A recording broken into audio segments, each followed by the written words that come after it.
heard rumors, but I always thought that was hooey. And then it got worse. Is somebody there with me? Am I going crazy? Who's there? I knew that he was a ghost. He could move around without moving.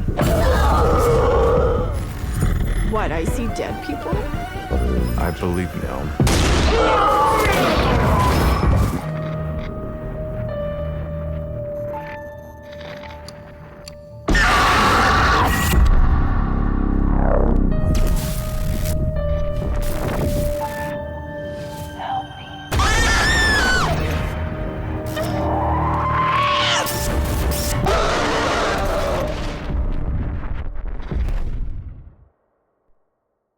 What you're about to watch is based on true events. Some details have been altered to protect confidentiality. My name is Maureen, and I work the night shift.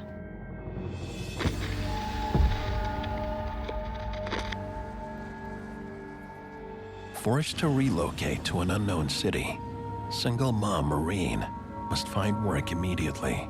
This was really a life-changing time of my life. I had just ended a 17-year marriage. I was really desperate, so I took a job as a trauma scene cleanup. Maureen's first couple of shifts are quiet until tonight. She's tasked with cleaning up a tragic suicide of a wheelchair-bound victim. Maureen's boss warns that inside the apartment, the daughter of the victim must be removed. I was like, great. I put the suit on. The daughter, she was weird, and I thought it's just because she just lost her dad. She's traumatized by it. Maureen needs her to leave. You can't be here. He's my father. You can't be here. I just don't want you to see what's in there. Finally alone, Maureen begins the gruesome cleanup. My boss, he's like, yeah, the suicide, it was pretty messy. But that's not all that is scary about this house. I was having a hard time breathing. I can see the guy's wheelchair. And it's moving. On its own. All the hair stood up in the back of my neck. I was totally scared. And I take a deep breath and I go, okay.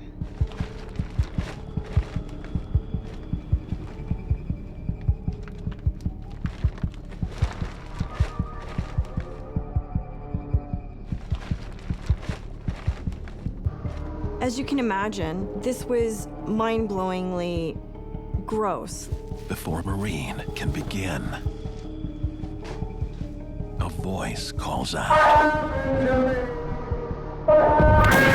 And then a vision assaults her. An angry spirit. And now I'm having to face that, what, I see dead people? It was mind-blowing. Maureen tries to shut the entity out. So I close my eyes really tight.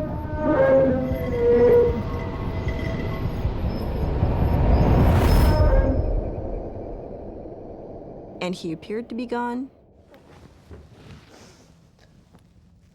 In shock, Maureen cautiously checks to see no one is there.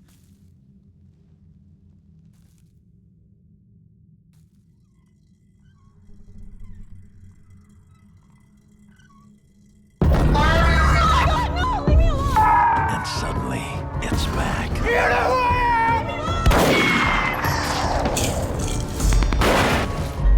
What are you doing here? It breaks through the door. There's this guy that's literally angry and in my face.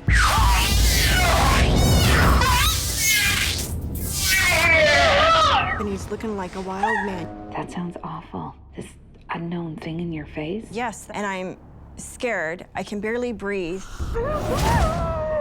Maureen's personal life has been in great upheaval for quite some time. This is one of the most difficult and stressful positions you can take. A crime scene cleaner. It should be no surprise that the energies involved are unlocking something within Maureen's mind. It is trapping Maureen, forcing her to see how he died. I'm watching it all unfold, feeling so helpless. Leave me alone! He's desperate to tell his story from the other side. I had a major stroke, and if you look up, I can't reach the gun because I'm in a wheelchair. And shockingly, in the vision, Maureen sees the daughter is involved. This is an assisted suicide. My daughter handed me the gun. And then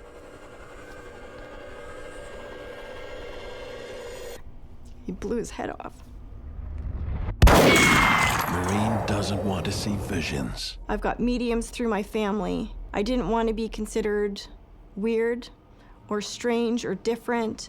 I did not want to be a medium. When Maureen walks into the scene of the old man's death, at first it appears to be a straight-up suicide, but she's able to read the energies present in that room, and a very different story unfolds. The man's daughter helped him. Sometimes all that an intuitive has to do is listen. Once the spirit has finally told their story, once they've gotten that great weight off their chest, their energy vibration seems to lighten, and they are able to move on. With the spirit gone, Maureen takes off. I drove home and I took the longest shower of my life, and I just wept. Did you tell your boss? I thought about telling my boss at this point what happened, but, you know, I thought I was a little weird to be seeing spirits or having them talk to me. I didn't want anyone else to think that I was weird, so I avoided talking to my boss about this scenario. Maureen doesn't want to go back, but the call comes in from her boss. A couple days pass, and the phone rings again. It's now 10 o'clock at night. I was quiet for a minute because I was like, last time wasn't so good. Someone called in sick. Can you come to a murder scene? Why did you go? I debated whether I should quit this job. Are you sure you don't have anyone else to go? And he's like, nope. So-and-so called in. I reasoned with myself that, one, you need the money. And I was like, okay, I can do this. On this job, she is working in a desolate area of town, cleaning up the murder of a teenage junkie. I'm so scared. You know, I'm looking around. There'd just been a murder here. I can see the dark shadow of blood at my feet. Maureen is determined to get the job done. But something around her changes. The most eerie energy ever. And against her will, it's happening again. Working as a trauma scene cleaner, Maureen's intuitive abilities have been awakened, making her victim to a paranormal vision. Alone at a murder scene, Maureen finds the courage to finish her shift. I just kind of focused on my kids and what I wanted to do for them, what I wanted to accomplish for my life, and this was temporary. Despite her fighting it, another terrifying entity has begun an assault. I kept saying in my head, this is temporary, it's a stepping stone. It's a stepping stone, keep going. But the presence won't let up. Help me. I take a deep breath and I kind of look to my side, and it was kind of hard because of the way the light was shining on me. I wasn't sure if anyone was coming at me. And then I hear footsteps again. I look up to see if I'm alone still. And it just had this eerie feeling like you're not alone, but you're alone. Help me. Help me. Maureen is not alone. No. I'm sorry. All of a sudden I hear, Mom, I'm so sorry. So sorry. I had goosebumps and I was just kind of frozen. This ghost is talking to me. It was so surreal. As I'm sitting there, my heart is racing and I'm like thinking, you gotta leave. One so worried. One so worried. No.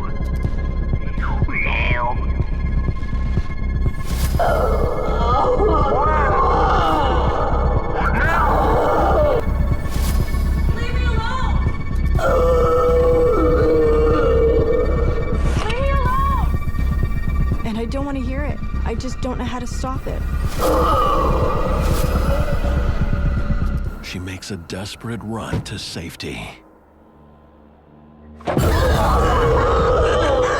alone! Knew that he was a ghost because he could move around without moving. Like sometimes he would be on one side of me and then the other time he would be on the other side of me. Maureen has lost the fight. Her ability to see dead people is opening. This is the spirit of the kid that just died. All of the stress that Maureen is experiencing seems to be unlocking her latent intuitive abilities that she never knew she had. He was 21. He said he was using drugs. And he told me the vehicle and the people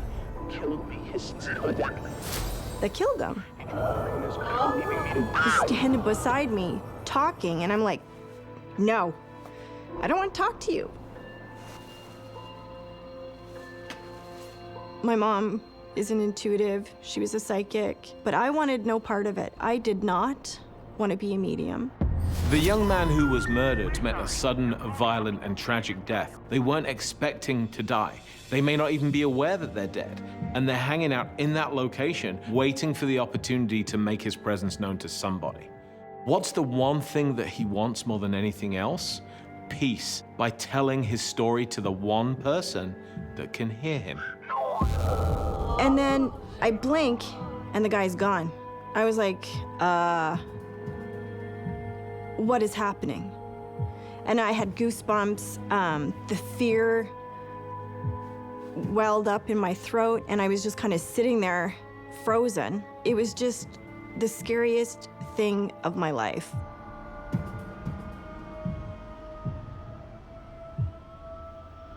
So do you believe in the paranormal? Yeah. Yeah. I want it to end.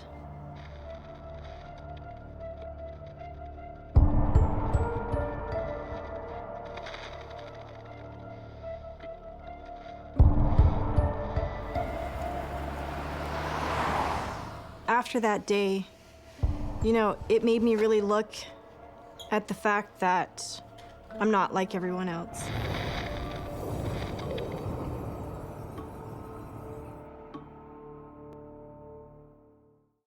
My name is Stacy, and I work the night shift.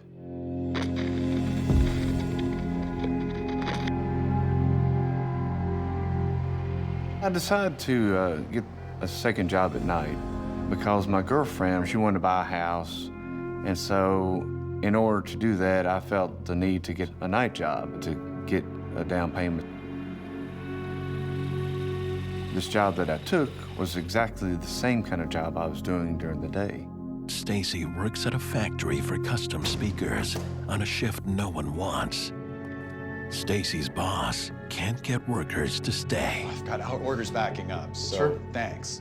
And they needed an extra body at night to apply the finishes and the different colors so that they could be ready for the final assembly the next morning. No one will be working in this part of the factory. Now, the compressor, you've got to make sure that you turn it off at the end of your shift, okay? If you don't, it can cause a fire. Okay. Okay, you got it? Yeah. Okay, I think great. I got it. Well, I'll leave you to it. All right. Thank Okay, you. you're welcome. Stacy buckles down for a long night of work. I was kind of a little bit nervous being there by myself.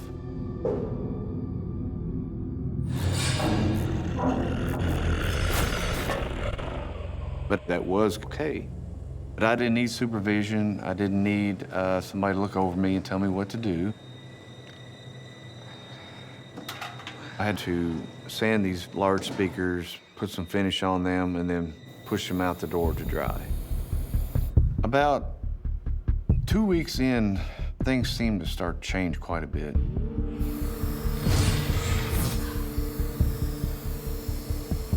I was in the paint booth applying some finishes on this really big speaker.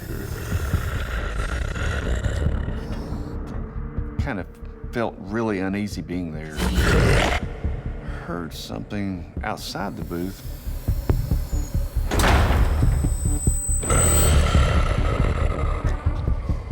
It sounds like it's outside the paint room. I didn't know exactly what it was. It's more like a faint, deep voice. Hello? Stacy hears it, but he can't see it.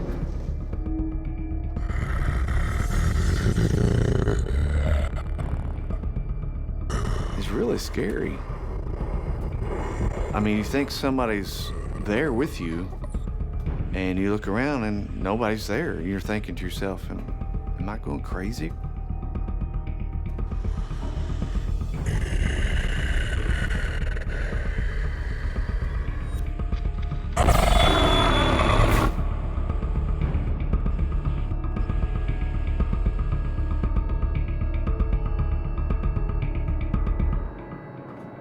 Something strange was going on.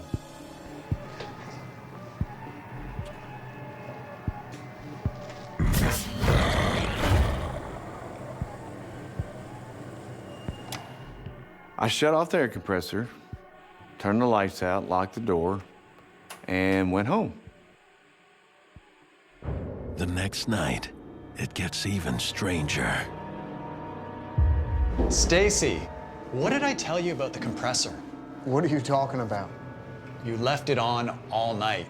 And I'm like, I don't think I left it on. I'm pretty sure I turned it off. He said, no, it was on. It won't happen again. With pressure from his boss, Stacy is extra attentive around his work. I was like, I'll make sure that I turn it off. Stacy is checking the compressor. Night after night. I would turn the air compressor off and I'd get a call from my boss saying I left it on. I was like, no, I turned it off. I know I did. And he didn't believe me, and he would get very upset with me.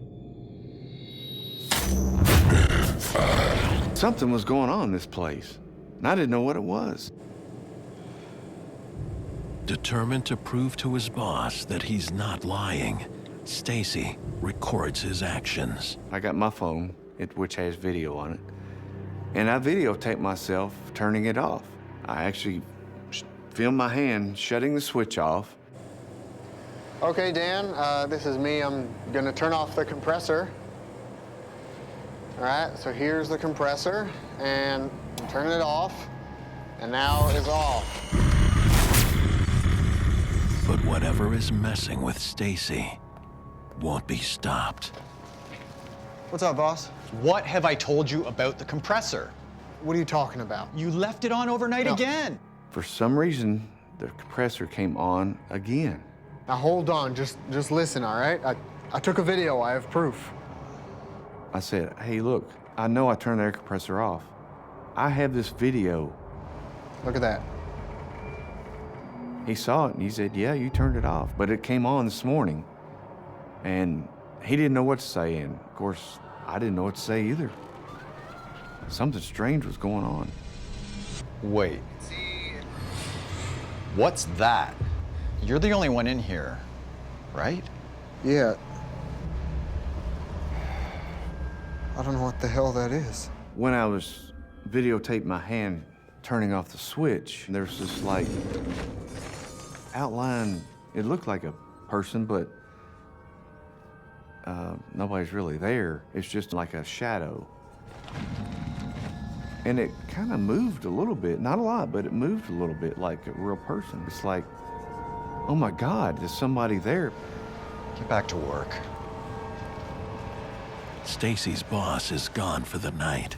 Alone, he returns to the paint room to get done quickly and get out of there.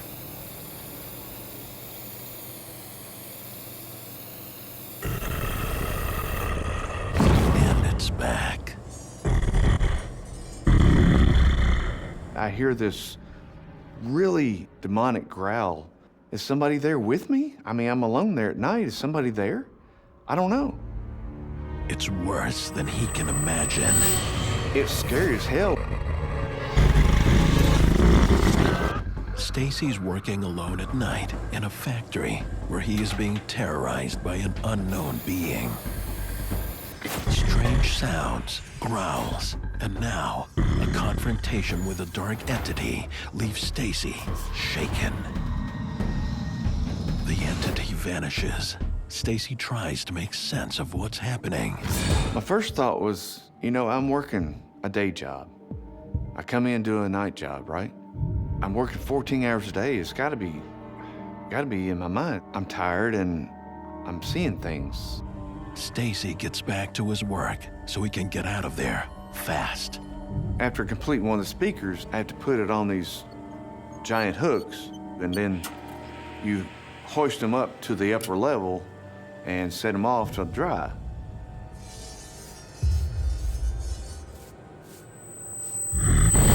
But the presence is back. More dangerous than ever. I thought, oh my God, there's this giant speaker just fell right in front of me.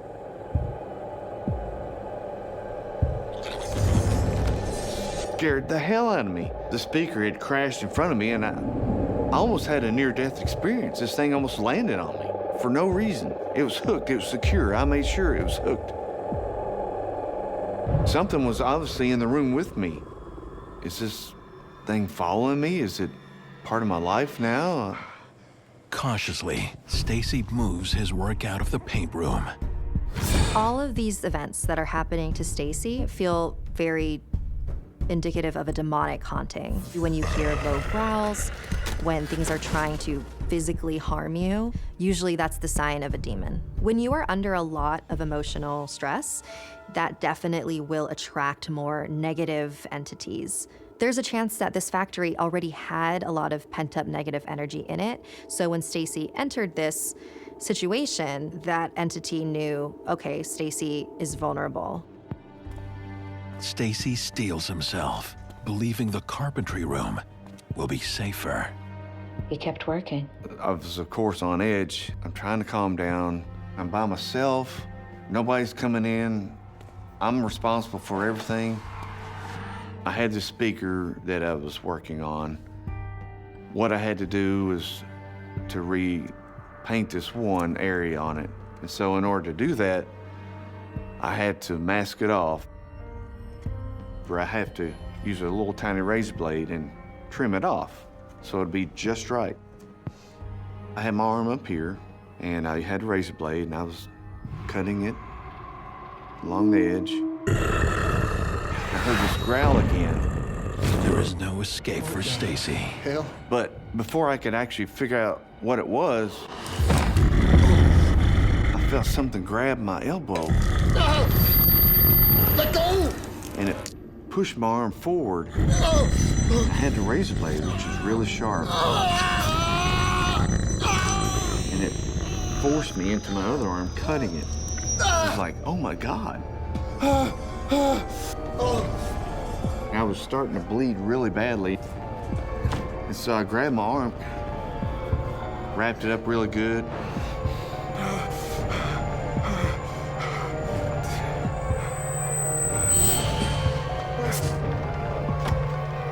Stacy makes a run for his life.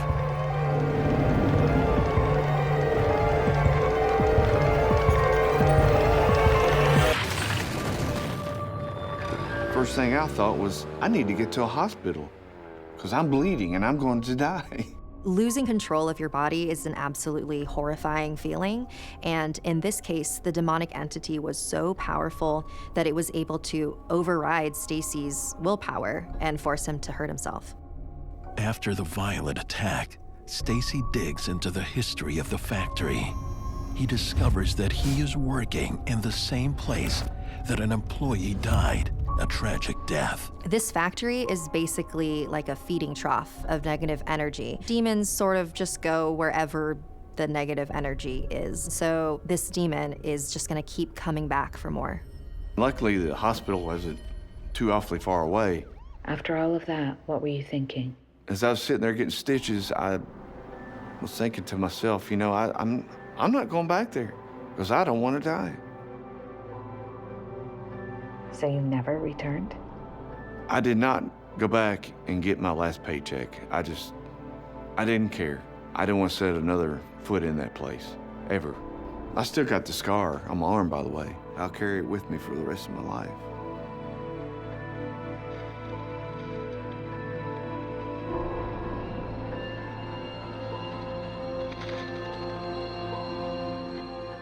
I didn't really believe in, you know, supernatural. Today, I'm pretty much a believer. In fact, it doesn't matter what I believe, it exists. My name is James. I work the night shift.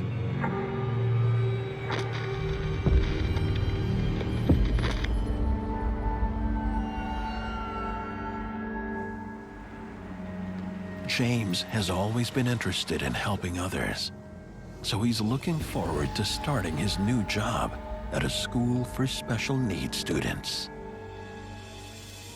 I was hired as the dorm supervisor for teenage boys with special needs. This was a dream come true job for me. The building is a historic one, having stood at the spot for more than a century.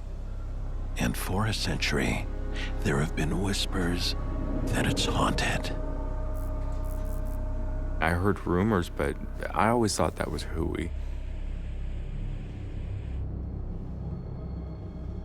I've been working night shifts for the longest time, but this was the first time I was actually looking after, students. I was certainly nervous because I hadn't worked with a lot of special needs before, so I was especially nervous about that. I wanted to make a good impression. His job is to keep watch over the children throughout the night as they sleep.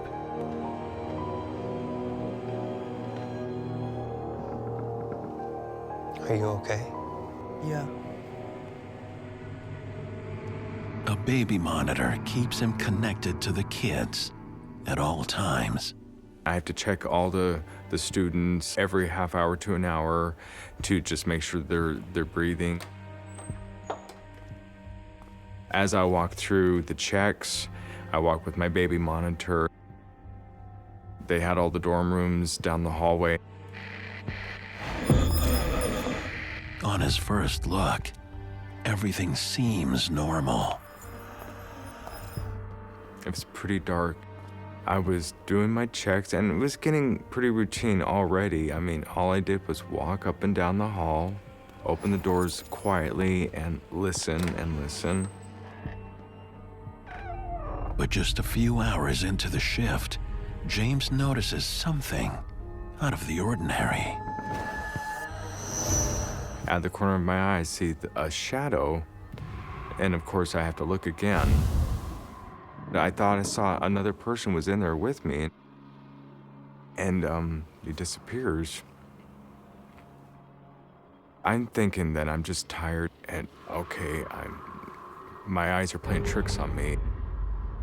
James brushes it off.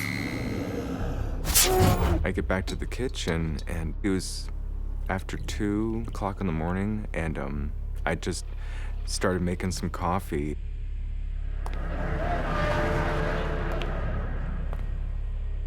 All of a sudden, out of nowhere, I just feel like tapping on my shoulder. I thought, There's no way there's a child behind me. No, no, no, no.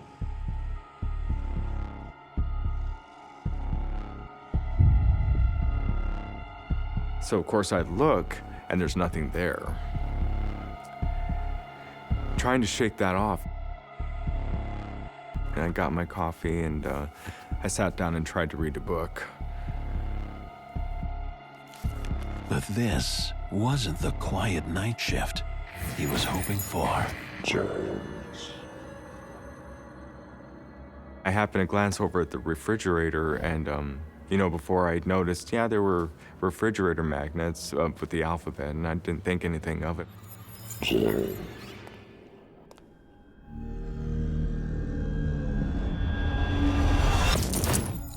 But now I look up and I saw my name. The magnets were in a jumbled mess before, but now in the middle was Hi James. Who wrote your name there? Not these kids. I hadn't worked with them yet. I started to freak out a little bit. Too many weird things already. The tapping, the shadow of something, and now I see this.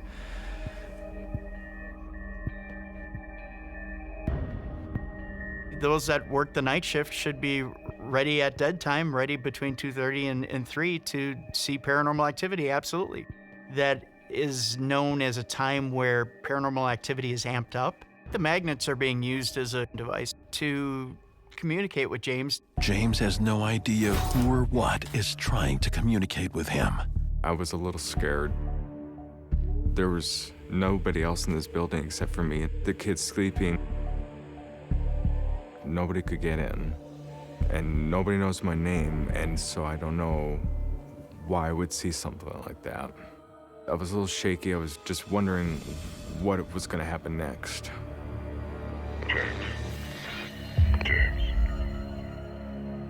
And then all of a sudden, clear as day, I hear a man's voice. Someone was in the school with me based on what I could hear on the monitor. And that somebody knows his name. I was definitely getting freaked out at this point. Why didn't you get out of there? I couldn't leave. I had to stay there and protect my kids, and especially if there was a lunatic running around just trying to freak me out. James rushes to check on the boys. I opened up the door. I walked in. I could see. I was relieved that I did not find anything. I backed out of the room quietly. But the voice is back. And I thought, this is impossible. I just checked those rooms, and I just checked the hallways. Constantly walking up and down and pacing up and down these hallways. There was no way there was somebody else in that building. This is starting to feel more like a... Something paranormal? I don't want to admit that, but yes. I'm a little nervous talking about this because I've always been a skeptic, and this is the first time that I've ever talked about this. But if it's not a human, what is it?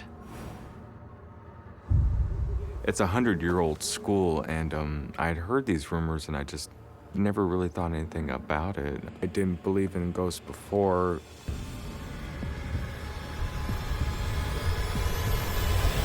I was still trying to keep my wits about me. The entity is moving closer. I was worried about the kids. That's what the job was. I was there to protect these kids. I could not leave. It keeps calling his name. And I had to muster up some courage because I needed to get to the bottom of this. Figure out why I was hearing this. I didn't want to have to call anybody or let my boss know that I was freaking out. James dashes up through the stairwell, but something stops him dead in his tracks. James's first night as a dorm supervisor at a special needs school has taken a terrifying turn. All the students are fast asleep, but someone something is awake, desperate for James's attention.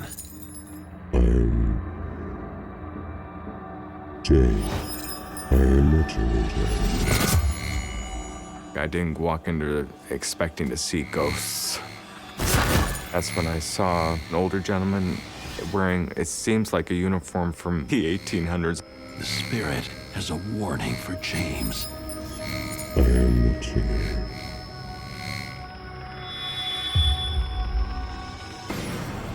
And I'm, what the hell? And he disappears. And there's nothing there. It's just me. There's no way that just happened. I know I'm not losing my mind. I was getting pretty scared and freaked at this point.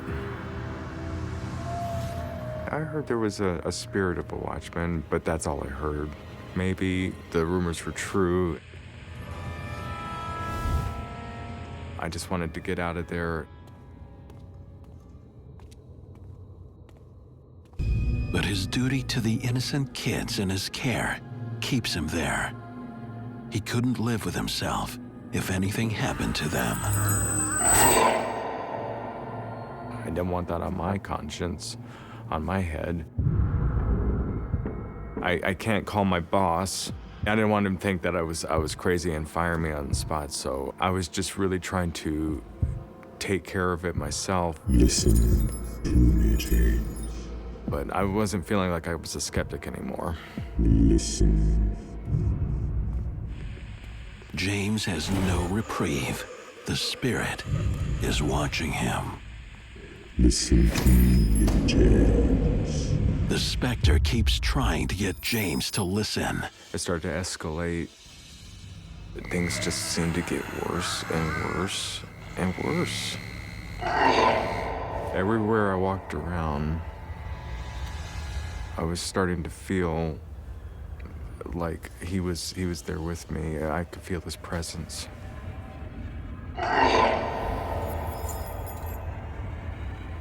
Whew. I'd like this night to be over, and I'd like to calm down, but I wonder if he's still gonna be there. James. I am watching you. James. I'm very unnerved at this point. Listen to me, James. Listen. James. I am watching you. When I finally turned and looked at it, and I've never been so scared before or since. The entity is now moving straight for James. Leave me alone. Leave me alone. I was getting panicky. I didn't know what I was going to do. What do you want from me? And the warning is terrifying. Protect them. I was really scared.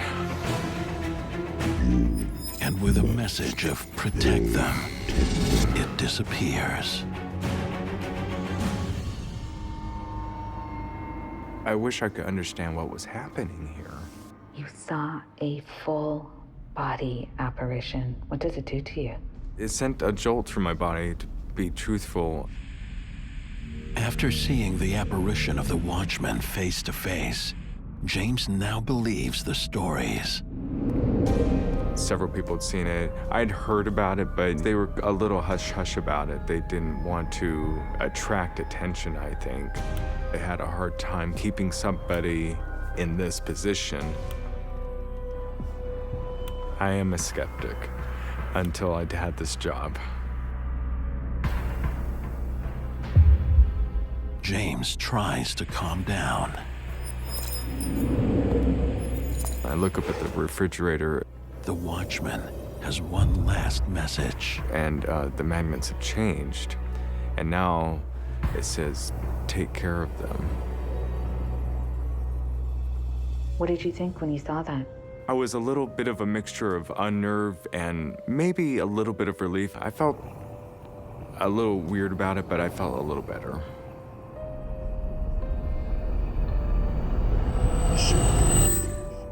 Take them. I don't believe the children or James are in danger at all. I believe that this night watchman took his job into the afterlife and really is concerned about these children and wants to make sure that James continues the tradition. At this point, I didn't feel that this was a scary spirit of the night watchman. I think he was there to help me.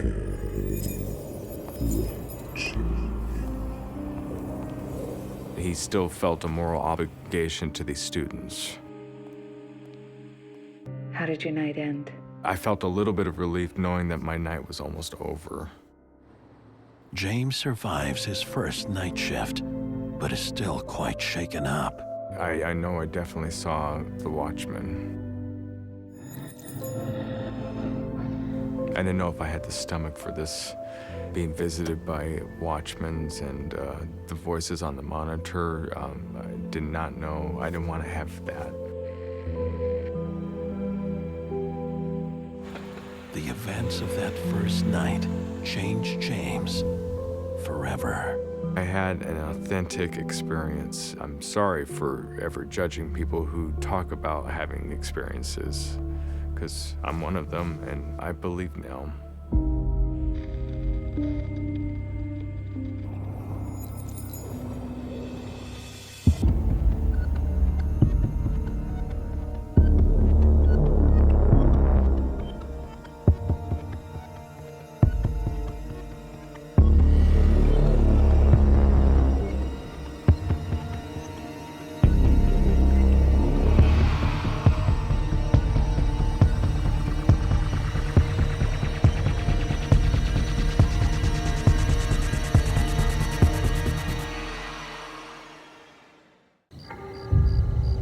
Have a good evening. You're left alone. It's not uncommon for you to be by yourself.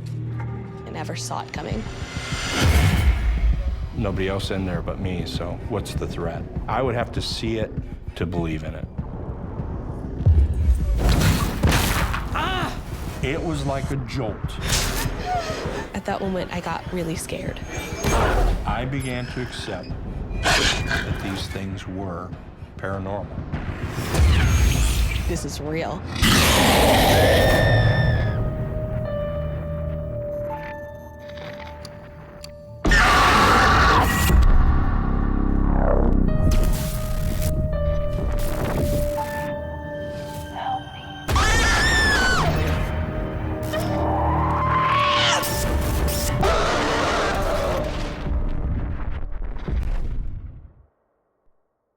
What you're about to watch is based on true events.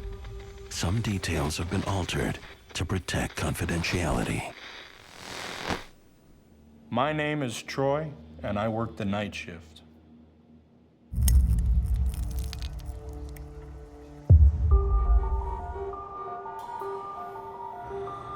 I had worked for 22 years as a police officer in the military. Multiple deployments to Afghanistan, Iraq. Troy officially retires from the military. He begins a new career, working as a security guard. When I retired, I was looking for my next thing to do, and an opportunity came available to work in a museum. After just a few shifts, Troy learns the museum may hold more than just artifacts. When I started working there, many of the other guards pulled me aside and they said, hey, you know that place is haunted, right? Something even the floor manager seems determined to convince him of. You know the place is haunted, right? Okay. I was like, no, I would have to see it and hear it to believe in it. There's a lot of strange stuff that happens around here. You'll see. There's a reason I don't work the night shift anymore. Okay, whatever, you know. You can believe that if you want. It's a building. That's it. You have a good night.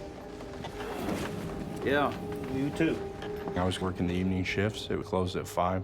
It's an empty building after that. There's nobody else in there but me, so what's the threat? Troy starts his first patrol of the night. Our job was to go around, make sure all points of entry were secure, and make sure all offices and doors were secure.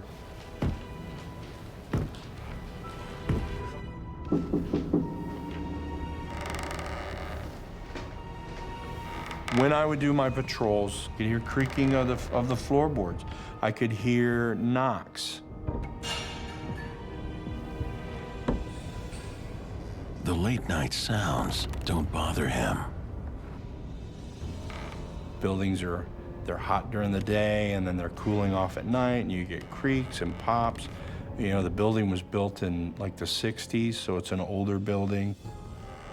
The only thing he finds a little unnerving are some of the exhibits. You have all these glass cases.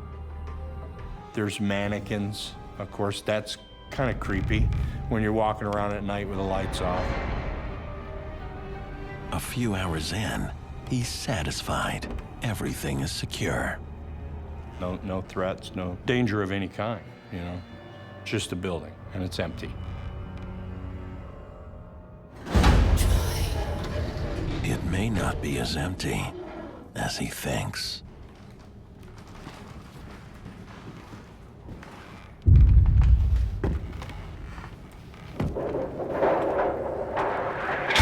As I turn the corner, I hear a door open and close. Troy finds the freight elevator door open on the exhibit floor. Hey, is anybody else up here? Negative. Nobody's come in. I'll admit, you get a little chills. It's kind of spooky, a little creepy. Of course, I continued my patrol, listening for any noise that didn't belong.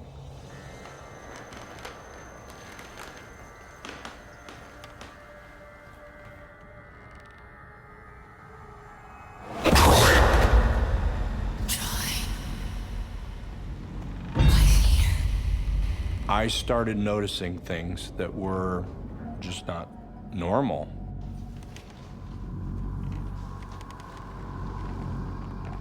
What the?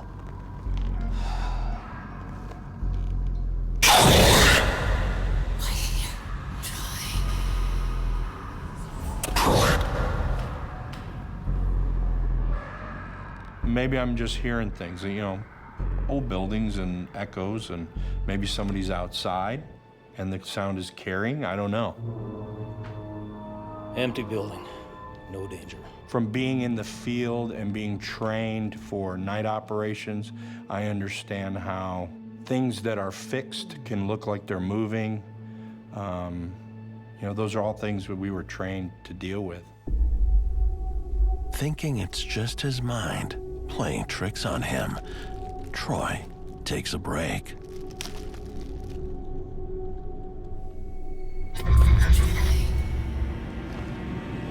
And out of the corner of my eye, I see it's just a shadow. Initially, I'm thinking, it must be my eyes, you know. Maybe I didn't get enough sleep last night, or maybe my eyes are fluttering or something.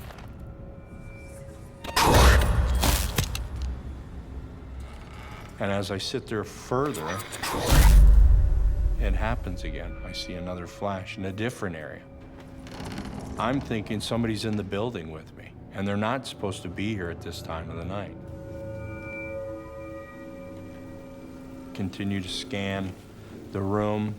I continue to listen for any movement or noise. Is there anybody here? Well, there's nobody there. Maybe somebody's hiding.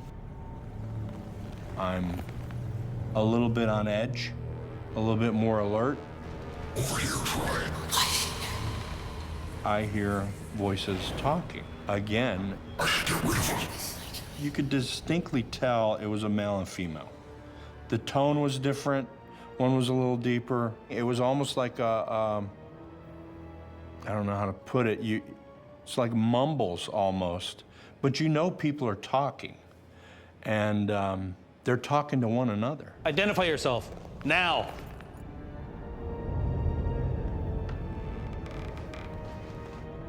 Nothing. But I'm not buying that it's a ghost. I'm not buying that it's just shadows. Somebody's got to be there. Be warned. Security cameras are transmitting live to a central security office. So I call back. There's nobody on the floor with me. I got movement on the exhibit floor. I'm seeing things. And the call comes back. That's a negative. You're the only one here. Roger that. Troy can't shake the feeling he's not alone. And then I would hear the voices again.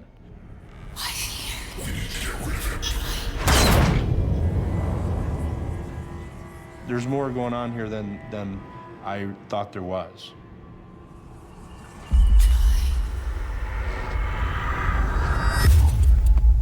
When that flashlight went off, it startled me. But then I thought, I had watched one of the paranormal shows, and I saw where they did a flashlight and said, if you're here, can you turn it on? Is there anybody here? If you are, turn this light on.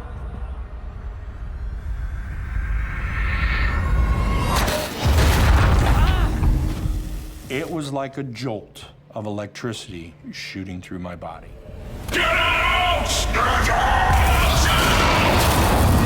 While on night patrol at the museum, security guard Troy is beginning to believe the rumors. When his flashlight dies, he poses a bold question. Is there anybody here? Turn this light on. My heart started pounding.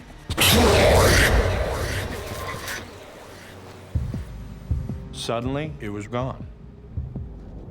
Museums become the collections of haunted objects from different time periods. Honestly, I think the apparition meant to communicate with Troy, to let it know that it was there, that it was part of the museum, and that it probably wanted to tell its story. Are you thinking this is sort of messed up right now? Yes. This is messing with my head.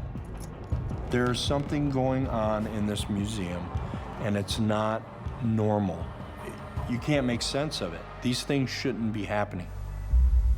Seeking to verify this alarming experience, Troy returns to a security station to check the cameras.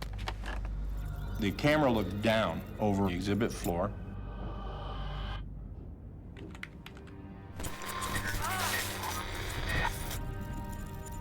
That video was very perplexing. Identify yourself, now. Camera flares and reflections and stuff like that.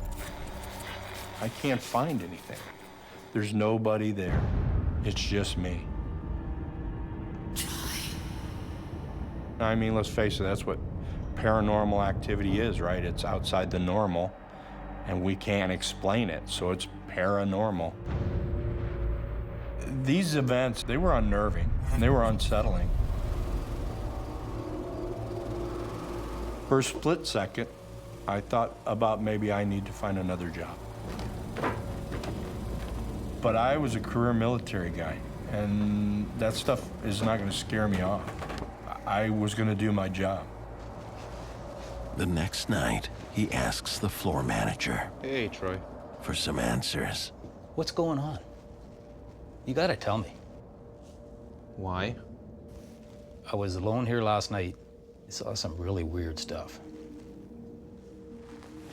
And I asked him, have you ever had people see shadows moving around? Yes. Has anybody ever heard their name being called? He did acknowledge that yes. In fact, other people had reported the same things. They say there are two spirits really attached to this place. I was here by myself one night. The manager then reveals his own harrowing experience.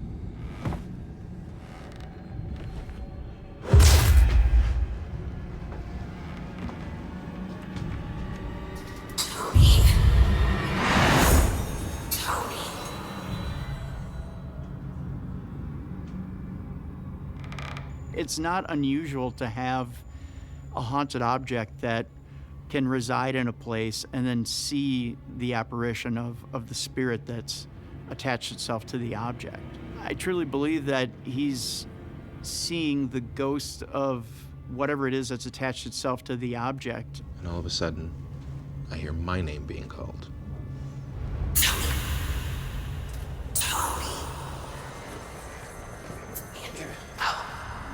If someone's there, show yourself. This place isn't normal. Many people have reported encounters with a male and female spirit, clothed in American Old West attire. I didn't believe you, but I do now. Troy is about to find out that things are just getting started.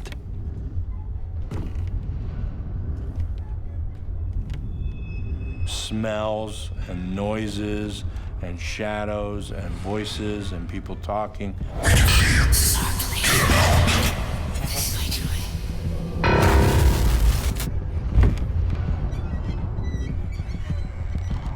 I felt like they were taunting me.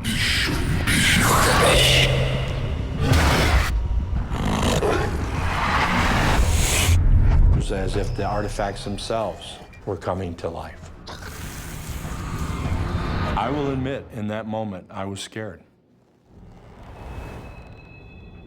The wee hours of the morning find Troy back in the main exhibit hall. I was alone, it was dark, it was quiet. And then I heard...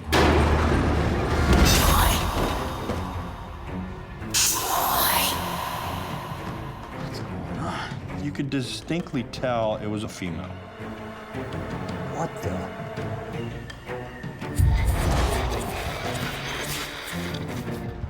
Nobody's there. Heart was pounding faster. You can feel it. It's a physical reaction to what's going on.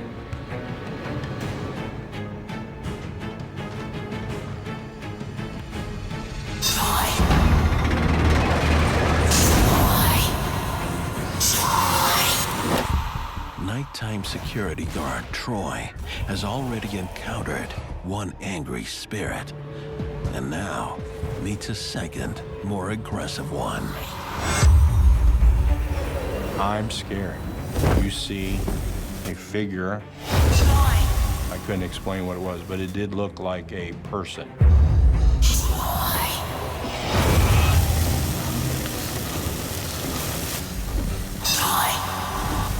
Troy races from the building.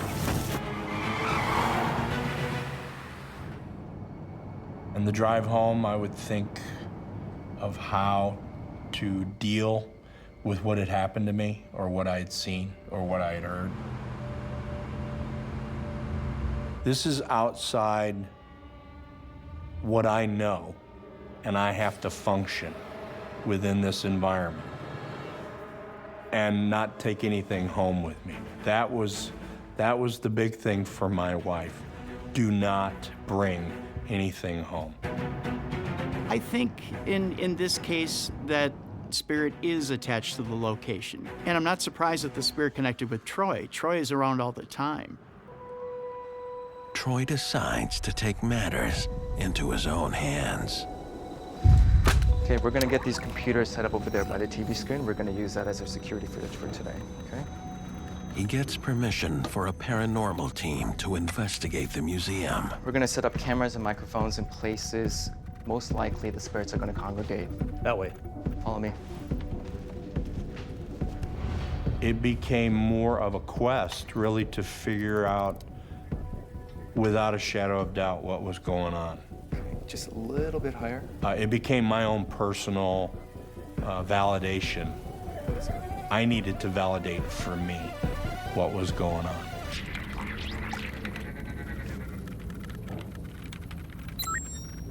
Can we adjust that one over there? Okay, I think we're all set. Let's do this. I was on duty for the investigators because we have to maintain security of the floor.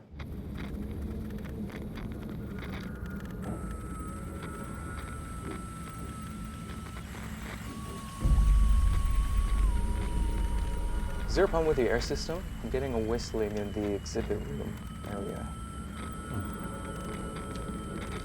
I can check. Like this.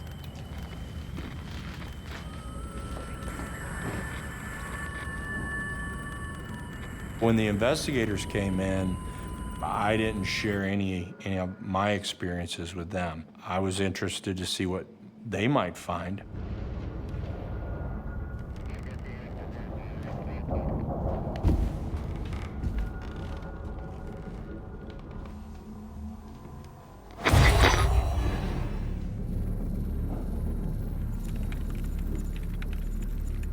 I was on edge at this moment. We don't know what we're dealing with, right? Is this something good, or is this something maybe not so good? Troy arrives at the vents in question. And there was no whistle, you know, no air, nothing with an air duct that would make a whistle or anything like that. It's all clear here. Roger that. It's all good here.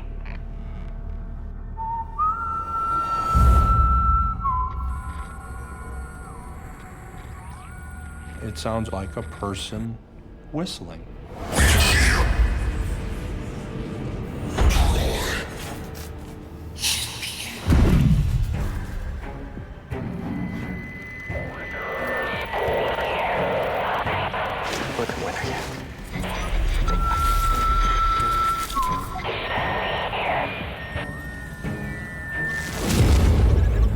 Troy, I just saw something move.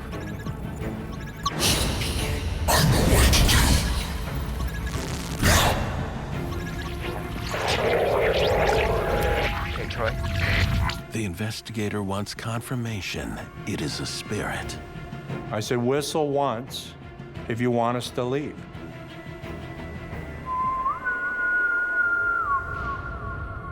And it was a whistle, very loud in my ear.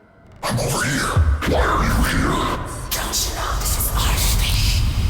I freaked out a little bit. I felt like, yeah, they want us out of here. Troy, ask the spirit, have you ever walked the face of the earth as a human being? Have you ever walked the face of the earth as a human being?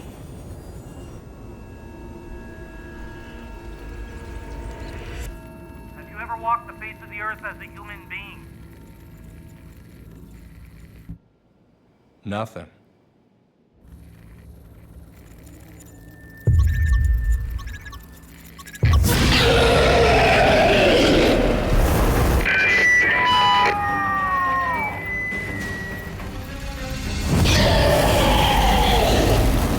And it came back crystal clear in a deep voice.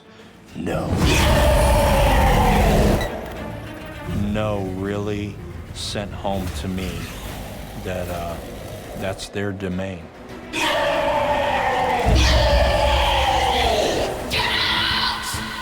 The hair on my neck stands up. This was not a kind, warm, welcoming voice. It was a demanding voice. It was a powerful voice. I heard that voice. That scared me.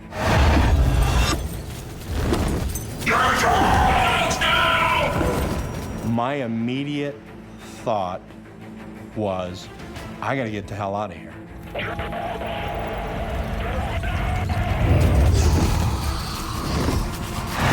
What are they capable of? What could they do to us if we intrude too much? Get out! Get out! I had that strong fight or flight, and I wanted to flight.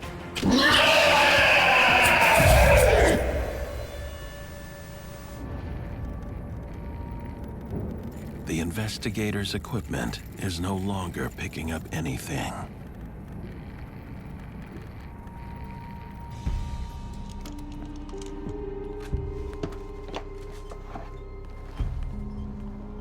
I think we got everything we need tonight.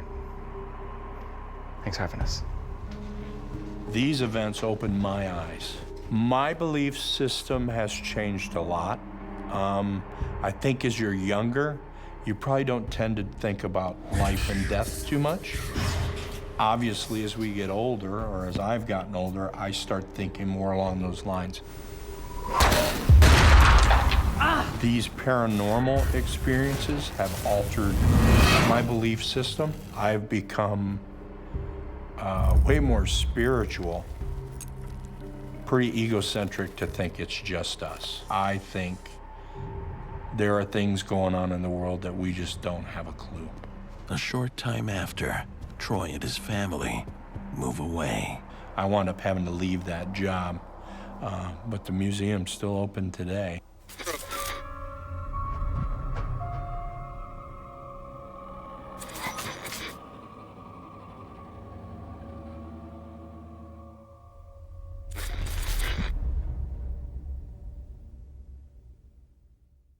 My name is Megan, and I work the night shift.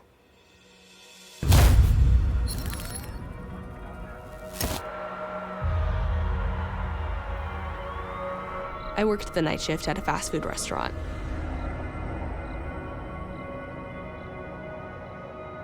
I was a general employee. I would work the front, clean the counters and the tables, and I would operate the drive-through windows.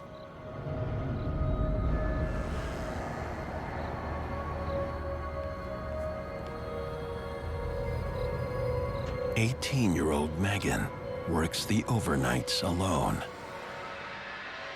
We were in a pretty suburban area, so it was pretty quiet. Thanks. Have a good evening. At night, it's not busy, so you don't need that many people, particularly for overnight shifts. You're left alone at the restaurant a lot of the time. It's not uncommon for you to be by yourself. This doesn't bother Megan. It was a normal restaurant. People joked that it was haunted, but I never saw anything. I never expected anything to happen. I'm a skeptic. If I can find any way to explain it, I will explain it. Her shifts usually go by smoothly. I'm a very quick worker, and I'm very upbeat and positive, and I get things done very quickly. But on one late night shift, strange things start to happen.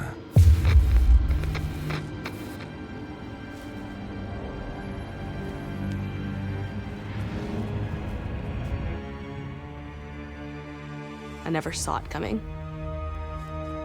On one night, the cup holders were just a little empty, so I went to restock them. After I'd finished stocking them, I walked off to do a new task.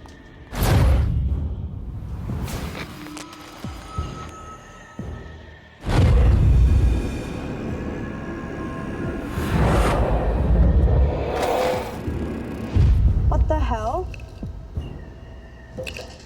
All of the small cups flew out of their sockets and made a huge mess all over the floor.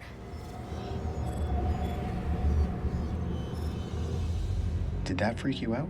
I was very confused because it shouldn't have happened.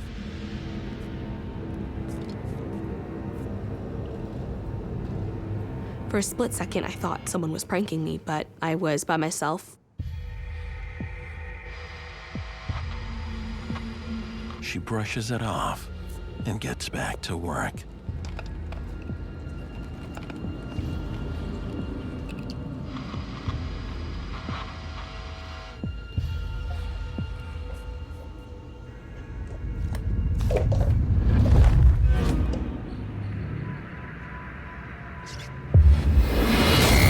Suddenly, there were people in front of me. It startled me and it made me jump. Oh, I'm sorry. I didn't hear you guys come in. Would there be a noticeable noise if someone had entered the restaurant? You can hear the click as the door opens up from the doorframe. I didn't hear the click. 2 large coffees to go. Black. I'm gonna have to brew a fresh pot. Do it. Hurry up, buddy. They did seem unusual from most customers. He had a little bit of a scowl on his face. He was a little angry, and the women looked really nervous. We don't have time for this. Don't start. With the woman being nervous and him being angry, it was freaky, and I was concerned that they were going to rob me. Why didn't you call your manager?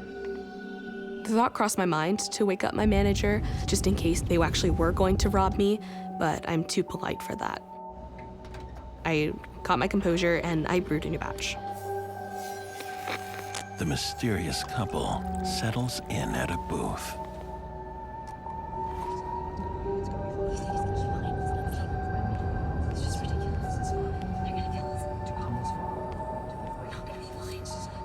I brought the change with the receipt to the table. So sorry about the wait, guys. Here.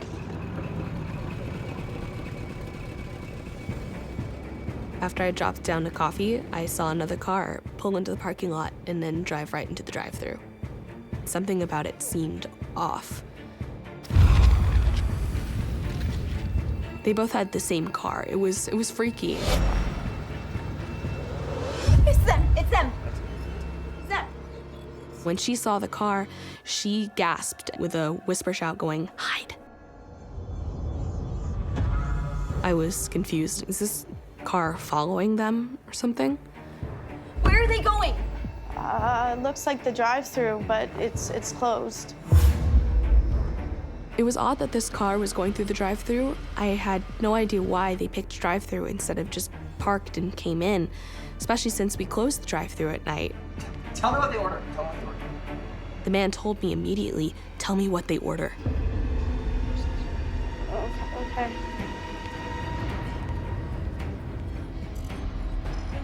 Megan goes to check on her new customers. When I got to the drive-thru window, I opened the window. I'm sorry, the drive-thru's closed.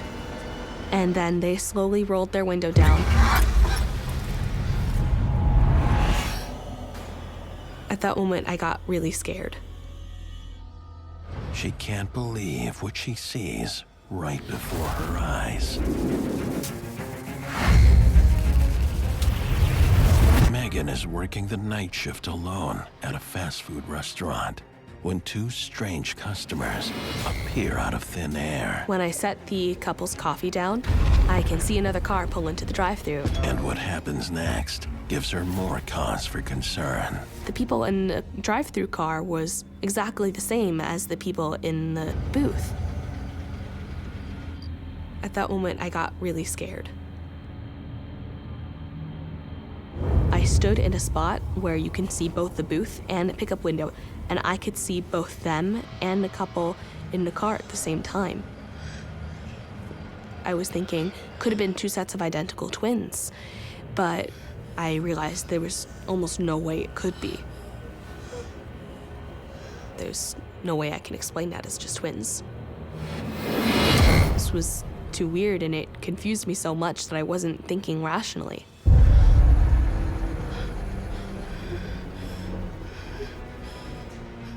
Did you ever think anything like this would happen to you? I never believed anything would happen to me, but then I had an experience I couldn't explain. In Megan's case, witnessing these two doppelgangers, and a doppelganger is essentially an exact copy of a living person, so it will look exactly like a human. A doppelganger isn't necessarily a ghost or spirit, or is it a living being? It exists in this very strange paranormal in-between world.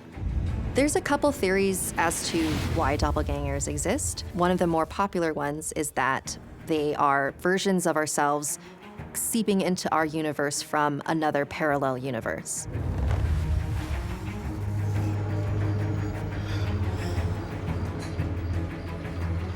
What can I get for you? 2 large coffees to go. Black. They ordered the same thing, 2 black coffees, and that also threw me off guard. Settle down. What are you looking at? Do it, will ya? There she is. What did they order? Two large black coffees, the same as you. It's them.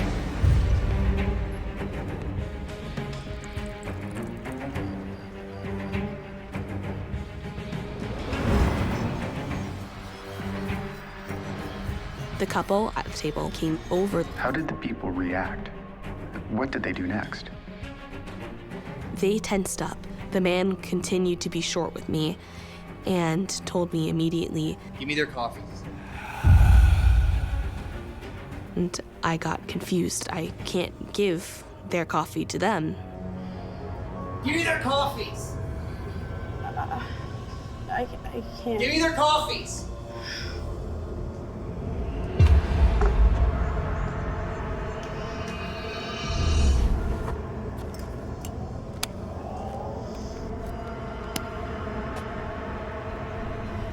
He had something, I couldn't quite see what it was, a little pouch that he put back into his pocket. "Give them these." And slid me the 2 coffees saying, "Give them these." But I can't give other customers tampered coffee. I can't. I'm sorry. "You have to." I told them no at first, but they told me that if the people in the car look like they do, then give them the coffees. And I was caught off guard because they knew that people in the car were the same as them. It'll make them go away. Please. They told me that by giving them this coffee, it would make them go away. And they never explained further than that what that meant. And then suddenly it was like I was in a trance. It caused me to blank out.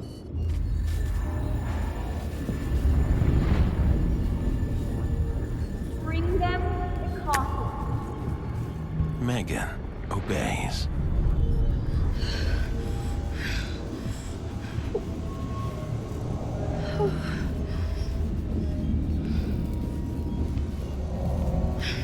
I have never been this freaked out in my life.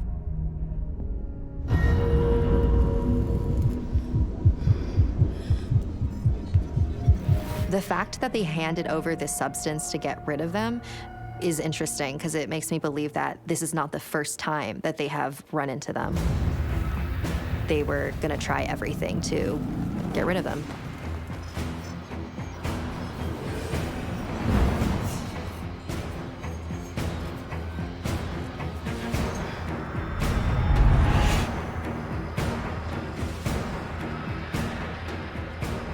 Took you long enough. I gave the couple in the car the coffee. I wasn't quite thinking rationally. Is there anyone else in there? No. No other customers? Nobody. After I gave the couple in the car the tampered coffees, they took a sip.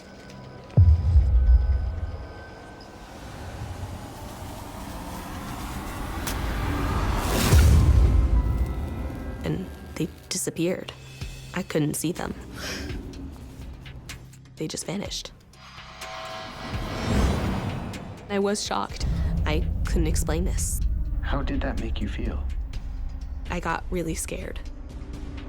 It seems like the original customers were desperate to get rid of the doppelgangers, and so this was their last attempt. I went back to the table to tell the couple that the car is gone.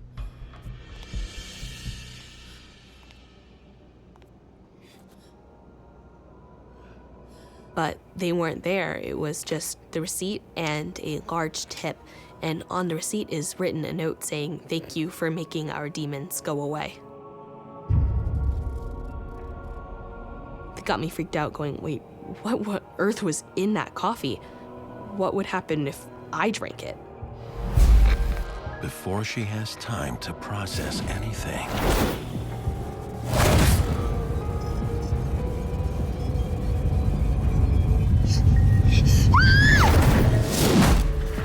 There's the couple standing in front of me.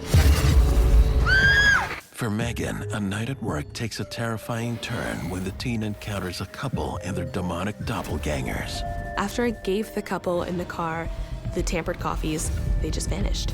And when she looks for the other couple, they're gone too. Then suddenly, my stomach definitely dropped. My heart was beating so fast throughout the whole experience.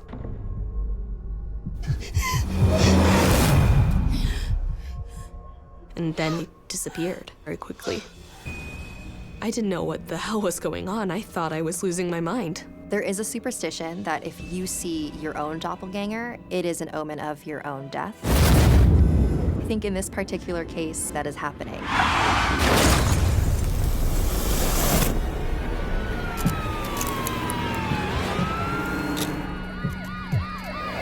Megan? Megan? Not a moment too soon, Megan's manager arrives. Are you okay? You look like you saw a ghost. I need to talk to you. Let's go to my office. I briefly told her what had just happened, and of course she did not believe me. So we looked at the cameras.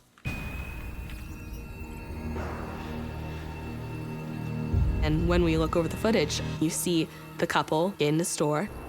This really is real. What I saw wasn't just part of my imagination. It actually did happen. Can we see the drive-through camera? Yeah, I'll cue it up. You see the car pull into drive-thru. It's like, wait, this is real.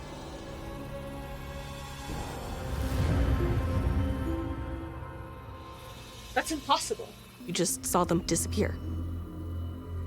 She just starts getting just as confused as I was, going, wait, this is real. Megan was telling the truth. Yeah, I told you.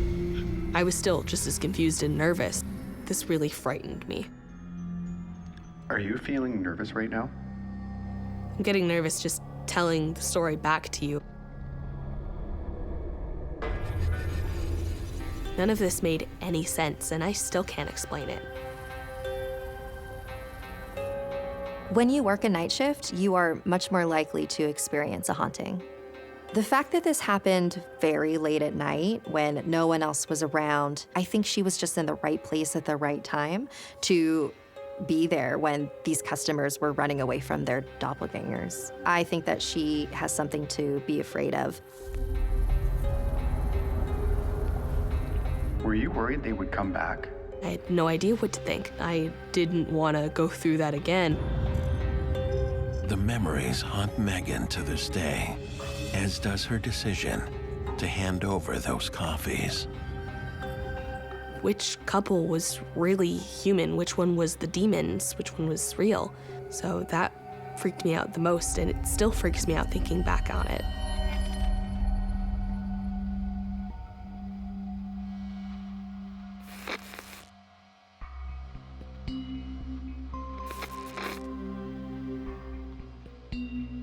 What are your thoughts on the paranormal after these events? Doppelgangers was what my best conclusion was when I looked back over this event. I still myself hardly believed that this actually happened. I thought this was just a part of my imagination. This is real.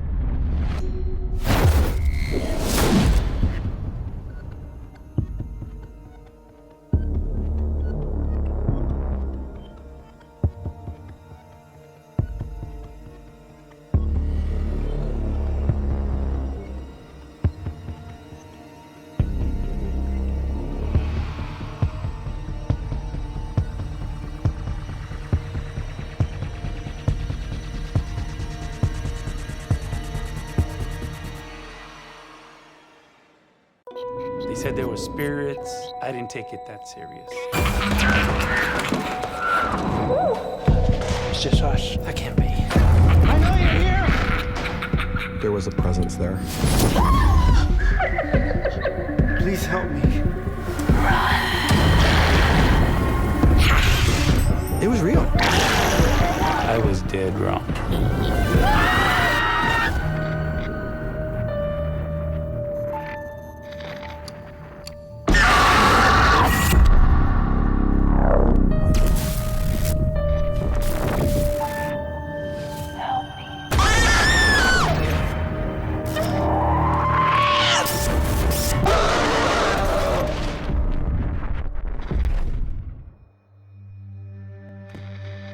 What you are about to watch is based on true events. Some details have been altered to protect confidentiality. My name is Alex, and I work the night shift.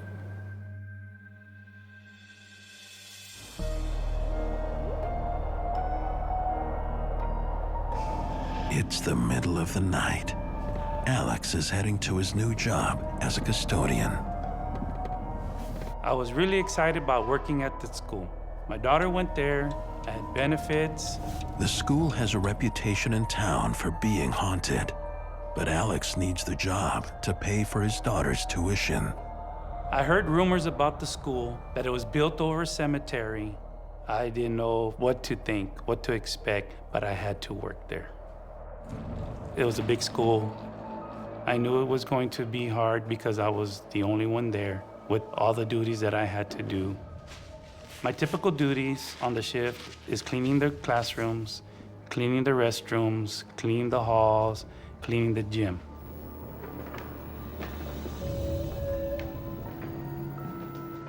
On my first shift, it is very quiet.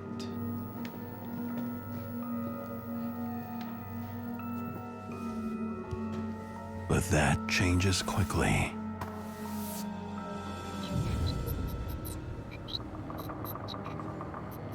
The environment at the school at night is very eerie.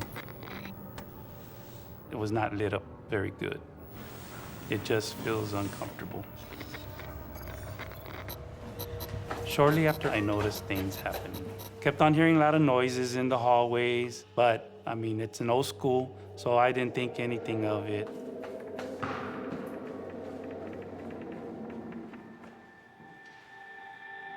It's getting too strange to ignore, especially the eerie footsteps echoing from the hallway. Hello?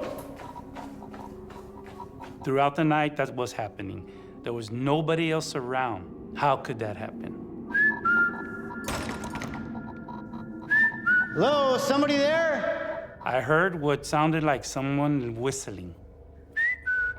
Just like that. It's like if somebody was trying to get my attention with that whistle. Hello? I hear giggling along with that whistling. It was real creepy. What's going on? Hello? The doors are locked to the school. The gate is locked. This was not making any sense. I know that I'm alone in that school.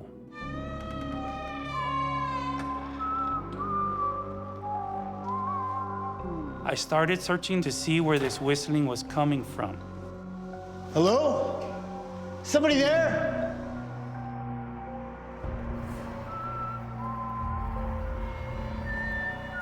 Someone or something is deliberately toying with Alex. Somebody there? I went upstairs. Came downstairs. I did not find the location or somebody that was whistling. Hello?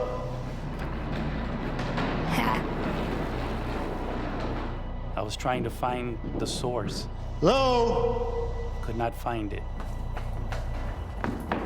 I know you're here! I know you're here! You hear me? Alex's first night is wretched, but he knows he can't afford to quit. I need to take care of my daughter. I need to work here. Please help me.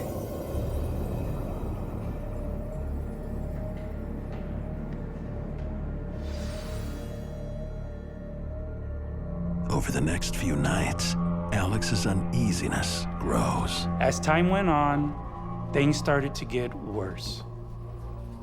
Somebody was watching me as I was doing my work.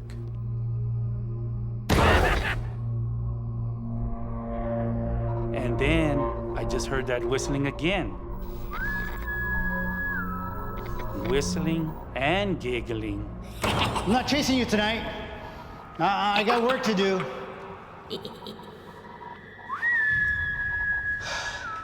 Not gonna happen. He does his best to ignore it, but something in that school is taunting him.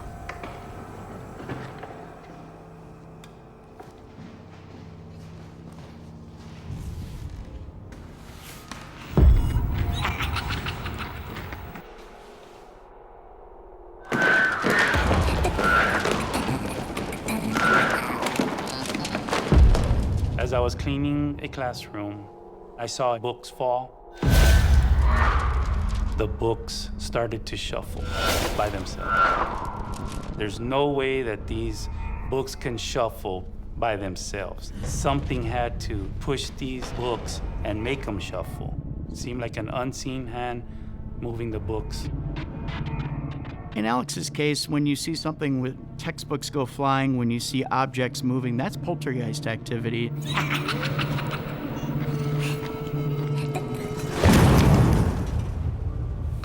And then all of a sudden, I heard this bang, like if somebody took a sledgehammer and hit the door. And I'm like, I was startled. What's going on? I'd never seen this before. Anybody there? Who's here with me? Rumors of evil at the school are proving to be real. He said there were spirits. I didn't take it that serious. I was dead wrong. While working as the night custodian at his daughter's school, Alex is repeatedly disturbed by objects moving on their own and unexplained sounds that follow his every move. I need to take care of my daughter. I need to work here. I could see something was there. And now, a glimpse of some kind of entity. I was terrified. After I got my composure back, I went to look.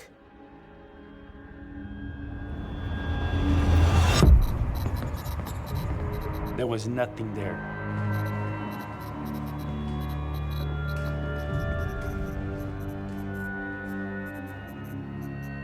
I'm wondering what is going on. There's something going on here.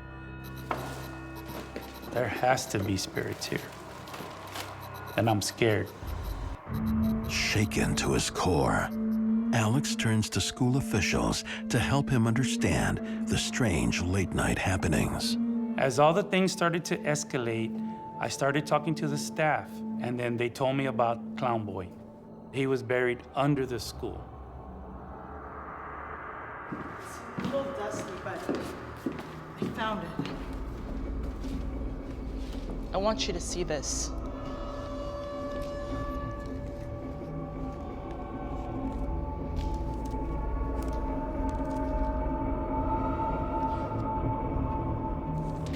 Clown Boy was a clown in the circus.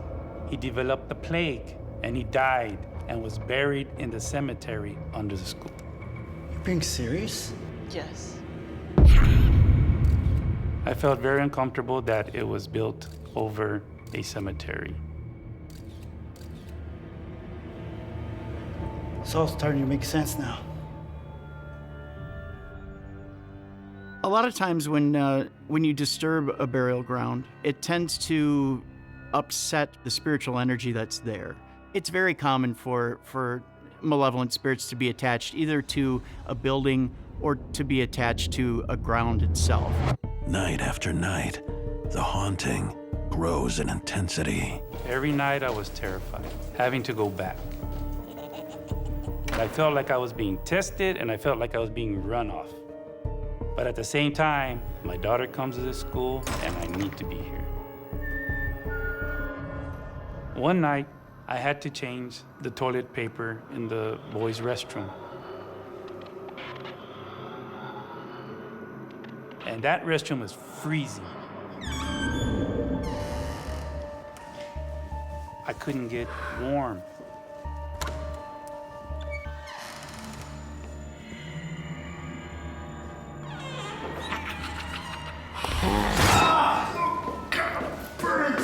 I felt a scratch on my back. I turned around. I immediately turned around. Who's there? Who's scratching me? There was nobody there.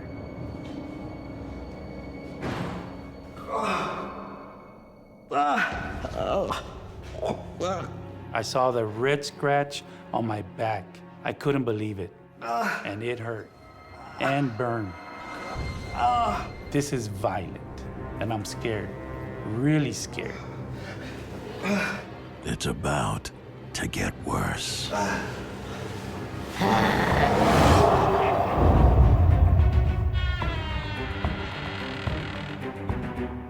I saw somebody standing there, and I saw Clown Boy. I saw him. No! No! Please! No!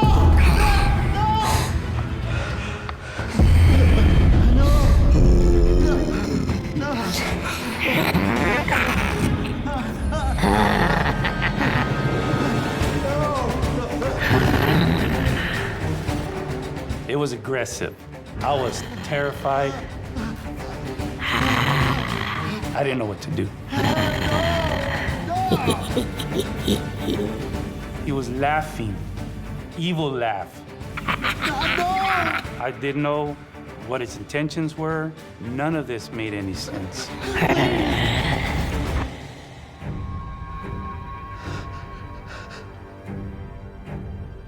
And then I just got released.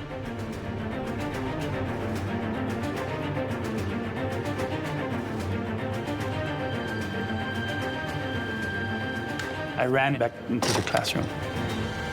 I was terrified.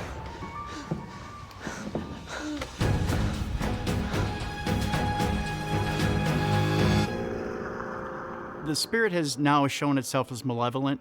When a spirit has inflicted harm on you, you're at the point of an extreme haunting.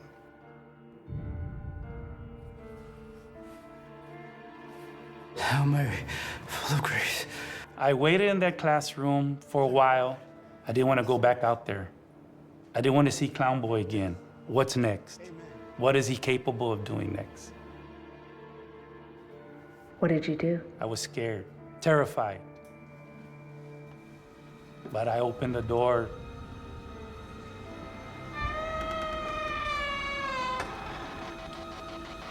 And there was nobody there. I left that school, never went back. I had enough. I got a new job, paid her tuition. Years after leaving the school, Alex has recurring nightmares where the buried spirits are calling him back. Because of these events, I know that there are good spirits and bad spirits in the world. This just solidifies my belief. I felt like I was targeted for some reason. I am so happy to be away from Clown Boy and that school.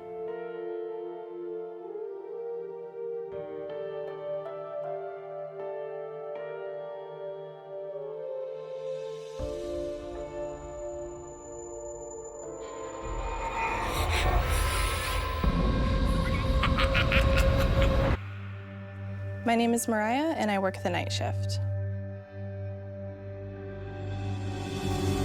Mariah's career is on the move. She's just landed a job as a salon coordinator at a luxurious spa.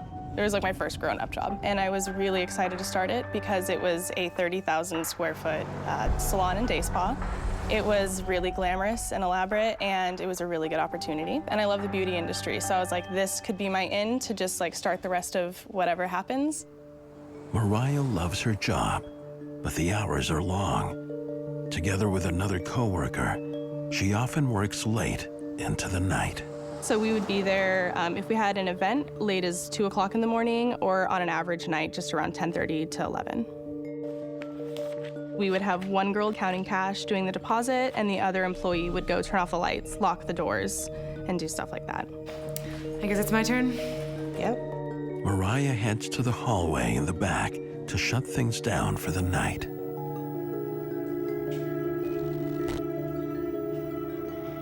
So it was my first time closing, and as I was starting to turn off all the lights, it feels as though there's someone walking out of the room behind me. I was concerned that maybe there were still clients in there, or employees, or worst case, someone had gotten into the spa that wasn't supposed to. Despite no one being there, Mariah feels a presence. It is following her. When I would leave each room and start walking down, it almost felt like it was a couple steps behind me everywhere I would go.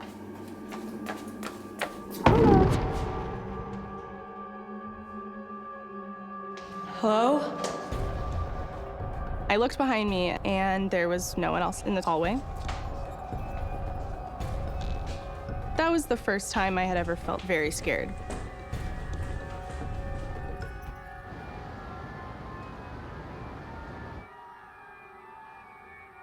The next night, Mariah cautiously returns to the salon. It actually started getting a little bit weird and uncomfortable, and just like the feeling of someone behind you when you were alone at the desk. While doing front desk duty, Mariah hears someone walking. Hello?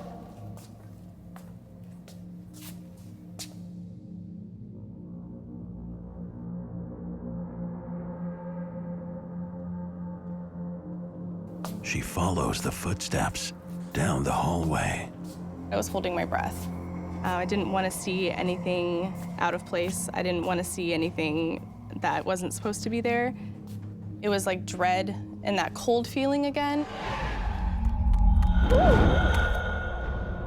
I hear footsteps behind me.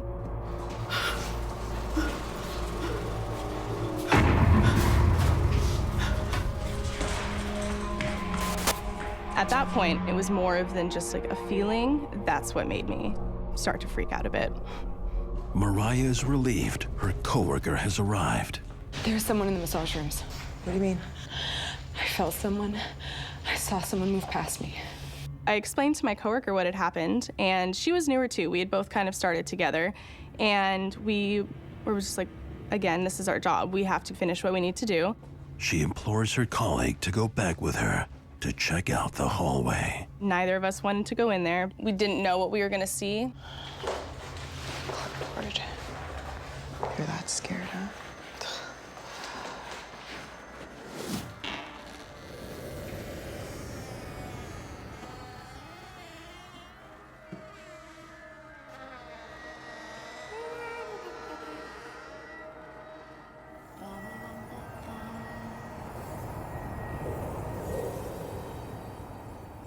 There's something here. Okay, we should go. Okay.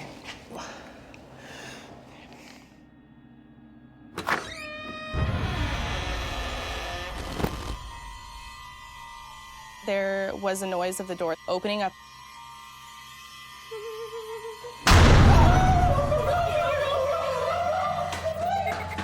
We called our manager at that point.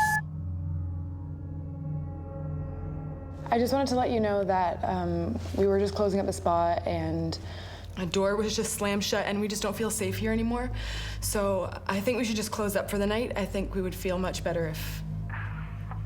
It was just kind of silent on the line for a while, and she laughed. No one really took us seriously. We kind of felt that they didn't want to listen to what we were saying. Right. Have a good night, thanks. Bye now. What'd she say? Client's still coming. We close up after the client. Okay. Yeah. Let's just finish up with her and then we'll be done. We'll be out, okay? Yeah, I'm fine. But at the end of the day, it was my paycheck, so I had no choice. They return to work. They're counting the minutes until their final client arrives. As I was pulling files, I had that same electricity in the air feeling.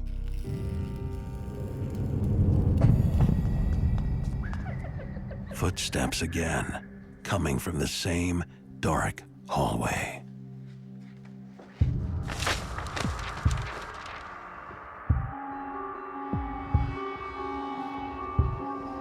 I could hear folders falling, and you could hear the papers scattering out onto the floor.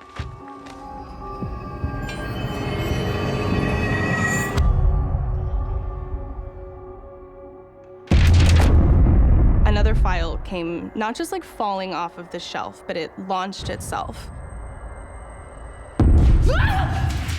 It was really aggressive, and I think that's where the fear came from, because it wasn't just, oh, that accidentally fell. Like that, someone made that go across the room like that. So usually when objects are moving around, that is a sign of a poltergeist. What they do is they draw energy from a living person, and that energy manifests itself in objects being flown around and stuff like that. A poltergeist haunting has steps, and it can escalate to the point where it can really cause a lot of harm.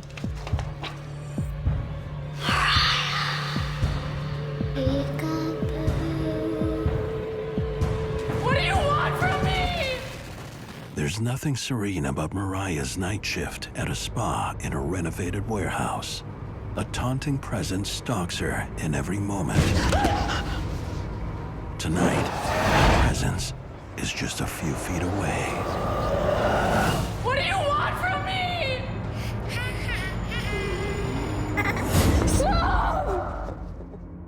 A poltergeist usually needs an agent in order to draw its power from, and so Mariah might be the agent for this poltergeist.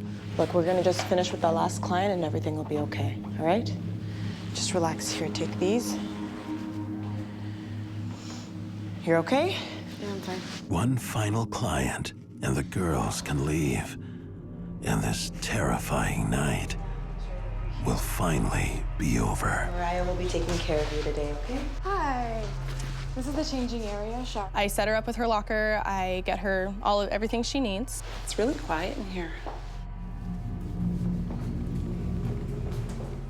Hopefully it stays that way.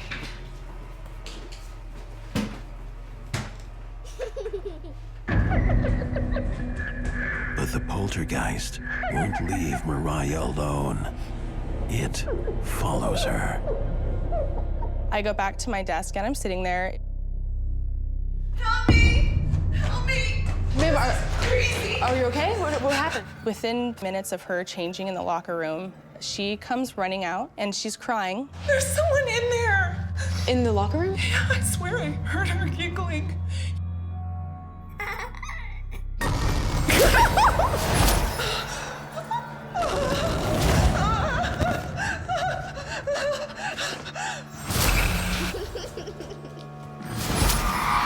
She says to me, I don't want to be here. Someone tried to get into my dressing room, and I swear I heard someone like giggling. I didn't know how to respond to that. You need to get out of here. There's someone here. Ma'am, wait!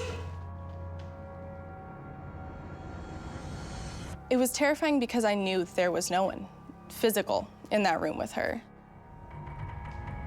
Mariah puts on a brave face and goes to investigate the changing area.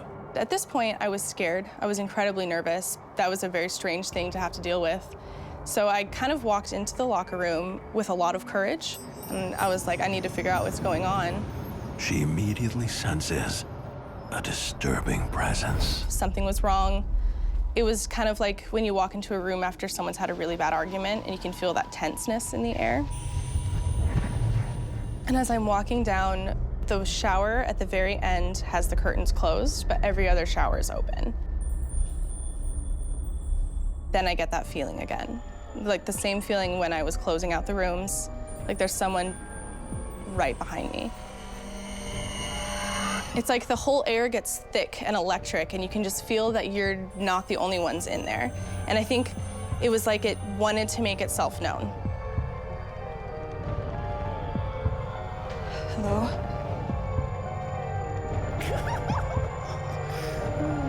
Is somebody there?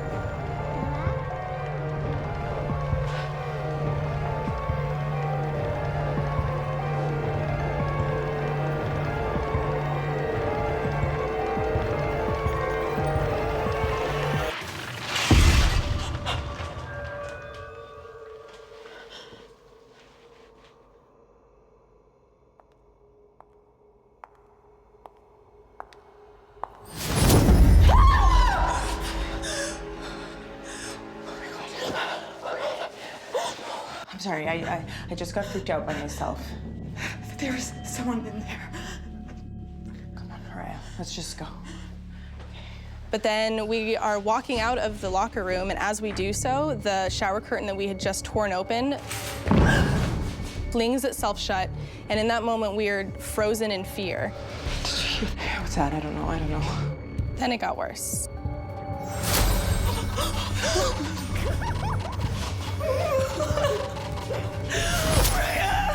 We were scared. We were very scared.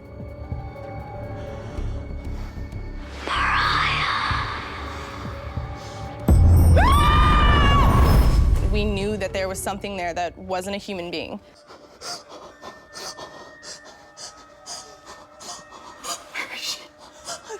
I don't see. Come on, Mariah, let's go, come on.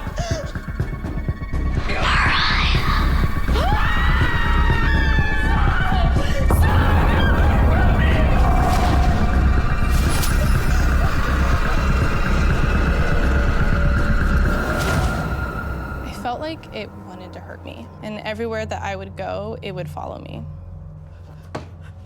So there's multiple reasons why a spirit might attach themselves to a person. One is that the person is experiencing a lot of stress. In Mariah's case, she is working at a spa late at night, and she's young, and she's afraid of all of these events that are happening to her. And so if there is a spirit in that location that is looking for somebody to attach themselves to, Mariah is a perfect target.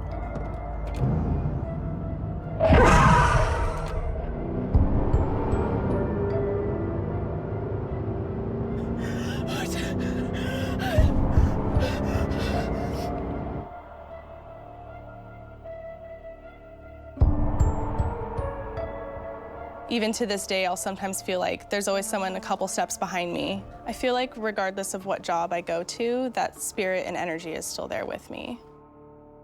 Look at you. My name is Wayne, and I work the night shift.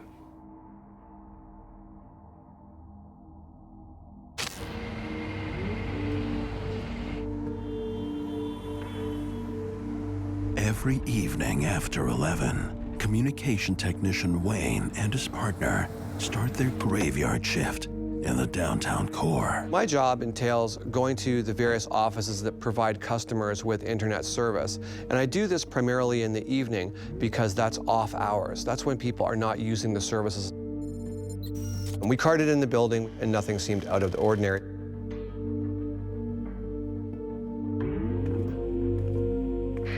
A lot of stories about it being haunted, strange sounds, strange feelings.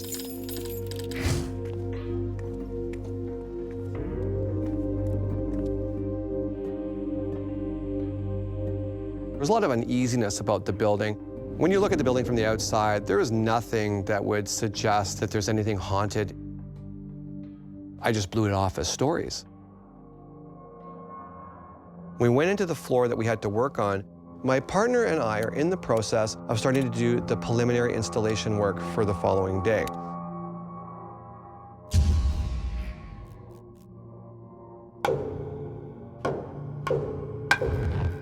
It's at that moment where I start to hear a metallic sound. What is that? You tell me. It's a banging noise, but it's rhythmic. It's not random. It's just as if somebody was banging a baseball bat steadily on a metal pipe. So it was like kunk, kunk, kunk, kunk, kunk, just like that. We began to systematically search that floor, going to where we thought the sound was the loudest.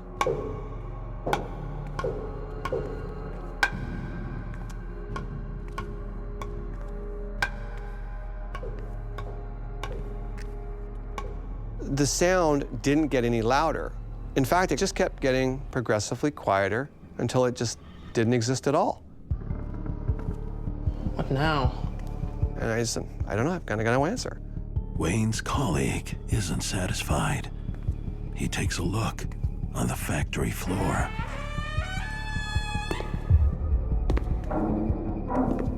And now, a new disturbing sound. Many of the stories that come out of that building are of unseen footsteps. You can hear them, but you don't see anybody. I had never experienced any of that. But Wayne's colleague is hearing them.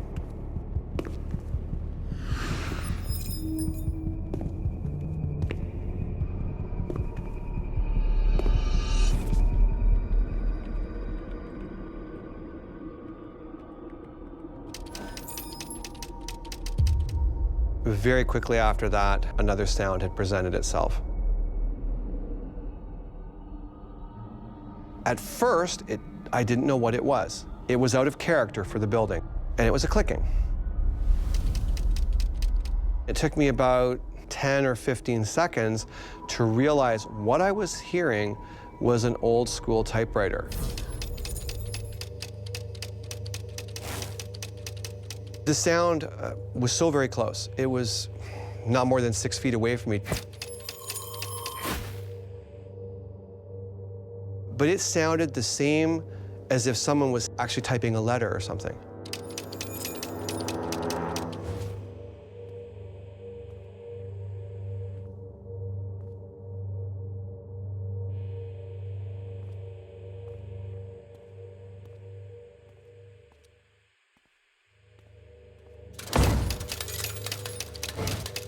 And it starts again. You would hear that mechanical chick, chick, chick, chick, chick, chick, chick, chick.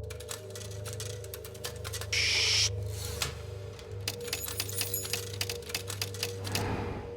And just like the sound, it just disappeared, altogether gone. Meanwhile, Wayne's partner senses something in the elevator.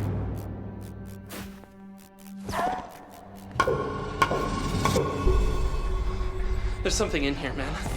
Wayne and his colleague agree there is an unwanted visitor. We had a definite problem. Let's go check the security cams. Did we have an intruder in the building? We had to investigate this further, so we did. If there's someone in here, you can see it on these cams.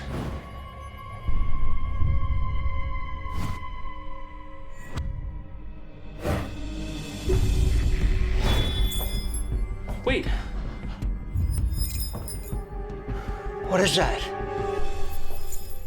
We went as far as calling our dispatch to find out if somebody else had used the security cards to get in the building.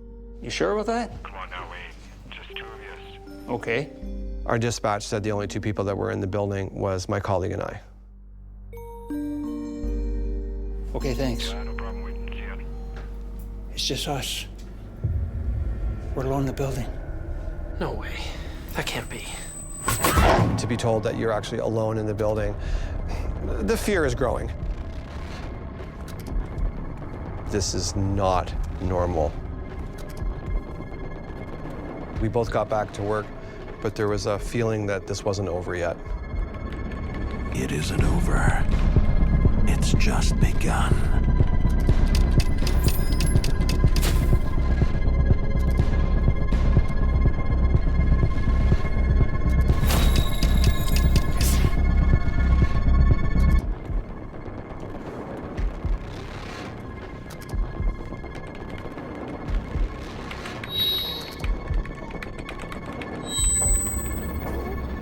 My spidey senses are starting to go off a little bit now, and you get that cool feeling on the back of your neck. And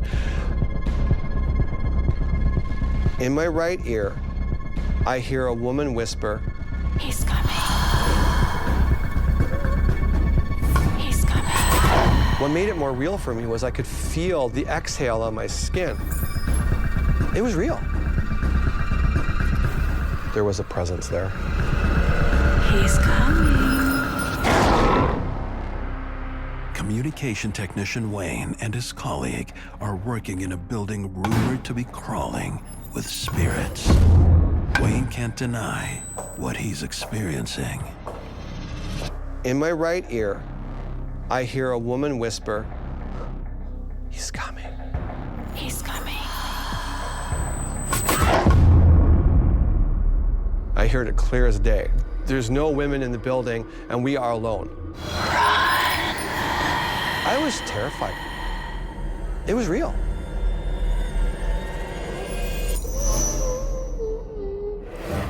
And then to turn around and there's nothing there, so what made the voice and what made the breath? In some ways, spirits are like unruly children who don't get their own way. They crave attention. It has to be extremely difficult to be around the living and none of them can see you. So how do they react? They knock, they bang, they touch people. They will sometimes do things that are extremely frightening in order to get attention.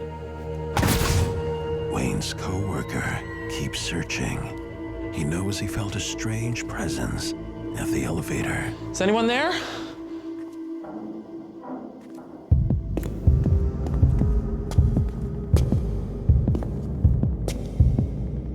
Wayne?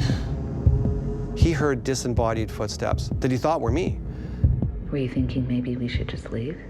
We can't just leave. You know, we've got an unprecedented amount of work that we would be accountable for. We'd have to have some explanation to our managers in the morning. It's like, well, why did you leave 100 people out of service? Well, there's ghosts.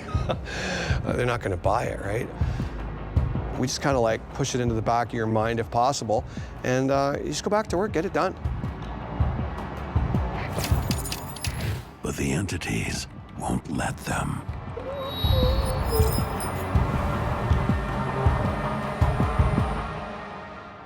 One common aspect of hauntings is that we see different layers. We might see spirits from the Prohibition era existing in one part of the building, completely unaware there is a more modern entity, layer upon layer upon layer, all independently of one another. And now, there is a tap, echoing from the abandoned elevator. But there's more than strange sounds waiting for Wayne. I'm waiting for stuff to clear on the computer screen.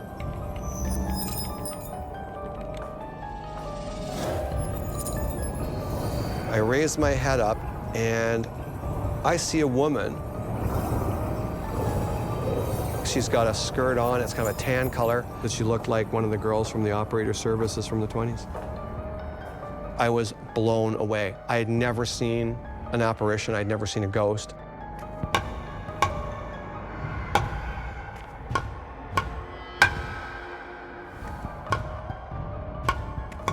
The tap continues. It's coming from inside the elevator.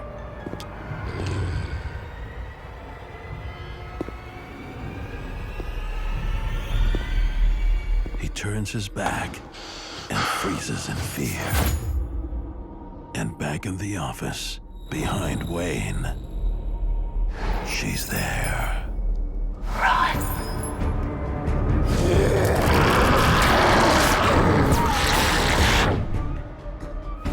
He's coming.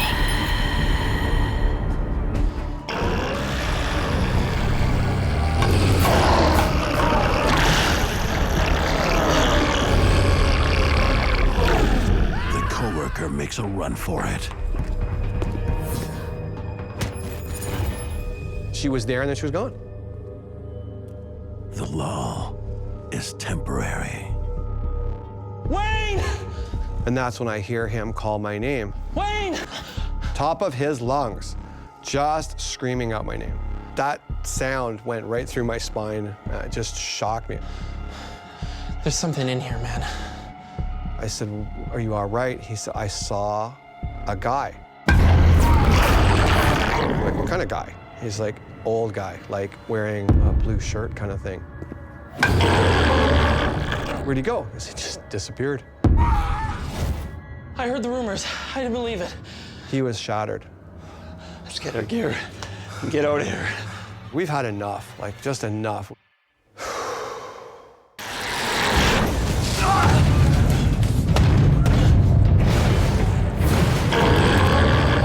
The whole building shook. The floors, it was like a ripple effect went through the floors. I could feel it right through my feet, actually right into my hips. The building is going to collapse. I'm not going to be in it. Outside the building, the world is unaware of their nightmare. It's fight or flight. We were running before our feet touched the ground. Wayne and his coworker make their way out. The female apparition who yelled "run" appeared to be warning them. Never again. I'm done. I'm out of here. So my partner, he transferred off that shift pretty quick though. He was done. Wayne tries to make sense of what was terrorizing them. There was a rumor that during the construction of the building, the first elevator death recorded in the city was during the construction of the elevator where a gentleman fell from the 4th floor.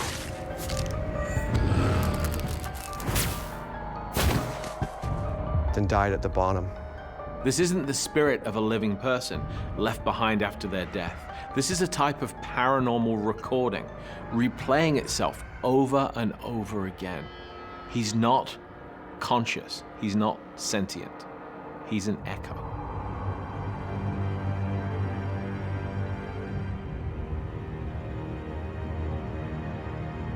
It blew my mind. The world is bigger than what any of us can imagine. Beyond. I don't think we'll ever grasp it.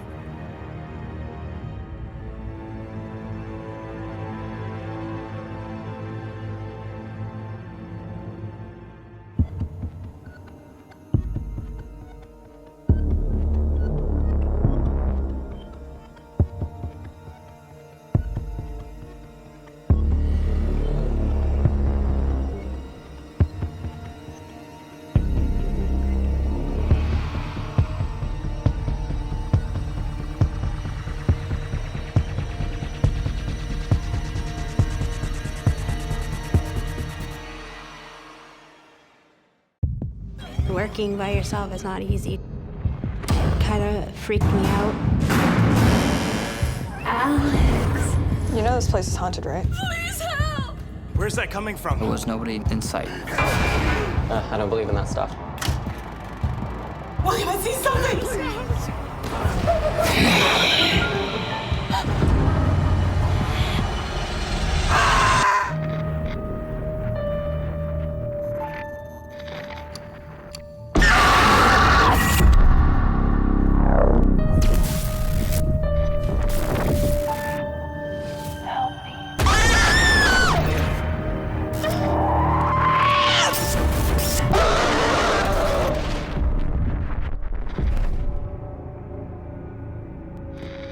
What you're about to watch is based on true events. Some details have been altered to protect confidentiality. I'm Alex Handy, and I work the night shift.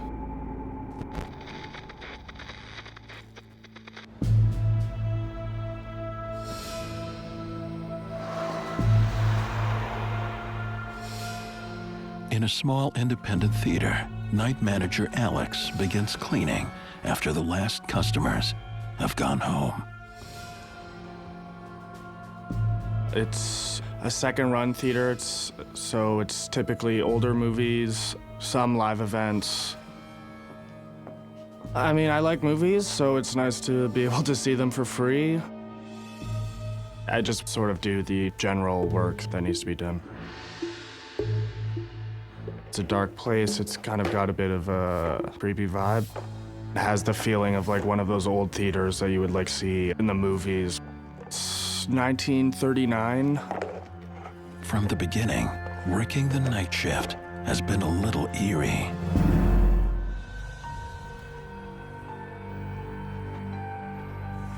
A lot of the times, at the end of the night especially, working in the theater, when you're walking around, it can kind of feel like someone's watching you. Alex. Like someone's, you know, in the room with you when you're the only one there. A place like that, you definitely hear stories, people, you know, hearing things or seeing shadows, stuff like that. I didn't really put too much credence into it. But the day shift worker, however, does believe. You know this place is haunted, right? I don't believe in that stuff. She told me that she was cleaning the bathrooms. And she was hearing like these weird noises, like banging sounds.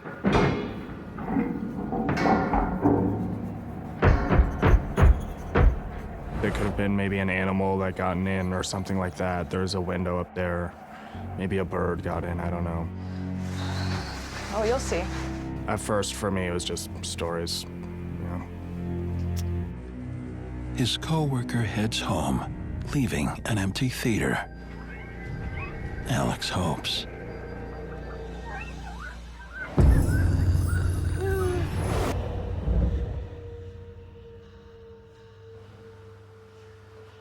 I didn't believe fully in the paranormal before I started working at the theater. I just wasn't fully convinced.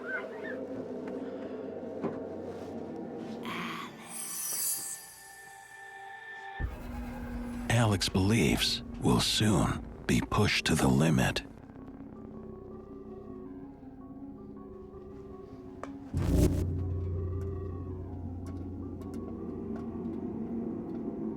So I was cleaning up the concession stand. And I start to hear noises coming from inside the bathroom.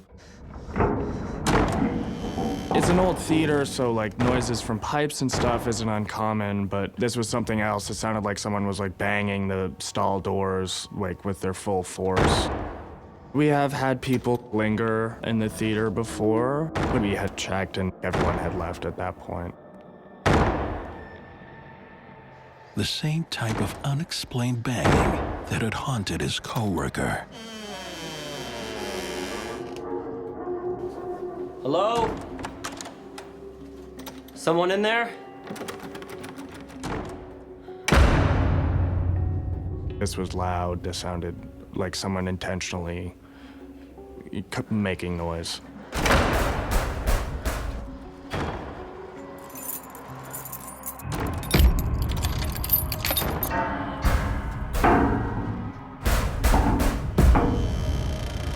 I'm a bit freaked out as I go in. But then as soon as I start to open the door, it just like stops. Everything just cuts off like right away. That's even a bit more creepy than even hearing the noise. I go in and I'm looking around the bathroom. I don't see anything, but there is this fog. No reason for that sort of like condensation and that like fog to be there. Like that doesn't really make sense.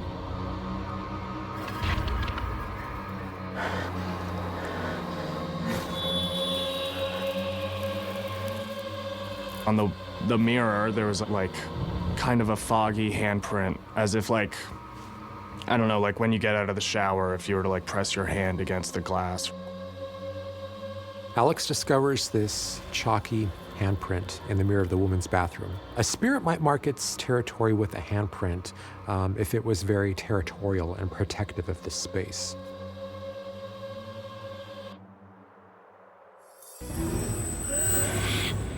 What the hell? Stay back!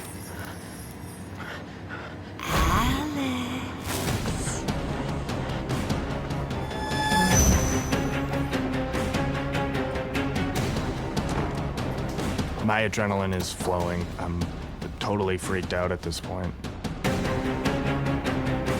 Alex runs as far away from the disturbances as he can. At that point, was able to sort of tell myself, like, okay, like, yeah, maybe you just heard something and it wasn't, like, it was just sort of in your head, was my way of sort of rationalizing my way out of it. No one's in the theater at that point. The doors are locked. Suddenly, the projector is on and playing an old-timey soundtrack. The projector behind me just turns on.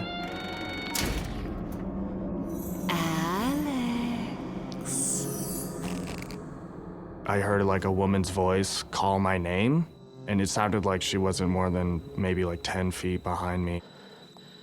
He can hear the woman's voice. Alex. But he can't see her. Alex. At that point, it's pretty hard to deny that something beyond what we think we know is happening.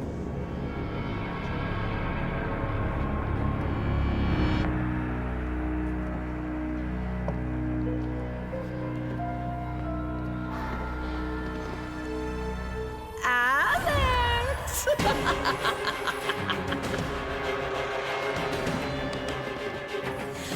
Alex. What Alex sees isn't of this world.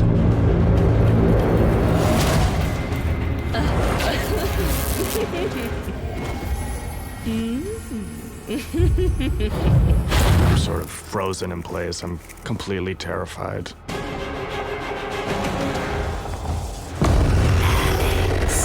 Night manager Alex is partway through his shift at a historic movie theater, rumored to be haunted. At first, for me, it was just stories. But stories become reality as he encounters a female spirit. In terror, Alex rushes into the auditorium, only to find that the spirit is dead set on finding her light. Alex. I just see this figure standing right across from me, and she's just standing there still. I'm totally freaked out at this point. Alex. My adrenaline is like up to here. It's at the top. Alex. Alex.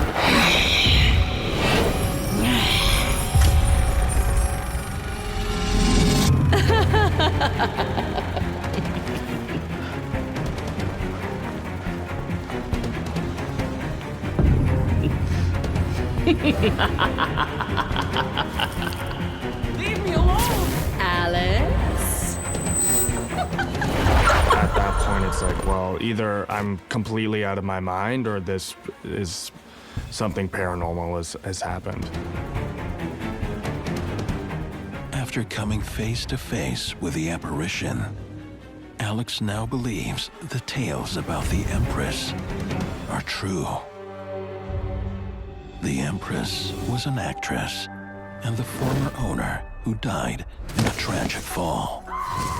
And it's rumored her spirit won't leave the cinema.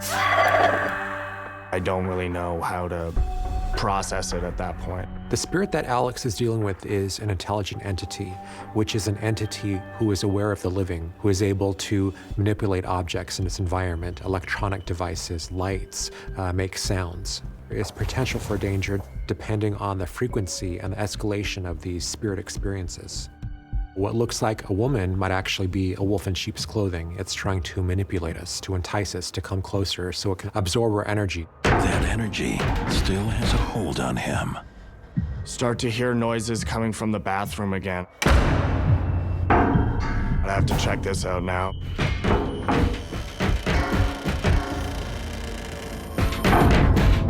Through the mirror, I see these stall doors just shaking. There's no one there. I don't see anyone's hands. I don't see anyone's feet. No one is moving these doors. They're just shaking by themselves.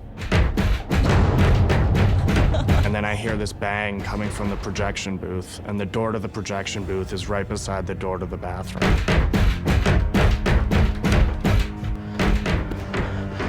I'm pretty rattled at this point.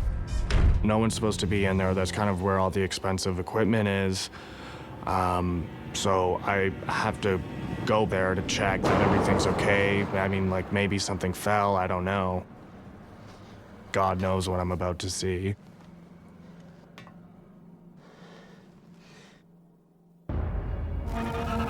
It's as though the Empress is luring him to go upstairs. Alex.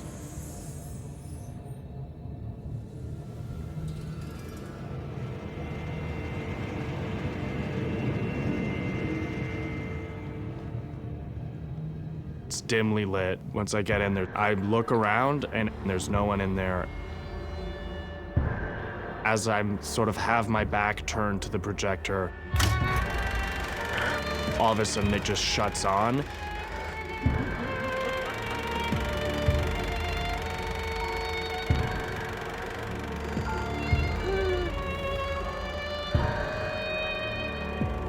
And I sort of whip around. She's back.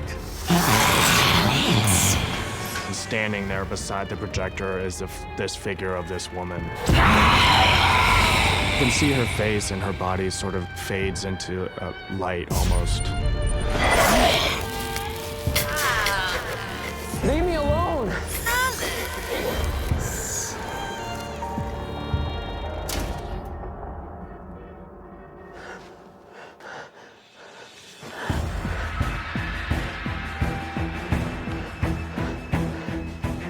That scared the living hell out of me.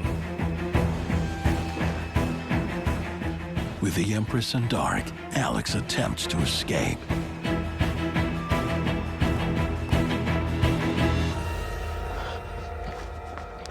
I'm in flight or fight mode. I'm ready to just leave the theater.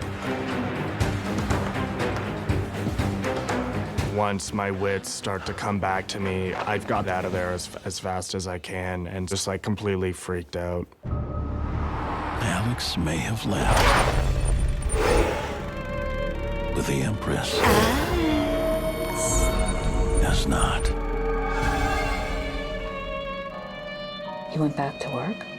After I saw this apparition, things calmed down. Nothing to the extent of what happened at that night, no.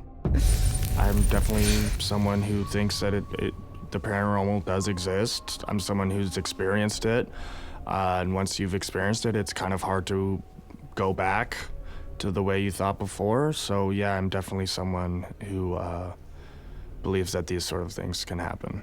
So how are you feeling now that it's over? Just coming to terms with the fact that, like, oh, this happened, and this is sort of like, now you know that this sort of thing can happen, and yeah, it's definitely a shock to the system.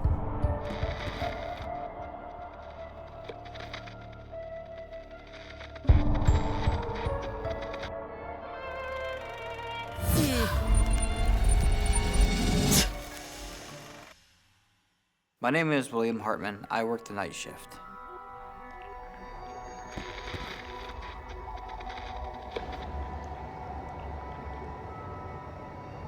Fresh out of high school, William lands a job as an overnight security guard at a factory. I was excited to get this job because I want to get into law enforcement. The factory itself is large. It has a lot of history. It was built in the 1900s. It was an old tractor factory used during World War II. The building survived a massive fire. When I was first hired, I was told this place had a lot of turnover. The reason why was because there was things that was going on at night. Happy to have a job, William doesn't question it. Why don't we go do our first patrol, get that out of the way? Yeah.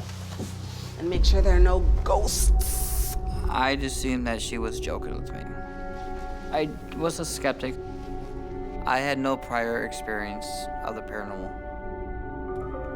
My job was to patrol the property, make sure all the doors are locked and secured, make sure the property is safe, and also watch the cameras. My partner and I, we got to the basement. When I first started, I just was excited to go to work. It was building my career. But it doesn't take long for William's excitement to change. This place is creepy. Sometimes I would hear banging, like pipes banging, mechanical noises. That's what we'd assume.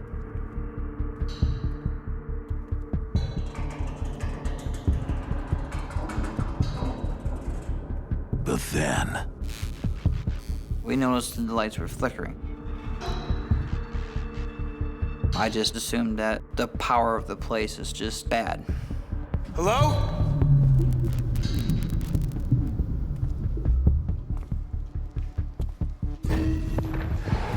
Hello? Hello? I will just leave a note with maintenance to check the wiring down here. She scared me pretty good. for William and his co-worker Lisa, it's getting stranger. Did you hear that?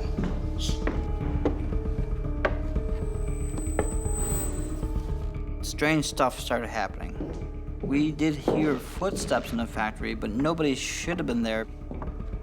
We started investigating around, but we didn't see nobody.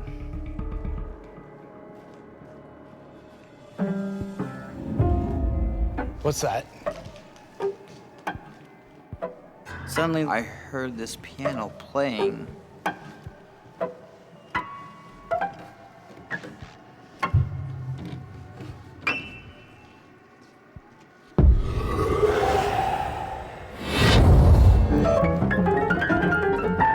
The keys were moving on their own. I did have some fear.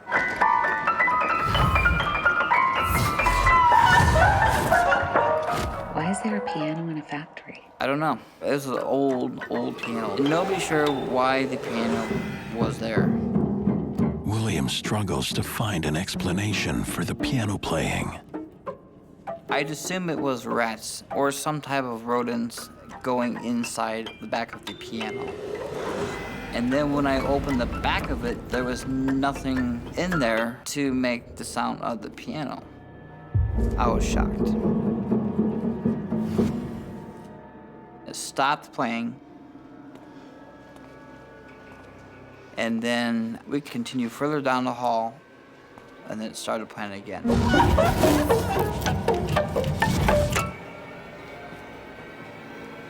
There's more that happened, though. What happens next? is terrifying. We heard voices. Where's that coming from?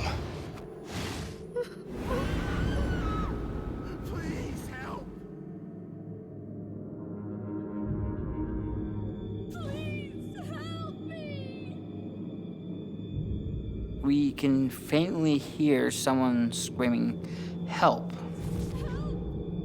We looked at every spot, and there was nobody in sight. Please! It scared us both. Help, please! Help! The cries that William and Lisa hear in the factory are spirits that are just trying to reach out to somebody. Please! Help me! They're basically just saying, we're here and we don't know why.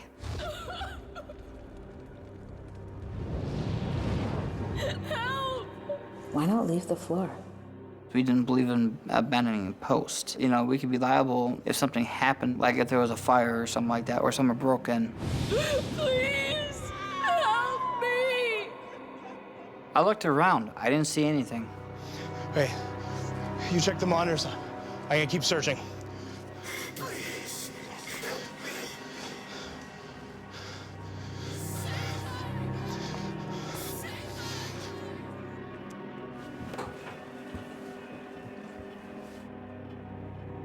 There was nothing on the monitors.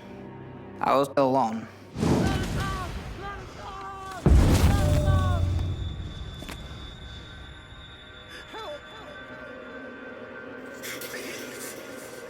I can feel a strange presence.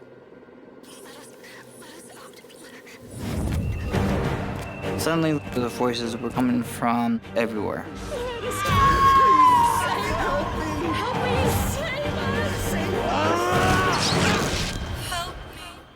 A couple of nights on the job as a security guard, William and his co-worker Lisa discover a piano that plays on its own. And then, unexplained voices from the empty factory. But worst of all, William is attacked. I felt pain. While protecting the factory, he has become prey. I had scratches on my arm. They were like right here, on the bottom of the part of the arm. There were 3 scratch marks. I couldn't figure out how that happened. I was freaked out. It's very likely that there are a lot of different types of hauntings happening at this factory. The scratch marks are probably from a demonic entity.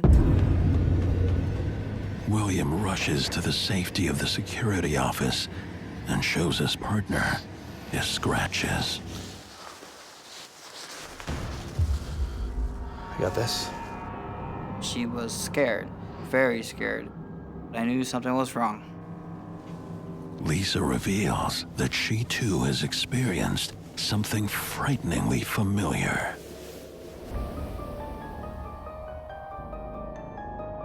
She got scratch marks actually on her back. There's no logical explanation. Something paranormal was going on in this factory. We were scared. We were frightened. Both of them were scratched.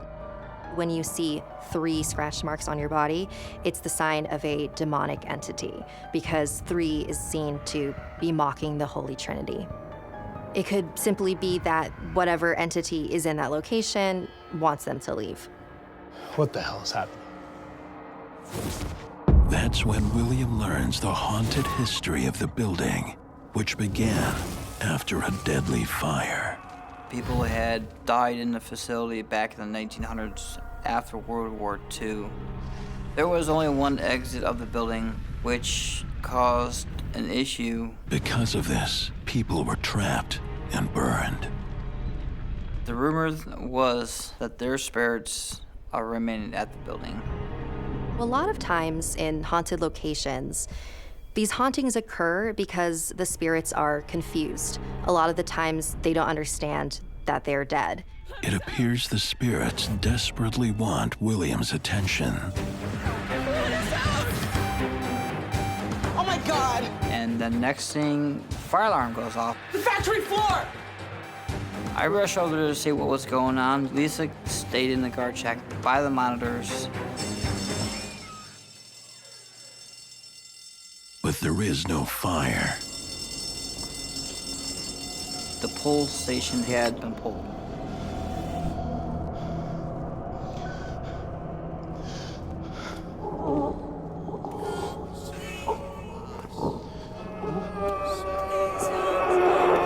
I radioed to her. The voices were back. I can hear them, but I can't see them. I can't see anything. William, I see something! I turned around. I didn't see nobody. There's nothing here. There's something behind you. I know she's not gonna lie to me, so I was freaked out. William! I felt there was very, very high energy there. The energy manifests into something beyond belief. What I saw scared the daylights out of me. William, get out! I got out of there as fast as I can.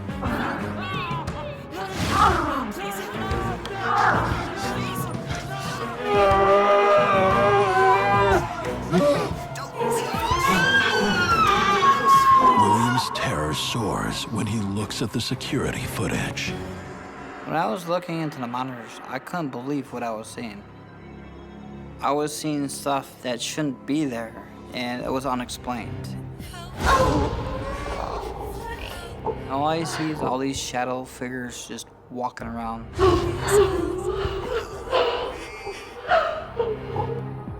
Who do you think those shadow figures were? I believe these people were spirits of those who died during the factory fire. I was terrified. William can't protect himself or the factory from the paranormal. Me and Lisa just left that place.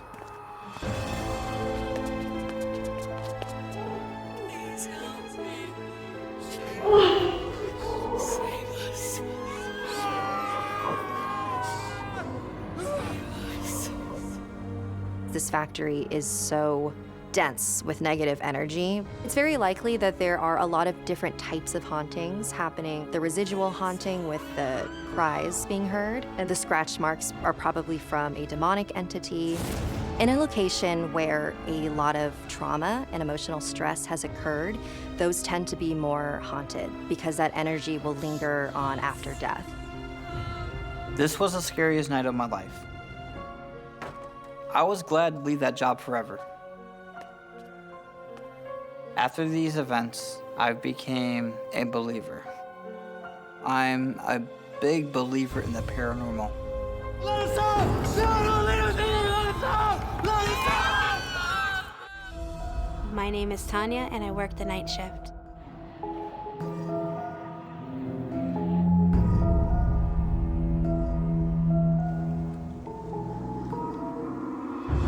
I was 18 when I started to work at the arcades.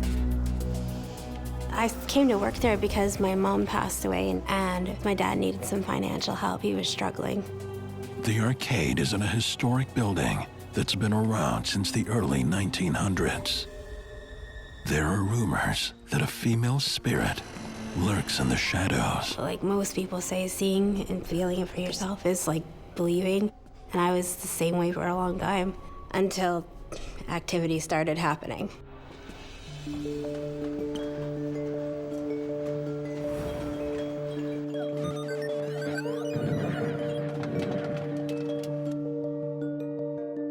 At night when everyone was gone, I cleaned and made sure everybody was out of the building and locked up. I was mostly alone in the building. Being 18 and working by yourself is not easy, and it kind of freaked me out. A month on the job, Tanya works in solitude on her shift until one unusual night. I heard footsteps, so I thought it was a customer, and I went to try to check out and investigate what it was. I started walking towards the back. The footsteps just kind of peter off. and didn't find anything. Something or someone is playing games with her. The activity started building. This time I actually saw something that, was just weird.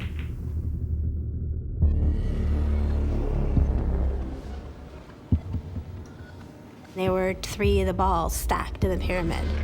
How did that happen? Was that unusual? Very unusual. I didn't put them where they were stacked. Working alone, there is no one to tell, so she gets back to cleaning.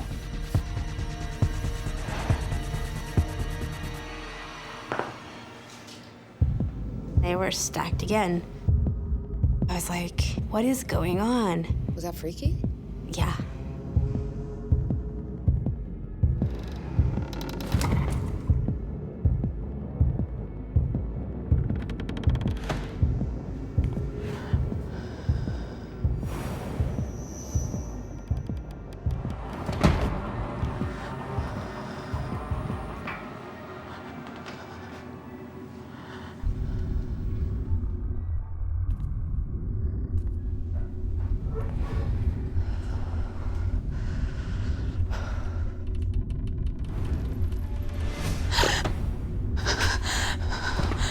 All the toys on the shelf flew off.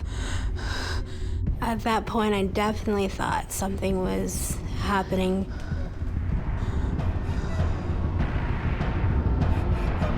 And it seemed like it was kind of centering around me. There was something, some activity going on there that is beyond, my control. It didn't feel human at all. I believe that what Tanya is experiencing is a poltergeist, classic poltergeist. They can be very dangerous. This spirit might be acting out because it needs to be heard. It needs acknowledgement. All of a sudden I heard bang, bang, bang. And I'm like, what is that?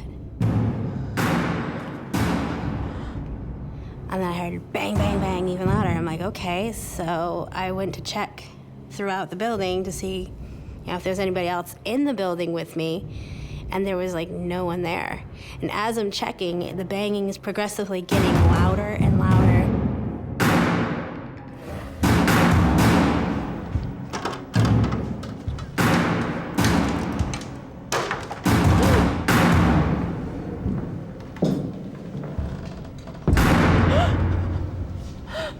I didn't know what to do. I didn't know what to think.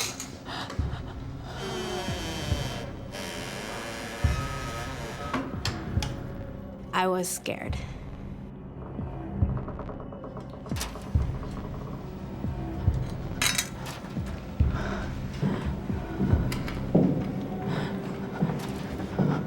It sounded too loud to be an intruder to me, so I had no idea what it was.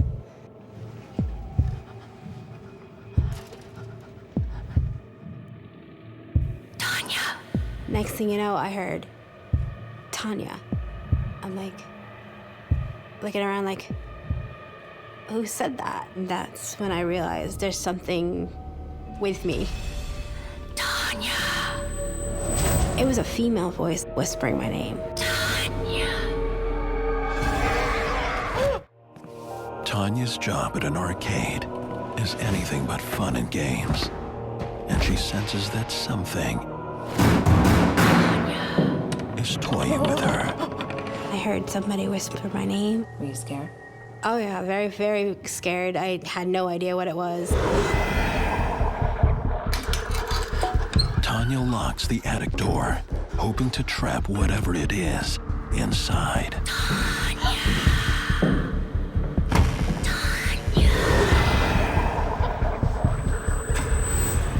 I panicked and I ran out. I was scared. So I called to my dad.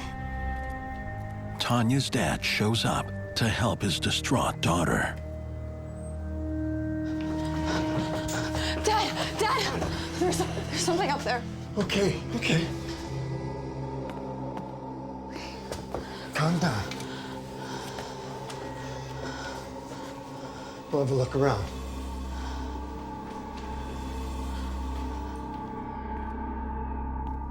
My dad didn't find anything.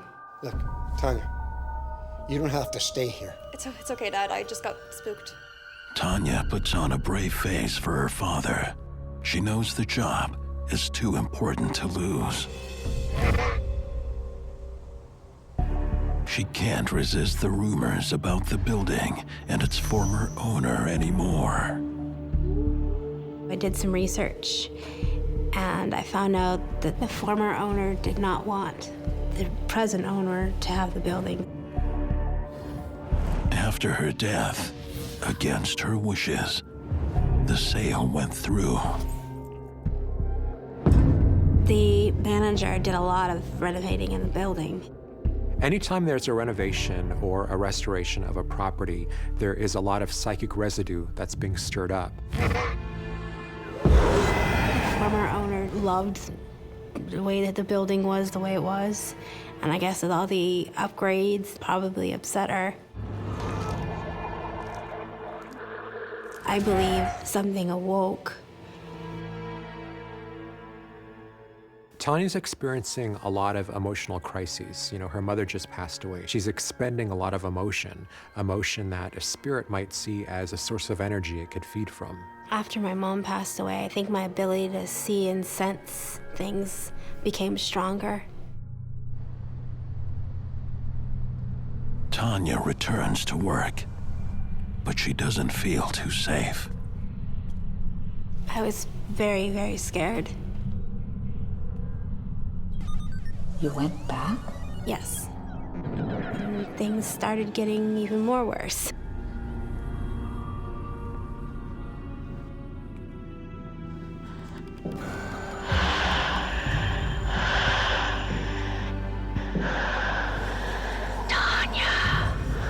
I would hear my name being called.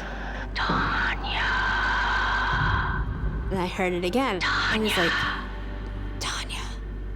Like, almost like they were like trying to whisper in my ear, but they weren't close enough, but I could hear it. Tanya. It was freaking me out because I had no idea. No idea why the spirit won't leave her alone and what she wants. I saw out of the corner of my eye something like walk by, and I'm like, what is that? My heart was racing, I was sweating. Tanya. She's in a game she doesn't want to play. I was scared. The panic had set in. Why is it, choosing me? Tanya.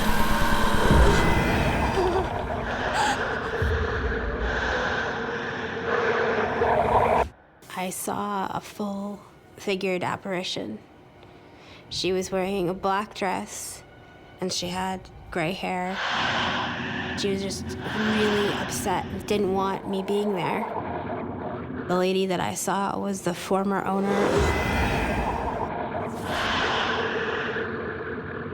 No.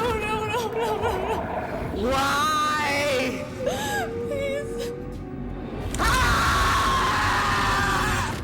And then she just vanished right before my eyes, and I'm like, oh my gosh, what did I just see?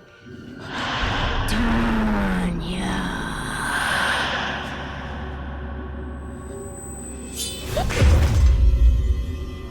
All of a sudden, I heard this sound go like whizzing by me. And at first, I didn't know what it was until I looked on the floor, and it was a knife about like that big. It flew by my head. If I had been standing a little bit closer to the left, it probably would have hit me. Thank God it didn't. She was trying to hurt me. And a knife came by. It felt like it was threatening my life. She was like mad at me. I don't know why. Don't know what I did to her. Leave now!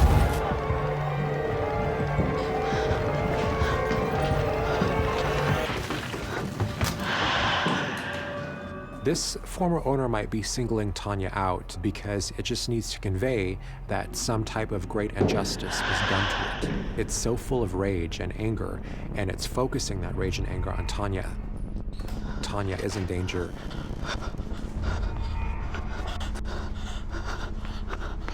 I ran out of the building. I got a very overwhelming feeling of sadness. It was so strong and emotional that I couldn't really, handle it. The past owner, on her deathbed, threatened that if the present owner got the building, she would come back and haunt it, and I believe she did. And then I think because I was the first person in the building that season, it decided to take it out on me. It freaked me out to the point where I never wanted to go back to that place. It was just scary.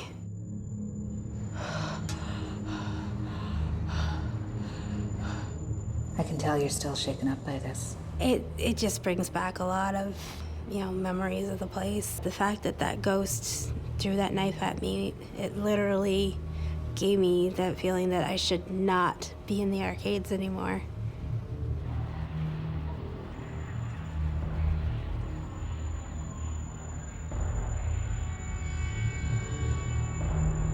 Do you believe in the paranormal? I definitely believe it now. I definitely don't want to go through that ever again.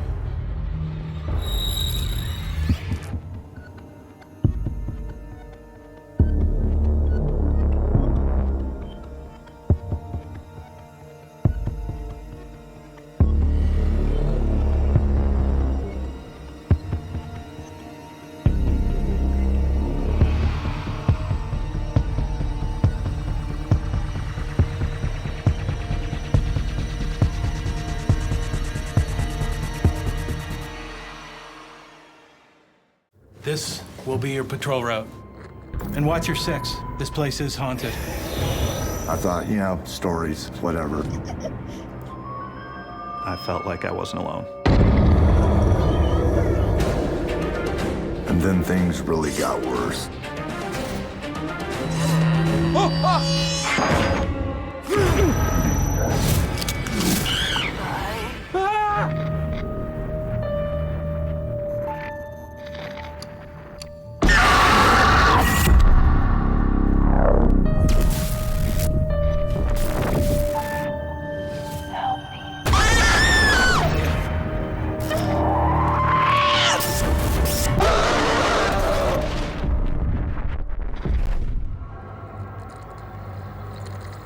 What you're about to watch is based on true events. Some details have been altered to protect confidentiality. My name is Grayson, and I work the night shift.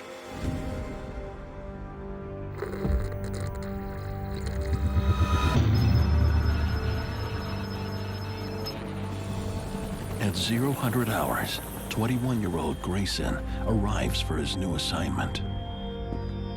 I am a military police officer. I work on a military installation, performing patrols and civil services for the United States government. I can't tell you exactly where I work for security reasons. Private Grayson reporting for duty. Welcome, Private. This will be your patrol route. If you've been on a military base, it's pretty bland, but my patrol is a very unsafe area, and this area was kind of left to rot. It looked more of relic, essentially. Forgotten. There's no power in most of the buildings. You will need this. Get to it. So when I started, they definitely had some rumors as to things that had gone on in the area, such as doors opening on their own and things moving on their own. Oh, and watch your 6. This place is haunted. Some of the guys were jokers, so you couldn't take everything they said to heart. My duties would include security checks, checking perimeters, making sure nothing has been damaged. And I would patrol the same place every night. My patrols are done alone. Everything like that is on my own. As I walked through one night, I shined my light out and realized that one of the doors hadn't been opened. I never leave a door open. I checked, but there was no one else there.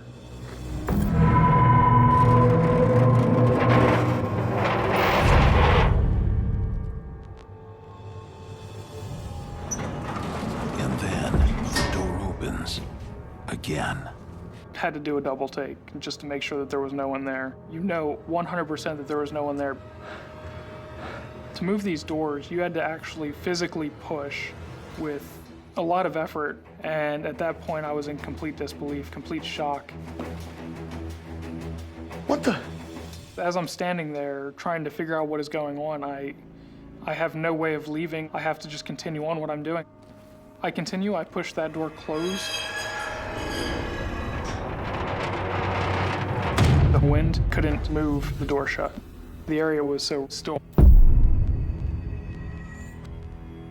I then continue moving through this area.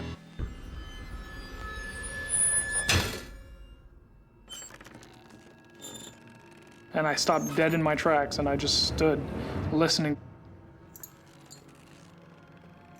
I followed the sound, this punching bag. It was right there in the middle of this building. It was swinging on its own. What the hell?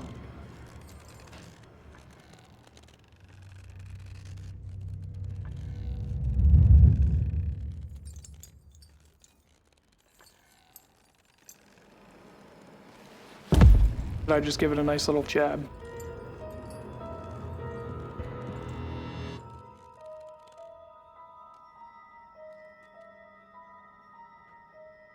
How do you explain the door opening and the bag swinging on its own? Walking through these buildings alone, it's very dark, plays tricks on your mind. But what happens next isn't a trick. I was walking through a different area, new for my patrol, and we had to exercise noise discipline, so we weren't able to make any noise.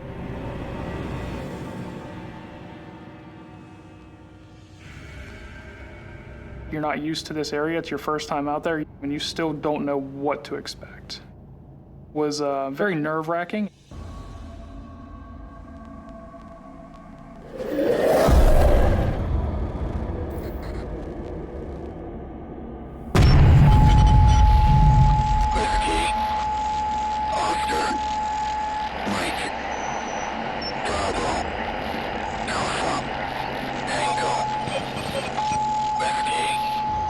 All of a sudden, this radio turns on by itself on full blast, scaring the out of me.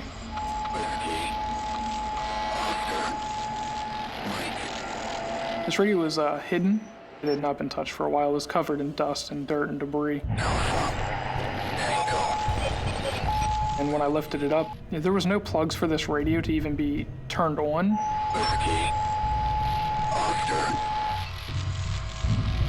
What these gentlemen had told me was happening here. I now had every reason to believe the stories that I was told. Now, when that radio went on, in his fear, Grayson might not have heard that message that was trying to come through.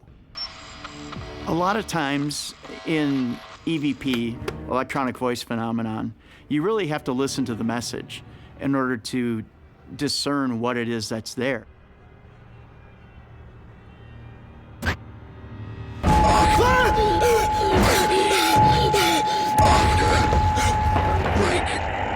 Adrenaline gets going, it pumps fear into you.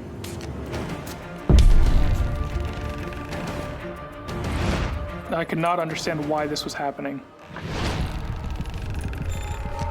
It's absolutely terrifying.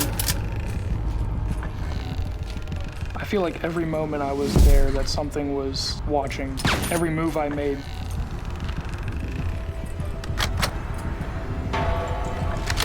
And all of a sudden, Grayson, a U.S. military police officer, is on a new assignment at an abandoned army installation. Doors opening on their own, a dead radio coming to life, and then a presence. Grayson is convinced something he can't see is out to get him. Something metallic smashes me in the shoulder. United States Police! So I had this holy moment. I don't know what that object was that had struck me. This is a restricted area, show yourself! This thing was physical, it attacked me. Grayson can't use his training on something he can't see. Whatever I was dealing with definitely had more power than I realized, whether alive or not. It's absolutely terrifying.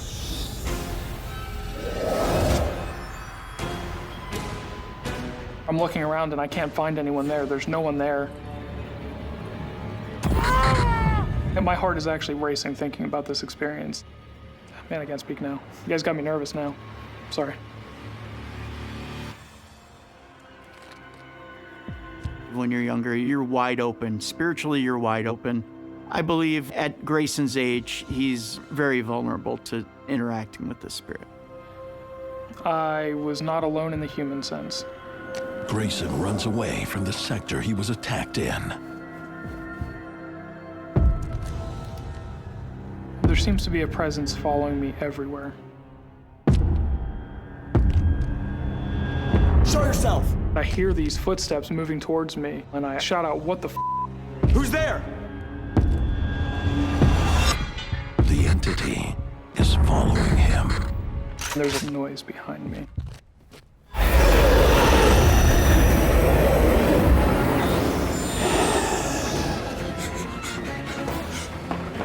And that's when I ran. I didn't want to be there. I ran as fast as I could to get out of that area. At that point, I realized I was dealing with a paranormal experience.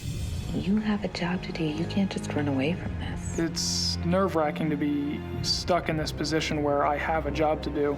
I have to continue doing it whether I'm scared or not, whether I'm alone or not. It terrifies you. What's happening to Grayson is above his rank. He needs backup. There's somebody in here. Show me. Show me on the map. This sector. Here.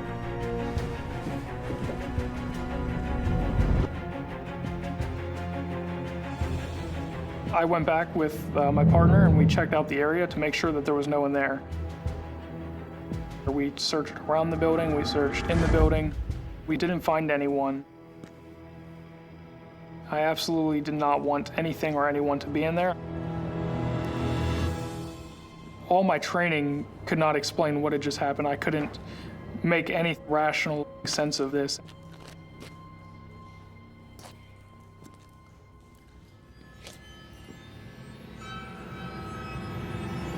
I'm aggravated. I was pissed off, but I'm also scared.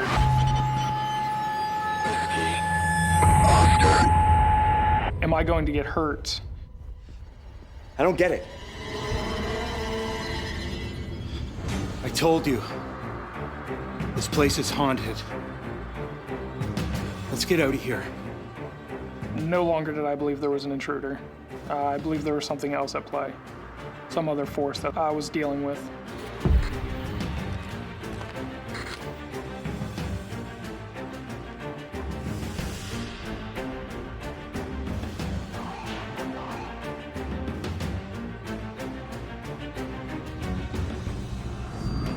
Grayson wants the truth. You gotta tell me what's really going on here, Sarge.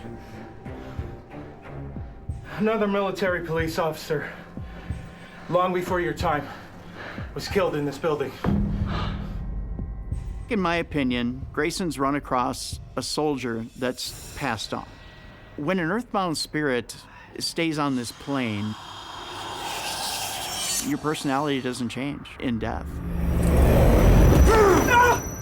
Getting hit with something is a little extreme. The dead soldier didn't like the cut of Grayson's jib and went after him. So in this case, you just have a bad seed. The so-called bad seed steps up the violence. One of the cups fell off the shelf. It fell straight onto the floor. What the hell was that? As these objects start falling off the shelf, I'm in a full-blown panic at this point because I'm stuck in this office. I can't move. There's nowhere for me to go at this point. What's happening? You brought it back with you!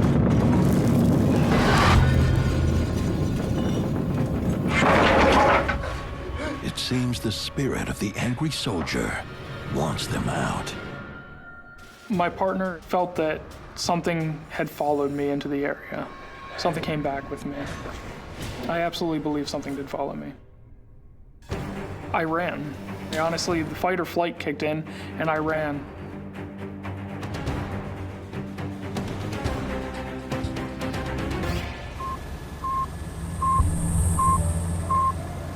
After these events took place, it definitely opened up my mind to a whole different world that I had no understanding of.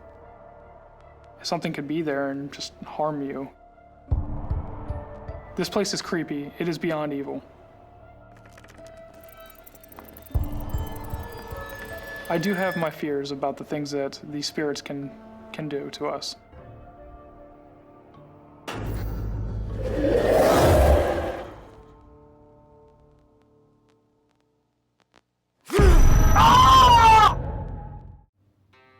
My name is Dave, and I work the night shift.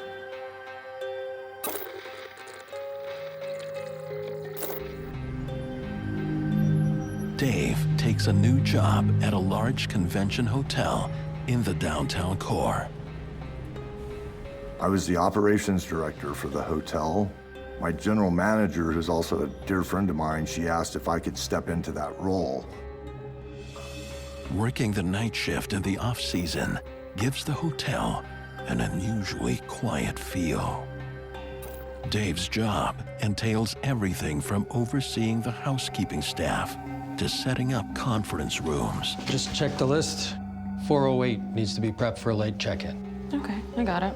He's been in the hotel business for more than 30 years and knows that most places come with a rumor of at least one resident ghost. I had heard stories from some of the other employees there about this little girl they would see on occasion. And I thought, you know, stories, they're whatever. Then a few months in, some strange things started happening. I was working night shift with a young lady. She was pretty new. She'd been there maybe a month.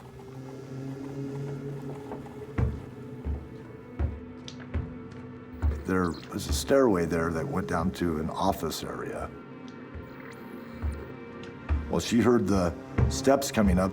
Hello? She said it was like stomping coming up the stairs. Well, the thing is, nobody was down there. That was all locked up.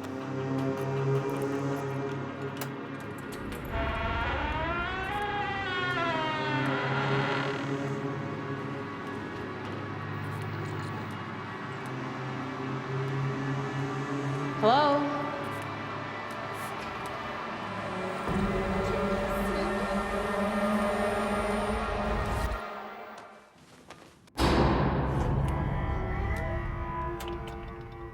The housekeeper makes her way to Dave's office to report the disturbing sounds. Hello? But before she can get to Dave, something rattles behind the closet doors.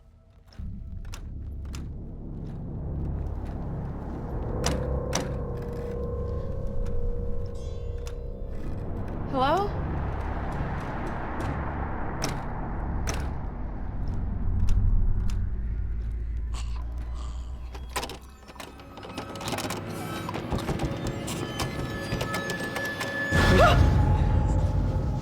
You okay? Breathe. The closet was rattling. She said I heard the door shaking. She said I freaked out. Easy. Just check, please. Just check the closet. Okay, sure. I'll get it.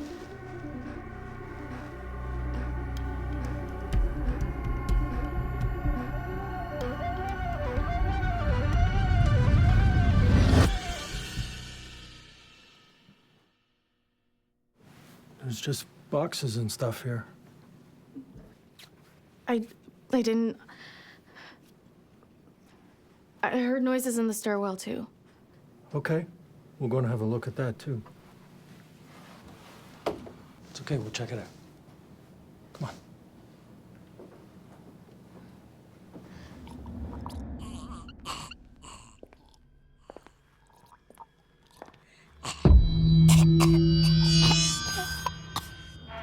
Although still shaken, the housekeeper cautiously shows Dave the stairwell.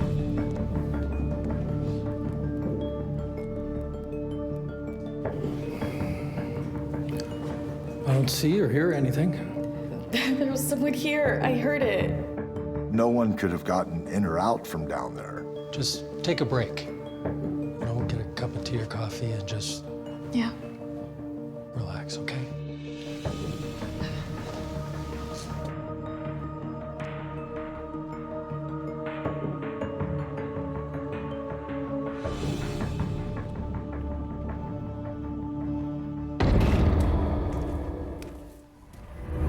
Dave doesn't have to wait long until he has his own strange experiences. I went back to work the next day, just everything is normal, and I was setting up for a convention. And I thought I heard something like a thumping.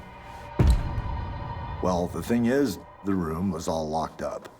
Nobody had been there since about 4 o'clock that day.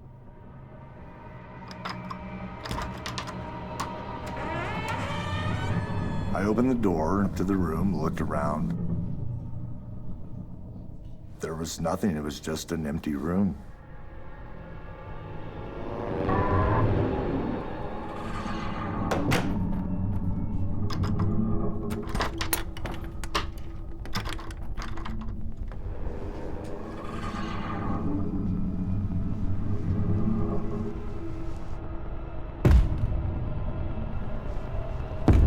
It happened again.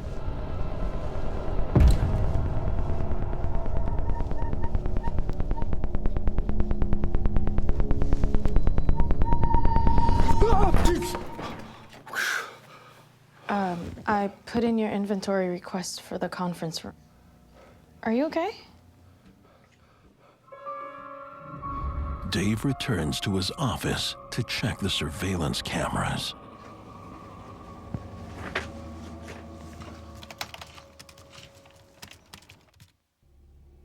Nothing was ever captured.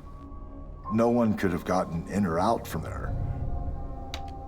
Despite what has happened, Dave tries to take things in stride. I stayed on the job. I thought, you know, maybe there's something, maybe not, but you just kind of try to put it out of your mind, go on about your business and do your job. And then things really got worse. I was setting up a small breakout meeting room.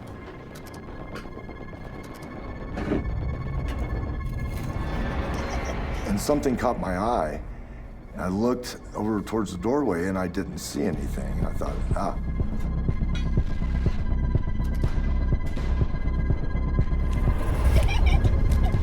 It happened again, but this time it's a little different.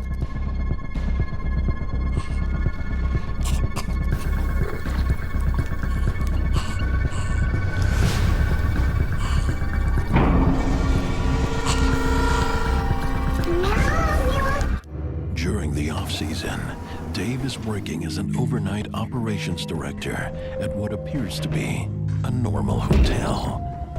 But then, he starts experiencing a series of unexplained phenomena, culminating in a frightening encounter. It looked like a little girl's head peeking around the side of the door. And I thought, what? Did I see that?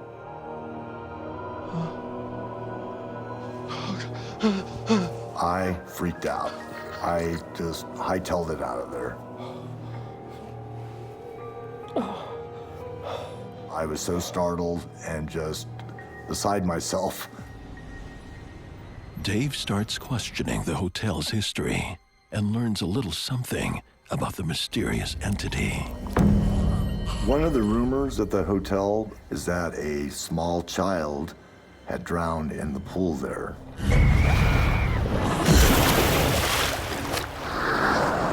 So I thought, you know, maybe this is that child still lingering. At that point, I was like, wow, what these stories people have been telling me are, it's really happening. There are several reasons why a spirit might linger after its death, but one of the most common reasons is that the person was not expecting to die. A quick death, and they suddenly find themselves outside the body, confused. Where am I? What happened? What's going on? Why is nobody looking at me and talking at me? Can they see me? Do they know I'm here? After what he's learned, Dave seriously considers quitting. But jobs are scarce. I've worked in hotels since I was 15. In that area, what I did for a living, you only had a few options. In search of answers, Dave investigates the pool, which has been closed for several months, awaiting repair.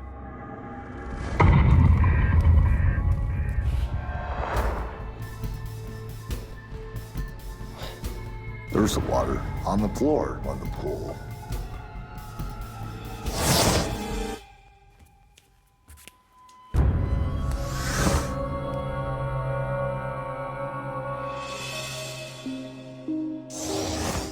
It's very unsettling to hear that and think there could be a spirit there that is trapped somehow. And I mean, that's very unsettling.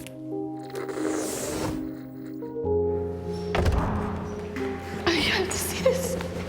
The housekeeper, she comes in and she's just totally freaked out. She had been feeding a family of raccoons that were living behind the housekeeping department. What is that? There's this video of these baby raccoons in a bucket. Now, she thought she had only taken a photo. Then the video goes black. Well, that's where she'd put her phone back in her pocket. And if you listen to the audio of this recording, a few seconds in, you hear a small child's voice. I want to play this video for you. You're not going to believe it when you hear it.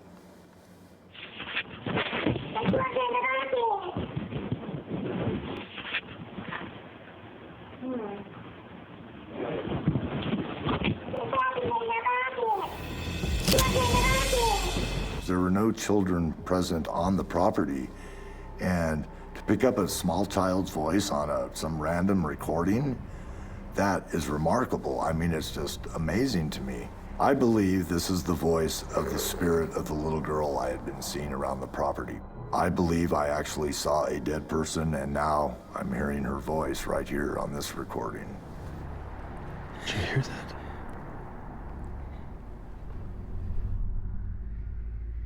She was very frightened, and I told her to go home. I heard the voice again. I looked.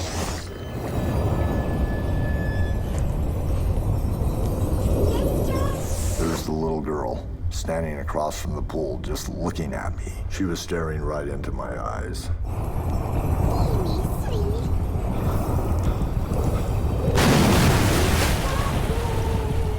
My heart about pounded out of my chest just like instantly. Every hair stood up on me.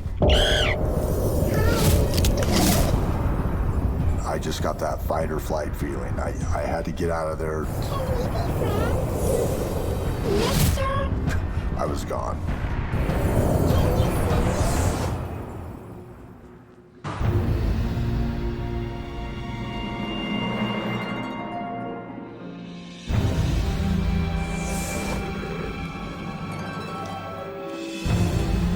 I retired from the hotel business. I was in it for 40 years.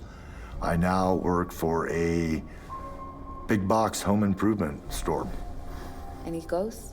There are no ghosts at my new job, at least not yet.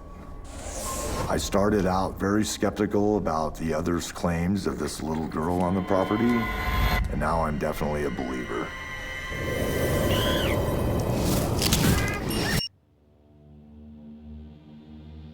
My name is Michael, and I work the night shift.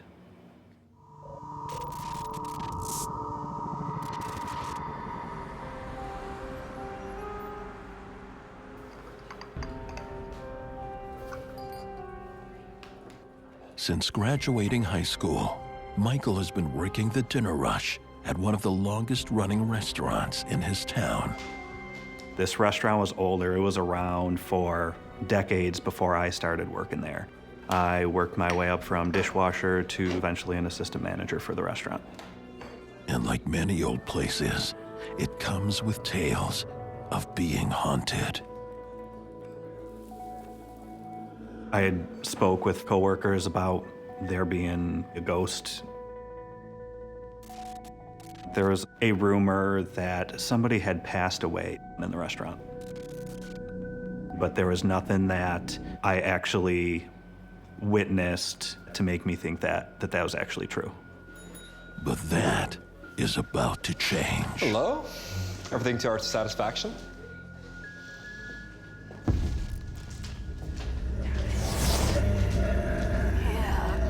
There were some sounds that I couldn't explain, and sometimes customers heard them as well.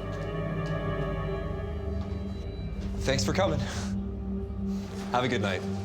I would just kind of shrug off as, oh, it's an old restaurant, it's just a piece of equipment or something like that. It's just the fans.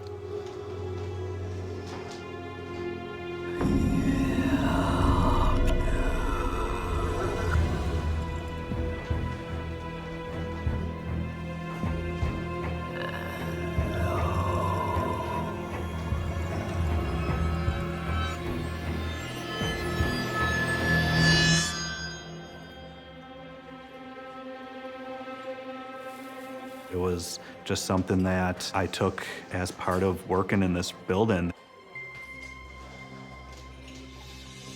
But the strange occurrences are ramping up the later his shift.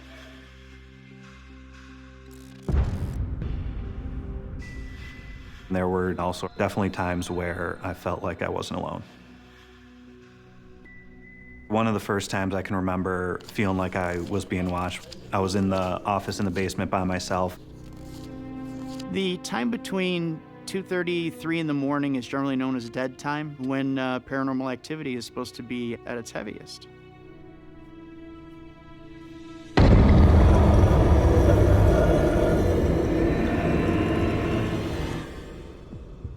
It felt like there was something looking in the door at me. All the cooks, the dishwashers, the bartenders, they had all left for the night, so it was me by myself in the restaurant.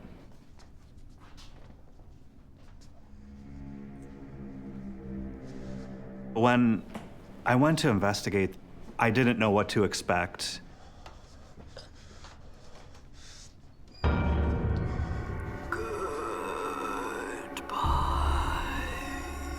I could feel the hair on the back of my neck stand up.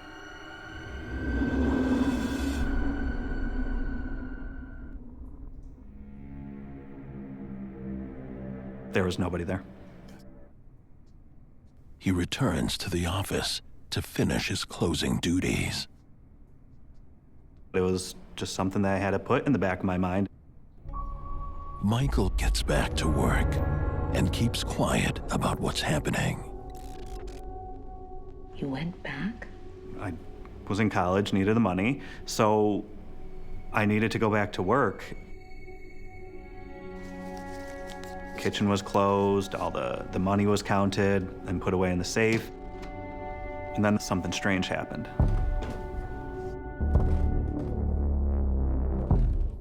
I could hear clear footsteps above me. The office was in the basement, and the banquet room was above it. Still in denial about the rumors, Michael assumes a burglar must be upstairs. There absolutely is a potential for robbery. It was an older restaurant, so I mean, security wasn't that great. It could lead to potential dangerous situations.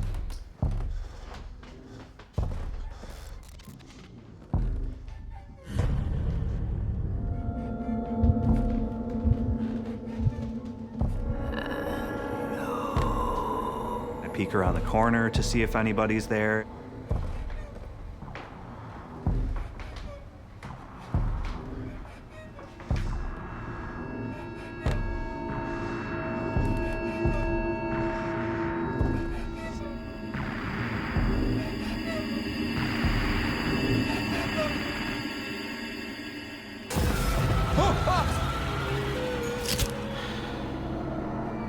There was a large figure. It had eyes that were large black holes and a very long oval mouth wide open.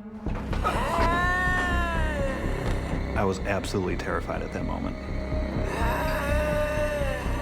I remember thinking all these stories that people have told me in the past there is something there with me. It looked like a person, but it didn't look like a person. A lot of times with an incomplete manifestation, you may see an incomplete face, black eyes, but the rest of the body is intact. It's a spirit that's unable to control itself or be able to manifest completely. After this horrifying experience, Michael can keep silent no longer. You okay, dude? Michael sits down for a drink with his colleague, Jason. Can I tell you something? He confides in Jason about what he's seen. I go to the banquet room. I open the curtain. It's a ghost. It's a ghost right there, an old woman. She looked dead. I was so scared I ran downstairs. I swear to God, the same thing happened to me. My name is Jason, and I work the night shift. Michael learns he isn't the only night shift manager to be haunted. When I first started at the restaurant, I heard rumors that there were strange things going on.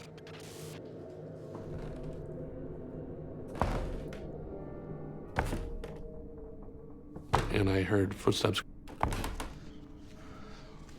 Jason ignores it and gets back to work.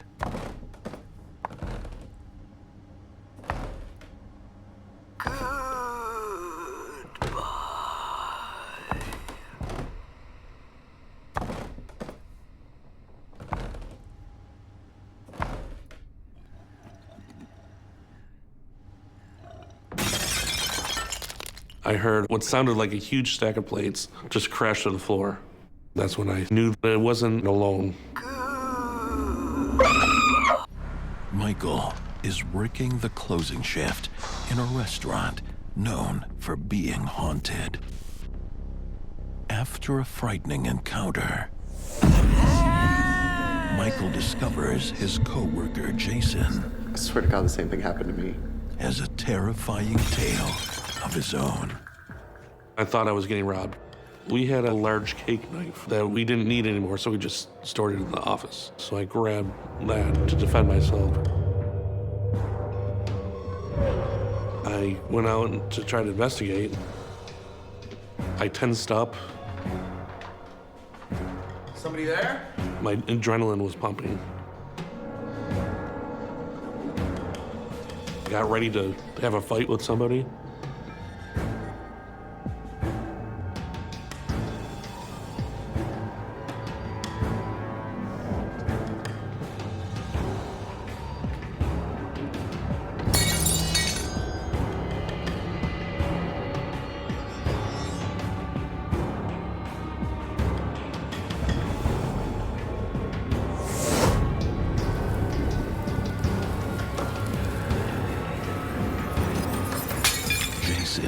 Searches everywhere.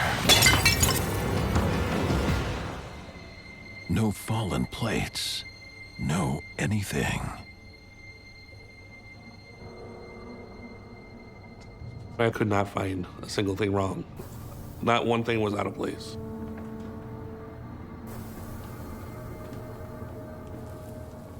It was at this moment that I really began to feel that this place is truly haunted. I was my pants. I locked myself in the office, finished my duties, and got out of there as fast as I possibly could. Jason's story confirms what they both suspected. We looked at each other instantly and knew the rumors were true. I have no problem admitting that it scared the out of me. That's really weird. But who or what is haunting the restaurant? There was a story of this one elderly woman who, during a baby shower, had a heart attack in the banquet room of the restaurant. That could have been the source of this paranormal activity. If that did, in fact, occur, then that would, in my eyes, lead to some paranormal activity there. We all have a choice when we die. We either go to the light or we choose to stay. I think the old woman stays at the restaurant and remains at the restaurant because that's where she was happiest. But for these managers, the nightmare is about to get worse. And there just happened to be a lull in the conversation.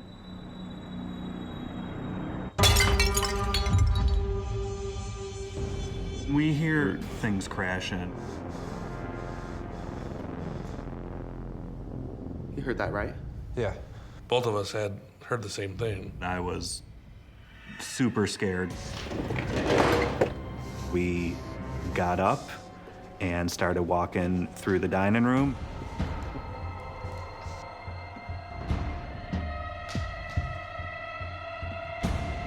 Let's get the hell out of here. Yeah, I'm with you.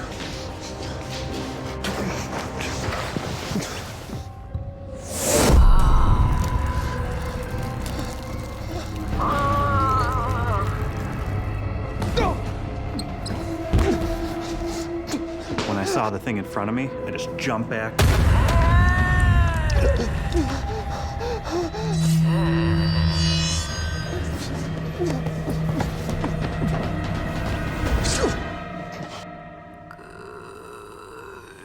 I could hear somebody say goodbye. Goodbye. I was absolutely terrified at that moment. I literally ran out of the restaurant. Jason is long gone. Michael makes a run for his life. I just drove and I got out of there. Normally when you whisper goodbye to someone, you're telling them goodbye because you're leaving. But I think she's finding it harder and harder to keep herself around. And that maybe she feels she just needs to go to the light. It's very real still. I mean, to this day, I can picture this figure as if it happened last night. It wanted to make itself known to me, and it looked like it was trying to scare me, and it worked. I've never been that scared in my life.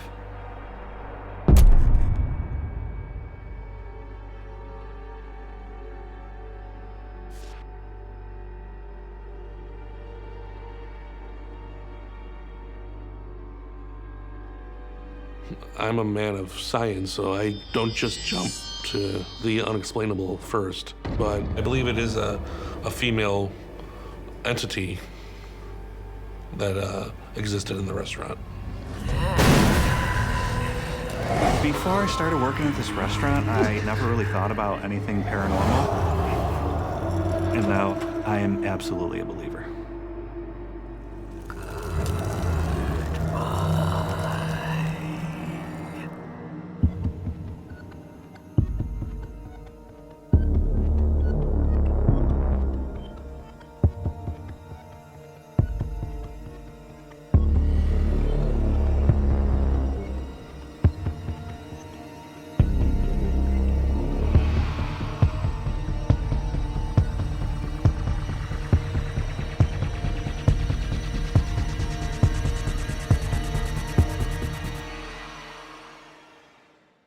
I knew I was the only one there. At least I believed I was.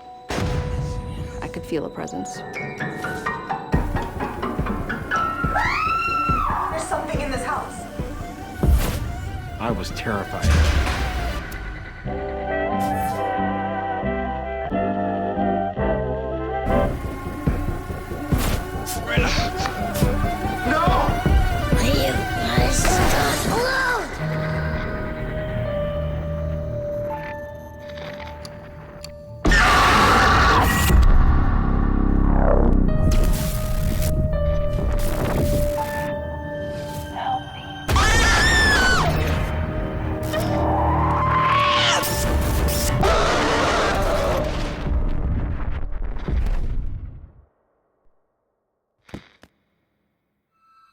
What you are about to watch is based on true events. Some details have been altered to protect confidentiality. My name is Bobby, and I work the night shift.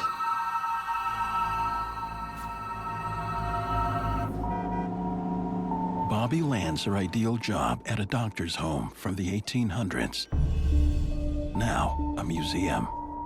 My position at the museum was director, which enabled me to have full access to the premises.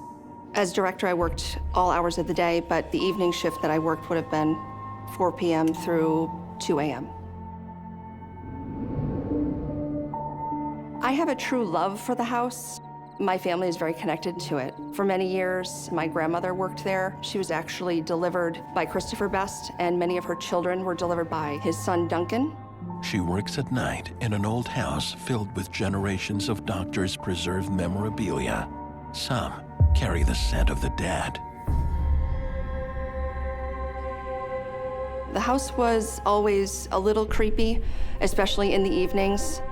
You have to remember this is a house built in the 1800s. The light switches are almost always on the other side of the room than you're walking into, so you're walking through the dark. When I started at the museum, there were no rumors of ghosts, there were no whispers of any sort of paranormal activity. It had just been a house that the doctor had lived in. I was a true non-believer, but I've had flashlights go off on me while I'm trying to walk through the room and they just decide to shut off.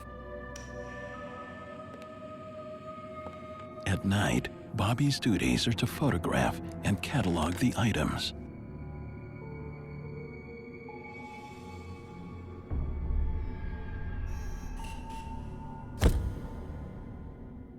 Only a few nights on the job, and the atmosphere in the parlor changes.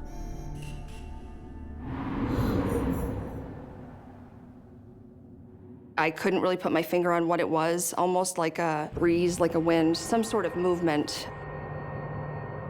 It was as if somebody had just walked into the room. It was like a wash over you, and you could just smell the perfume. I turned, and I just saw something very quick out of the corner of my eye move. It had a form. I couldn't tell you what it was. And by the time I tried to focus on it, it was gone. But I said to myself, I was not going to let a little apparition scare me away. Undaunted, Bobby continues that night with her coworker to set up for an upcoming public talk. This talk got some buzz. Hope we have enough chairs. Yeah, it's gonna be a great one.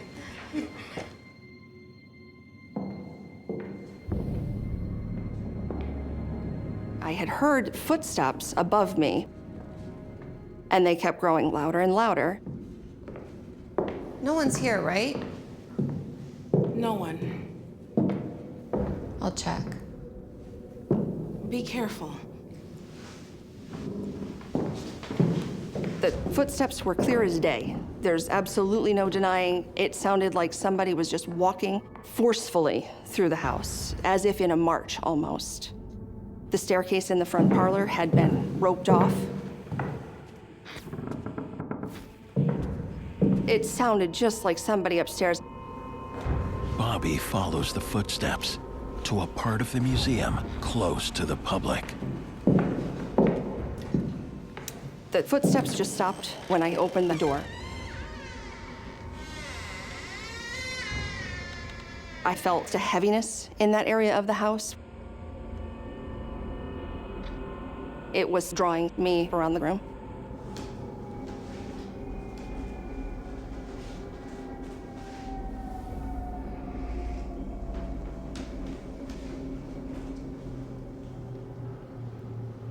And that feeling of somebody watching you.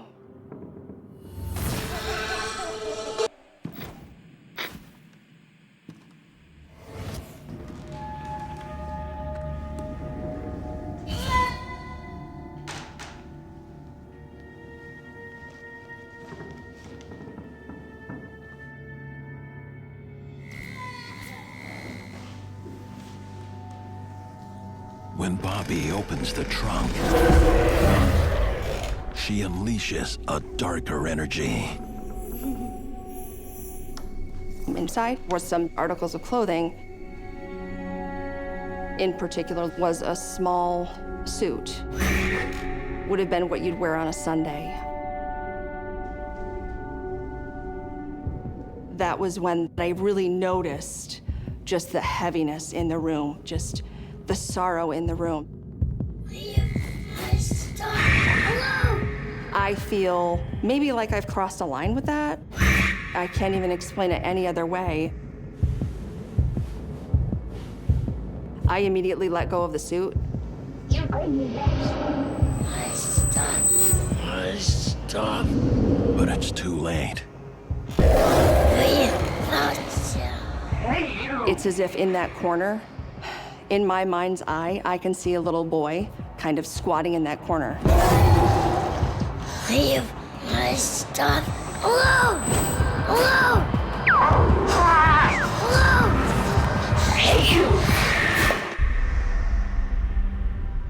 Though Bobby loves her job as a museum director, her skepticism about it being haunted is being challenged by coming face to face with a terrifying spirit. Leave my stuff alone! When I saw that apparition, I had kind of focused on it. It was immediately gone. Bobby knows without a doubt who is haunting her and that room. It was the little boy's room. James was the first son of the doctor. He had passed away in the house. It took 2 weeks for that little boy to die. Tragically, very sad situation. James died as a young child of undulated fever, a disease causing a painful death. I don't know if that was the suit that he was laid out in. It very easily could have been what he was wearing for that. Spirits are very possessive, and if we handle or disturb what was once theirs, it can generate a lot of activity. These are very clear examples of spirits saying, "Don't touch my stuff." There are many reports of paranormal activity being generated when the belongings of a former owner were disturbed or handled. I want to be respectful, and the suit is still on the bed to this day. It took a moment for me to just kind of reset myself and carried on with my job. Just kind of put it in the back of my head and pretended it didn't happen and continued that evening. Bobby? Yeah. You okay? What was up there? Oh, it was no one. I must have been hearing things. I'm a deny kind of person, but that was the first instance that I had to deny. We have a lot to do to get ready for tomorrow. Yeah. I'll get to it. Continue over here.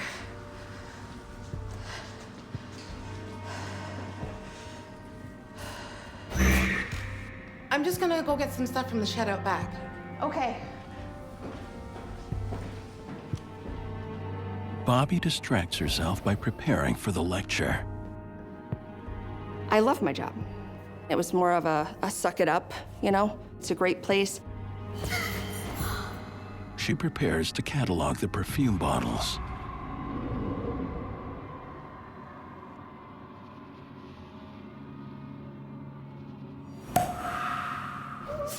You opened it up after what happened? The perfume was a little bit too tempting not to open. A kid, you have your grandma's perfume in front of you, and you just, you know, you want to smell. So I justified opening the perfume with that. It was such a light and pretty scent. I believe it was violet. And I immediately noticed it as the perfume that we had smelled earlier that evening. And then the smell was everywhere. Do you smell that? Yeah, perfume. Yours? No. It was like somebody had squirted perfume and walked into it.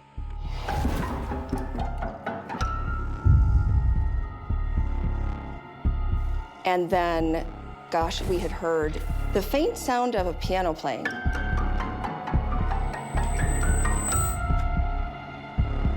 This is too weird. I'm right behind you. I'm gonna lock up.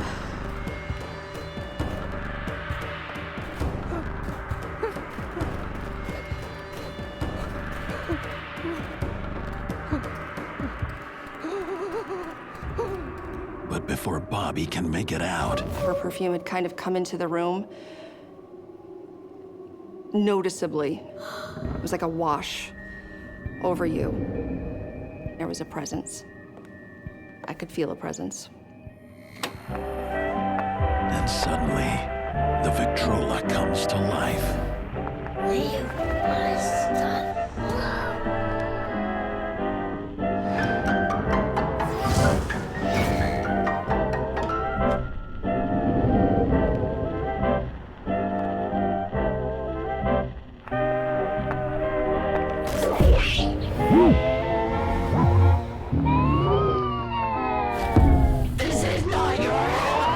It had to have been levitated off the ground probably 6 inches while playing.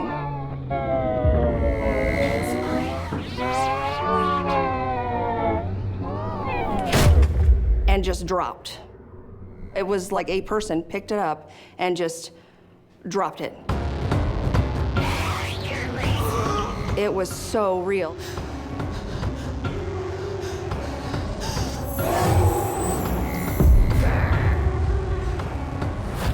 Leave our things alone. I remember it like it was yesterday.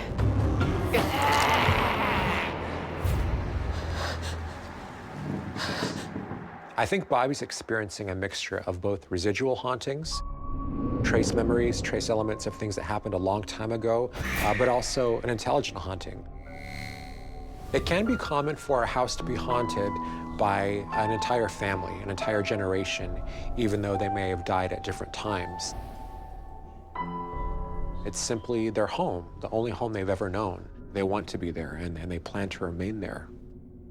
I do believe it's the family. I don't believe they mean people any harm. I think that maybe I just happen to be connected in a way that they're familiar with.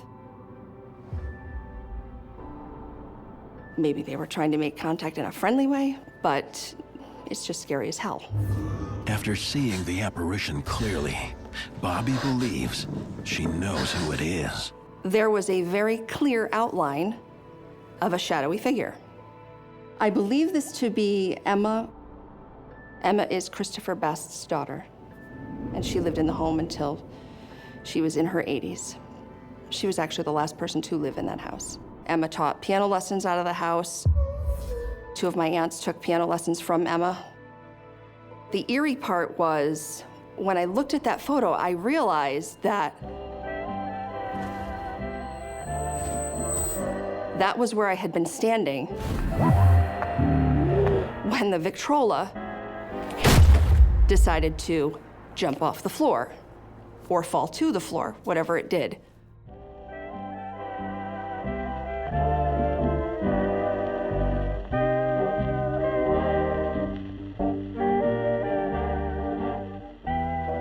I'm surprised I lasted as long as I did.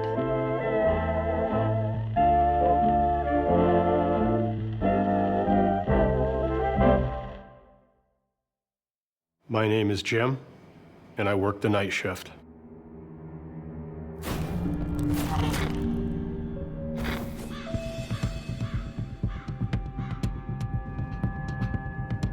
"45-year-old Jim starts his first night shift as a care support worker at a residence for intellectually disabled adults.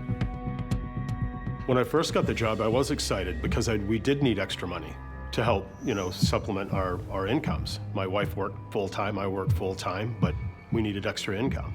Around the corner here is the basement. The day staff have gone, and Jim finds his duties are shared with just one coworker. Who's that? Oh, that's one of the former owners of the place. This is where the residents sleep. Together, they'll work long into the night, standing watch over the house and its sleeping residents. Why are all the doors open? The residents feel safer with them open. The gentlemen that live there, they like their doors open. They don't like to have their doors closed. It reassures them a little bit that they know somebody's there to help them and protect them. After the residence floor, the next stop is the basement. She shared that The basement where the laundry room is located kind of freaked her out. I told her that I would go down and bring up the first load of laundry. But his coworker won't go. When you go down the stairs in the basement, they creak a little bit. It's an old home. It was built about 1843. But the feeling Jim gets being down there can't be explained. Just get this weird feeling. I had a feeling of unease. You can feel the hair on the back of your neck stand up, and it just kind of freaks you out a little bit.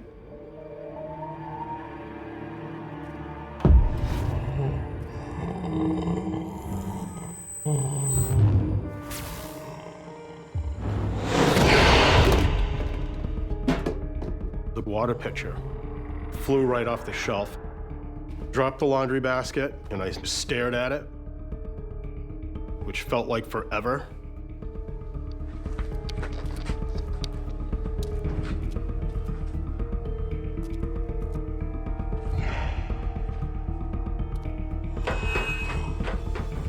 I would love to have shared with my coworker, but she would have been incredibly terrified, and I know she would have left. Jim keeps silent and gets back to watching the residents settling in for a long night ahead. I shut the lights off in the hallway, and I had 2 little night lights that were plugged in, so it just had very dim lighting, so not to wake the gentleman up that lived there.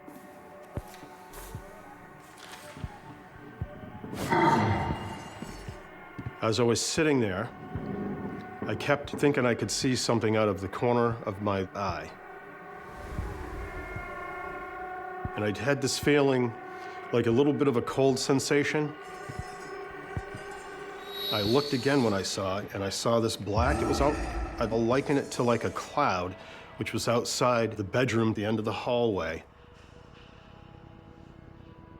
And then in a blink of an eye, it was gone. It just like, it didn't go through anything. It just disappeared right where it was. I couldn't believe it. You see stuff like that on TV, and you think, oh, that's not a big deal until you actually witness this for yourself. You have all these thoughts going through your mind of like disbelief. Oh, and you're just trying to figure out what is it and where did it go? And then I was thinking, I gotta go down to the bedroom. I gotta just check on that guy.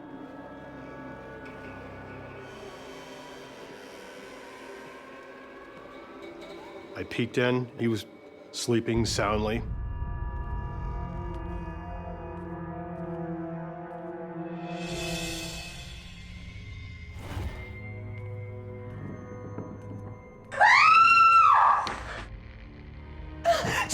What's wrong? Something just grabbed my hair. My shift partner, she said it felt like somebody had pulled the back of her hair. All right. I'll go check, okay? Her eyes were huge, and her hands were shaking. I knew right away things were happening in that house, but I wasn't really sure why they were happening. Into the basement again to make sure there is no intruder. My senses, I'm very heightened to everything that's around.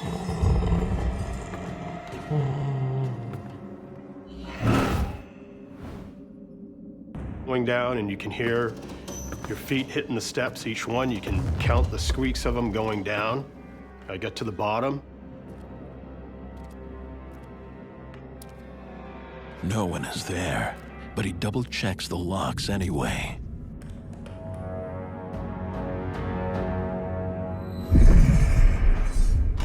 So when I was down in the basement and I was bringing a load of laundry to fold, I had this sense that I was being watched.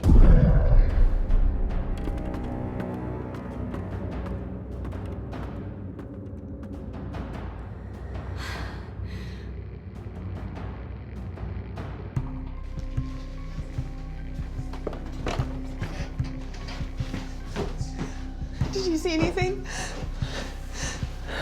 No, there's nothing down there. This is cold comfort for Jim's distraught coworker. He stays by her side, but it's not long before new disturbances come from above.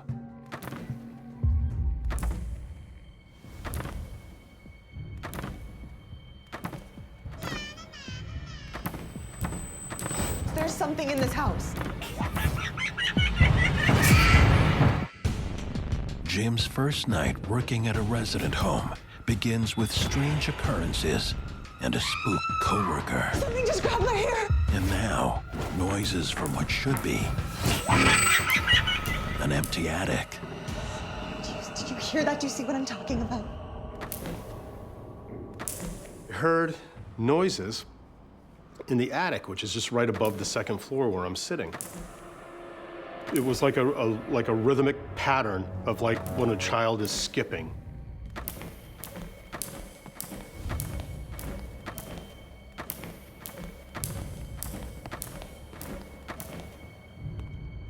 And there's a door that leads up to the third floor.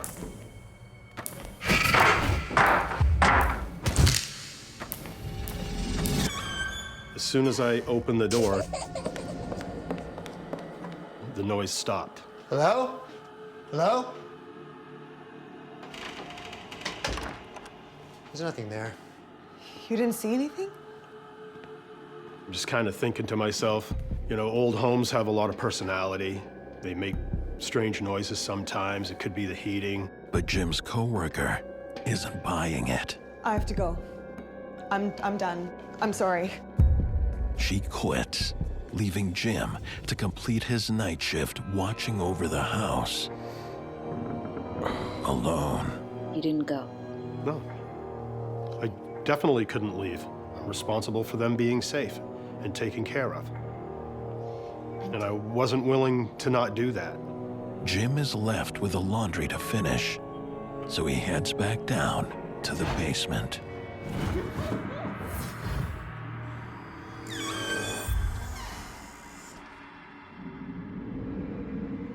I open the basement door. I look down the stairs, and it's almost like you're looking like at the longest walk of your life.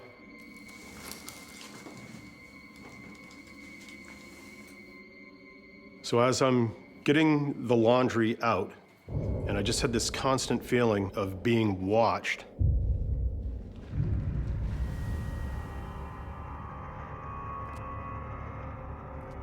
there is a clothesline rope that goes from one part of the foundation to the other, and then they had a tarp over that for a little bit of a breakup in the basement.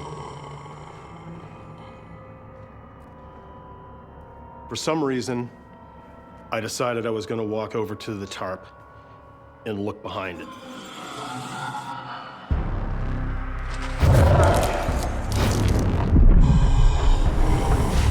And Jim is face to face with a male entity. He makes a run for it.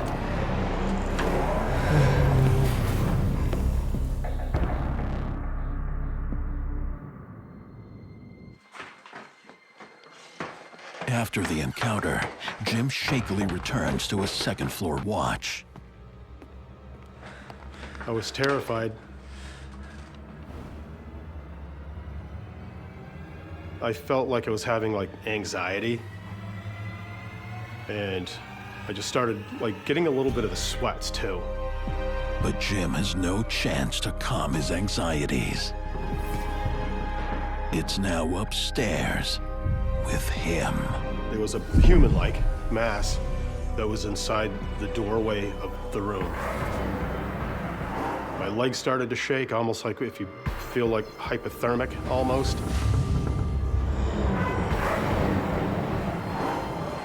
And the figure just kind of like floated straight back into the room until I couldn't see it anymore.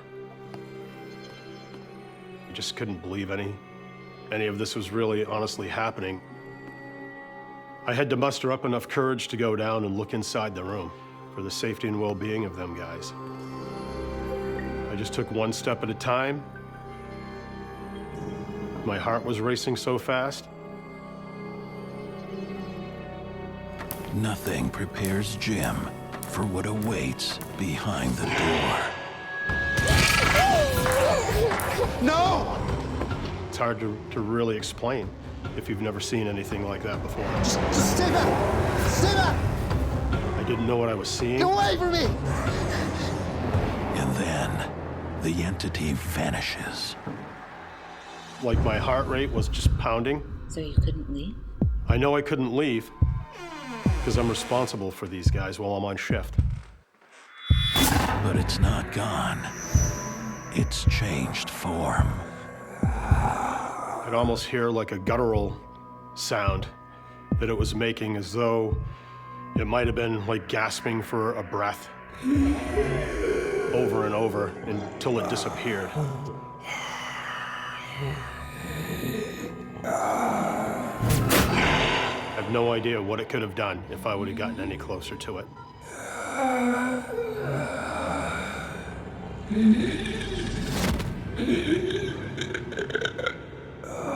Jim assumes that the dark, shadowy mist that he encounters in the doorway to the residence room is evil, that it means him harm. That may be the case. There are some who believe that dark in appearance means dark in nature. But other cultures believe that dark and shadowy figures are the opposite, that they are good, that these are the spirits of our loved ones who are backlit by the light of the afterlife. And so all we can see is their shadow. For me, at least, the jury is still out. As I'm sitting here discussing it, my hands are clammy feeling. And they have been through the whole process of just reliving this. I know, I can see you grasping your hand. Yeah, I was scared. So I sat in a chair for a while, just trying to wrap my head around things that were going on. But I knew inevitably I'm responsible for the safety and the well-being of these guys that I'm working for. I wasn't leaving until my shift was over. 2 hours goes incredibly slow. It goes very slow when you want to go home in a hurry. Dawn finally arrives, and with it, the end of Jim's long, terrifying night. As soon as my shift ended and I got in my car, I was just trying to process everything that I went through. I was worried that the spirit would follow me home. After his paranormal encounter on the night shift, Jim learns that the entity may have been the former owner of the home. Heard stories in the past that there was one of the owners, he had passed away in that home of pneumonia. When we look at the context behind this haunting and the history of location, it may be that all Jim was hearing was the after echo of the old man trying to breathe. This event has most definitely changed my belief in paranormal. I believe that when you leave this world, you are part of a universe, per se, and that you are potentially always around.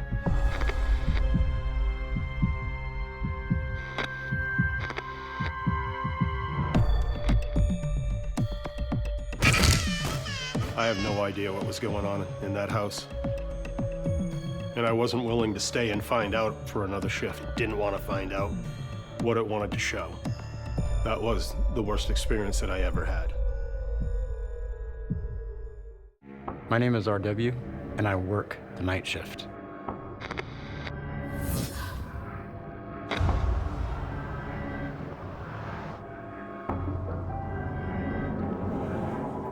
"22-year-old RW returns to his old high school to work as a custodian on the graveyard shift. I really needed this job because my wife left me and I became a single dad.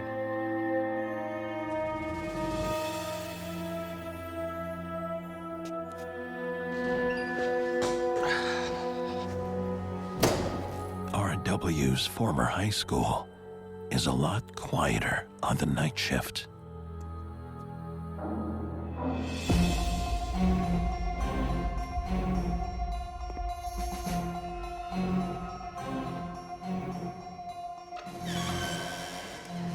Did you hear any strange things about this school? You know, as a student going there, when different students would talk about odd things that happened. However, though, we dismissed that because I was a complete skeptic.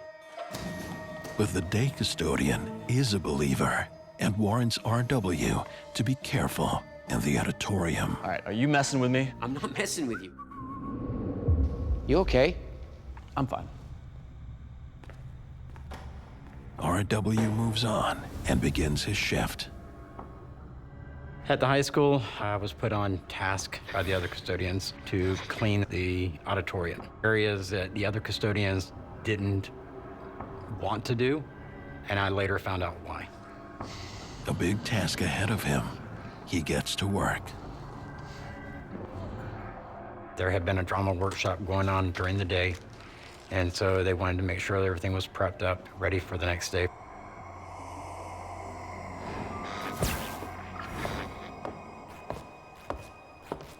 Not long on the job, it begins to get strange.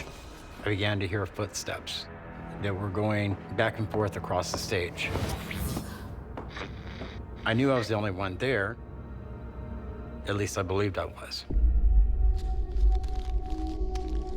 Still being a skeptic, it didn't faze me really. Didn't pay attention to it. I dismissed it when I heard footsteps going by.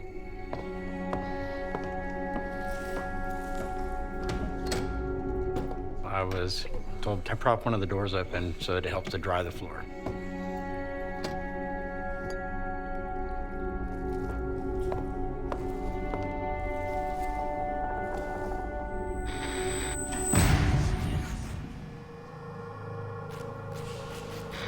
As I was mopping, that's when the door slammed shut.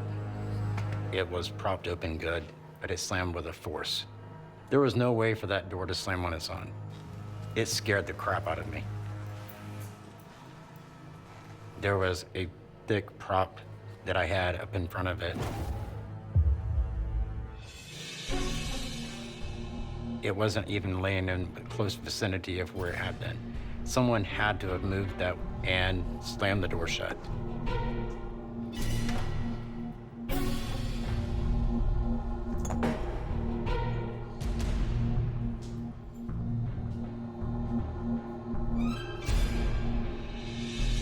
He has no explanation for what is happening. I kept trying to dismiss it.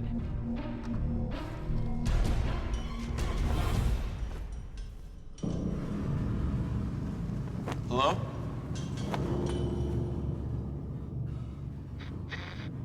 Is there someone back there? The curtain was moving as if someone was standing behind it. Like you could see the outline of them moving past the curtain from the other side. Hello? I just thought someone was behind the curtain.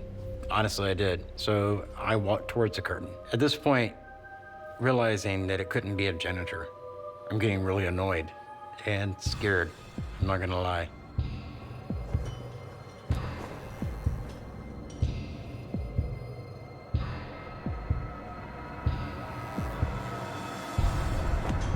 When I went up the stage left entrance, there was a stairwell there.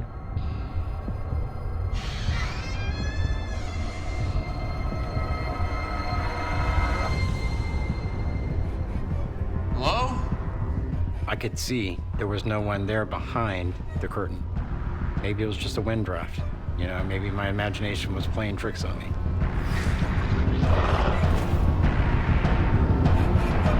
Get it together, man.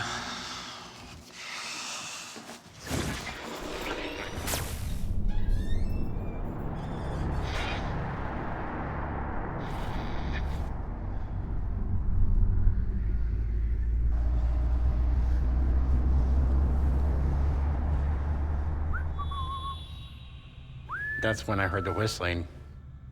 The air, it just suddenly changed. Who's there? It became static-filled, like something was in there with me.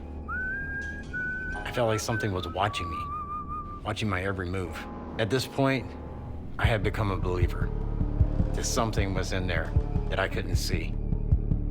RW being under a lot of stress is opening him up to a lot of factors, and those factors are supernatural. The disturbances seem to be coming from behind the curtain. Okay, pal. You asked for it.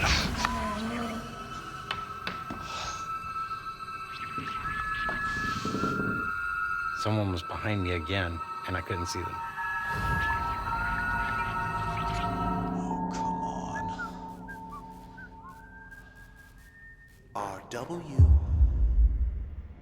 I hear someone call my name from center stage. I was terrified. The whispering of RW's name is an immediate way of saying, I'm here, don't doubt that I'm here. But I'm here, and I want you to address me. It's time now for us to communicate with each other. Who the hell are you?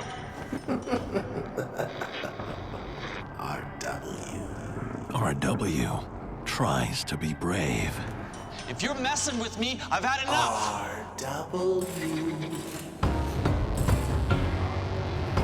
Man, it ain't funny anymore. That's when it hit the fan. What should have been a quiet first night shift for RW as a custodian has spiraled into a terrifying evening. Something was in there with me. That's when I heard the whistling. The presence that RW feels has now become aggressive. That's when at the van, the props fell. I felt like it wanted to kill me. When the prop almost kills him, he reconsiders rumors about the haunted auditorium. This Mr. Rainier was a teacher who had been killed back in the 70s, and a prop had fallen on him when he was there working late one night, and no one was there to help him, and he died. It's a violent movement of an object to get something to drop to show RW, this is how I died. I also think the drama teacher is maybe being a little forceful with this message too, which is driving RW's fear. It's kind of spiraling a little out of control. I heard him call my name again. It gives you the creeps. The entity's targeting of RW intensifies, trapping him now in total darkness. Not only did the center light go out, but all the lights in the auditorium went out. Now I'm in the darkness. Didn't have a flashlight, but I did have a lighter. The problem with the lighter was every time I would walk, the flame would flicker and it would go out. So I would have to re-flick it again. It was as though someone was in there with me. I needed to find the light switch. Just as RW reaches for the light, Suddenly, the center stage light appears on.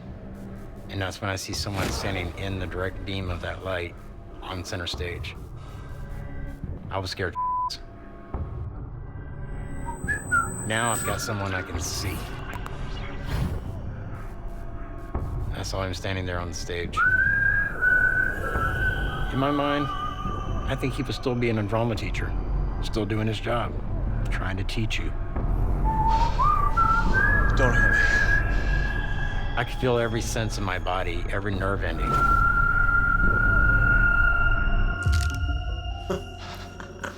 What do you want? RW. Get out of here! Leave me alone!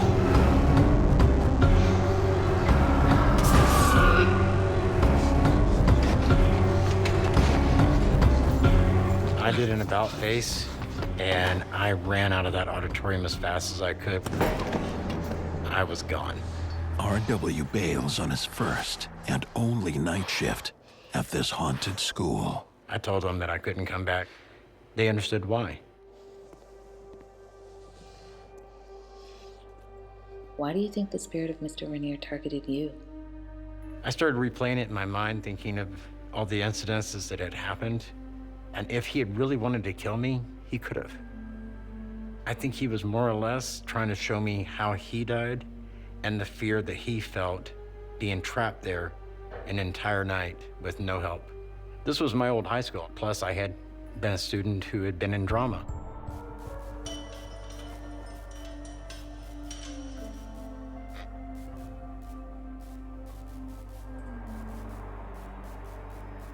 And what happened to your skepticism? After that, I became a believer. And I believe in the paranormal. There is something out there that we can't explain.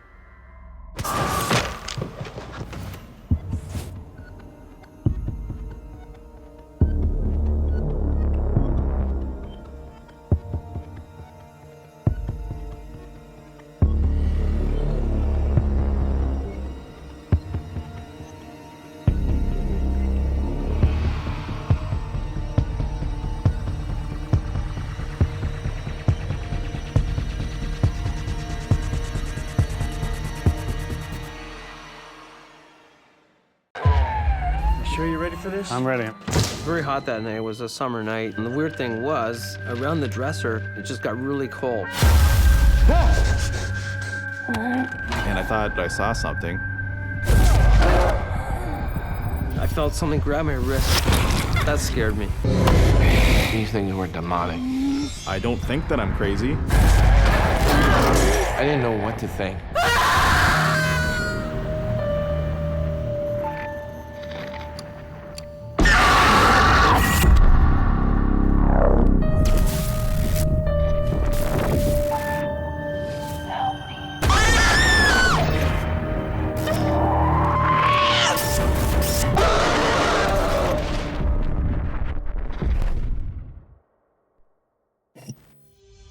What you are about to watch is based on true events. Some details have been altered to protect confidentiality.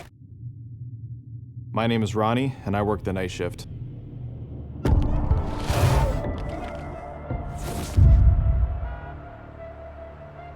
As midnight approaches, 21-year-old Ronnie makes his way to his job as an overnight support worker at a group home for adults with developmental disabilities. Hey, Carl. Hey, Ronnie. Good. I got hired at a group home. I had agreed to work night shifts every weekend, so every Friday and Saturday night. Yo, you get some rest, eh? You too, but not too much. All right, sounds good. Take care. You too.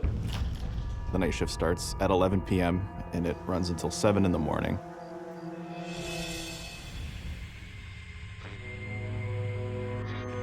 Until daybreak, Ronnie will be the sole employee at the home. Yeah, mostly the night shift is you're kind of like a security guard in a sense. You're making sure everything's clean, you're making sure that the place isn't gonna catch fire. All the people who live in this house were sleeping. I try to be as quiet as I can. I don't have the lights on, I don't wanna wake people up. It's very rare that you have to interact with the people who live there. Well, it's an old house. It's a well-kept house, but it's old. And like many old homes, it's prone to strange sounds.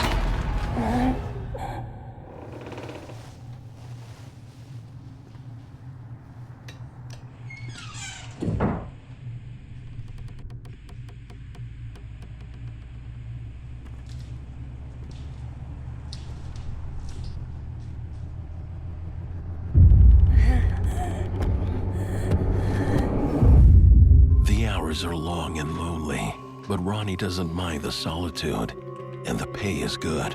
Typically, when you work a night shift, you get paid a premium, so it's definitely an incentive to want to work the nights. As Ronnie settles into his evening routine, things take a turn for the strange. I'm just sitting in the office. Suddenly I heard this noise, this droning sound.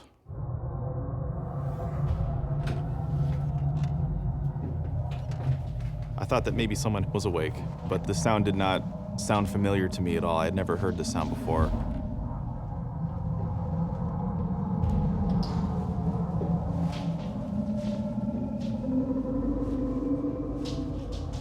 The interesting thing with the sound is anywhere that I was in the house, the volume remained the same. On the first floor, the volume was the same. The stairs, the volume stayed the same. Second floor, it was the same everywhere. It was just this sound that no matter where I was, I could hear it. What is that? The only time the volume changed was when I exited the house to see if the sound was coming from outside. There was no sound at all.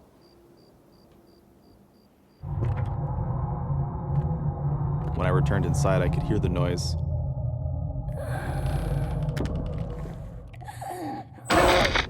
The noise stopped, and I thought I saw something, but I couldn't be sure.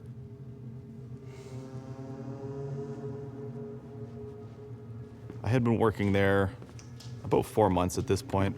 This was the first experience that I had that I couldn't explain. But things are only just getting started.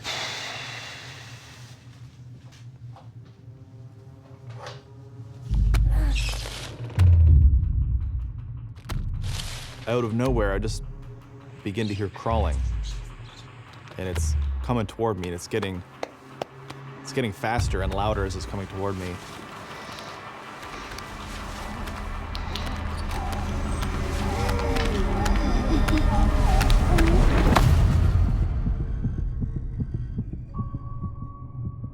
My heart was beating really fast. And I don't think that I'm crazy. I think that for the most part, I'm pretty level-headed and logical. I was sure of what I heard. I knew that I heard something. So I called my friend, who is the night supervisor, and I just said, man, call me crazy, but are you here? I just have to rule this out. You're not in the building, are you? No. Why? So he tells me he's not there. My heart falls to my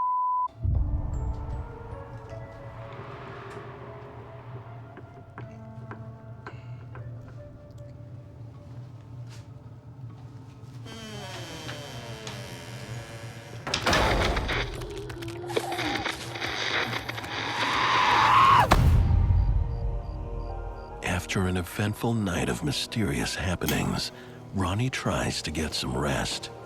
At this point, it was actually now a sleep shift. So I was allowed to sleep, and there was a bed.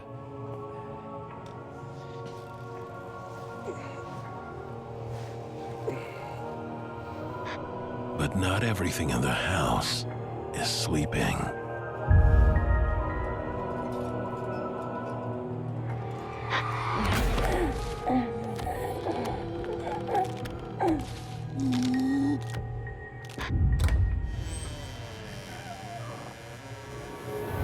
Just as I put my head down, maybe a minute after, I heard crawling, like a human crawling.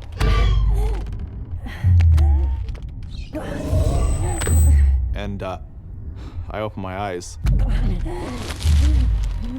And it sounded like it was coming directly towards me. But my back is facing it, because I'm on my side. So it's coming from behind me.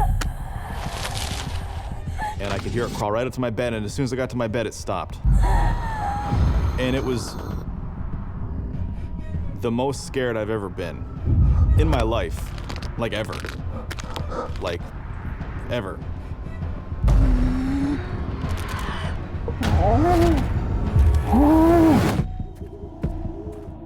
In a group home for adults with developmental delays, overnight support worker Ronnie finds himself stalked by a sinister, creeping presence.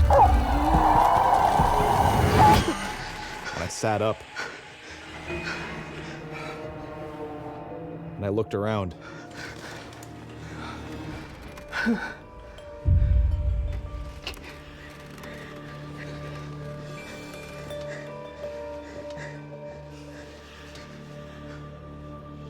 Couldn't see anything, but I was rattled, like I was shooken up.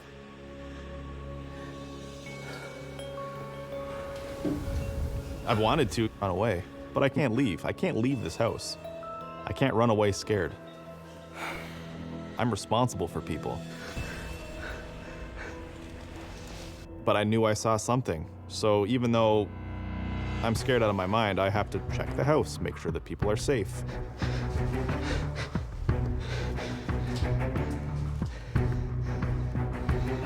And I searched the house.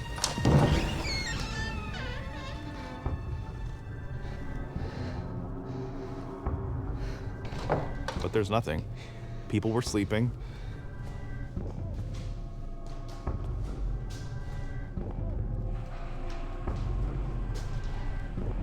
I checked the second floor. There's nothing there. So I went back down. The last place I had to check was the kitchen.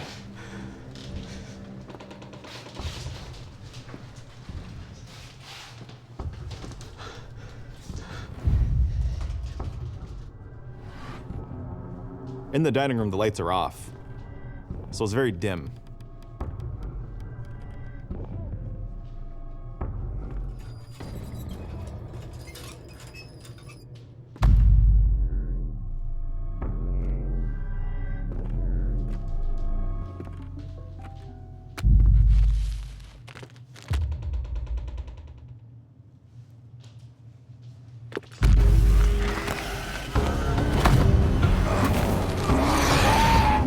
what the f is that? This thing was crawling toward me. And for whatever reason, I just had this crazy sense of this thing wants to kill me. Now.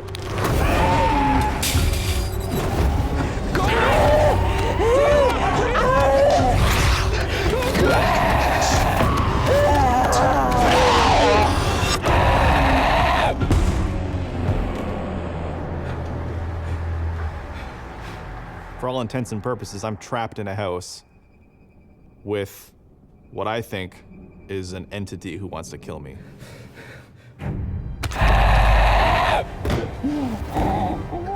And my heart was beating through my chest.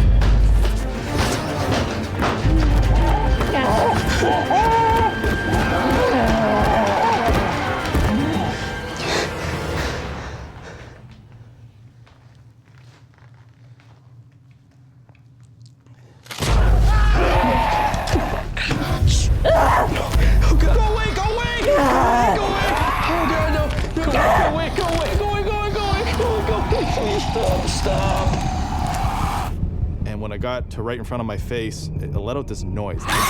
And I actually yelled. Stop!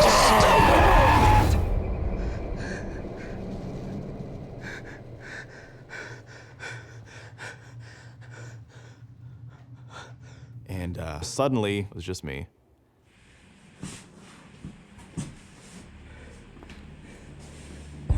Ronnie did the right thing by shouting at the spirit, because what he did was he was focusing his energy to a point which repulsed the spirit, which caused it to stop.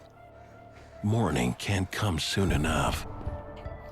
When his manager finally arrives to relieve him, Ronnie wants answers. Hey, Ronnie, everything okay? I told my night supervisor about the entity crawling toward me.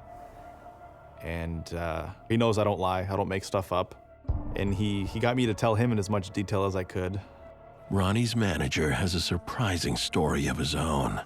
I didn't want to scare you, but you deserve to know the truth. He recounts hearing a horrible incident that happened at the home. He told me that he heard a long time ago, when the day shift got to work, the night staff were nowhere to be found. And they were at a loss for words. They didn't know where the staff went, and the front door was actually wide open. And it turned out that that night staff was found shot and murdered.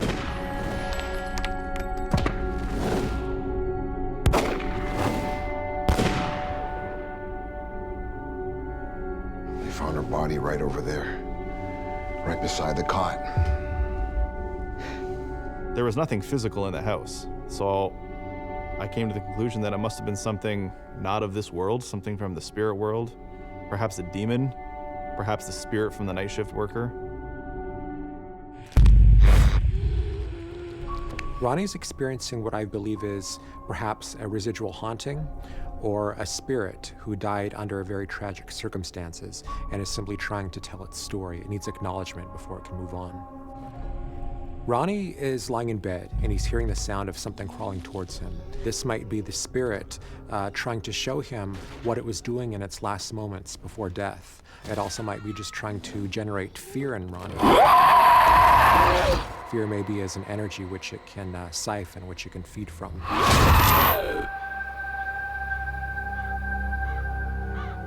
I still work as a support worker. Great job, I love it. But I don't do night shifts. Don't do those anymore. As scary as I find it fascinating. Because I think we all wonder what happens when we die. And when you have experiences like this, I think that it paints a pretty clear answer for you.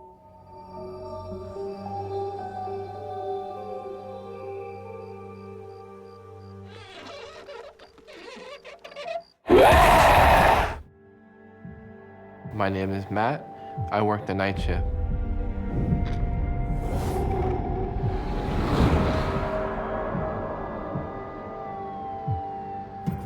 Worked in an office building. I was a security guard at night.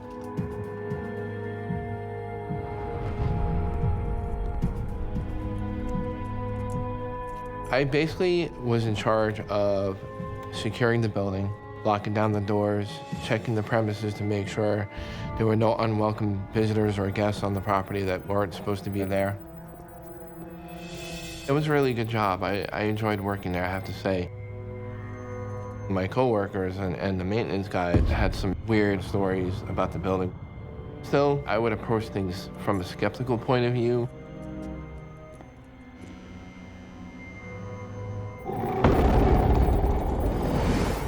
But what I found really interesting is right across the street from where I worked is a burial ground. And it was located next to an old church that was built sometime around the 1800s. One night, it was late, there was nobody in the building.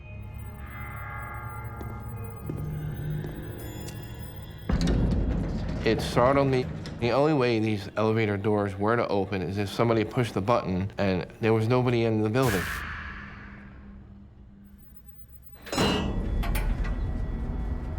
The elevator doors slowly opened. Hello?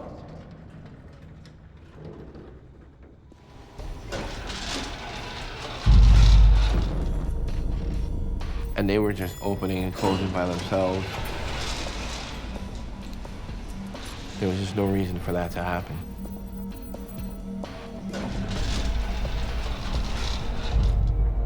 What do you think was happening?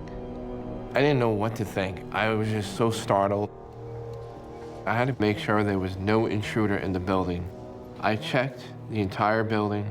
I secured all the doors, but there was no one left in the building.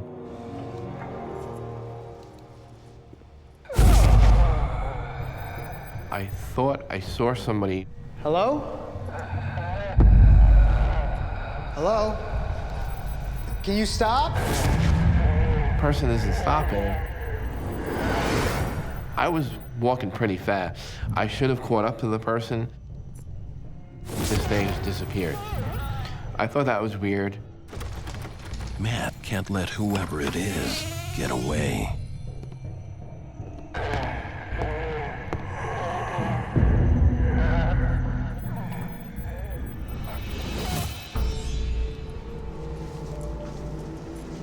Hello? Hello?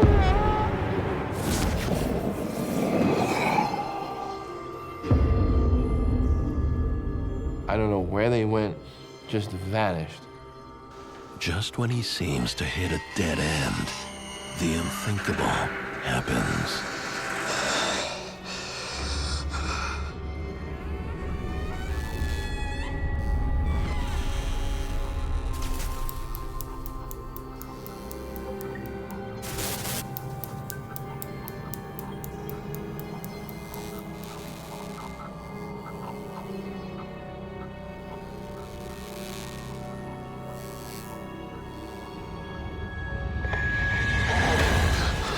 I saw somebody working at their station. It was more like a shadow figure in the shape of a person. I was so scared. He was just standing there staring at me, didn't say a word.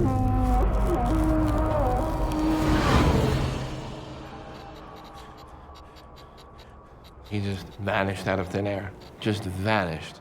That scared me. Honestly, it made me feel like, what's gonna happen next? I just had to get out of there. What are you doing? There's something going on. That's when my coworker explained the story about Pete. There was a former employee that had passed away. They actually kept Pete's office exactly the way it was after he had passed away. Nobody goes in the office, everything is still there as if he was working there. It was just really, really odd.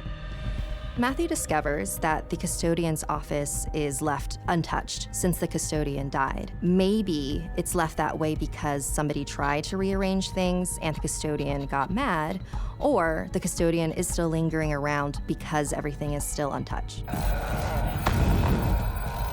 They thought if they were to mess with his office that maybe he would come out and maybe freak them out or scare them or something. Don't go in there. I just, couldn't rack my brain around it. I said, what if I see him again? You just can't imagine the feeling that you have in your stomach. That is probably a residual haunting. A residual haunting is usually when a spirit is sort of just replaying itself on a loop because it's imprinted its memory into the location. Did you want to quit? I did want to quit, but then my wife, she didn't want me to quit. We had really good benefits there. I have to work, so I kind of just told myself to push through it. Matt returns the next night, but he's nervous. The only way I can explain it is that there's this fear knowing that something bad is going to happen to you.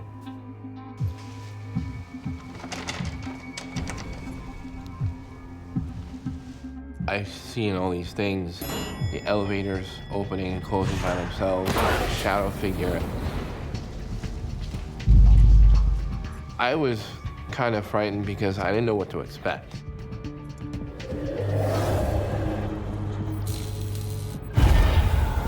All of a sudden I look up, I see this crazy figure.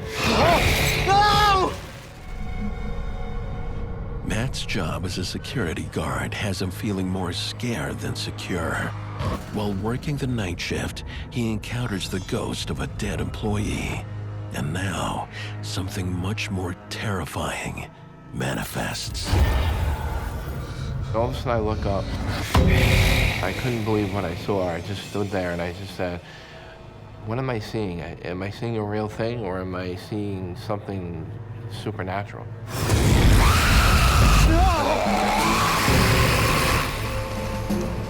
It was freaking me out.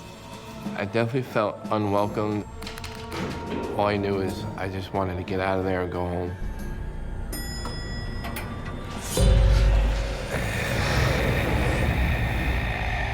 I see this ancient warrior figure.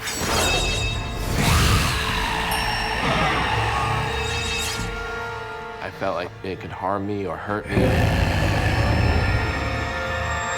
If a spirit is powerful enough and there is enough energy in the area to draw from, then it could very well hurt somebody.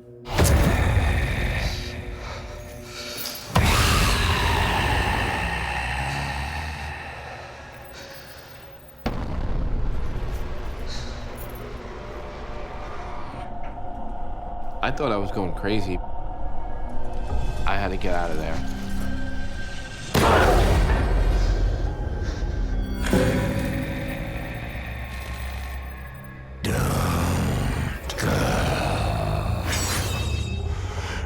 Thinking maybe I was hallucinating, but to me it's that's some hallucination to have such a vivid image of that kind of figure. And the ancient warrior figure just disappeared into nothing. And when he disappeared, what did you think? I couldn't wait to get home.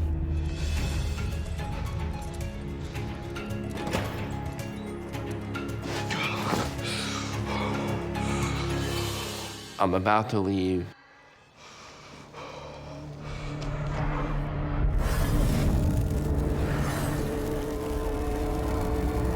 I just seen this black mass, darker than the shadows, and that's how I knew something wasn't right. And I just froze. Did you feel like you were in danger? At that point, yes. I was so scared because I felt unwelcomed. I felt like it wanted me out of there. It was dark, very negative feeling.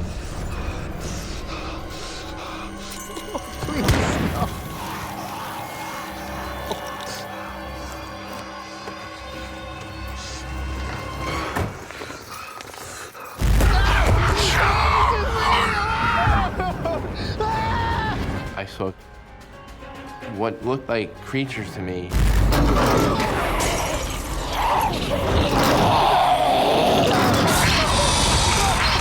These things were demonic, and it almost seemed like they were getting ready to gang up on me.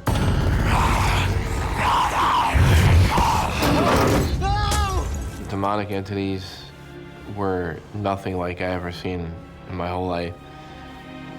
I was really scared. Please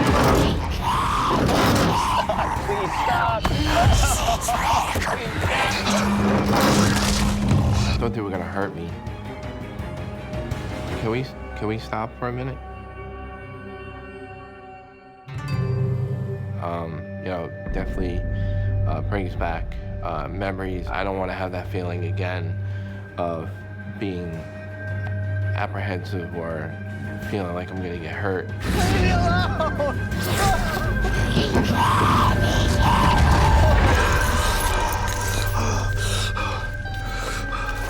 I didn't want to get hurt. I just wanted to get the hell out of there and get home. Of all the different types of entities that can haunt you, a demonic one is usually the most malicious because they are made of just pure negative energy. The fact that the shadow figures were very aggressive, to me that means that Matthew might be in danger.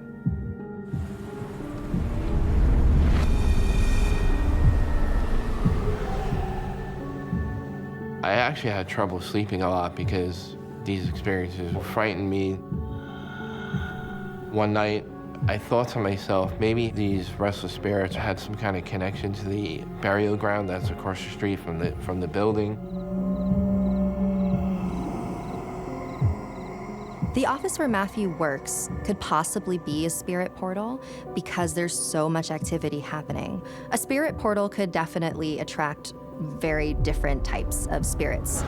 There is the more residual spirit that's in the custodian's office. We see the ancient warrior. We see the dark, shadowy, demonic entities. Your work environment should also be your safe place, but in my work environment, I didn't really feel safe. I had enough.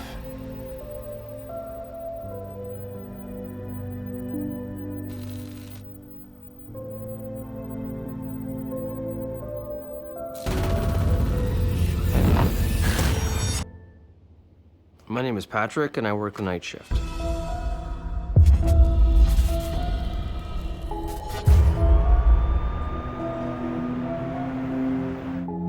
I was studying forensics, and I wanted to get some experience on hand. I saw an ad in the paper. It was an interesting job, and I thought I'd apply. Patrick lands the job. It's not for the faint of heart. I'm a trauma and crime scene cleanup person.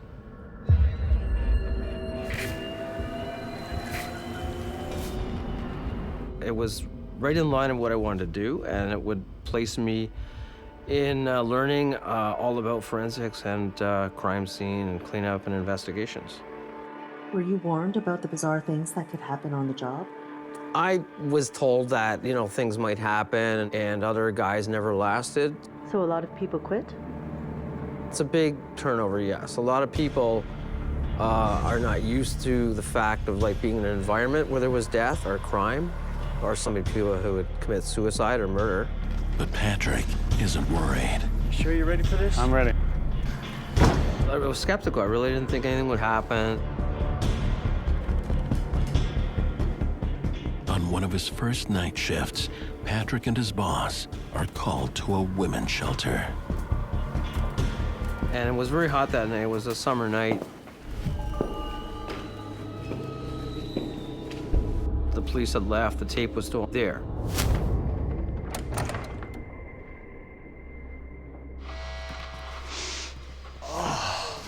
Something was really, you know, rotten.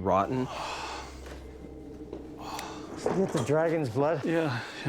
We're also given a fluid to put on our noses called dragon's blood. And it would actually stop any kind of things going into your nose so you wouldn't throw up or get sick.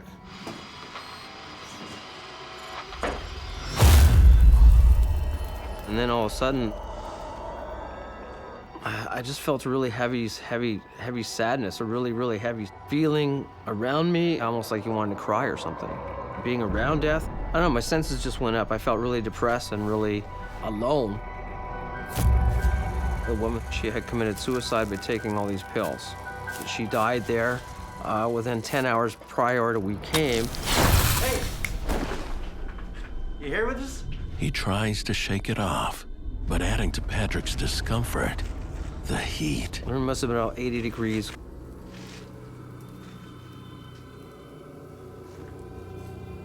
And the weird thing was, around the dresser,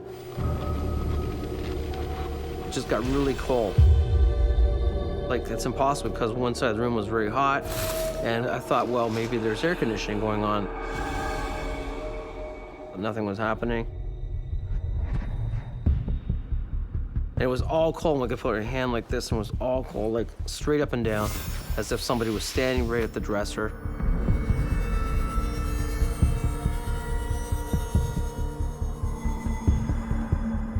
What was going through your mind? The more you dwell on something, the more things happen. So I stayed pretty well calm and tried to go through it and do the job. But as the night wears on, that proves to be easier said than done. And then all of a sudden,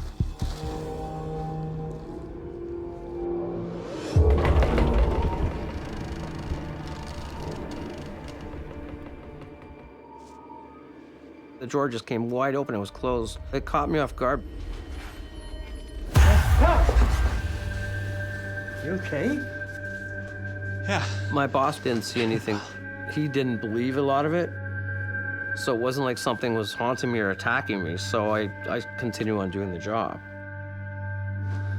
But a few hours later, something breaks Patrick's concentration.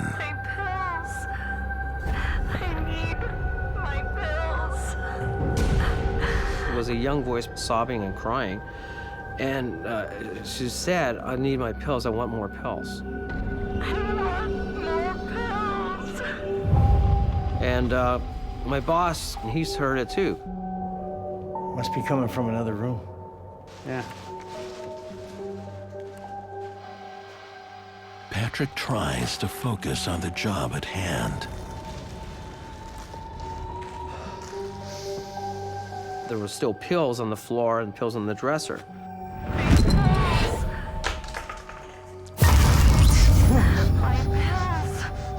And I was staying opposite the dresser, and all the pills started moving around. As if somebody was pushing them around. They were just moving everywhere. Don't go. Don't leave me here. I heard this woman's voice. She was upset. Please. Please don't leave. It was a heavy energy in the room, trauma energy. I could just feel this energy like saying, don't leave or something. That's what it felt like to me. Something was saying, don't go, don't leave me here. Don't leave me, please. That scared me. The thing just went bang. I wanted to leave. I couldn't. In the dead of night, as Patrick cleans up the scene of a suicide, he experiences some strange activity, from objects moving on their own to disembodied voices. The thing just went bang. Please don't leave. I was scared. I could just feel this energy like saying, don't leave or something. Don't go, don't leave me here. I was almost like numb. I couldn't move, I couldn't breathe, and my heart was pounding like crazy. I didn't see anything, but I felt it. I felt something all around me, like trying to touch you or keep you there. You don't know what to do, because it's not something normal that happens. It's something paranormal, right? I really felt like I had to break away. And then all of a sudden, I was outside. Did you tell your boss what happened? He didn't want to talk about things. He said it was hard for him to sleep at night. Sometimes it can be a scary situation when a ghost tries to make contact with us, but they don't necessarily mean for it to be that way. It's not meant to be spooky, but it's the only way they can get their intent across. Despite his experiences, Patrick doesn't quit. I didn't think about quitting. I'm there to learn. I was working for quite a bit now, for a couple weeks. I was called to another job by my boss. We got the details that this woman had killed herself and bled out, and all the blood was still on the floor.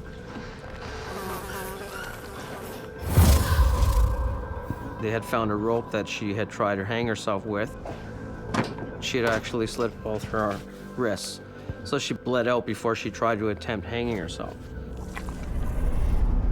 Again, I just felt this like really heavy, bad feeling. It's traumatic when you're right there and there's a death scene and somebody died tragically, and you feel all the emotion, feel everything that was happening coming through. Help me! I heard something. I just heard this voice saying, "Help me." Help me! It sounded like somebody was distressed. Obviously, somebody was in pain or trauma. Help me! I looked around, nobody was there. But something is trying to get his attention.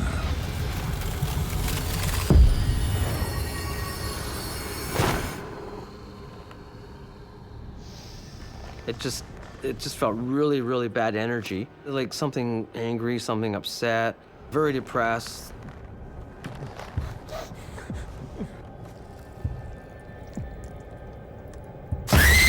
I felt something grab my wrist and just pulling really hard on it. It's like something was trying to cut my wrist. It was like a razor blade, and it really freaked me out.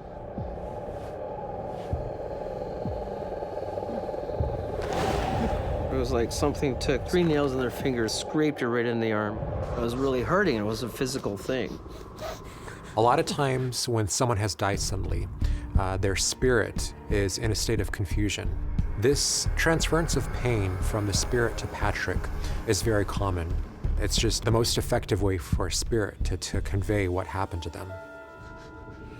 I was pulling myself back, thinking, well, kind of in shock, this isn't happening. There's nobody really here. Do it. I heard this woman's voice. Do it. Cut yourself. She was putting that in my head. That was like, cut your wrists, you know, this whole image of like, do it, kill yourself, you know. And that's what I was getting, these images. And wow, I was like, I couldn't handle it, I couldn't breathe. What did you think was happening? I felt like I was being attacked by the spirit who had just died. I could see her face, she was very traumatized, crying. And all I could see was putting her hands up and all the blood was dripping off her. It was like this, showing me this is what she did.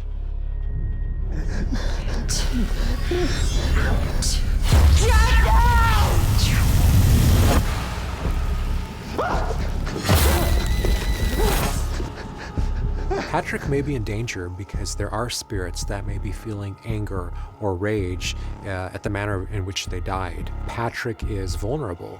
He's taking these elements, this dead energy, into his energetic system. I really felt like I had to break away. I couldn't get the images out of my head, and the feeling of death and everything, and being around death. Did you fear for your life? I was scared. I really felt something was trying to latch onto me or maybe kill me. So it's pretty traumatic. Hey, buddy, why'd you go running out like that? What happened to your arm? Gotta take a picture of this. Okay. I gotta document any injuries on the job, okay? Hey, just hold it right there. What is that?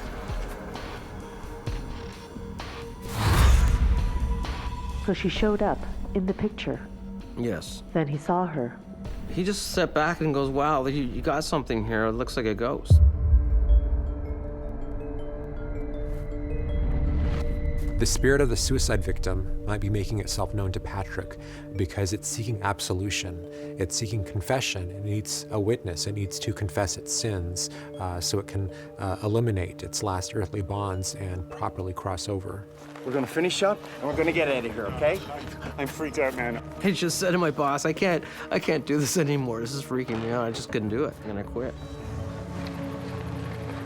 Working so closely with the dead would definitely increase the paranormal phenomena in Patrick's life. I think Patrick did the right thing quitting before these events escalated into what could have become a very harmful encounter.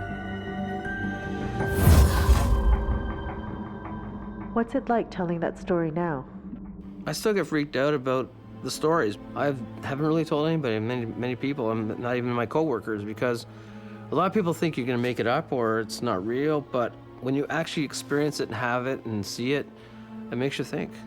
Are you a believer now?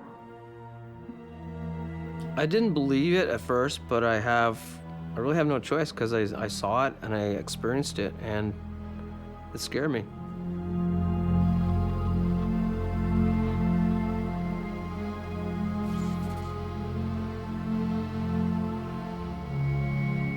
I never want to see anything like that again.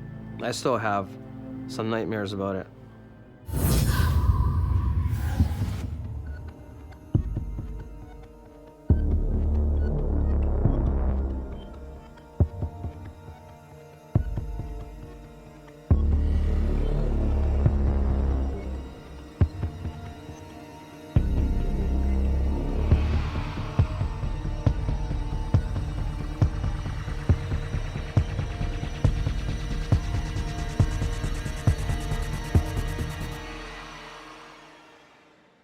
It's another cold one here. When I first started working there,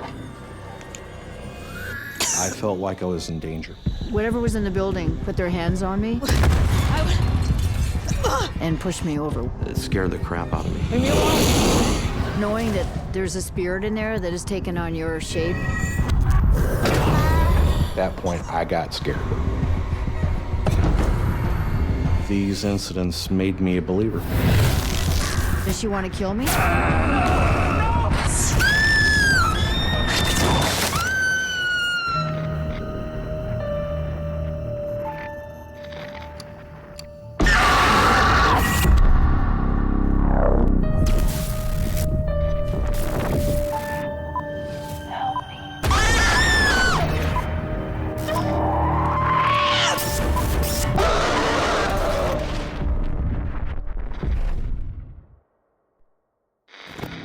What you're about to watch is based on true events. Some details have been altered to protect confidentiality. My name is Tim, and I work the night shift.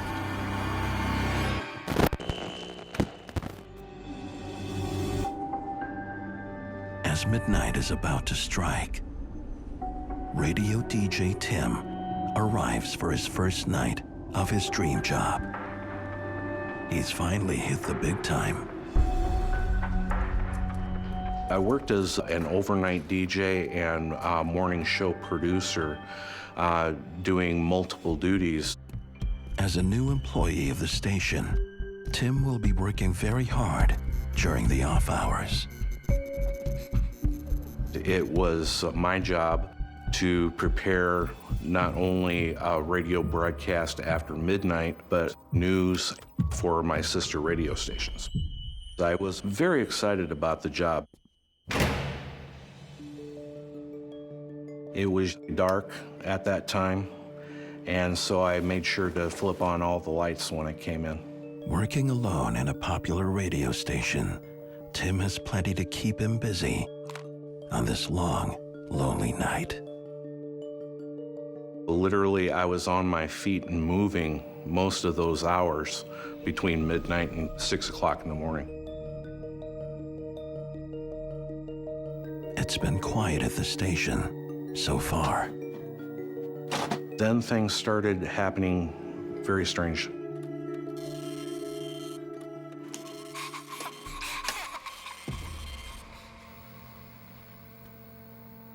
I thought I heard a giggle.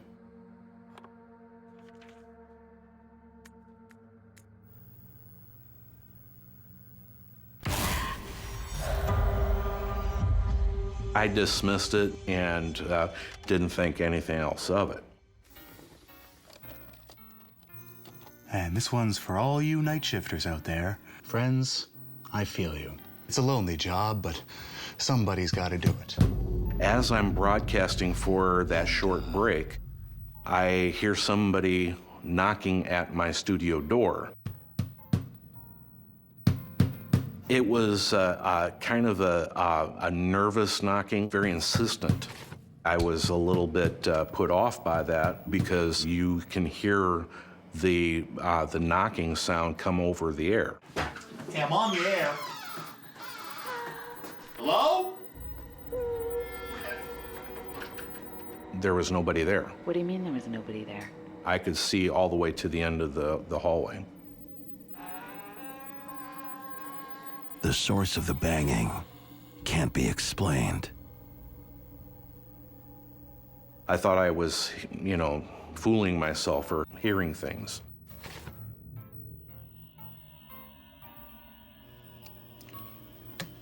Let's keep it rolling with another stone cold classic.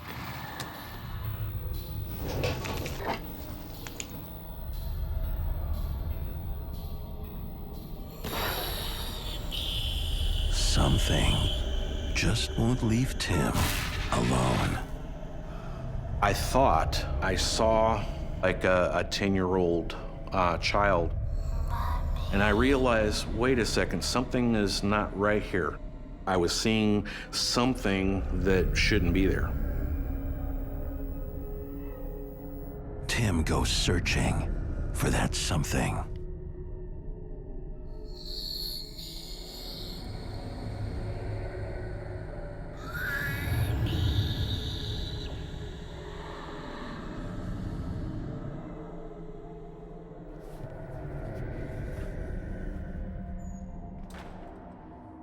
I was completely alone. Nobody was there. Whatever's going on here, I'm really, really bothered by this. I got very agitated. Tim's dream job is becoming a nightmare.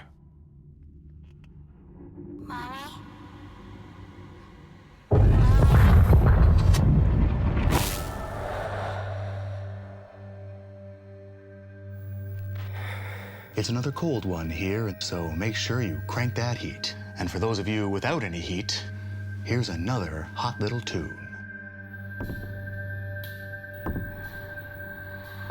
The disturbances are coming from all over the building. It sounded like someone pacing above my studio. Whatever it is, it's coming closer.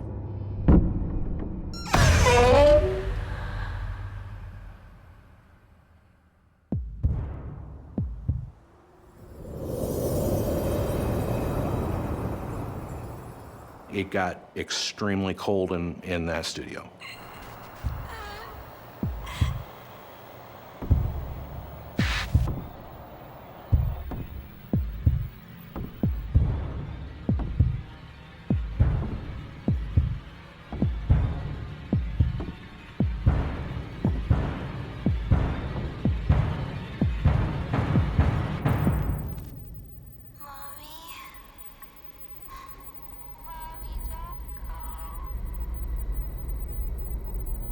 I thought I would see somebody in the hallway. I could see nobody there. Finding nothing in the hallway, Tim braves the stairwell.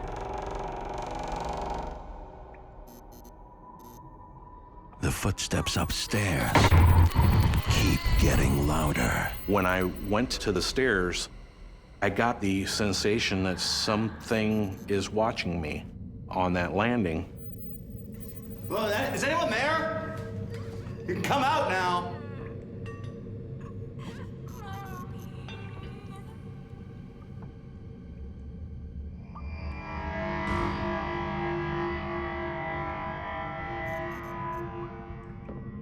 Hello?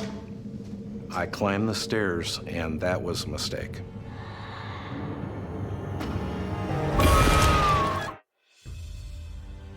There, friends, I feel you. Alone on the night shift.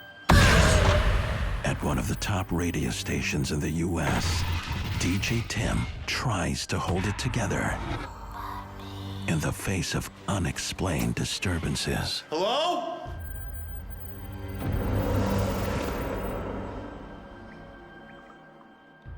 At that point, I got scared.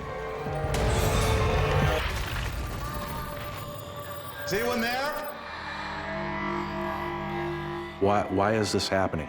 Am I going crazy?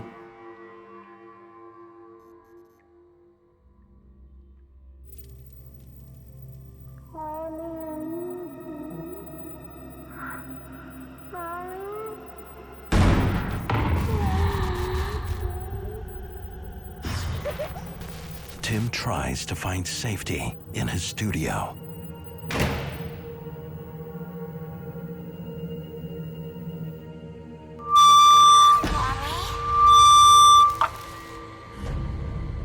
Nowhere is safe. These things definitely should not be happening.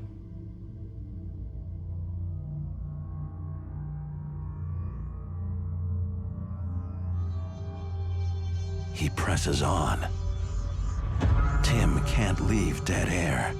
New details in a police investigation where police report that homicide is expected to...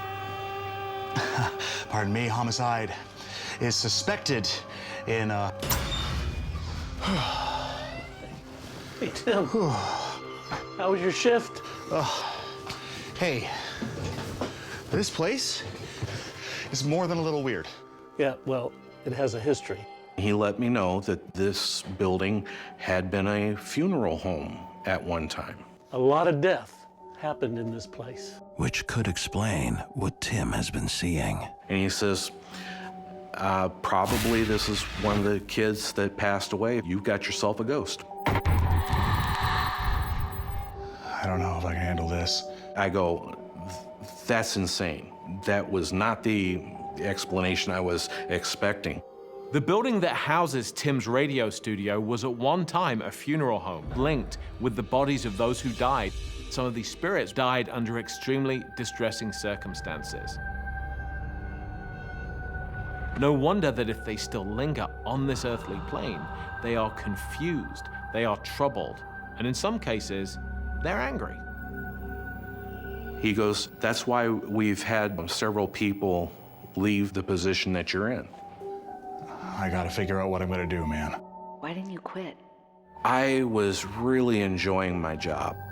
I didn't want to quit, even though I'm like, this is weird. You know, I work in a funeral home, really? Determined to keep the job that he loves, Tim returns for the night shift with a strategy.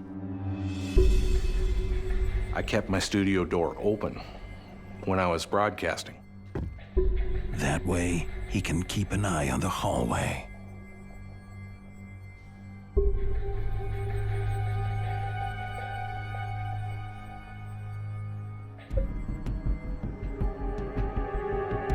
It was a busy night in sports last night with the Blue Jays taking on the Yankees. And then it started up again.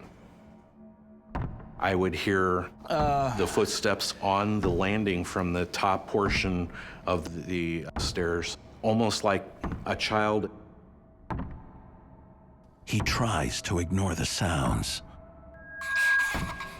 4-2. And now this. Until he no longer can. And I said, enough is enough. I'm going to confront this spirit.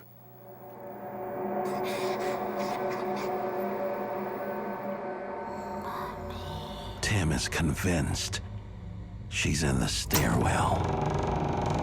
Opened up that access door to the stairwell, and I heard a giggle.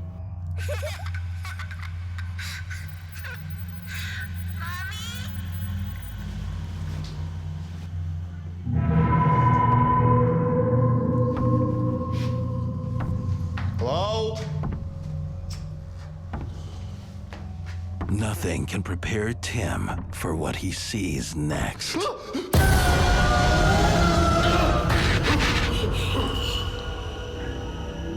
Who are you?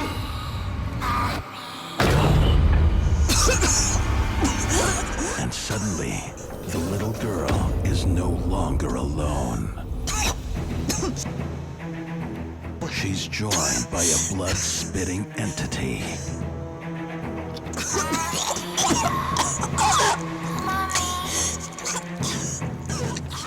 She looks at me in a very, very strange way. Stay back. What do you want? Stay away from me! Come on, Mommy. Come with me. Mommy, are you okay? Are you okay, Mommy? I felt like I was in danger.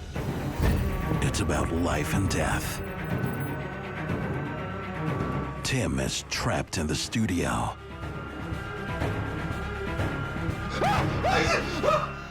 Tim, whoa, Tim, what's wrong? Calm down, big guy. Everything's gonna be okay. But Tim knows that nothing here will be okay unless he can come up with a plan.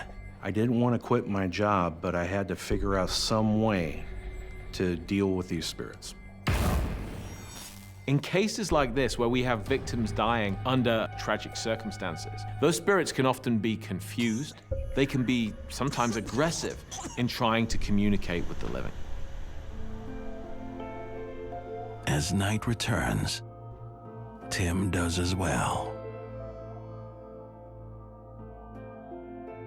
Drawing was a way for me to make sense of something that was beyond what I was able to experience before. The lady in white was a figure I could not get out of my head, so I drew her. He has a unique way of calming himself and the spirits. I was a skeptic, and these incidents made me a believer. Thanks for a good night. I would thank them, the entities, when I left, and for a while, that would work.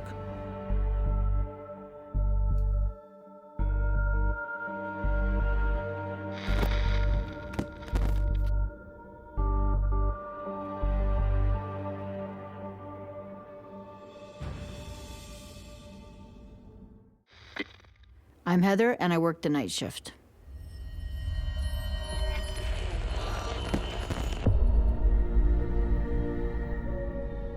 In one of Canada's largest cities, Heather, a restaurant entrepreneur, is about to unveil the city's latest fine dining experience against all odds.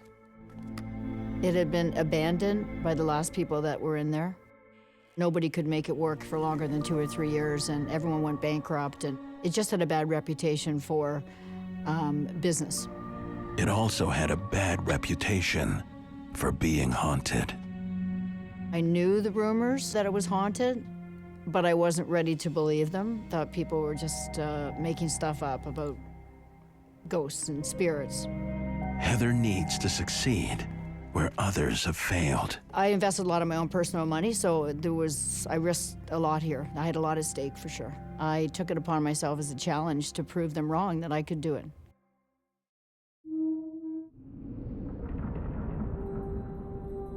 But there's no denying the place oozes a certain atmosphere. Kind of had a ghostly feeling to it. It was just eerie.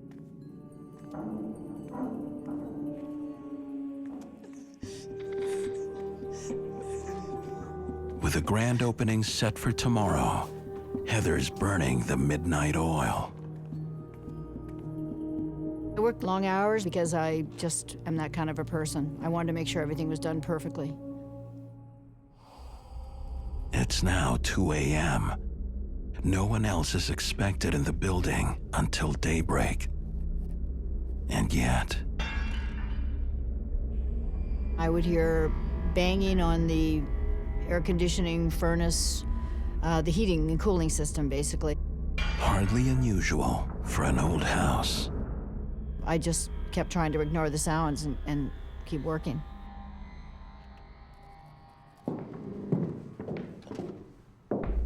And then I heard someone walking up and down the stairs, which freaked me out because there was no one in the building but me, I hoped. I looked around, there was nobody there. I'm not someone that scares easily. So I went to investigate.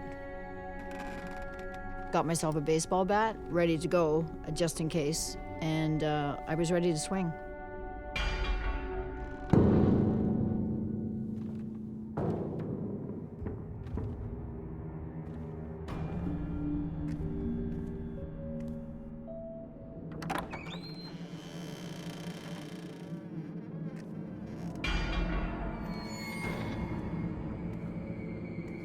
Sounds lead her to an old back room.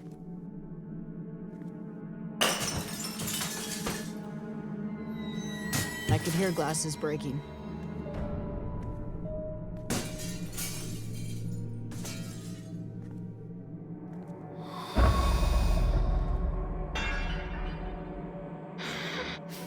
She feels certain she's being followed.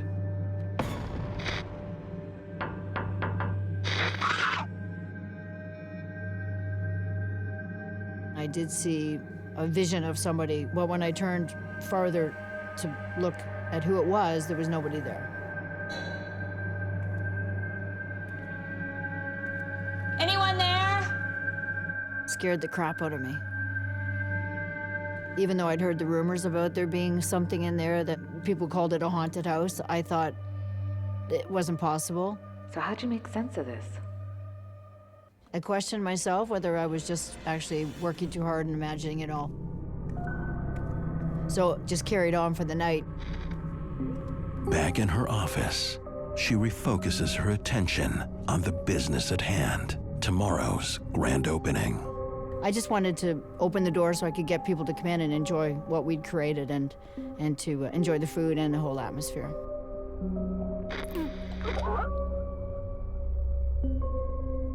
Day comes and goes. Heather's opening night is a rousing success. We had a really busy night, and the waiters were all swamped. So it was highly exciting for everyone and all my staff. With only a few stragglers left, later that evening, things go south.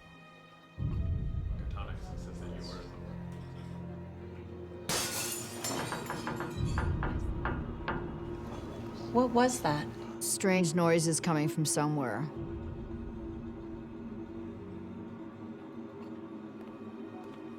We proceeded to look for where the noise might be coming from.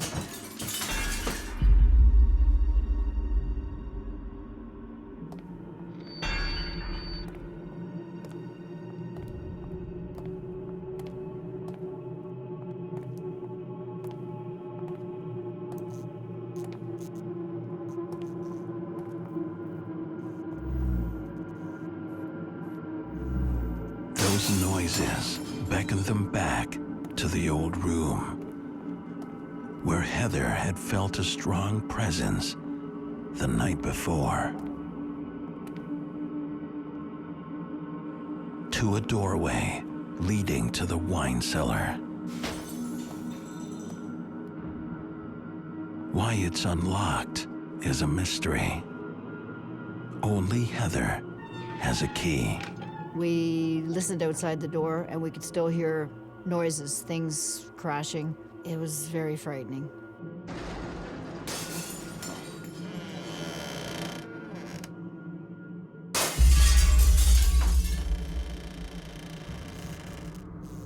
The noises stopped, and we walked in, and there was nobody there.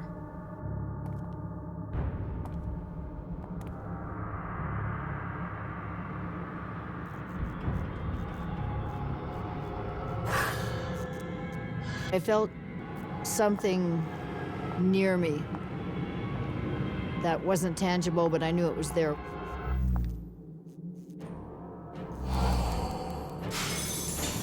I saw a blur of somebody in a red dress. I was scared.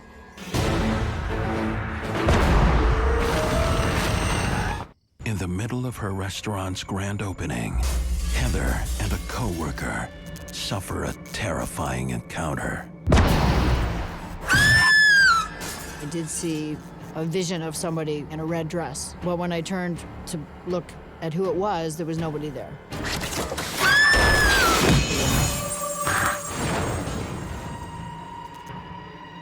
At that point, I started to think that maybe there was truth to the rumors, that it was haunted.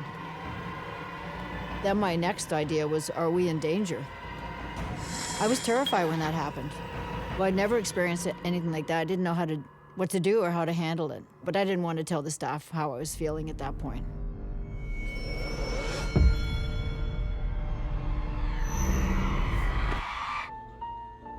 Heather's sole drive now is to see her last customers off, close up, and go home for the night.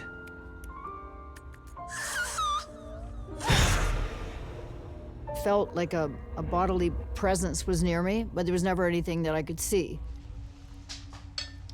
You okay?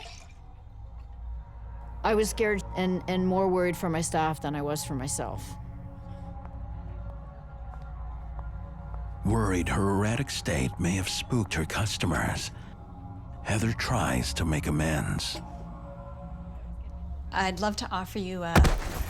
But things Excuse me for just a moment. go from bad to worse. I felt quite a jolt on my shoulder, and there was nobody beside me. I thought that I would... Whatever was in the building put their hands on me and pushed me over. You okay? Yeah, I'm fine. Sure?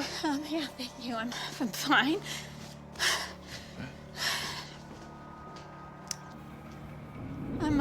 I'm gonna get you something really special, okay? I'll be right back.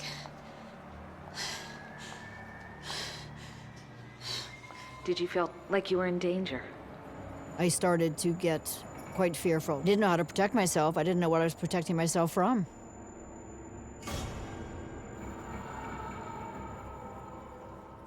With Heather's last customers out the door, a deep chill fills the room.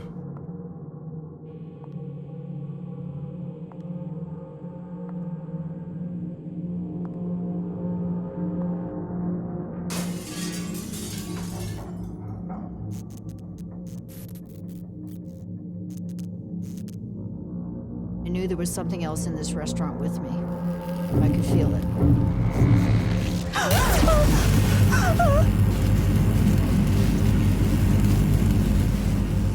I saw this woman in a red dress that looked like me. It's like looking into a mirror.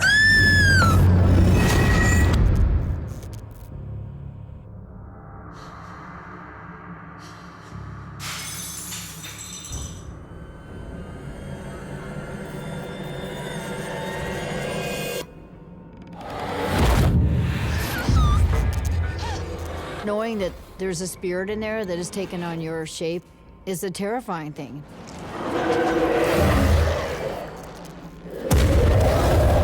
This could well be a phenomenon known as the doppelganger, where an entity takes on the guise of a living person.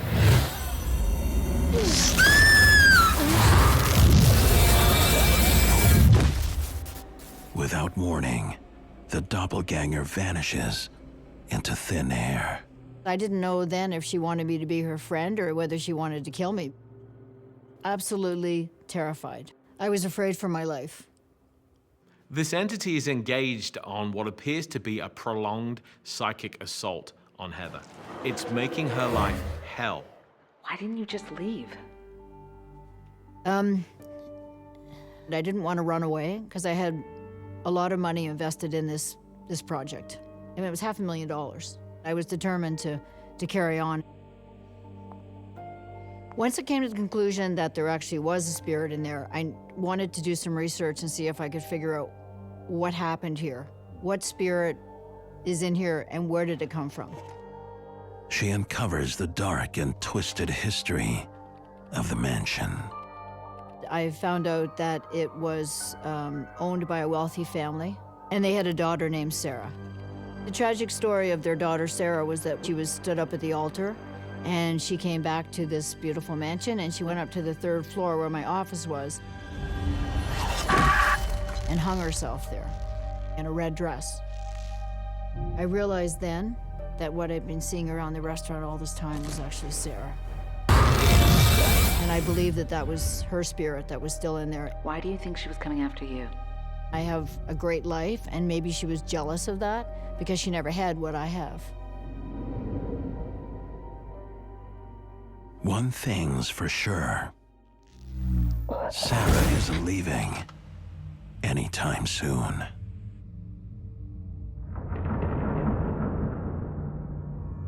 Sarah didn't want me there, didn't want my business there, and tried everything in her power to not let us open, and then to not make it comfortable for us to be in there. She wanted the house to herself. There are a number of ways in which entities can attack the living. Sometimes those attacks are physical, but there are other forms of attack. I was feeling Sarah's presence more than anything. We can see psychic attacks in which a spirit wears down the psychic defenses of its target. Those people can be at risk of many behavioral crises, up to and including taking their own lives. I heard her coming down the hall.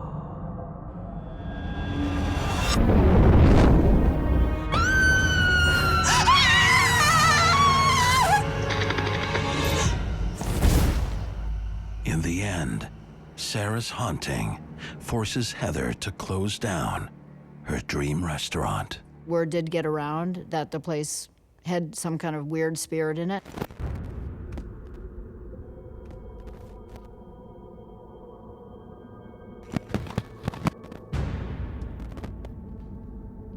When Sarah comes into the room, I get this tingly sensation and short of breath, and I start to sweat and shake, and my face goes ashen white. It seems like it's happening. Look, Heather, you're shaking. Yeah, I know. It's starting. She came for the interview. My name is Dan, and I work the night shift.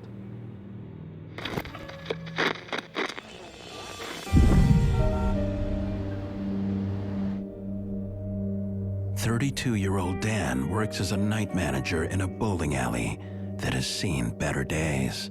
I was super excited to use my marketing degree to go into a bowling alley and try to revive kind of a dying sport.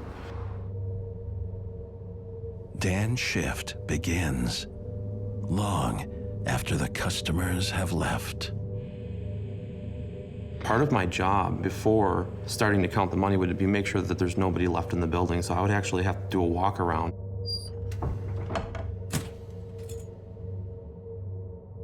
Oftentimes I found myself there alone 5 or 6 days a week.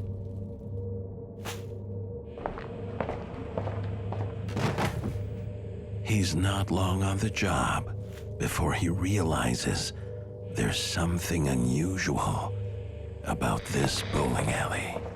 It started to get strange. One night I was getting the lanes ready for the next morning for the league.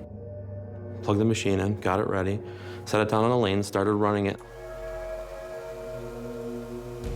And I had to go back in the kitchen to start getting some other things ready for the next morning.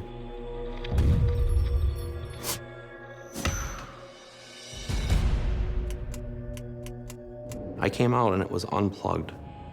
There is no explanation for the heavy-duty plug being pulled from its socket. There was nobody in the building. I had made sure that everything was locked up. It was just me.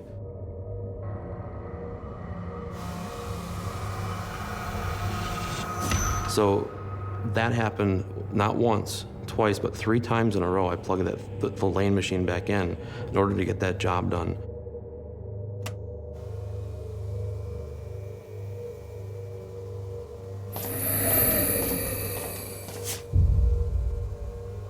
I knew something was there. Something that I couldn't see with my own eyes. I couldn't wait to get out of there. I mean, it is startling, and it did begin to freak me out.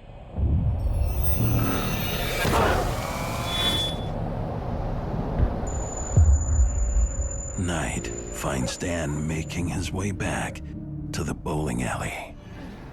I was working at a hotel, a nice hotel, and I was getting paid half of what I was getting paid at this bowling alley. So, you know, sometimes you have to deal with things that you don't like. Dan settles in the safety of his office to finish up his auditing duties.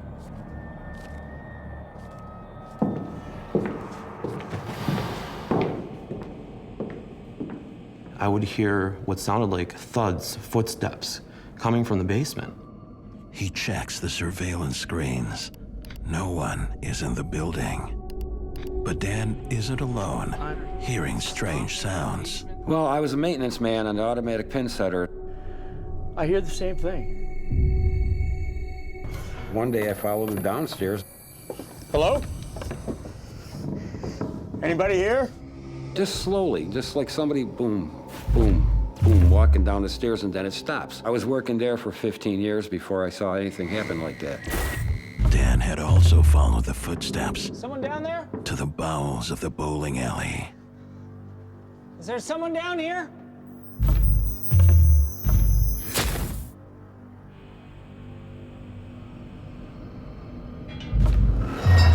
Who is that? See, and I didn't even know that you had heard those. Yes. You'd look over your shoulder, knowing that there could be something possibly watching. What he's describing exactly what I saw. Come on, man, who's there?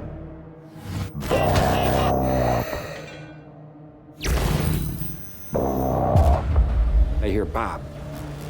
I'm looking around and I hear Bob. I ran up to the front real quick. That presence in the basement terrorizes Dan as well. I saw this shadow. What is going on?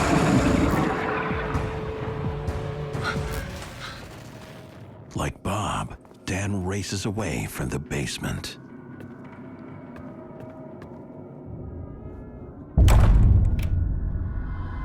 To my astonishment, he also had experienced the same things. Mm-hmm.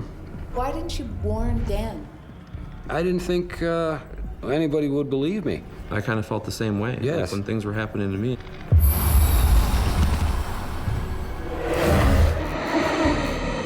Dan and Bob are both experiencing the same types of events in the same location, sometimes independently of one another. That makes their evidence, in my view, more compelling.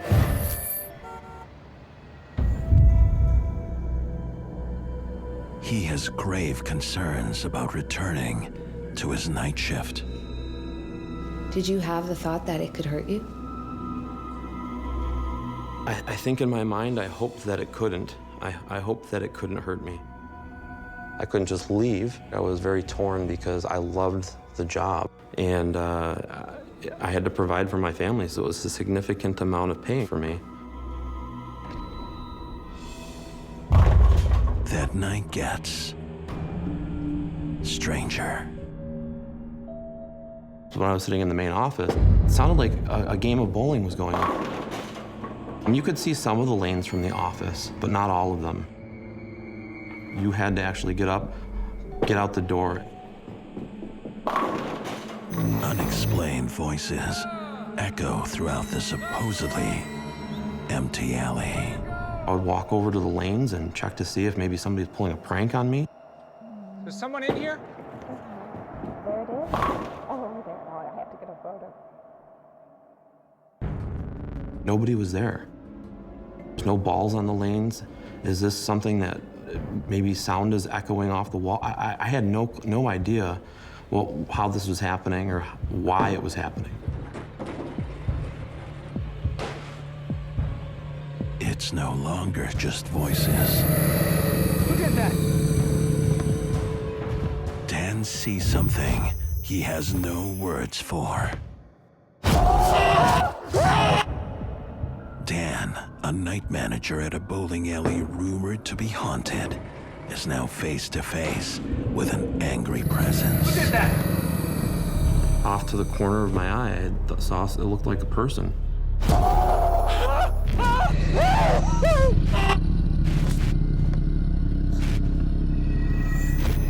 No! No! No! scared the crap out of me.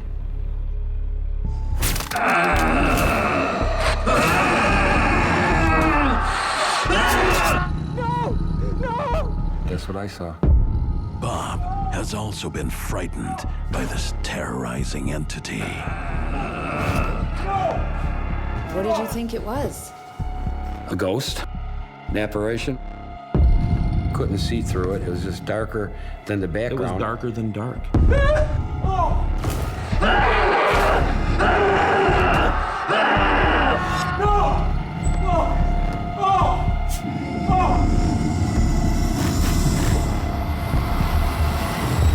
That then just dissipated right into the wall. Yes, that's what I saw. That exactly. Same thing I saw. Really just see that really just happened. Surreal. When I saw that apparition walking through the wall, that was like really, really like heavy.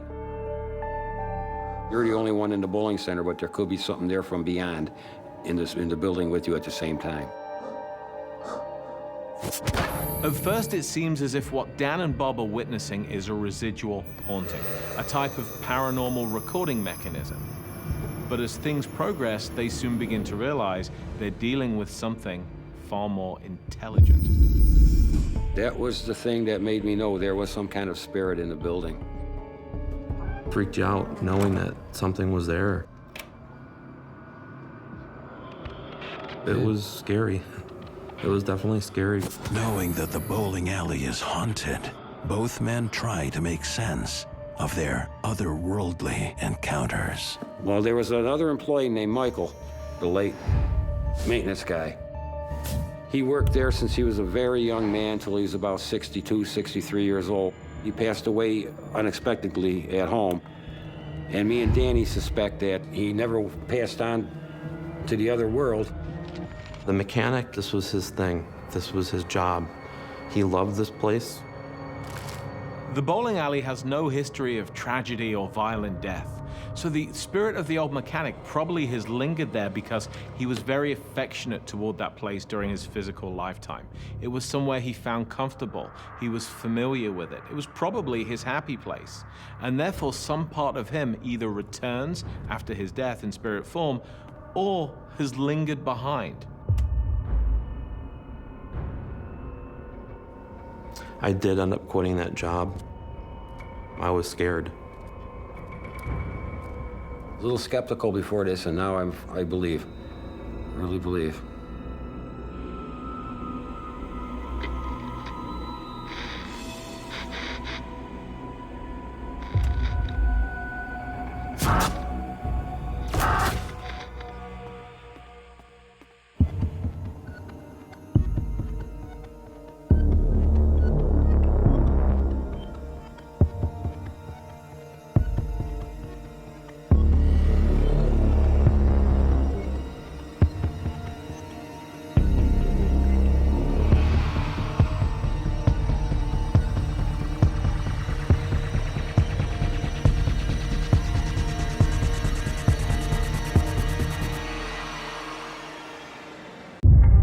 For my own safety, I'm trapped inside the store.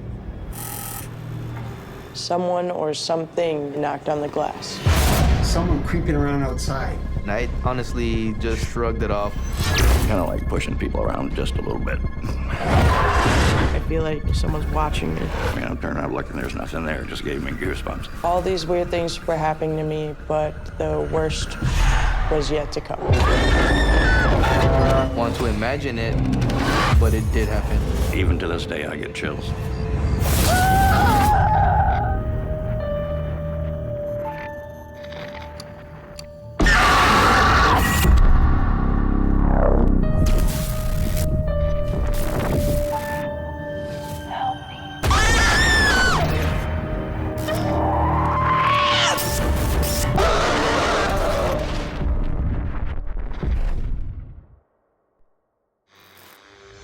What you're about to watch is based on true events. Some details have been altered to protect confidentiality. My name is Lee, and I work the night shift.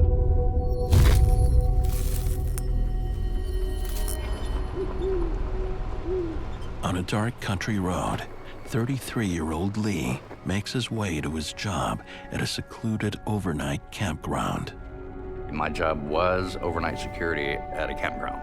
I would drive myself to the park and get there about 10 p.m. every night. Drive back home in the morning, 6 a.m. Lee works the graveyard shift with one other campground employee, his foreman, Tim. Hey, Tim. Hey, buddy. Just gonna go start my rounds. All right, I'll see you in 45. Lee is responsible for making sure everyone is safe and following the campsite rules. He's there to help and to lay down the law if necessary. The three things I really liked about the job was the peace and quiet, first of all. The fact that I pretty much was my own boss. And I'll have to admit, I kind of like pushing people around just a little bit. Lee's duties include making sure that all the day visitors have left and the parking lot is empty. This particular night, I'm doing my rounds. I go down to the wetlands, and I see a car parked there. And what do we have here? Hey, Tim, buddy. Looks like we got a car parked in the day lot. I'm gonna go see what's up over there. Copy that. I spotted some guy posting frogs down there the other night. It might be them. Over. Copy that.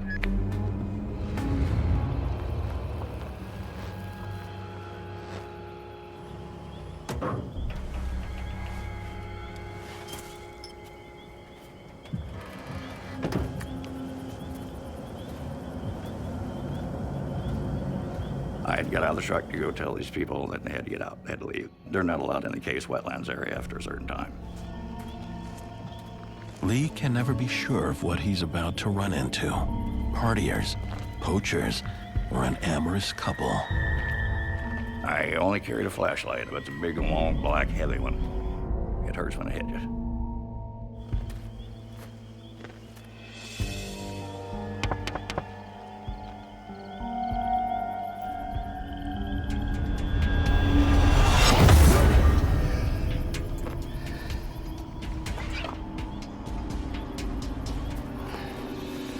All right, lovebirds. Park's closed.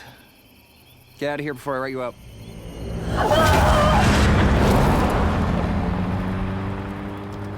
That was really freaky. I can't explain what I saw. As I'm watching them leave, I hear a sobbing, and I mean a deep sobbing. Hello?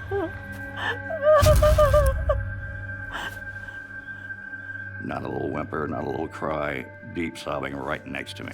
Hello? Are you okay? I mean, I'm turning around looking, there's nothing there. It just gave me goosebumps. Is everything okay, Lee? Yeah, everything's fine. I'm finishing my rounds. Over and out.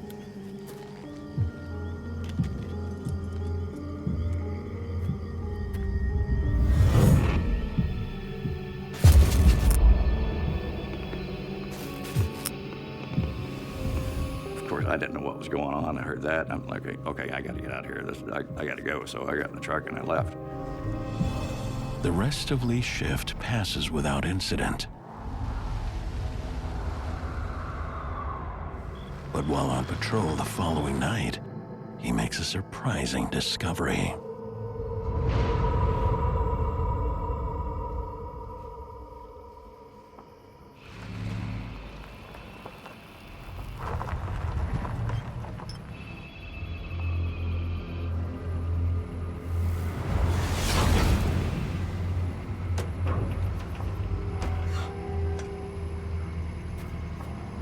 It was gone. There was nothing there.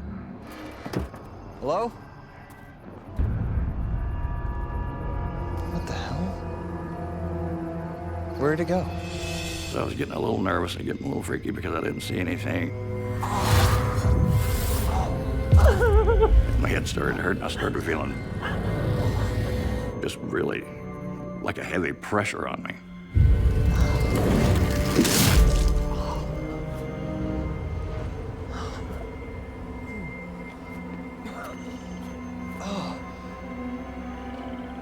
It was liquid. It was liquid and a little chunky.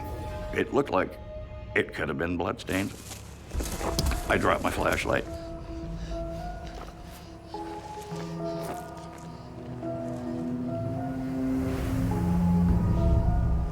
And it was gone. Again, I am starting to feel like, what's going on?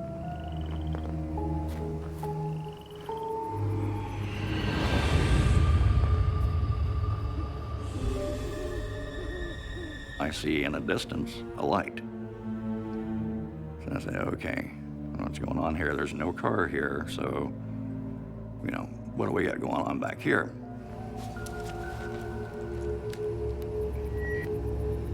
Hey, Tim. Seeing something over here at the parking lot. A light. Not sure what it is. About to go check it out. Over. Copy that, Lee. Over.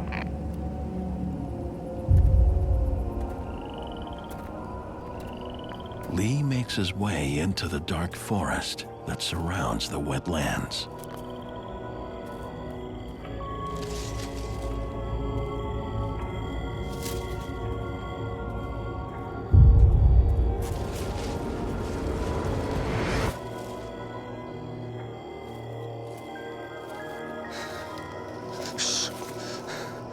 I think there's somebody there. I recognized them from the campground. They're local troublemakers. Okay. I think we lost them. Howdy, boys. These guys were in there frog gigging illegally. Dump that out. All of it. Come on, man, that's hours of work. I don't care. All of it. I made them dump their bucket.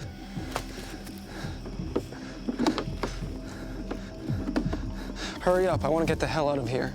I know they were nervous because I was there and busted them, but there was something else wrong with them, I don't know. So they were kind of freaked out. What, is something scaring you, boys?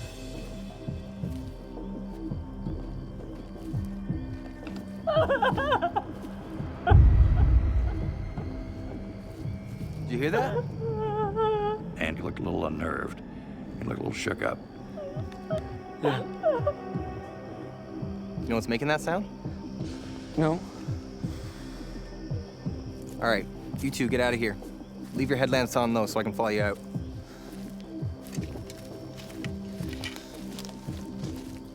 I watched him go. Tim, it's all good out here, just a couple of froggers.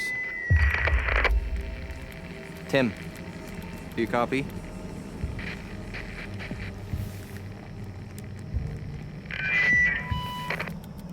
Tim.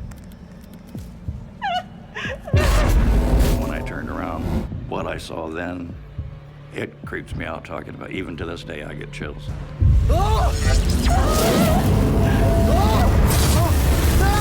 Overnight security guard Lee starts to believe the remote campsite where he works is haunted. After chasing away some poachers, he comes face to face with a terrifying apparition.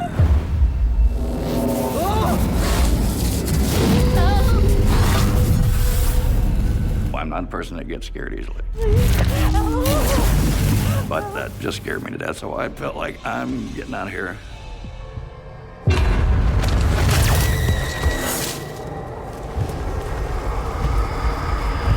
Lee runs back to the parking lot, but whatever he saw in the forest isn't ready to let him go just yet. I began to get a headache. Then I heard the sob again. It was a deep, deep, disturbing like sobbing.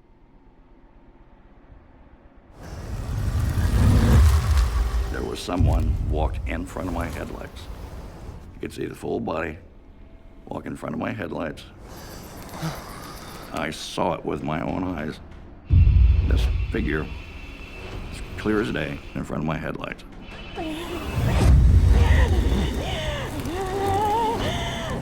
I saw it, and I froze. What is this I'm seeing on the ground? A woman had her head blown off with a shotgun.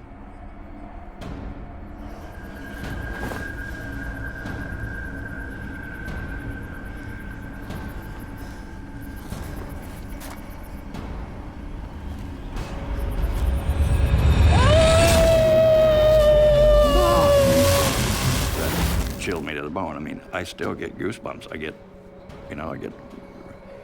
I have them right now. I've got a chill right up my spine just talking about it. And it's been how many years, And I turned around to run back to my truck.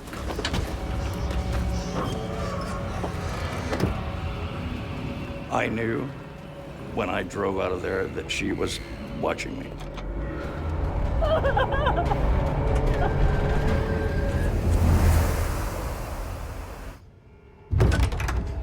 Tim, man, we got something we gotta talk about. And I asked him, what's going on at that place down there? What is it? There's something going on down there. I haven't said anything to you about it, but there's something there. And he just kind of stood there for a moment, and he said, oh, you mean the parking lot? You might want to sit down for this. No, thanks, I'll stand. Back when I was doing your job, there was a woman, she got murdered. She had her head blown off with a shotgun. And what evidently it was the blast had blew her head out the window, and that's what was on the ground there.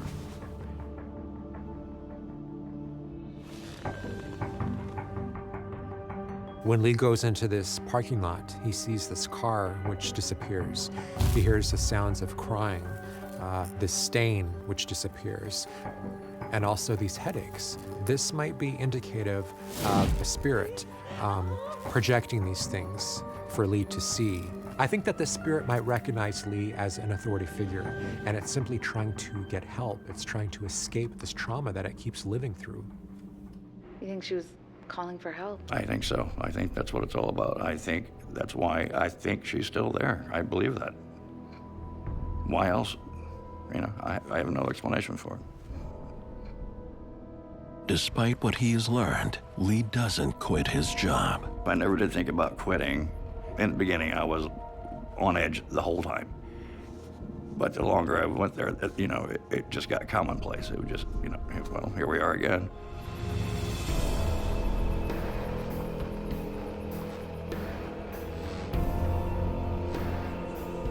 Evidently, she needs help, so I tried to make contact.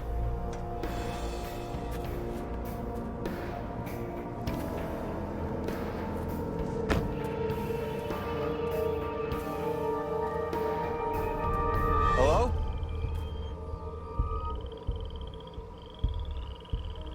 You here? And, just say hello and leave.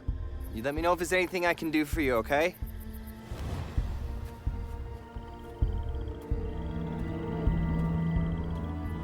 I know she was standing there. I know she was watching every time.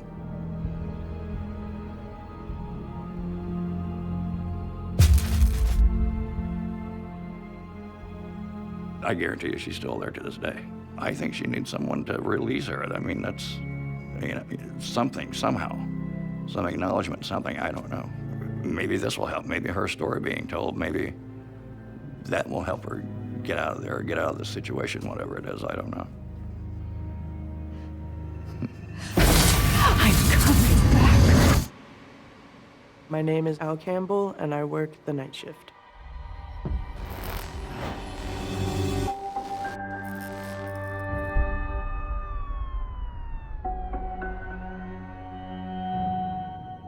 I work as a night clerk in a local gas station. I work the day shift normally, but I wanted to save more money for my wedding and save money for my son. So I asked if I could start working the night shift to get more hours. Al loves his job, but not the area it's located in. There's a graveyard about 2 blocks away from the gas station, so that freaked me out a little bit. And that's not all. This gas station is located in a very dangerous part of my town. I have no choice but to lock the doors at night. When a customer wants to come inside, they ring a buzzer, and I use a button to unlock it. For my own safety, I'm trapped inside the store. There are other security measures in place. We have 3 security cameras that look on our registers, and they also look out at the aisles.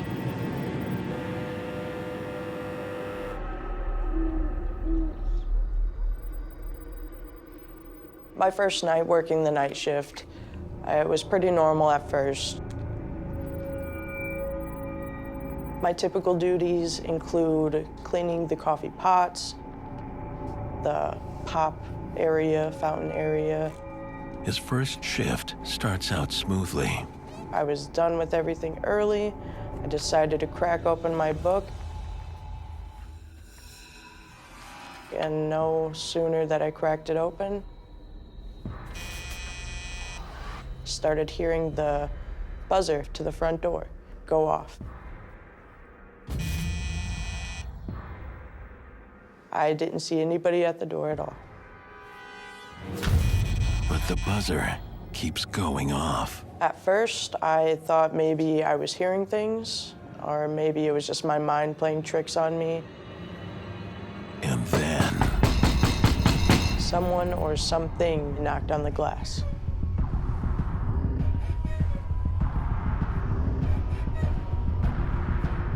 I just looked back and forth to try to see anything, and I saw nothing. He's nervous. With good reason.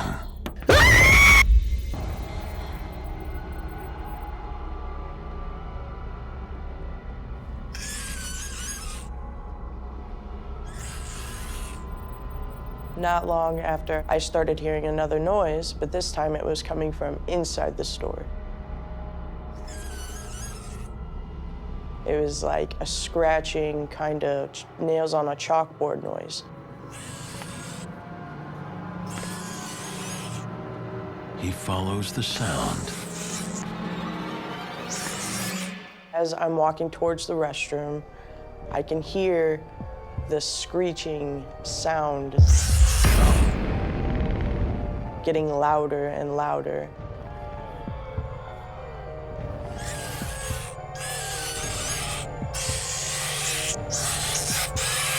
I was a little freaked out, thinking there's something in here and I have to get it out. Al finds the courage to look inside.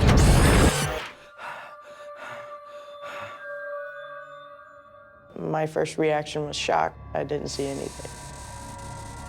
As soon as I realized nothing was there, I just kind of stepped out of the bathroom and stared at the door. Like, what did I just witness kind of thing? Am I really going crazy? That's gotta be stressful to think maybe you're going crazy, right? It's very stressful. All these weird things were happening to me, but the worst was yet to come.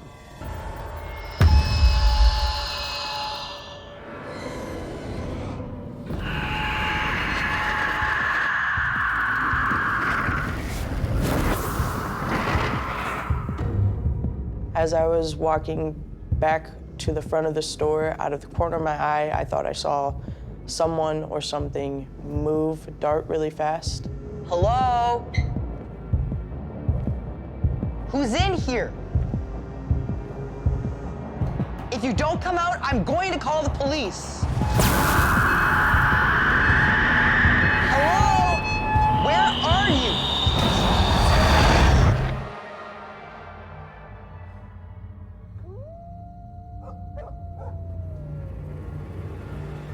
Al doesn't call the police, but decides to call his boss.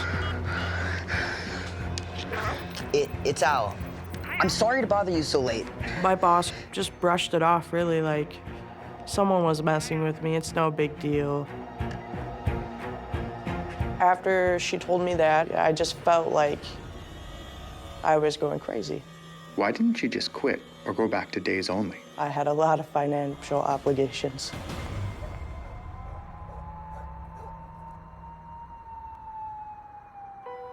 The next shift I had for the overnight, everything was fine. Everything was normal. But just a few hours into a shift, that changes. The beer cooler lights were going on and off, on and off. This makes Al uneasy. There's no way it could be flickering like that. Those are motion-activated lights. My anxiety skyrocketed.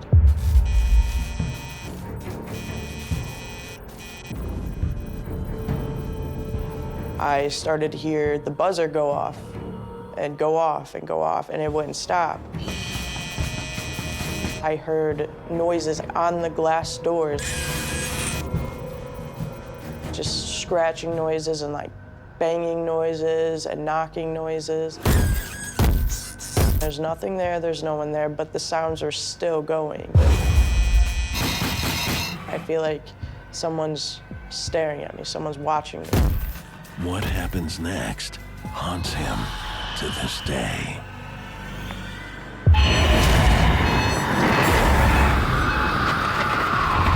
My eyes got big, and I just couldn't believe what I was seeing. It was absolutely terrifying. While working nights as a clerk at a gas station, Al experiences unexplained sights and sounds. I just couldn't believe what I was seeing. He can't shake the feeling he's being watched. Then one night, his fears come true. It was absolutely terrifying. I saw a shadowy-like person staring at me.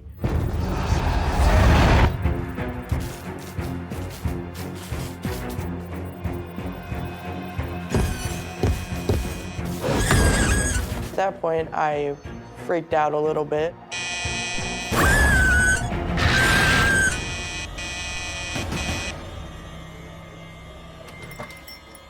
What's going on? There's something in here. Calm down. It's probably teenagers trying to prank you. Can we please just look at the security footage? My boss played it down like it was nothing, but I knew it wasn't. As we were reviewing the footage, I noticed something strange. I saw a shadowy-like person go back and forth really fast, like they were pacing back and forth. The thing on the video was the same thing that was messing with me. The way it was walking was very aggressive. There's proof on the tapes that this is happening. It's then that Al's boss reveals a tortured history. She said the gas station that I work at is the site of the Trail of Death. In the early 19th century, the indigenous peoples of the Lake Michigan region are forced from their lands at gunpoint. An expulsion marked by starvation, disease, and suffering. The path they walked became the Trail of Death. I think Al is just in this vortex of this very great energy, this almost like a very highly charged ley line, where you have this very awful trail of death, where all these injustices were done to this people. Any place which has blood in the soil is ripe for paranormal experiences. The shadow figure or shadow person that Al sees, which appears very sinister, could actually be very sinister. Anything which needs to disguise itself, to shroud itself in a cloak of darkness, is something that is potentially very dangerous and malicious. I know it was something paranormal. Why did you go back to work? My main reason is because I need to make money for my son and for my fiance, and to make sure that we have a happy, healthy home.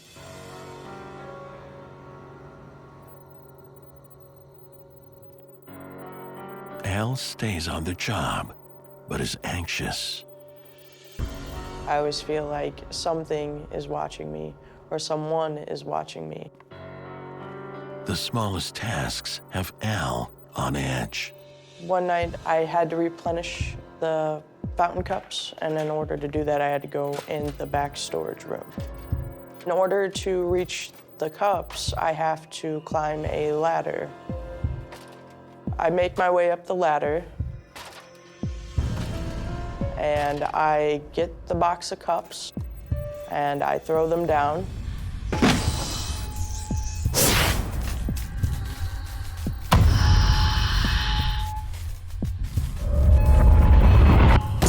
started making my way down the ladder, and I started feeling a small shake, and the shaking got more intense. I was scared I was gonna fall. Whoa! Something just threw me off the ladder. I'm in a lot of pain, and I was just laying there shocked, like, what just happened? And then I look up and the ladder started crashing towards me. The ladder smashed on the ground and made a really loud, deafening noise. And I just sat there with my knees to my chest, confused, scared, and I cried. And I don't cry very often, but at that moment, I was so scared, I didn't know what else to do. Al falling off this ladder and almost being struck by it, I believe was a very clear message from Spirit that it intended to harm Al. I think this spirit who is interacting with Al could be very destructive and dangerous because it's kind of preying on his fears. It's manipulating on the fears there. I just wanted to go home. I got to leave early because I was traumatized. Why did this incident scare you so much? Because I could have died. Despite everything he's been through, Al doesn't quit. I have a lot of anxiety to go back to work because I don't know if something really bad is gonna happen to me if I'm at work and I'm by myself. I don't know how to protect myself against someone or something I can't see.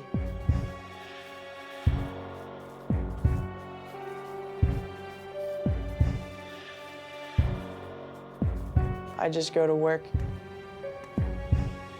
and I hope for the best.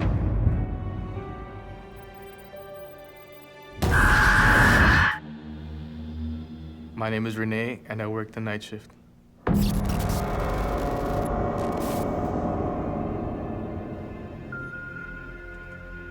The place that I work is a pay lake, a place where you go and you pay to fish. You can catch fish day or night and camp overnight. And I was responsible for watching over the staff, including the night shift. I started taking care of lakes when I was a teenager. I became somewhat of an expert, and that is one of the reasons why my boss hired me. Hello? Renee receives a complaint about an intruder. Yes, sir. Hey, Renee, I got the bait. Renee's coworker and cousin Louise has heard similar complaints. Okay. Folks were telling us they saw the man walking around the campgrounds. I'll go take care of it. Can you watch the front desk for me? Okay, sure thing. Thanks. Because of those potential security threat, I walked out there to look for him.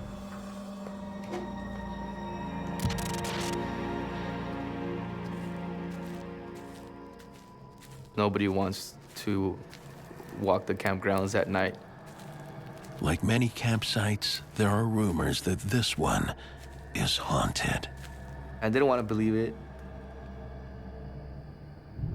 I honestly just shrugged it off. Hello?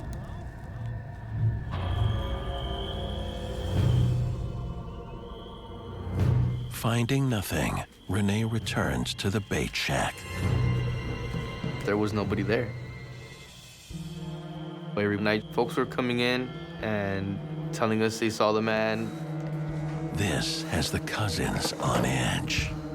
We're both there just waiting to hear something, and suddenly,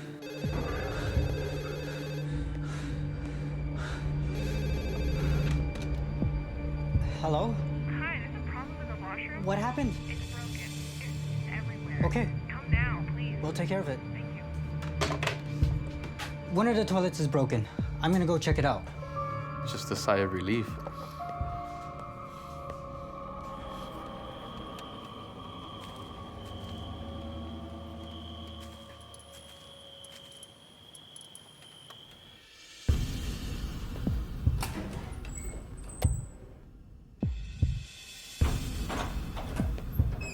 walk into the restrooms and I see the busted toilet. And I go over there, I turn off the water.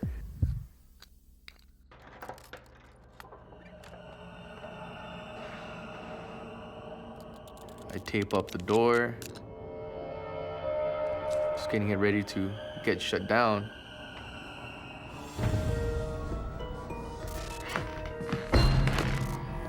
I start hearing footsteps. And I see a shadow coming around the corner. Renee goes after it.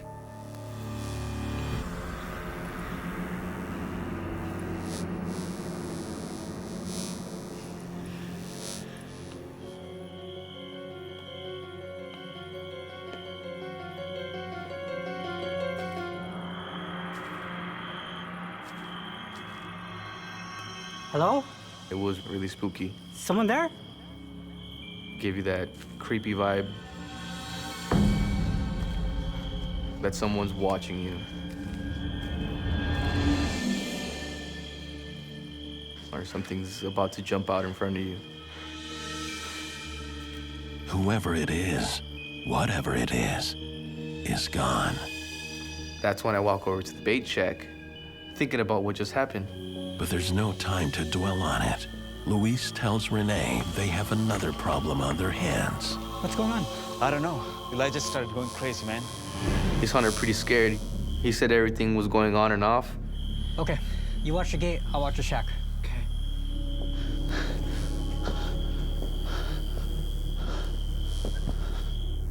My first idea is that I need to go check the power box and see if that's the problem, and I go and I check it. I threw all the power off. Hello? I notice a figure in front of me. Naturally, I thought it was a guest. There is no one there.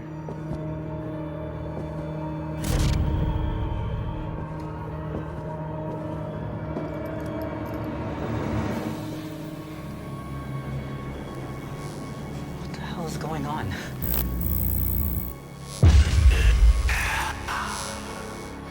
I just checked the power, and there's nothing wrong with it. The lights kept on flickering in a way that it would just scare you.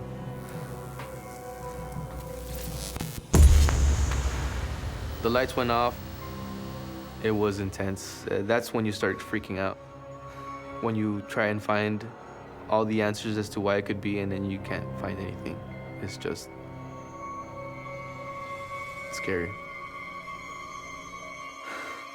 His fear soon turns to terror. Who's there?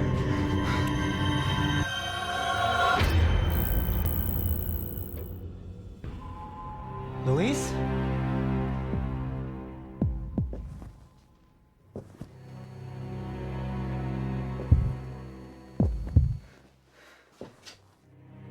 Luis?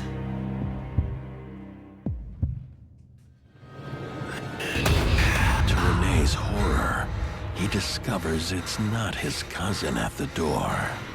I saw my boss standing there. No! It can't be you! You're dead! At a remote fishing resort, night manager Renee pursues an elusive trespasser. But once he realizes who it is, It can't be you! it shakes him to his core. You're dead! I saw my boss standing there. My boss had passed away many years ago. The day that my boss passed away, it was a very, very sad day for everyone who knew and respected him. The boss was tough, but Renee seemed to live up to his expectations. My boss was a retired Marine. I had just came out of the military myself, so taking orders from him was very easy. I always had a very strong work ethic, and he liked that. He liked that he could not have to worry about anything, that he knew that I could take care of it. But seeing his boss now, in death, terrifies Renee. A shiver just went down my back, and I did not know what to do. No!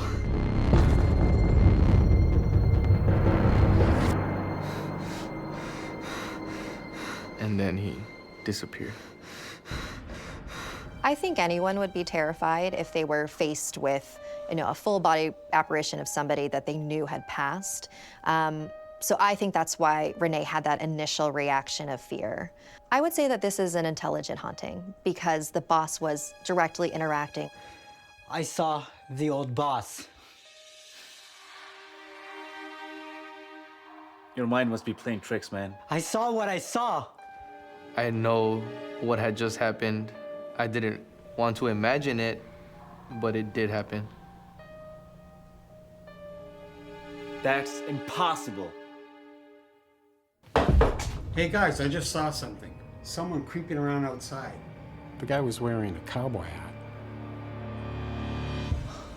Someone comes up to us and tells us that they've seen this man lurking around the campgrounds. All we could think about is we know who they're talking about, and we don't want to tell them. It's okay, sir. We'll take care of it.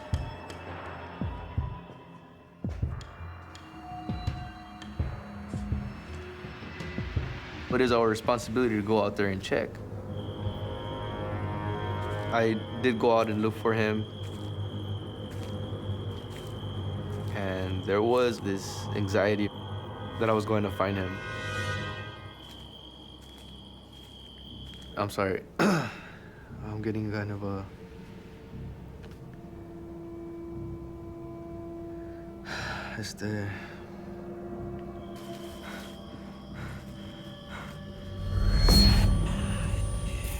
I did feel that there was somebody behind me.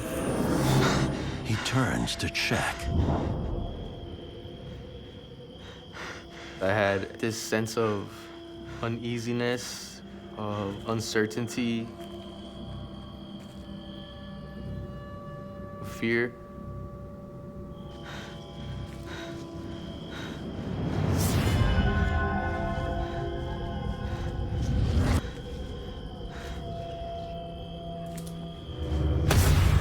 Suddenly, he's staring right at me. And I didn't know what to do. He panics. I was so freaked out. I just wanted to run out of there.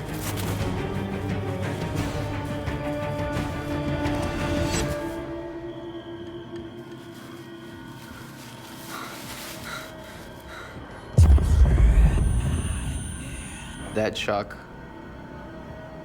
I mean, I could still feel like I'm seeing it today, like I'm replaying it right now in my head over and over again. What is it? What do you want from me?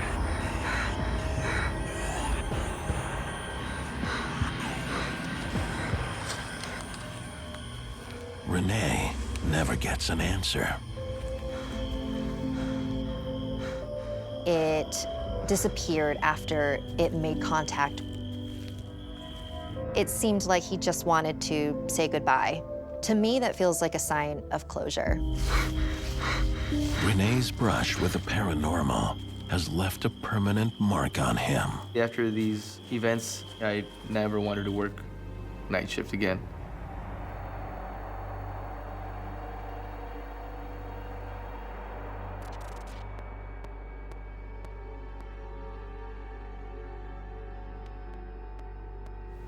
People tell me that they don't believe in ghosts. I always tell them, well, it's up to you to believe in them or not, but they're there. There's always something there. Remember, the old man is out there doing his rounds, so make sure you don't bump into him.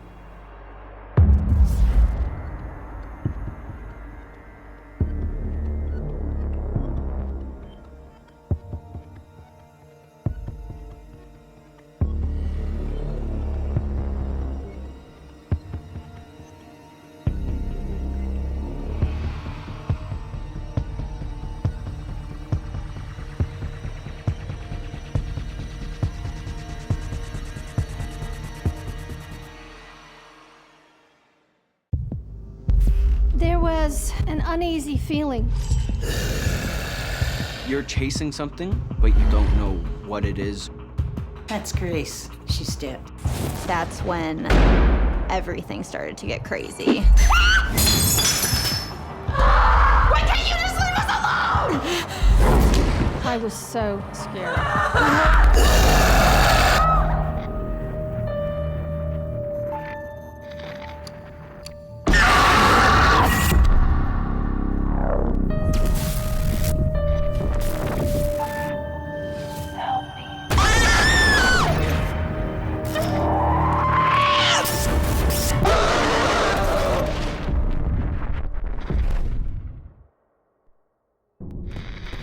What you're about to watch is based on true events. Some details have been altered to protect confidentiality. My name is Laura Ketchledge, and I work the night shift.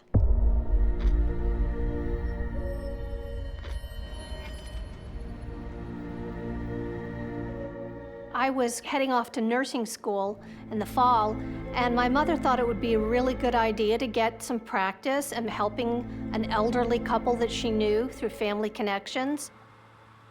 That summer, Laura takes a job as a live-in caregiver, 400 miles from home.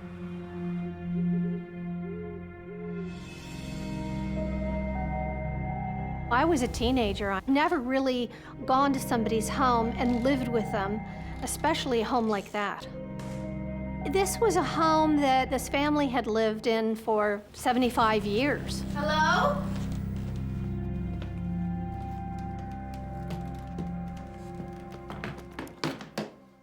Well, when I first came into the house, there was an uneasy feeling. Just kind of felt a little bit like an intruder, like I was out of place. Oh, that's Grace. She's dead. That feeling returned as I was walking up the stairs. Carol introduces Laura to her husband. Charles, this is the new girl. Laura, it's very nice to meet you. Laura, it's nice to meet you there. Welcome. Charles was just sweet and genuine. My job is to stay up all night, by his bed, turn him, give him medication, get him up to use the lavatory if needed, and to really make sure everything was okay. Stay alert, Laura. Carol was more reserved, and she had a worry, and she just wasn't straightforward with me. I suspected that there was a deeper story to this home. My official hours really started at midnight, but before that I would help make dinner. One night I had borrowed an apron out of the pantry. I had to give it a good tug to open it up. I was very careful afterwards to close the pantry door. Laura is sure it's locked. And I put on the apron and made dinner.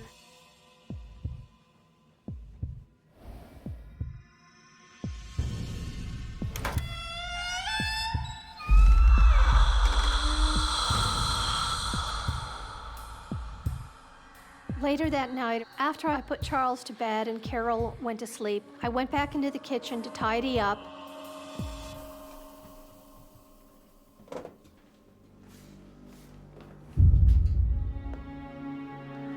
When I walked in the kitchen and found the pantry door wide open, I was very shocked it was open.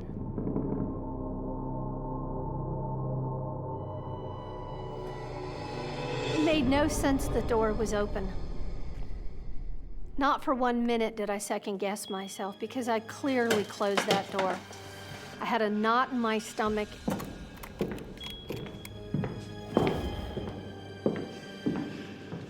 And then I heard footsteps and felt a presence. Right behind me. Nobody was there.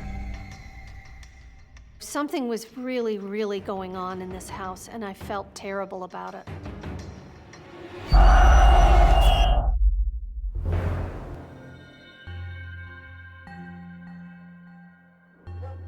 For the next couple of weeks, I was getting into my routine. The trump card wins the trick. Okay. Okay, got that? I think I got it. Carol and her husband were determined to teach me how to play bridge. We even had an imaginary player.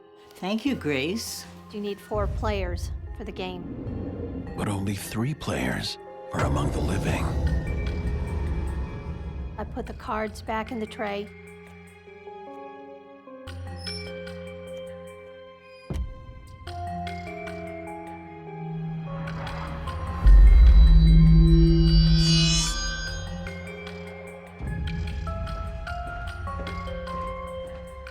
Later that night, around 4 a.m., I noticed something in the living room. I was taken back because all of the cards were out of the tray and scattered all over the room.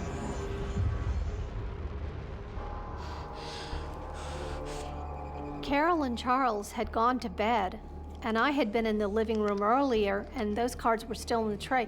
There was no logical reason that those cards were out of the tray. As she tidies up, Laura feels something is watching her every move. Just felt sick to my stomach, and I got a wave of nausea. I felt cold and clammy at the same time. Sensed this presence.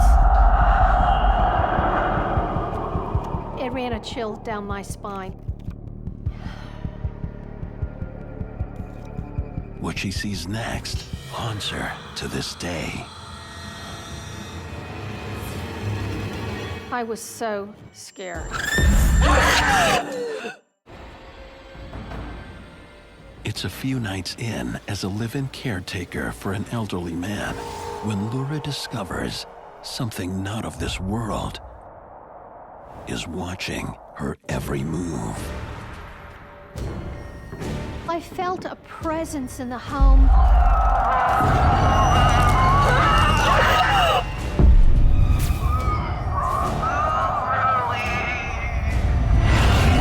And then she just faded into nothing. I was so scared. I never moved so quickly in my life. What did you think was happening? I never really thought about the paranormal before I started this job, but there was something wrong with this home. It was haunted. As far as Laura's concerned, the incident with the pantry door, the incident with the cards on the floor, the little things that started to happen were ramping up. Things aren't necessarily copacetic as far as the spiritual world goes. Despite her fear, Laura keeps quiet. I felt bottled up inside. I didn't know what to say, and I didn't want to alarm these 2 elderly people. I was there to help them, not scare them.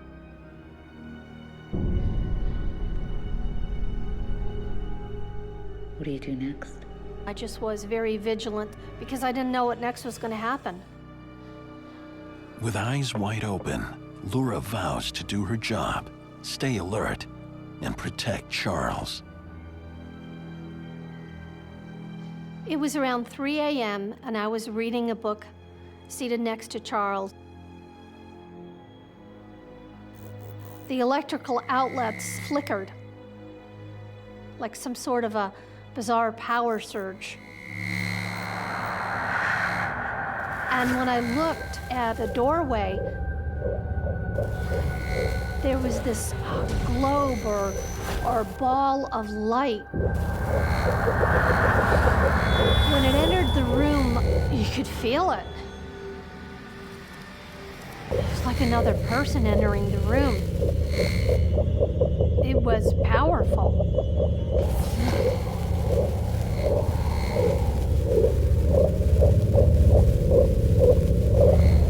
I wanted to yell or scream, but nothing came out. It was like my voice was stolen or swept away. It was the most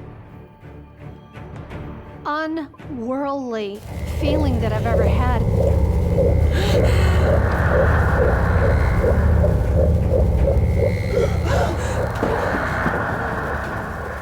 Did you know what that was? I think it was this orb or soul. It's not unusual to have a haunted object that can reside in a place and then see the apparition of the spirit that's attached itself to the object.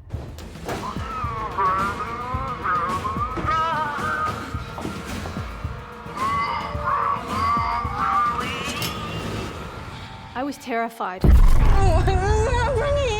That was one of the events in my life that has unnerved me the most.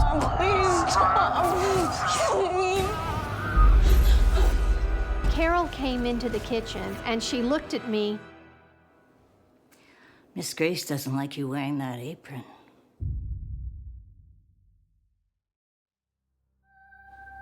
I learned right then that this was Grace's apron and she was Charles's first wife. Charles had been happily married to his first wife for years, and she passed away, unfortunately, after a long, protracted illness. She died in the home. Grace's spirit still lives in this house. And Carol believes Grace never left.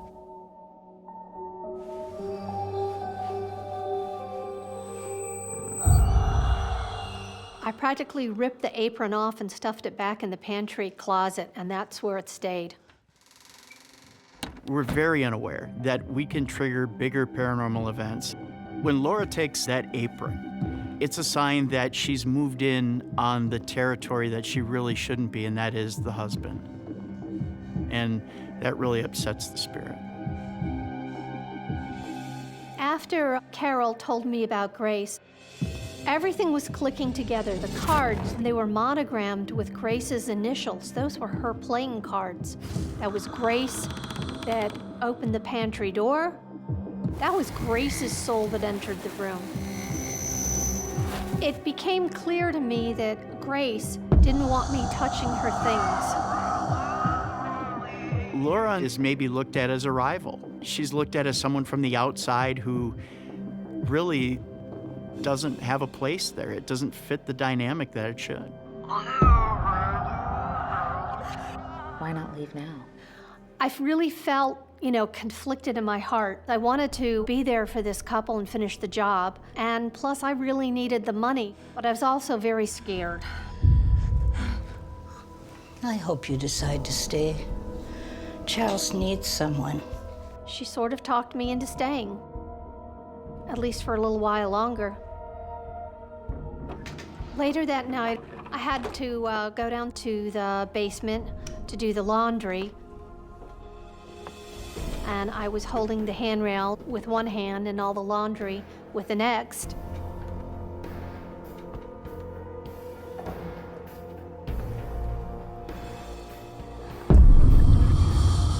As I was going down, I felt a cold hand grip my right shoulder. If I hadn't been holding the railing, I could have broken my neck. Laura is dead sure about who and what is attacking her.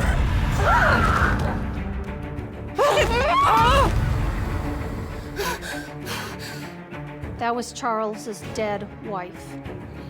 It was a terrible experience. It was so scary.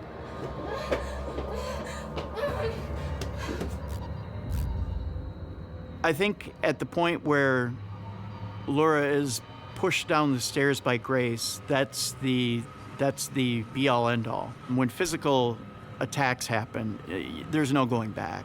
The violence pushes Laura to the brink. She cannot stay in the house. Charles, I have to go. I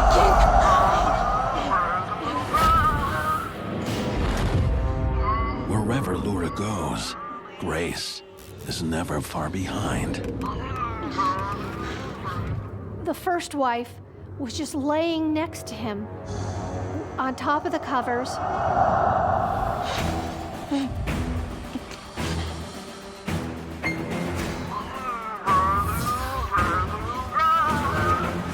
Then she looked at me. It was the look like I was intruding. She didn't want me there. Her eyes said to me, leave.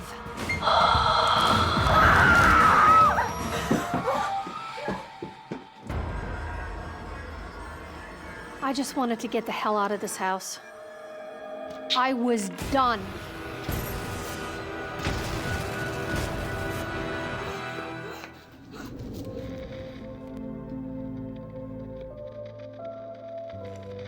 Charles died peacefully at home about a week after I left, and I don't think he was alone. I think Grace was with him. I think Grace was just waiting for him to pass over to be reunited. Because of what I've been through, I believe now. My name's Megan, and I work the night shift.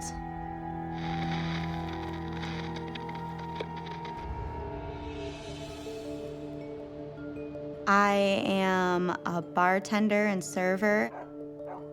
Before I got the job, I was walking by and noticed they were doing renovations. This building that it used to be an old firehouse, it's been converted into a restaurant. I decided to just walk in and introduce myself, and within the hour, I had a job. My job is to set up the restaurant, serve guests, and then once they all go home, I clean up and close shop. Just a few nights on the job, Megan gets a warning. Excuse me, have you seen him yet? One of my first customers said, "Have you seen the chief?" You will.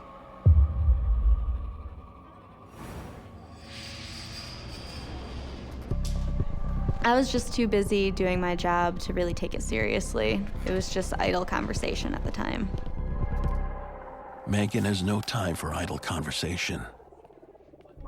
I would have to close the building, staying there later after the other employees. I got this. You go home and get some sleep. Thanks. So I was there alone at night.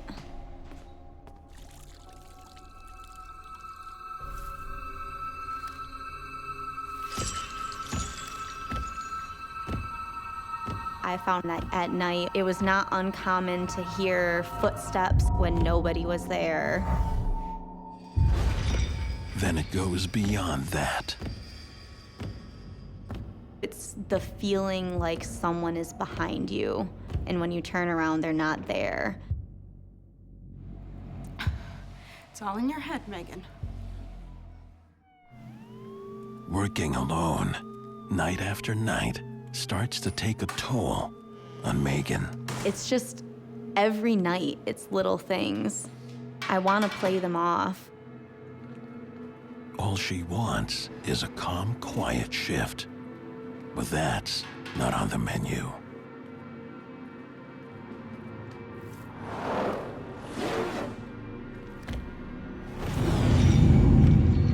You want to ignore it, and you want to pretend that it's not happening.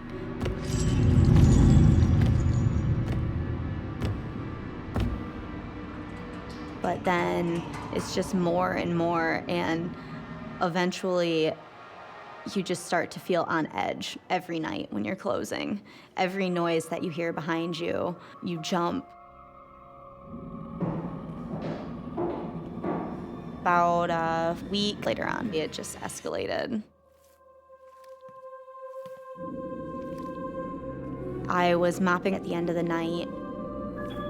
I kept having this nagging feeling that someone was there.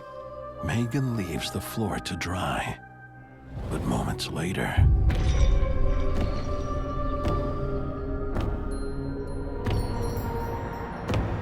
and when I came back, I noticed instead of just streaks, there were these footprints, and you could see the outline, and they just started in the middle of the room and just did this weird walk in a circle.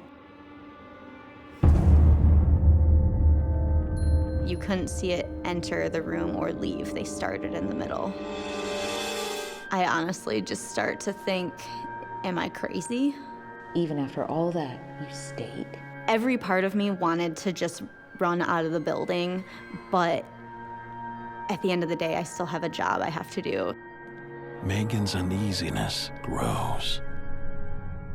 Eventually, you can't ignore that building sensation and the feeling of eyes on your back or the hair on your arm standing up, and you can just feel it start to manifest itself.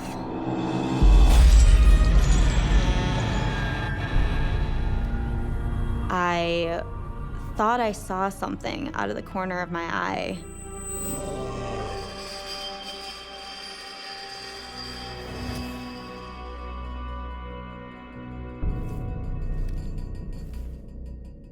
I could just hear this rattling. And as I looked over, I saw a wine glass on the shelf started to shake.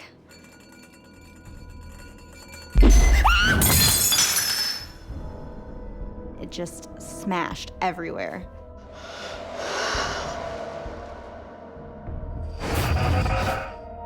I was scared. There's no way it could have just slid off on its own. It wasn't on the edge. It would have had to have been physically grabbed and then thrown. But there was nobody else in there. I'd have to really just try and tell myself to calm down.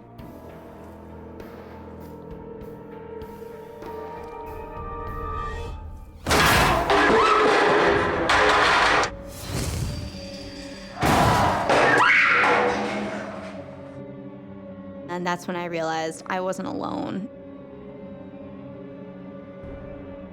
But then you blink and there's nothing there. But something is there. I heard right next to my ear. Megan. It was enough that you could feel it.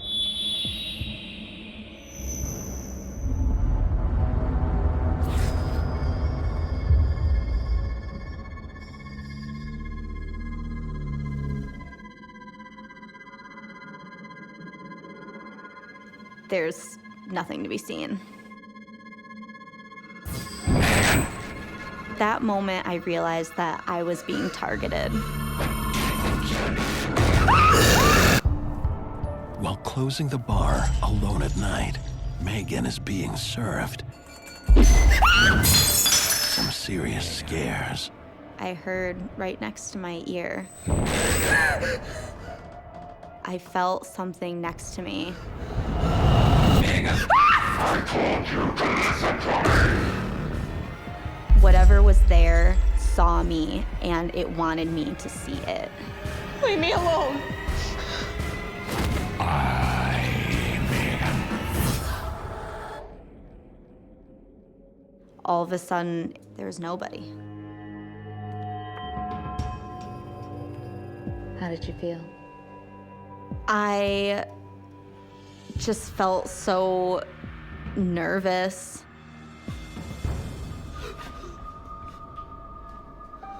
And then all of a sudden, just instantly felt cold. Megan fears the rumors about the chief weren't bar chit-chat after all. That was the first moment that I really felt panic. I booked it out of there. It seems to me like this spirit potentially could be harmful. If a spirit gets to the point where it can physically interact with you, then that's at a dangerous level because you don't know exactly how powerful it can get. Why don't you quit right then and there? I was in college and I needed some money. It's time to tell her boss about what's been happening to her. Let me show you something. He confirms Megan's suspicions about who is tormenting her. Find them all in the library. It was very tragic. The ghost from the old fire hall. He died on the job. The chief. He burned to death. It was a terrible story. He died in a fire just down the road.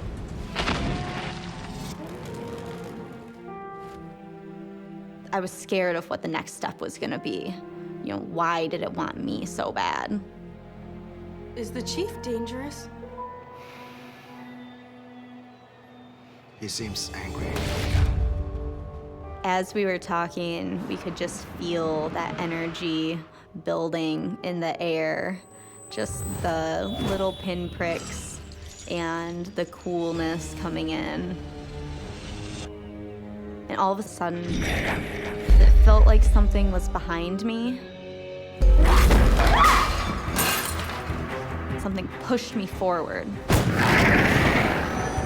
After I was pushed, the pop gun came out of its handle. Why can't you just leave us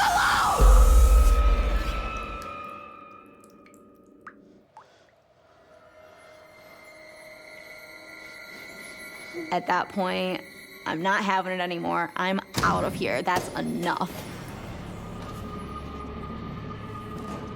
When a spirit is able to get enough energy that it's able to physically interact with the living, that means it's at a level where you don't know how much more physical it's gonna get with you. So in this case, I don't think Megan is that safe. After that, I really contemplated not coming back. Megan finds the courage to return to work after an unexpected request. Out of the blue, a local ghost hunter came and asked if they could do an investigation. I wanted to be there because I wanted answers, and I wanted to see what they found. Is there a spirit present here?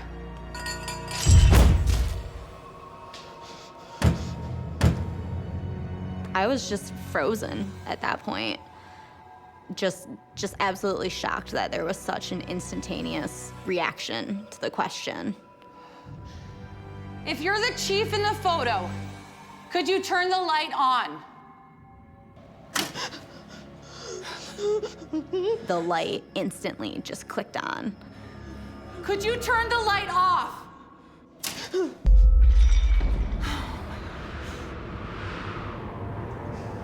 Megan.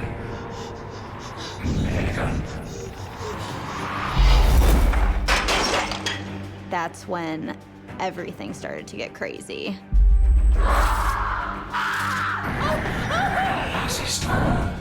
We started to feel our hair getting pulled and just coldness everywhere. The whole room started to feel electric. What are you doing? I've seen enough horror movies.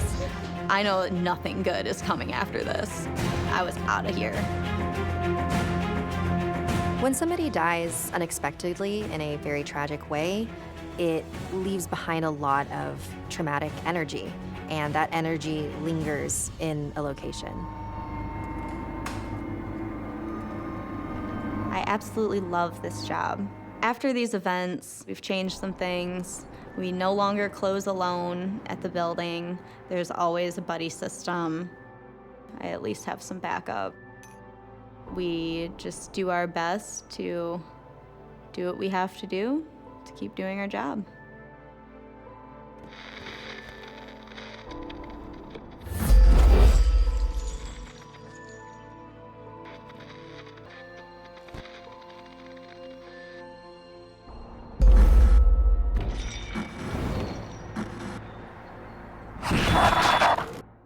My name is Gerald, and I work the night shift.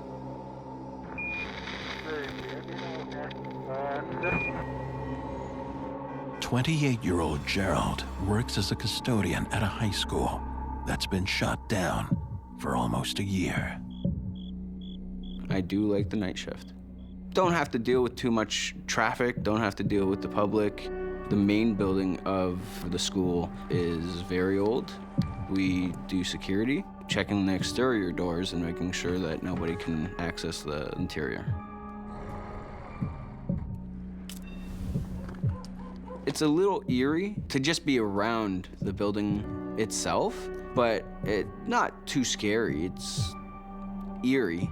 Gerald continues his duties inside the school.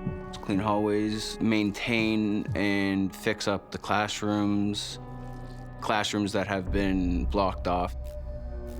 Classrooms that are rumored to be haunted. My name's Kate and I'm Gerald's wife. I do worry because he works the night shift all the time, and it is a late shift. You never know what could happen. Did you believe the rumors of the school being haunted? I do. I believe in the paranormal and the spirits. I did not believe in the paranormal. But the next night changes everything. I had just started working at the school. Call comes over the radio. We got an issue outside the gym here. There's water just outside of the gymnasium. I'll go get another mop. Maybe it's a busted pipe. Maybe rain is coming from the roof, but it wasn't raining that night. So I started mopping it up. And it gets stranger. I noticed that there was scratches in the wax on the floor. What was odd is we had just worked on those exact same scratches the night before. Then suddenly, the lights above him start to fail. Hey, I'm gonna need a ladder and an extra couple of light bulbs.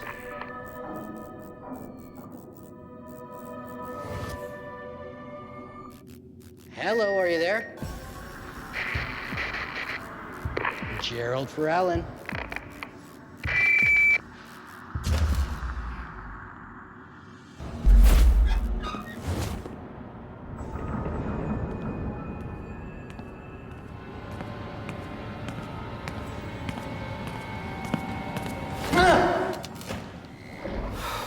Relax, man. It was weird. By the time my colleague came back, the lights were back on.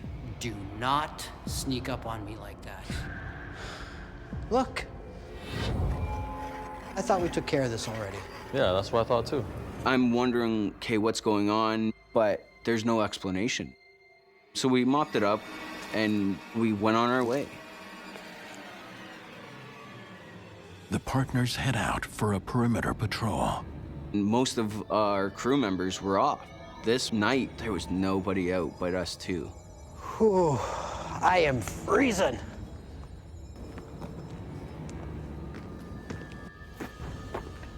Instead of going around, let's take the tunnel.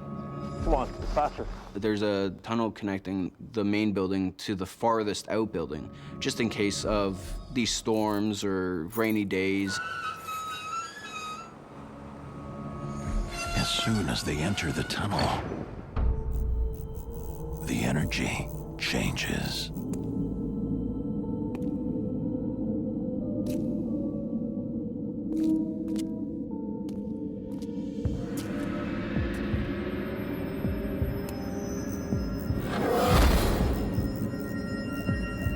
It's a little eerie, it's frightening. And now, Gerald's coworker is frozen. Hey, buddy, you okay? He wasn't hearing me. It was almost like there was something blocking my voice. Hey! So I got louder. Hey! Hey! And he's still giving me that blank stare. Hey, you okay? Hey. Yo, you okay? Why can't he hear me? And then I saw eyes beating on me. As I'm telling a story, I'm getting goosebumps, chills up and down my spine. Did you see that? Yeah, I saw that. He finally acknowledged me talking to him. I think it went this way. Come on. Are you crazy? Let's go.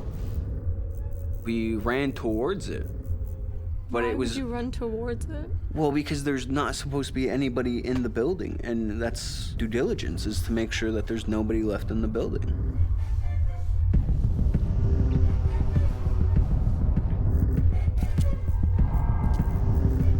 It's frightening because you don't know if someone's hiding behind a corner or what's going to happen.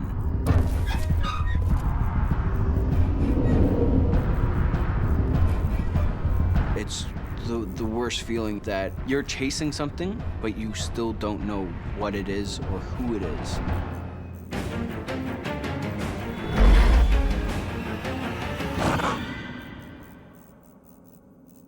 My colleague and I scoured the tunnel top to bottom.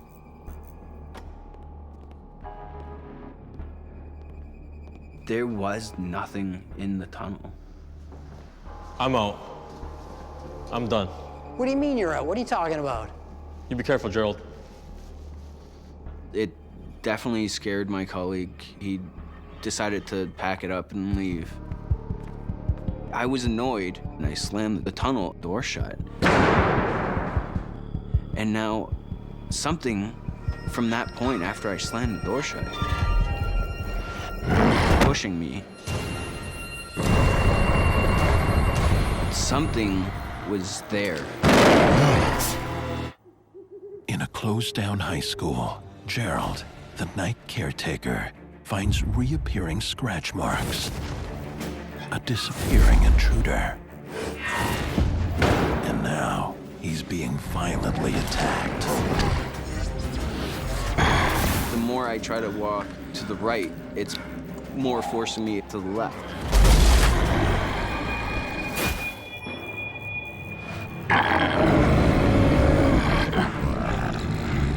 I couldn't move. I was scared. Something's pushing me against the wall, and, like, I don't want to face it. But I had to move. Because if he's able to force me against the wall, then he's able to do more. Gerald tries to escape, but is no match for this otherworldly force. At this point, I'm not calling out for help or anything because nobody's around to really hear me. I am trying to find any explanation not to panic because I'm in the school by myself.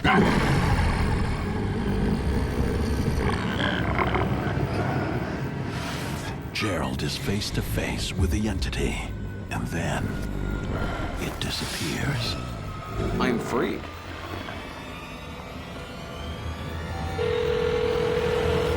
Kate. Gerald? Oh, I gotta listen. I gotta tell you something. I was at home with the kids, and he had actually called me and told me, like, you'll never believe what just happened. Something grabbed me. I don't know. Hearing the panic in his voice put a panic in me, like, oh my God, like, what's going on? And as he's telling me, I'm just getting complete chills through my whole body. I definitely believed him immediately. Gerald has no doubt that the school is haunted. There's no other explanation. At that point in time, I can honestly say I was scared. Gerald is experiencing what I think is a very territorial spirit. The living should be wary of angry spirits. They can harm us in several ways. Sometimes physically, sometimes mentally, sometimes emotionally, and sometimes spiritually. As his shift comes to an end, Gerald confronts the morning caretaker to find out more about who or what is in the building. I said, hey, we saw something. And he said, okay, well, what'd you see? I described him to a T. And he goes, there was a custodian that hung himself, took his life in the gym. Killed himself. Right over here. He worked at the farthest out building, and he would always use the tunnel. At that moment, I got the worst chills over my body. Now everything made sense. I now fully believe that I seen the spirit of the custodian that hung himself. There's definitely a paranormal spirit going around that school. I do worry because he's already seen him once, that there's a possibility that he might see him again. I think it's entirely possible in this case that the janitor's spirit was trying to establish dominance. This is my school, this is my place. Be respectful or get out. I had wanted you to transfer out of that school. Yes, you did. Yes, you did. But I never have, and I don't believe I will. Most people out there would want to leave, like my coworker, but I still have to perform my duties to 100% because that's what is needed in that building. After I got pushed against the wall, I definitely started to look over my shoulders, and it made me feel very uneasy. I get that I was upset that night, and maybe it aggravated something in that building. He's very nervous and scared to go to work sometimes, just not knowing if he can have another encounter. Gerald has found a way to believe he won't get hurt. I've stayed at that school for 2 years now. I have to respect the building that I am working in and perform my duties to 100% and be aware that I'm being watched. And not just by supervisors.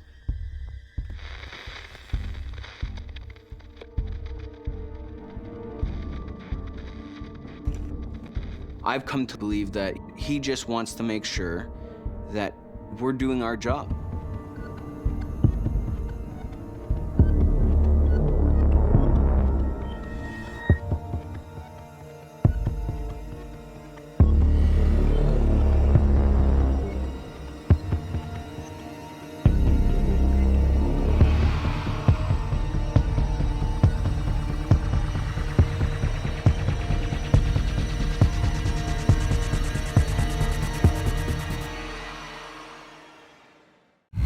Officers' duties were to lock down and secure the building.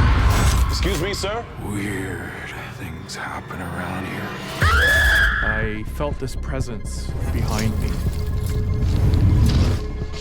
I felt trapped. This is not your home. You will haunt here no more. I have never been this fearful in my entire life. I don't care how tough you are. If something comes to you in the middle of the night, you're going to be screaming just like a little kid.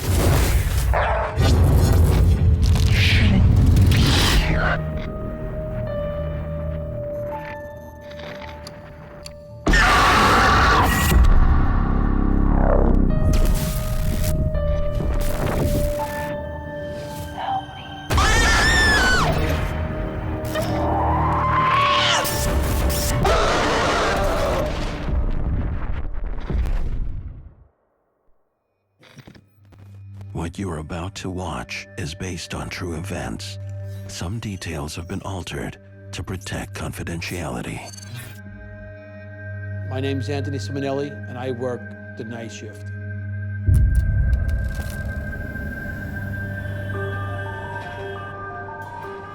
While attending trade school by day, Anthony takes a night job as a peace officer at the headquarters for a large metropolitan union. In 1997, I was a peace officer in a union hall. I needed this job to support my family, and I was also studying to become an electrician. Anthony works the overnight shift in the old union hall, 5 nights a week. Hey. I first walked in the building, I really didn't have any bad feelings or anything about the building. It seemed like a nice, normal place to work.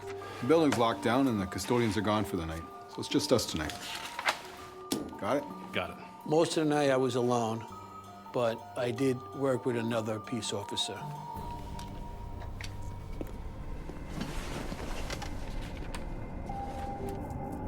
He spends much of his shift patrolling the large, empty building on his own. It's a pretty big building.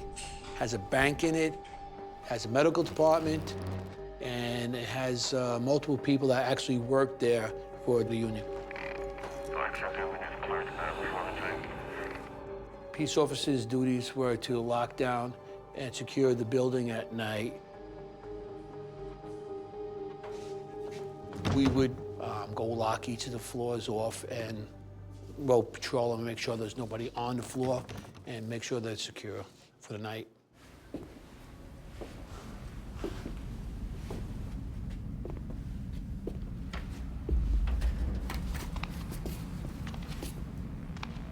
On the medical floor, I was doing rounds, locking up, and I could hear footsteps and something coming up very closely to me.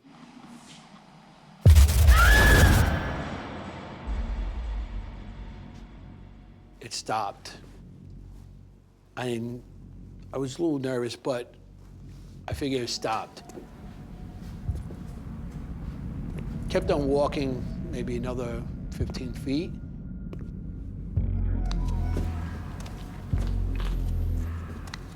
And I heard it again.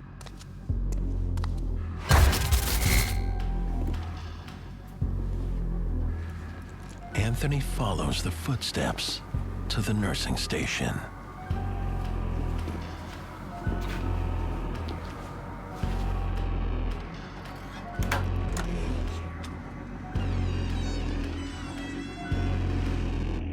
Hello?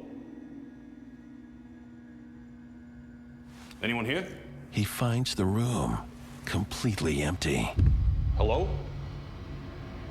Just made me nervous. I was by myself with just a flashlight, looking in the dark.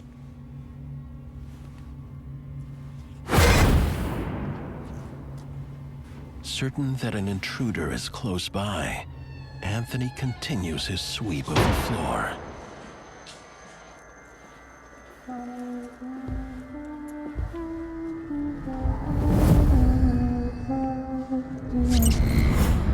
Who's there? I could feel a presence behind me. I stopped, and I didn't see anything there.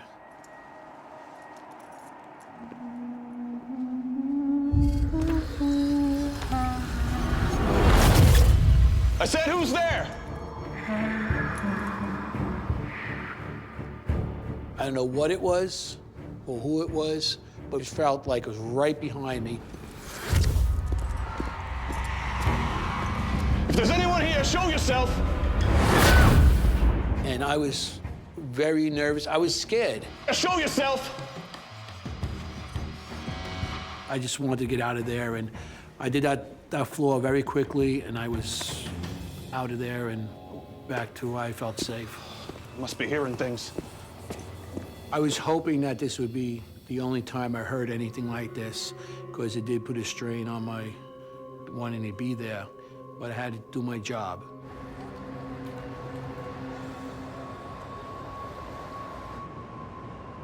The following night, Anthony returns to the medical wing and resumes his patrol.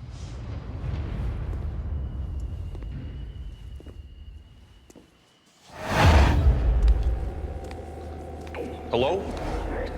Ma'am? And I seen a woman walk by very quickly.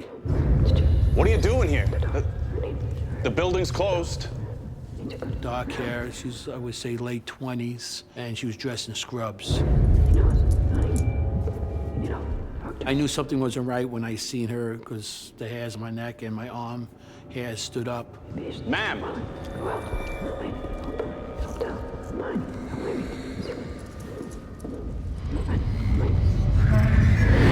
Ma'am? The female figure leads Anthony to the nursing station.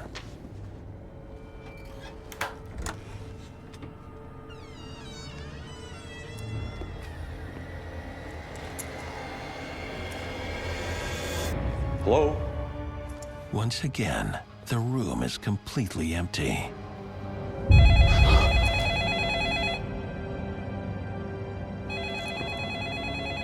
There was a desk there, and the phone started ringing. As I walk up to the desk, the phone kept on ringing, ring, ring, ring, ring.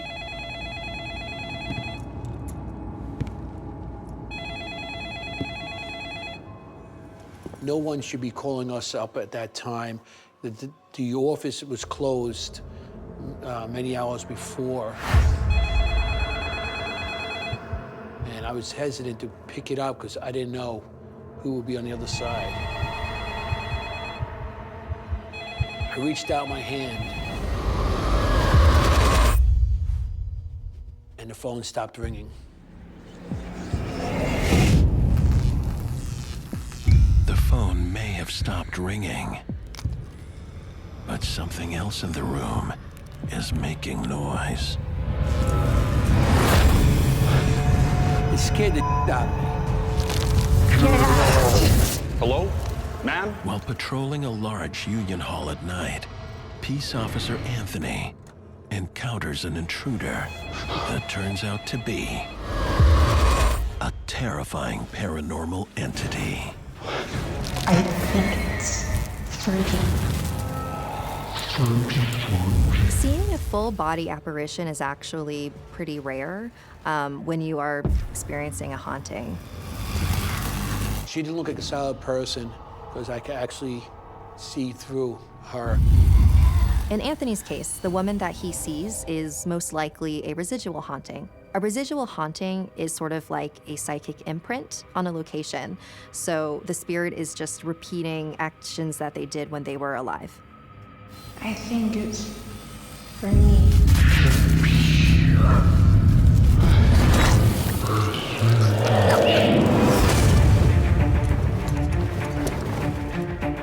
I had to get out of there quick. At that moment, I was scared. I didn't know what was going on. Anthony is determined to get some answers. I never experienced anything like what was going on in this hall. So I felt there was something more supernatural. The phone was right there. As soon as I went to pick it up, as soon as I touched it, it stopped ringing.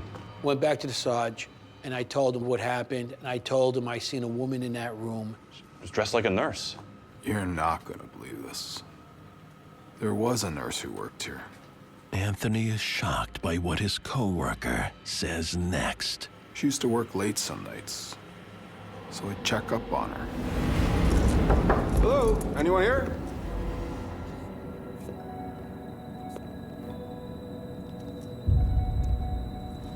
I'm the one that found her.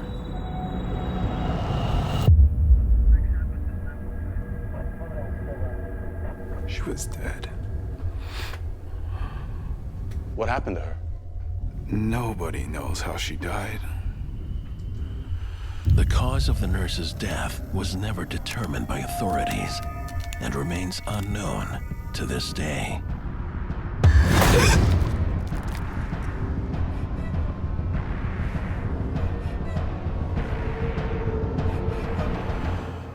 Weird things happen around here. Him saying that weird things happen didn't make me feel any better. It just got me more nervous. I just didn't want to do that floor anymore, go into that area.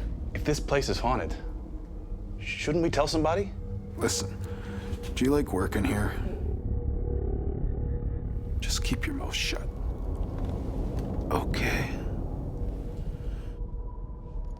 I think he experienced things throughout the years he's been there, and I don't think he liked to speak about it because he worked nights and he didn't want to scare himself.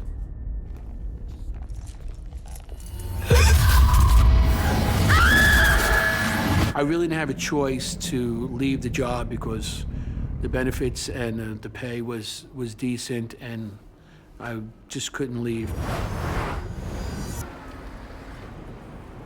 The next night, he begins his shift in another part of the building.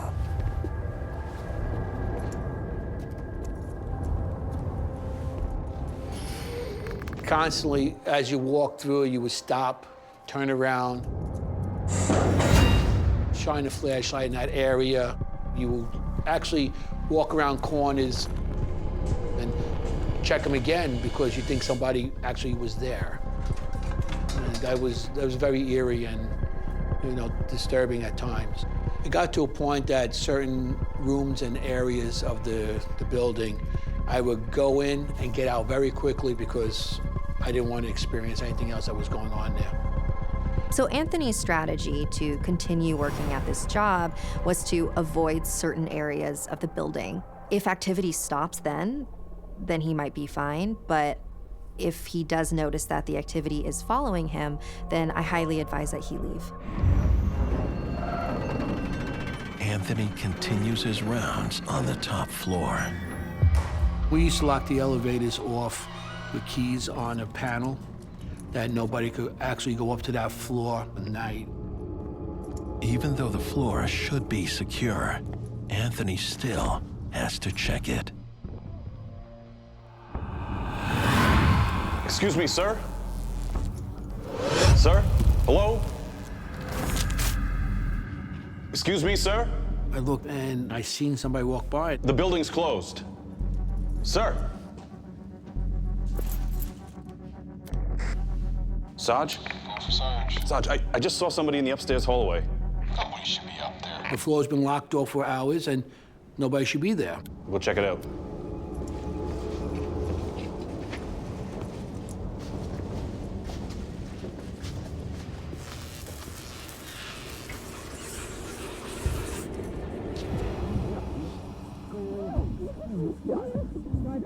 I heard a conversation. It would sound like a couple of men and maybe a woman or two, and it was like an intense conversation, like people were talking back and forth.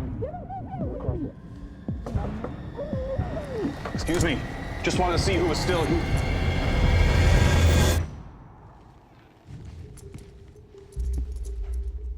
Swung my flashlight around to see if somebody's in the room or something.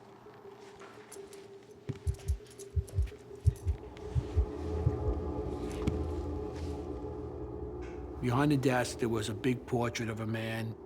I put my flashlight on it, and I noticed that the man looked like the man in the hallway.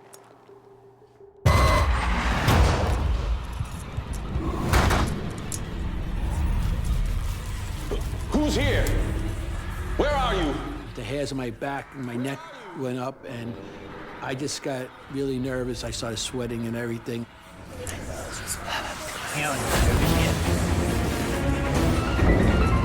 I felt trapped. I just had to get the hell out of there. When Anthony begins the night shift as a peace officer at a union hall. Hello? Ma'am? A series of disturbing sights and sounds lead him to a room. Excuse me, sir? That he now finds himself trapped in.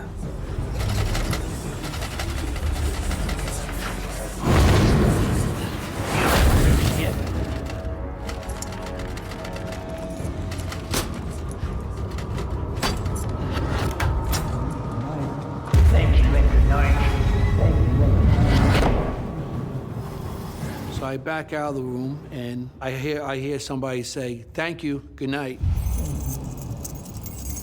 I lock the door, figuring if somebody's in there, they're locked in now. I couldn't believe that as I was experiencing these things, I couldn't believe it was real.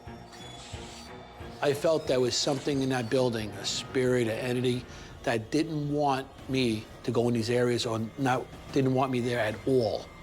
I just had to get the hell out of there.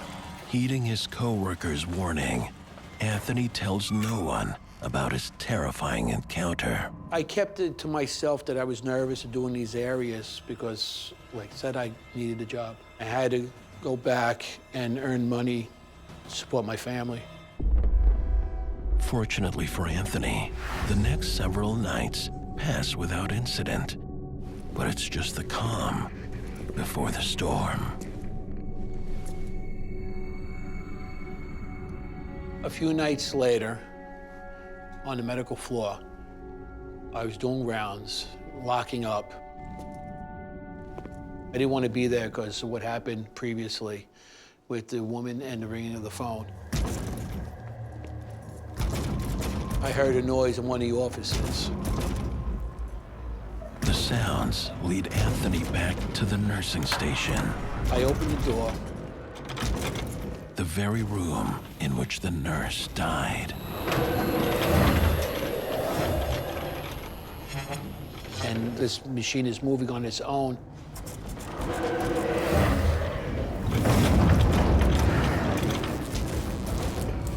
Anthony searches for a way to turn off the machine.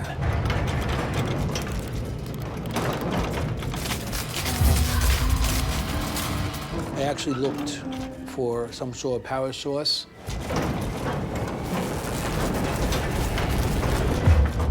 What the hell? There's no power going to this machine. It should not be moving at all. At that moment, I was scared.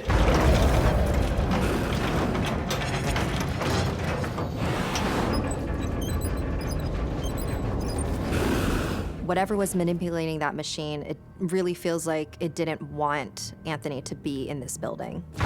If it could move that machine, it could move anything. It could be dangerous. Should be here. Get out. Get out. Get out. I don't care how tough you are, how big you are. If something comes to you in the middle of the night, you're gonna be running and screaming just like a little kid would.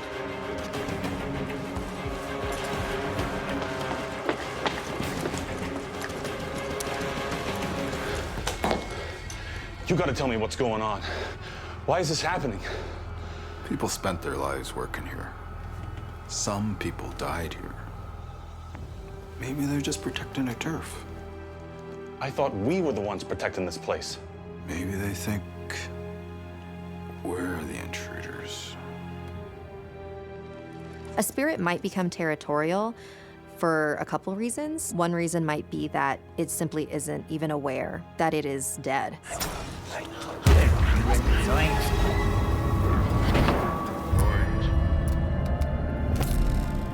So when somebody comes into their space, they want them out of there.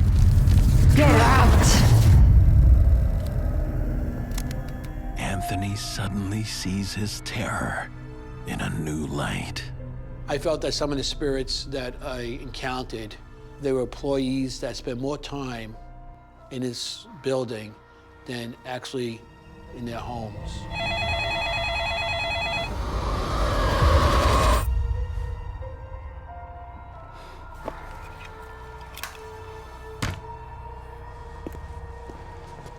Anthony has had enough of ghosts and hauntings. He resigns that very evening. I didn't want these things to happen anymore. I was relieved to actually leave the building and go on with another job.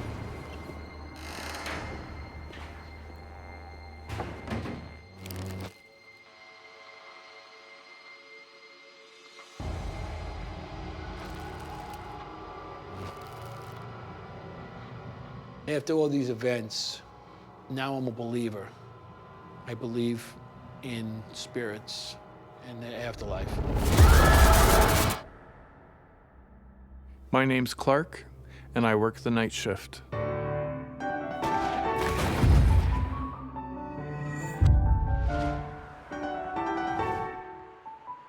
I'm a classically trained concert pianist, and I have toured all over the world playing and recording. Tired of life on the road as a touring concert pianist, 28-year-old Clark is looking for a place to call home. I got tired of that work and wanted to get off the road and bought a concert hall. I had to sell my house to buy it. Hey, come on. I was going to renovate it and learn the business of music presentation. To save money, Clark also lives at the old concert hall. I ended up having a living unit created in the hall so that I could manage things. When I first moved into the hall, the only other being that was there was my black lab, Maya. The hall is a very old building. It was built in 1884. You expect to hear a few creaks and groans as these buildings expand and contract with the weather and the time of day.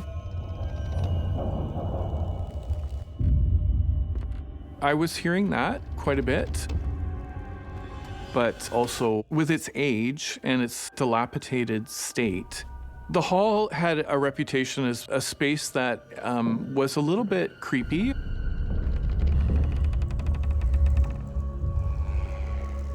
I always thought that when people came up with these stories that they were either just figments of their imagination or hearing the creaking and the groaning of old buildings. So totally non-believer.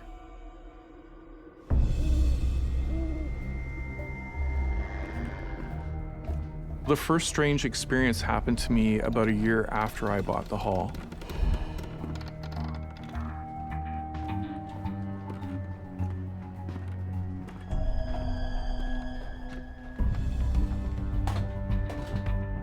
One night when I was closing down the hall, I felt this presence behind me.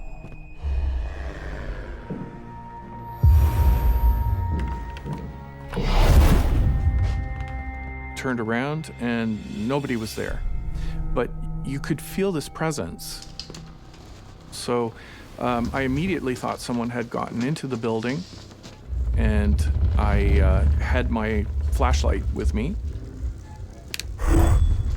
Hello?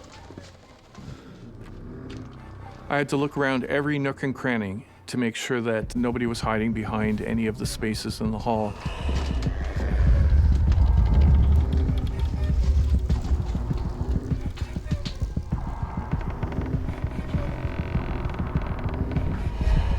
Someone there?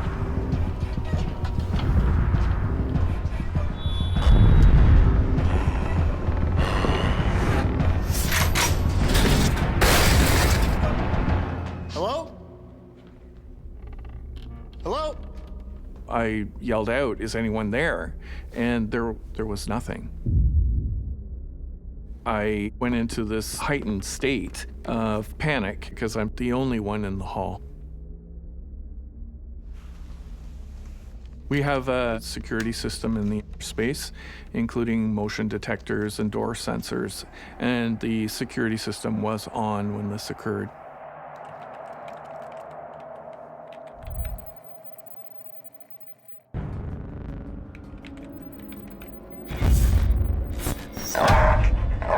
My beautiful dog came in and started barking, and she's not a barker.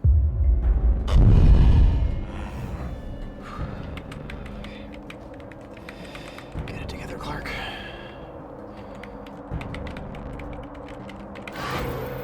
And nothing. There was nothing.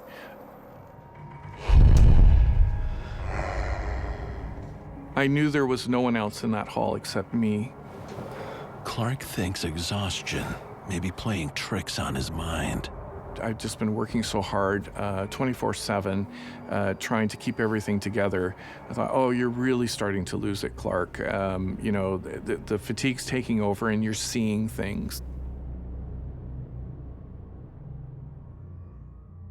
But what happens next cannot be easily dismissed or explained. Besides running the hall, I was still continuing with my career as a concert pianist. I would often perform there. It was a pleasure to play up there until things started to get a little bit creepy. One night, I was performing with a violinist.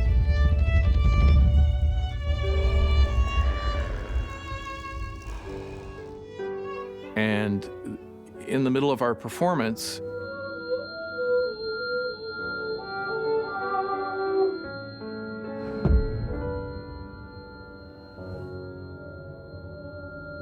I suddenly could not hear that violinist. And that violinist couldn't hear me either. The two of us locked eyes and had a very bewildered look on our faces, not really knowing what was happening. It was a bit of a panic. It was the strangest thing ever, and we were only a very short distance from each other when it happened. In all my experience and understanding of science, it's just something that's totally impossible, and yet it happened. We were able to communicate with each other after a minute or so, and we restarted, and we didn't have that incident again during the performance. You could not put any logic behind this.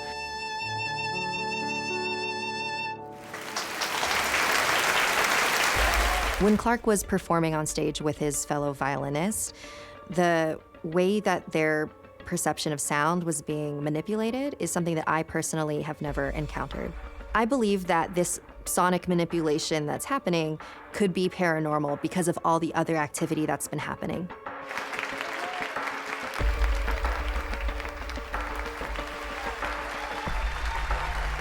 After the performance, we had a chat about it and wondered what the heck had happened up there. I gotta go, Clark.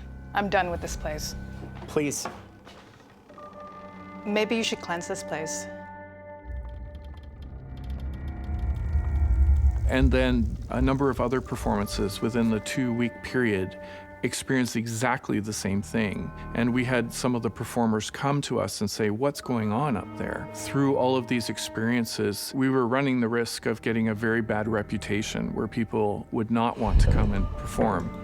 We actually have had quite a famous performer who just said, there's no way I'm coming back there ever again. This is a nightmare for Clark as a business owner and as a resident in the concert hall. I was beginning to wonder what could possibly happen next. Clark doesn't have to wait long for an answer. The strange creaks and groans, my dog barking, the strange performances. I began to sense that I wasn't the only one in the hall.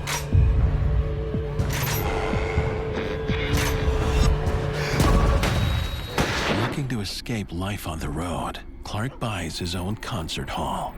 He begins to suspect the presence of unseen forces when strange events occur both backstage and on the stage. I suddenly could not hear that violinist.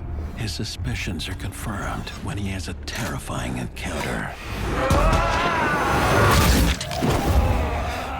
It seemed like a real person to me at first, and was dressed in this uniform that was red. So I thought maybe it was like a red coat from the War of 1812. My adrenaline just started flooding through me.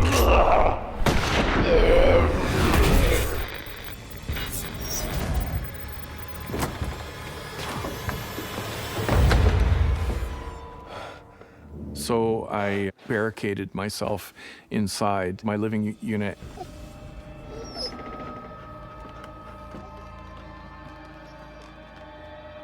I was beginning to wonder if I was actually losing it. You know, I just really need to get some sleep. Maya, what's wrong?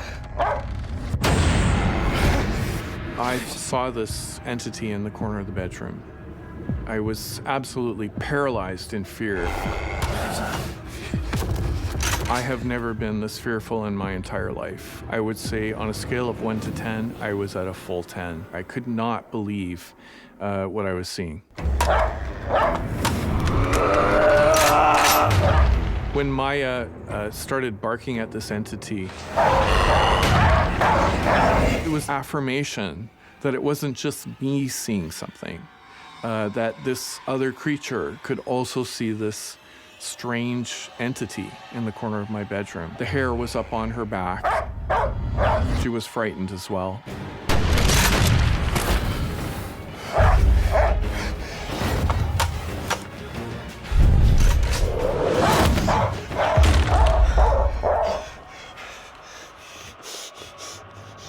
I left the room thinking that maybe when I come back in, I won't see this again.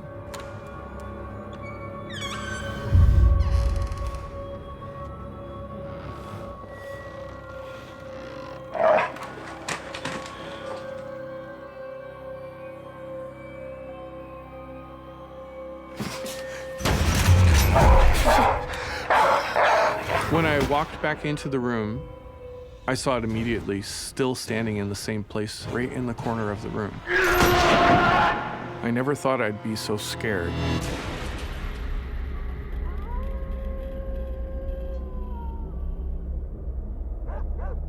Why didn't you leave the building? I did have the thought that I should probably go and sleep somewhere else for sure. But, you know, I had put my blood, sweat, and tears into this place. Clark takes refuge in the hall, any place other than his bedroom. I had to be brave. I had to make it work, and I was willing to do whatever it took to do that.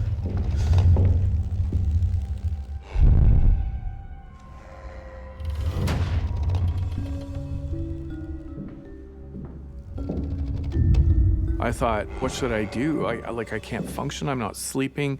This is freaking me out. Clark tries to make sense of what is happening. One of the interesting things that I discovered that may be related is the fact that right across the street from the hall, there used to be 2 graveyards. They were very old. These graveyards were moved in the early 19th century to another location. I feel that there's a good possibility that some of these spirits may be from these burial grounds, but I'm not sure. This spirit of the soldier that keeps reappearing to Clark is definitely an intelligent spirit because it is directly acknowledging Clark's presence and is trying to interact with him. A lot of the times with an intelligent haunting, they're a result of a spirit just wandering aimlessly, not really having a purpose. At this point, I was not sure what I should be doing or thinking about seeing these things. I felt either I buy into the fact that there's something very strange going on in this hall that I can't explain, or I just say, I'm exhausted. Maybe I'm done because I'm starting to see and feel things that don't make any sense whatsoever.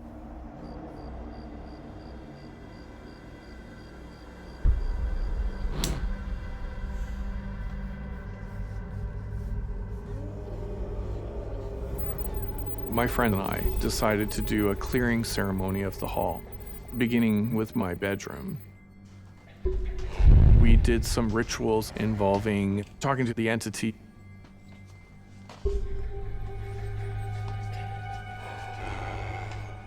This is not your home. It is time to move on. One of them told me to give the entity some direction. This is not your home. It is time to move on. You shall haunt here no more. You shall haunt here no more. This is not your home. It is time to move on. You will haunt here no more. This is not your home. It is time to move on. You will haunt here no more. This is not your home. It is time to move on. You will haunt here no more. I had this tingling feeling in my spine that I've never felt before.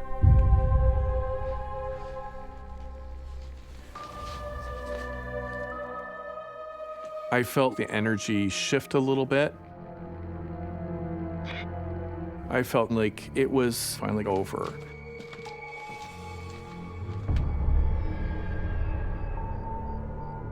For the first time in weeks, Clark sleeps peacefully.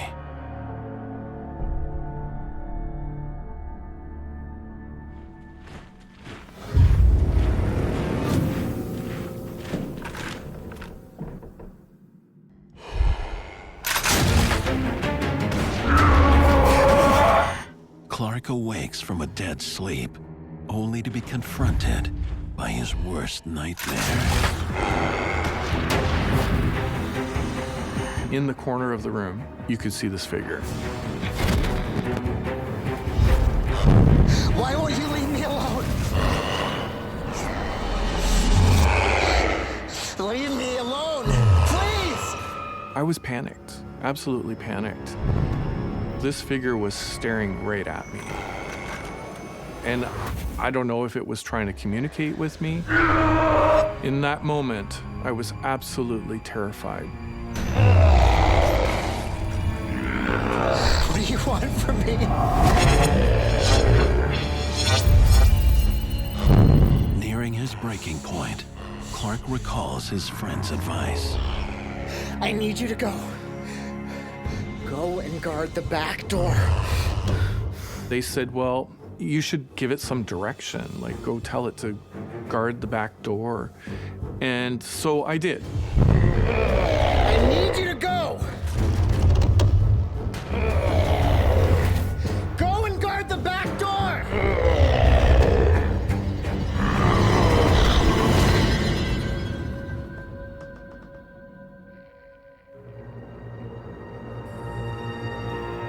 And surprisingly, the entity left.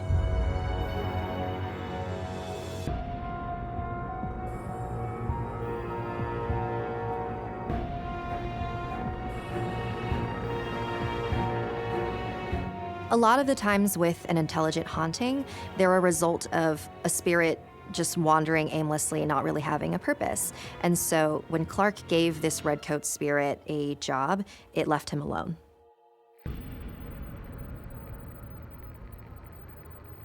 That whole fight or flight mechanism that they say people have, I can attest to. I was really torn between staying and running.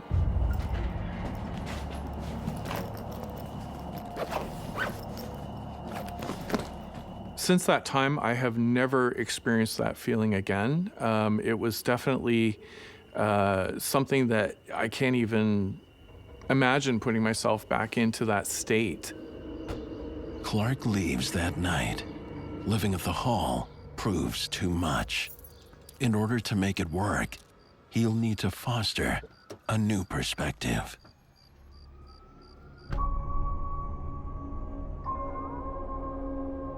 In 2011, I met the man of my dreams and I moved out of the hall, so I no longer live there, but I work there every day. This experience of seeing this entity in my bedroom still haunts me to this very day. It will never ever leave me. It has become part of my life because I see this figure from time to time in the hall.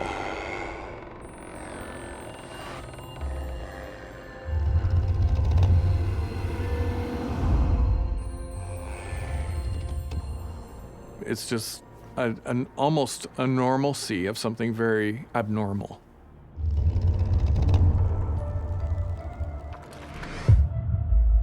I had no belief whatsoever in the paranormal when I bought this space. I definitely am a believer now. I had enough experiences, concrete experiences, to believe that there is this other dimension and there are other beings in those dimensions. We're not alone.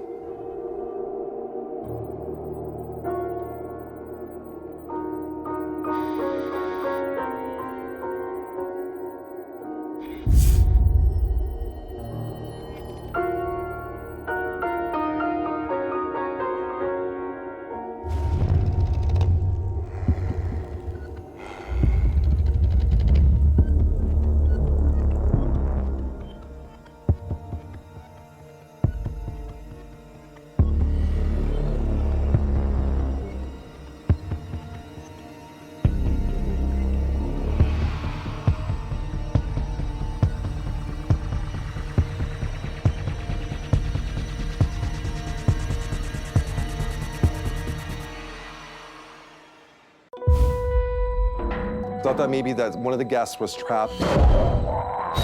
It was not a human being. Who's there? That startled me pretty bad. I don't see anyone. There was this smell. I believe in the spirits without a question. What do you need from me? It goes right into your soul. I was looking at pure evil.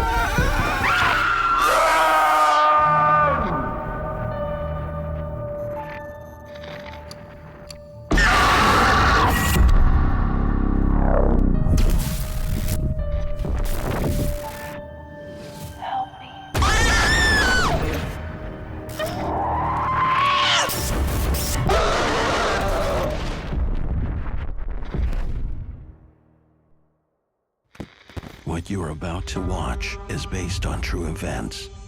Some details have been altered to protect confidentiality. My name is Sam, and I work the night shift.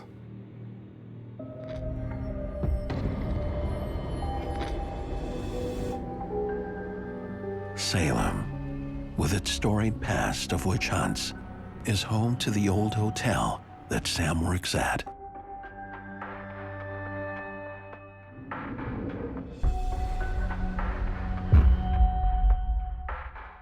As a night auditor, you work a shift generally from 11 p.m. until 7 a.m. I have been fascinated with the witch trials history of Salem for years. In 1692, on the very ground where Sam now works, over 200 citizens were accused of practicing witchcraft. 20 were put to death. Working in the quiet on the night shift allows Sam to study the history of the witch trials for his book. It was a perfect job for me because it's kind of a slower job, and I was able to write while I was working. My first week at the hotel started off fairly non-eventful. And then, suddenly,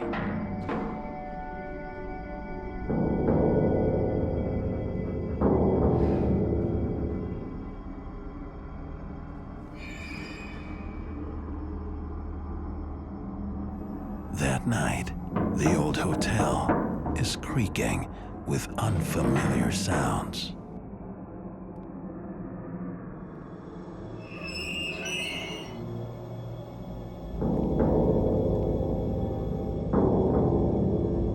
I heard what sounded like banging on the inside of the elevator. So I thought maybe that one of the guests was trapped.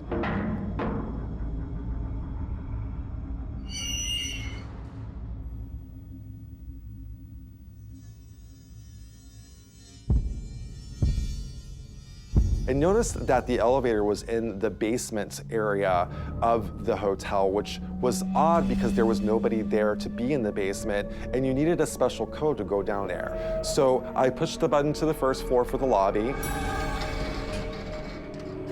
and it comes up. And then the elevator opens up. I look in, and there was nothing in the elevator. The elevator is empty, but someone or something is in the hotel basement. I was terrified.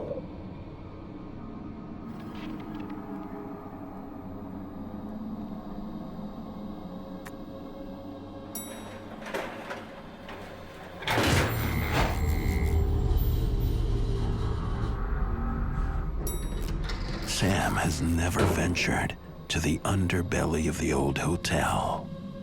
I see what looks like lights that were leading me to the back wall of the basement.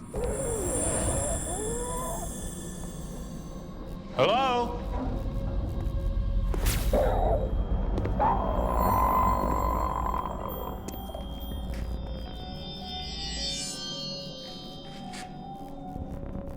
Looked like there were footprints, but the footprints were huge footprints. They were not my footprints on the ground.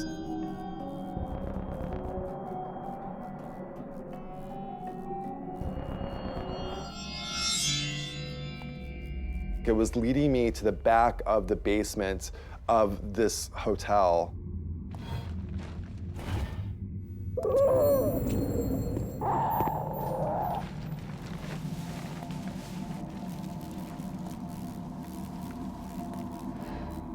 He's led to a dead end. Looked like something was filled in the tunnel beneath the area of the hotel. There is something unusual about the brick wall. The tunnel was bricked in, so I was not able to go inside. It made it even more creepy.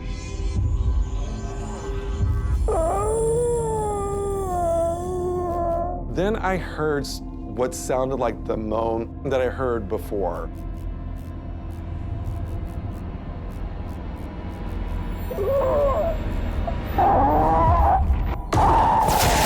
Sam feels a presence behind the wall. I was terrified.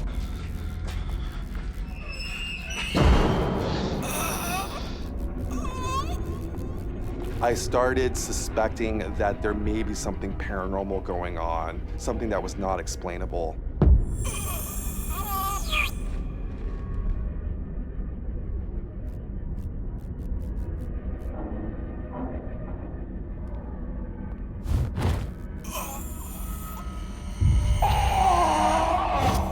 I was terrified. I felt helpless. I felt like that I was in a place where I couldn't get out because I was working, and I felt like my workspace was being invaded. What made you stay? What made me stay at the hotel was the fact that I was working on a book on Salem's history.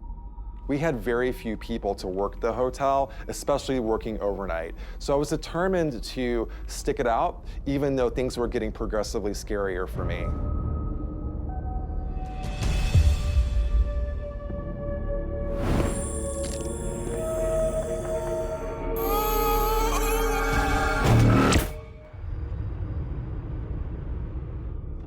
On Sam's night shift at a hotel in Salem, rumored to be haunted, he finds himself face to face with something he can't explain. I looked up and I saw what looked like a shadow coming from the back of the hotel.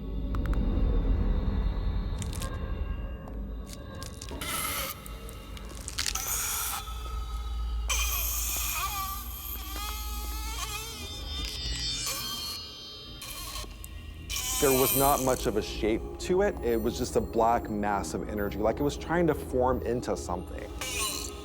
And it was feeding off the energy of the hotel.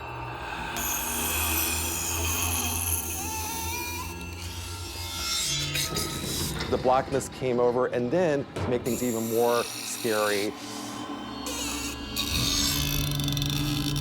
there was nobody there. Nothing human.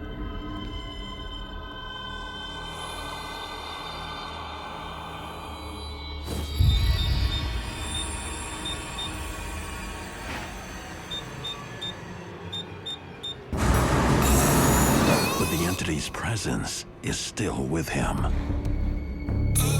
There's a helplessness there. Like, I can't leave, I can't call anybody, it's 3 in the morning. Do I call the cops? Are they gonna think I'm crazy?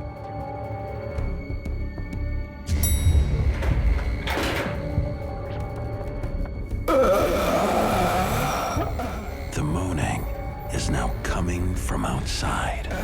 And it was kind of building and building, and whatever it was sort of revealing itself to me.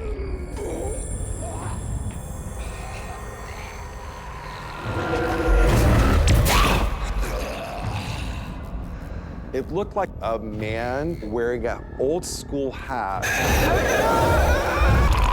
Seeing those red eyes, I knew whatever it was not a human being. I was looking at pure evil, and it was looking back at me. I have never been that terrified in my life.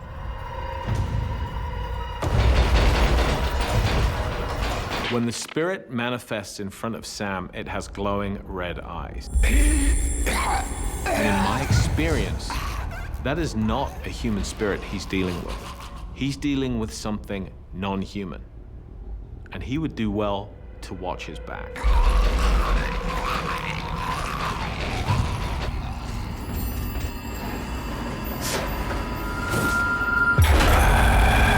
Suddenly, the spirit is now in front of him. Sam seizes the moment to escape the entity. I had to get out.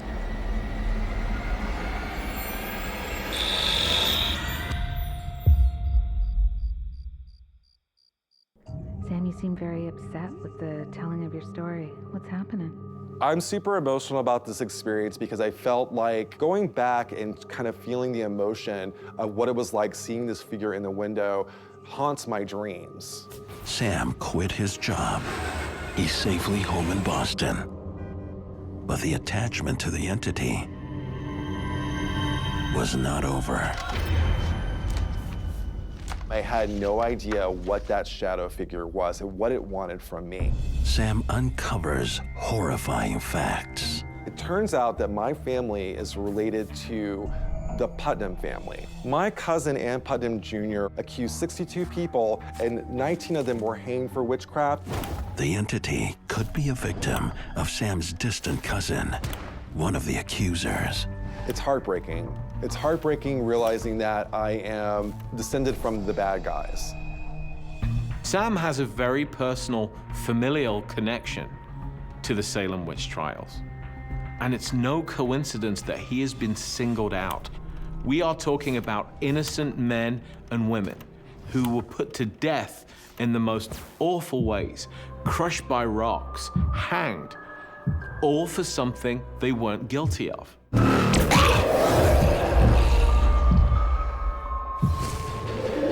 Imagine the resentment, imagine the anger, imagine the simmering rage. He's been targeted by an entity.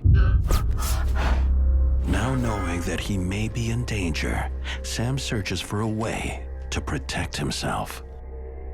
In his ancestors' documents, Sam comes upon an apology written by Ann Putnam Jr. for the harm she caused. I thought if I would say this apology, that maybe it would give them some kind of peace and they would possibly leave me alone. He returns to the hotel to deliver the apology. That I, by such providence of God, be made an instrument for the accusing of several persons of a grievous crime, whereby their lives were taken away from them, whom now I have just grounds and good reason to believe they were innocent persons. I'm sorry. I am truly sorry. I'm truly sorry. I'm sorry. Truly sorry.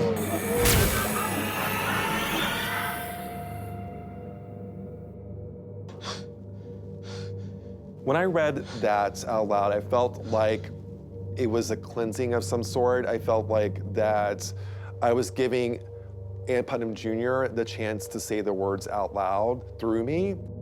Maybe now, the angry entity will leave him alone. When I found out that I was related to Ann Putnam Jr., I decided that it was my passion, my role in life, to give a voice to those without a voice. And I wanted to get to know the victims as much as I can through research, through history. Now that I've experienced what I have firsthand working at the hotel in Salem, I believe in the spirits without a question.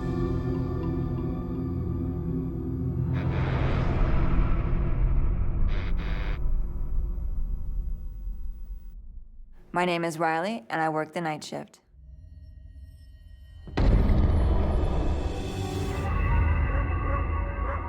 As midnight approaches, Riley makes her way to her very first job as an overnight office cleaner. At 16, I have this job because I was starting to get into trouble. I was staying out all hours of the night. I wasn't, listening to what my mother wanted me to do. I just wanted to have fun. I was 16, and I was rebellious, very rebellious. Riley has been hired to help clean a building that's about to go up for sale. The job has been scheduled to last 3 nights. I wasn't thrilled, I'm not gonna lie. It's third shift. Nobody really wants to stay up until the wee hours of the morning unless you're having a party.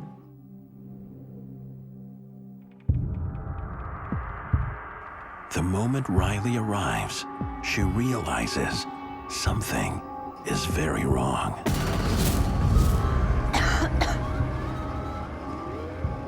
When I first walked into the building, the air was very thick. It was hard to breathe. It was stale. It was like nobody was in there for a very long time.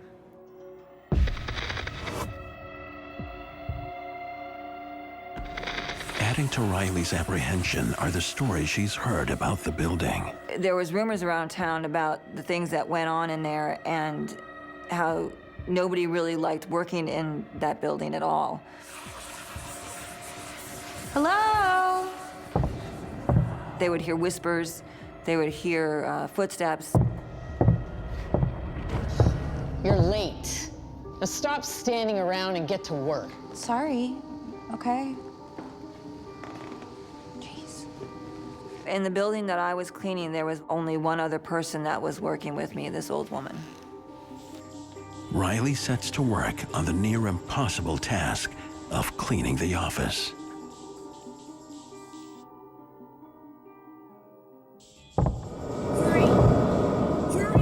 She soon suspects there may be someone else in the building.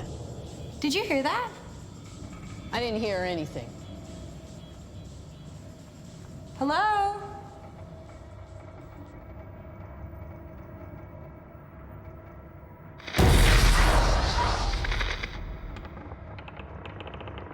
I had stuck my head out in the hall, look and see who was in the building at 2 o'clock in the morning because nobody was supposed to be there. Hello?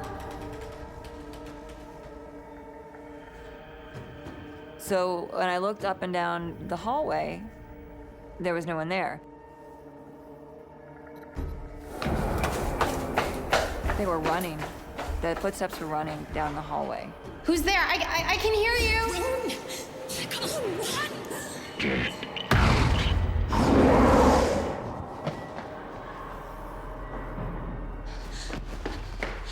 Did you hear that? There's someone running out there. You have to have heard it. Just get back to work, okay? Take care of that carpet. She played it off like she didn't hear it. I told you I didn't hear anything. But I know she did. Riley returns to work, but what happens next is impossible for her and the coworker to ignore. A few minutes later, as we're vacuuming the floors, we heard this huge door slam coming from the hallway. Did you hear that? I don't know.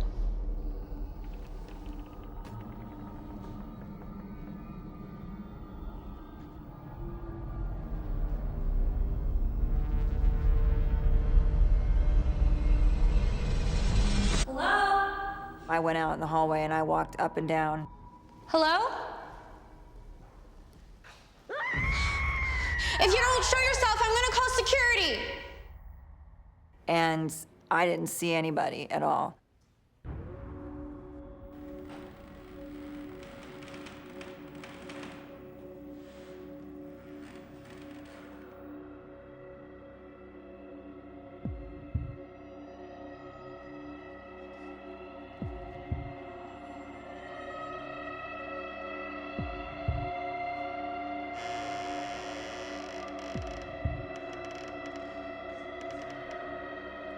Hello? Is anyone there?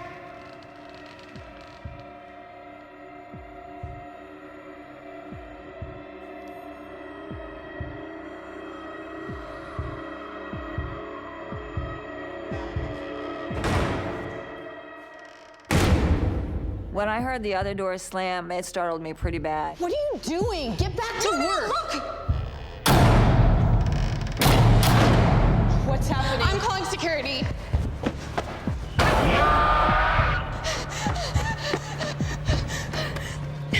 Hello? Hello, security? Hello? Hello? How do you work this thing? Overnight office cleaner Riley discovers the building where she works is home to terrifying paranormal entities. What are you doing?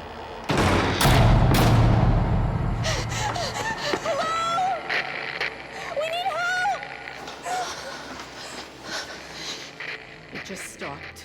We were looking at each other, trying to figure out what was going on and whether if we should call somebody or if we should continue on with what we were doing. Okay, come on. Let's keep going, or we're not gonna get paid. Okay, come on. Hurry up! We only had a few more hours left in the night, so we needed to get moving. Riley's relieved when the end of her shift finally comes. When she gets home, she talks to her mom. She said not to pay it any mind and just to finish the job. It was almost over. And if I had any problems, there was a walkie-talkie that I could use, that I could radio security in the other building, and they would come if I needed them to. Following her mother's advice, Riley returns to work the next night. I was uncomfortable going into the place because I had all these unanswered questions of what happened the night before. You can finish up in here. I'm gonna start down the hall. Just get started on those shelves, okay? Okay.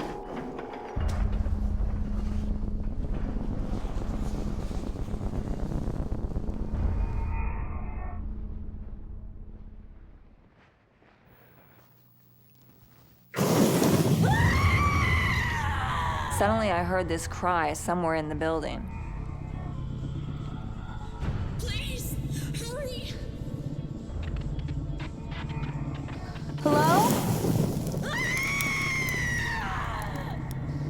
Are you okay? I never forget that woman and the way that she had cried out. It just scared the hell out of me. It goes right through you. It goes right into your soul. Are you okay? Is anybody in there? So I had walked over there to see who it was who needed help. The cries seemed to be coming from the kitchen. Is that smoke? I was looking up at the vents to see if the smoke was coming out of there.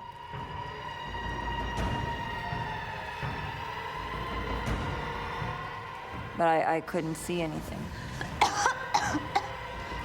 Louisa! And I didn't know if the building was on fire or what was going on, and I knew that we needed to get out of there. Louisa, there's a fire! It smells like smoke. Yeah! Okay, we have to call security. Where's the walkie-talkie? I don't know. Oh, there it is! Good. And as we were trying to radio for security... Oh, why won't this work? Hello? Okay, there. Hello? Security? Quick, hurry! Help me! Take the batteries out.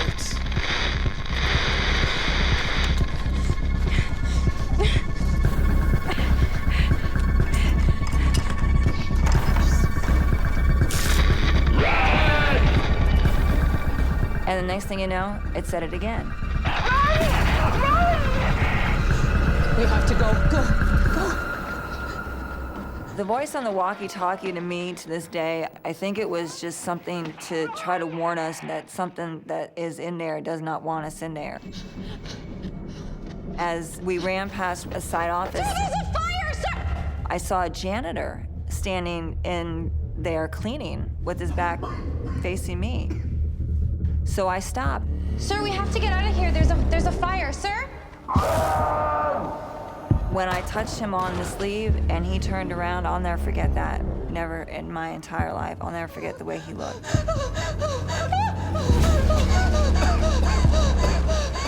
Half his face was burned.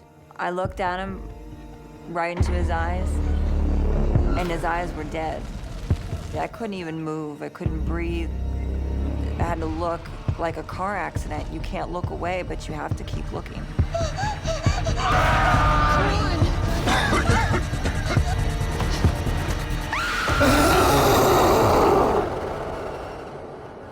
The relief I felt when I finally made it out of the building was, thank God I'm safe. Whatever it was in there is not with me now. After I explained everything to my mom, what I had witnessed and what I had seen, my mother told me to pray that it was something that is not of this world and that, you know, it doesn't belong here.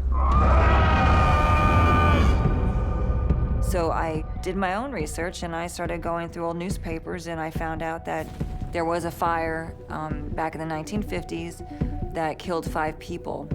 1 janitor, 2 men and 2 women. The janitor was the man who died in the fire in 1950.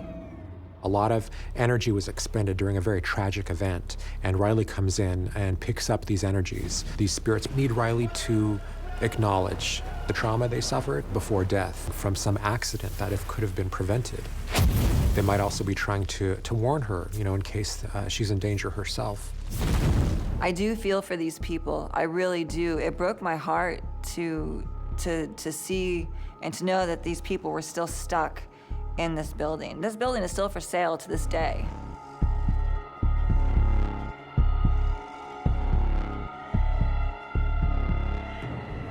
What I've learned from that event is that if they want to show you how they died, they will show you how they died. My name is John, and I work the night shift.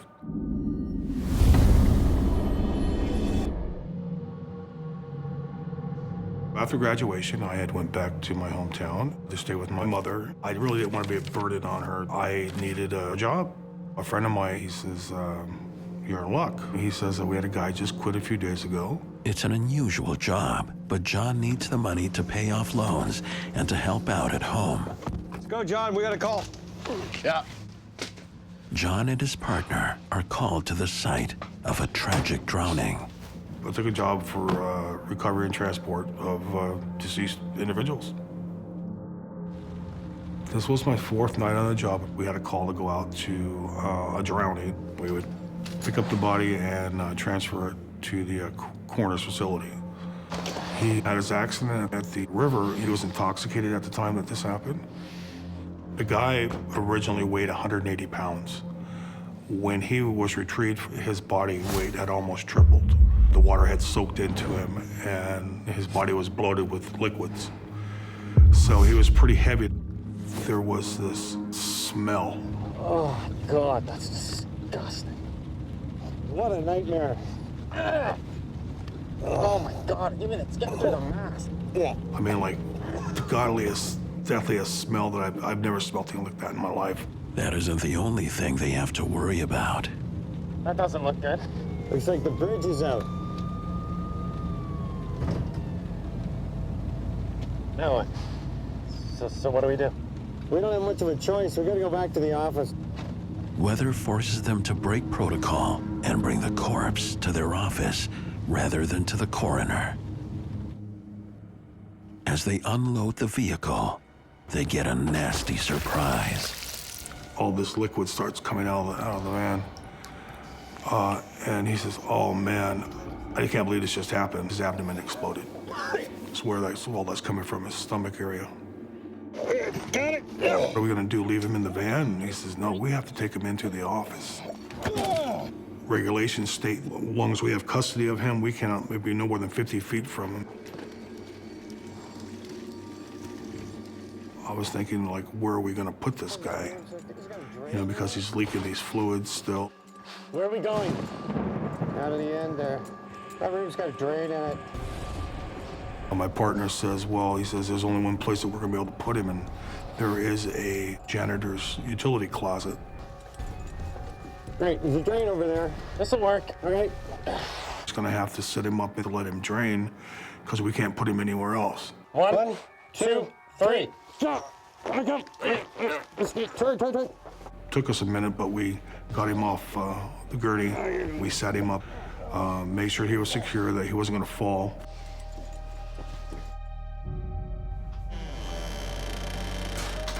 What do you want this? When we shut the door, we had to get these towels to put down on the bottom of the door so to keep some of that smell from coming out. We were in a stress mode at that time.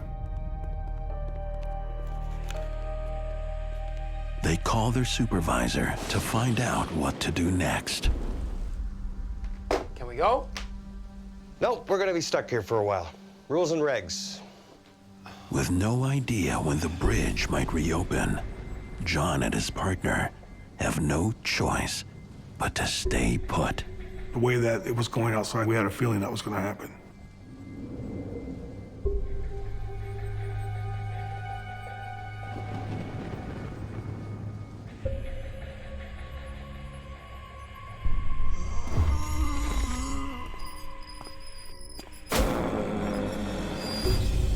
John hears something move in the hallway.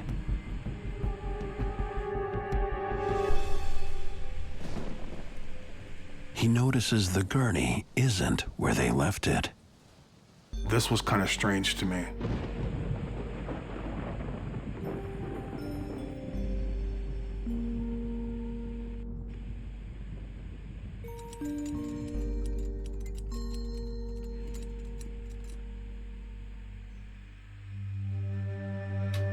He shrugs it off and locks it back in place. The onset of a haunting, you can often see small acts, the kind of things that you may not notice at first, and they are the onset of bigger things to come.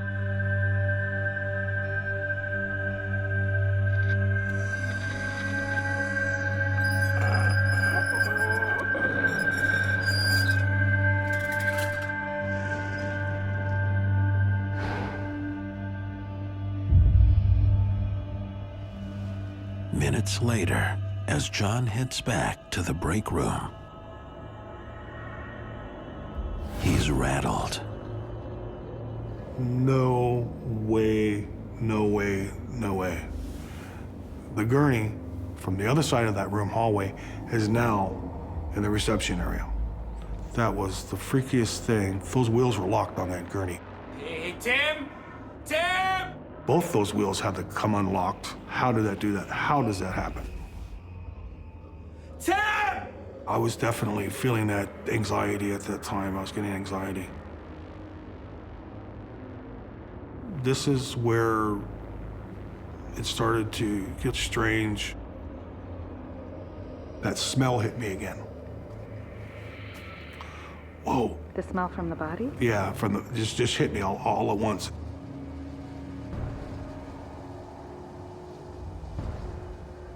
And as I took a few steps, I noticed these two towels that we had laid in front of the door were moved out into the hallway like something went over and moved them. We were the only ones there. You know, who else moved them? That's what got me thinking, you know, there's got to be something else going on, something of the supernatural type of thing going on.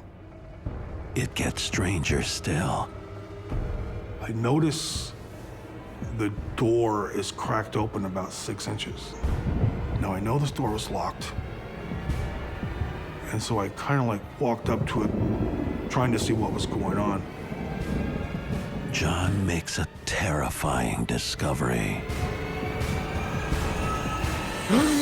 While stuck in his office overnight with a dead body, John experiences some unexplained activity. And the door he locked that contained the corpse is now somehow opened. When I looked into the door, I could not believe what I just saw. Get out here! Get out here! The bag that this guy was in was unzipped down below his chin. Jeez. His head was out of the bag, and he was looking straight at the wall. His eyes were closed when we put him in there. Now they're open. We didn't leave him like that. No, we did not. Right? What were you thinking? You know, a surreal type of thing, you know, it's just like a dream or somewhere you just don't want to be in this bad nightmare. We closed the door, right? Of course we did. These zippers are pretty thick and heavy. You just can't unzip them that easily. How did that happen? I've never been more afraid. Once we die, not everybody moves on automatically. Some spirits find themselves earthbound for a certain period of time. What do we do? Well, we're gonna zip them back up and check that bridge and see if we can get the hell out of here. Zip him up, yeah.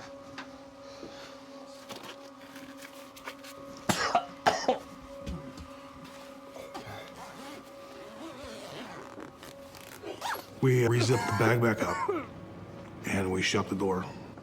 John's discovery of the bag zipper being pulled down to expose the cadaver's face is a troubling one.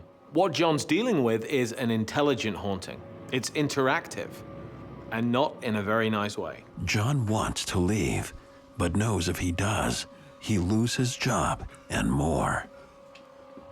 Chief said that's actually a criminal offense if we leave that body there.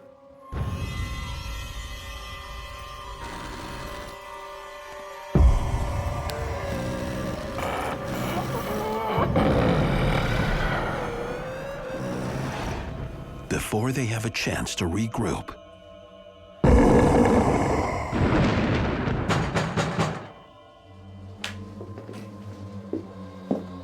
We kind of like jumped. You know, what is this next thing gonna be? Now you hear this knocking on the front door. A knock, just a steady knock on the front door. Who is it? I don't see anyone. I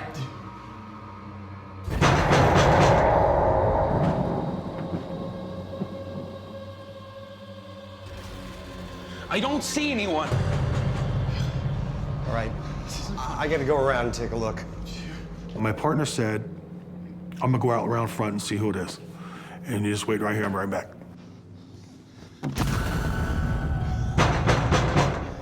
And he says, is there some knocking on the door? Because I don't hear it on this end. And I said, yeah, I can hear it on this end, but no one's there. A big chill comes through you, when the hair starts standing up on your arms, you get the goosebumps type of feeling. That's the kind of feeling that I got. Anything?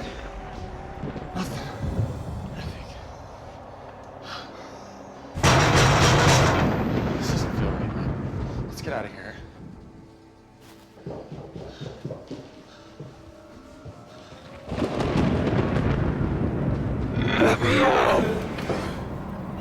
Then suddenly, John hears a disturbing cry.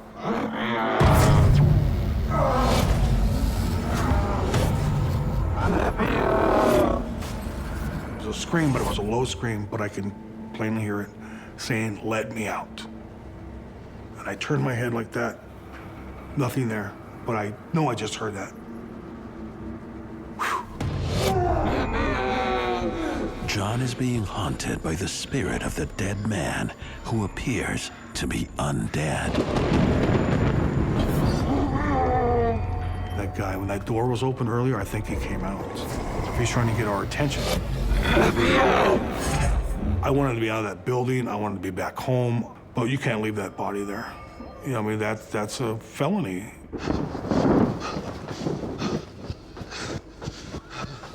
This has got to end. I can't deal with this anymore. So I got angry at that point. I got mad. And so the door that was down there in the hallway, I ran down there and I shoved it open.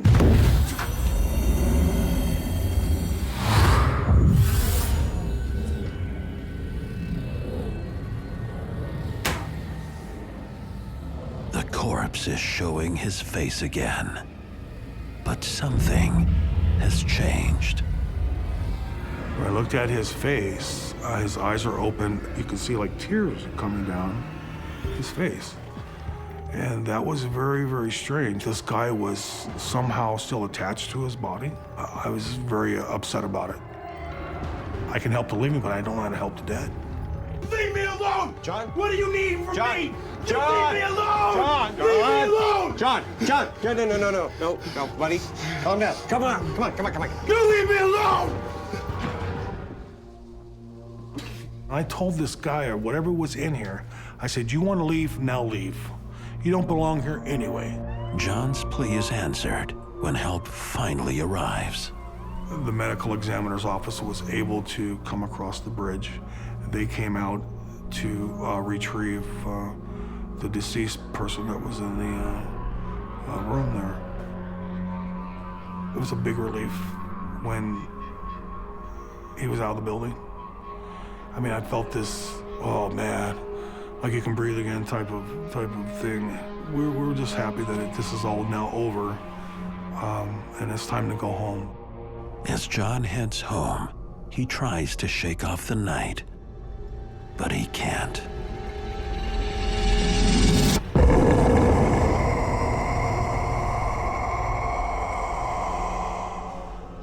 This guy's standing right there, right in front of me. Whoa. Oh my God, I couldn't breathe. It was only like 3 or 4 seconds. I didn't know if I was seeing something or if it was actually him, but solid figure, just like he was sitting in that room.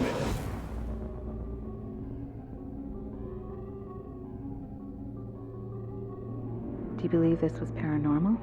Yes. This was just one of the most remarkable things that has happened to me. In order to understand it, you have to experience it.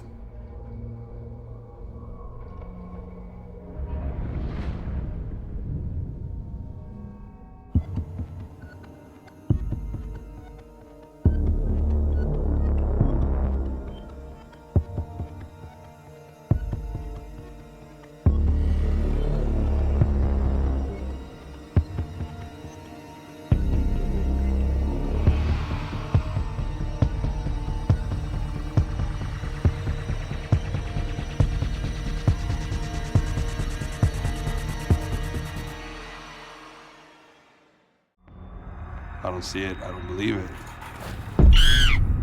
You saw her, didn't you? Things are happening. You hear that? That should not be happening. As they say, curiosity killed the cat. I couldn't scream. I was frozen.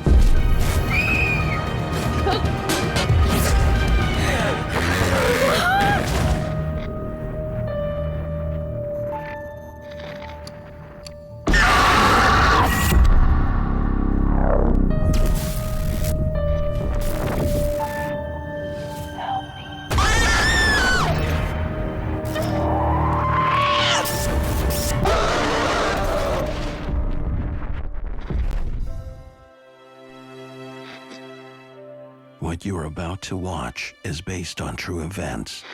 Some details have been altered to protect confidentiality. My name is Nina, and I work the night shift.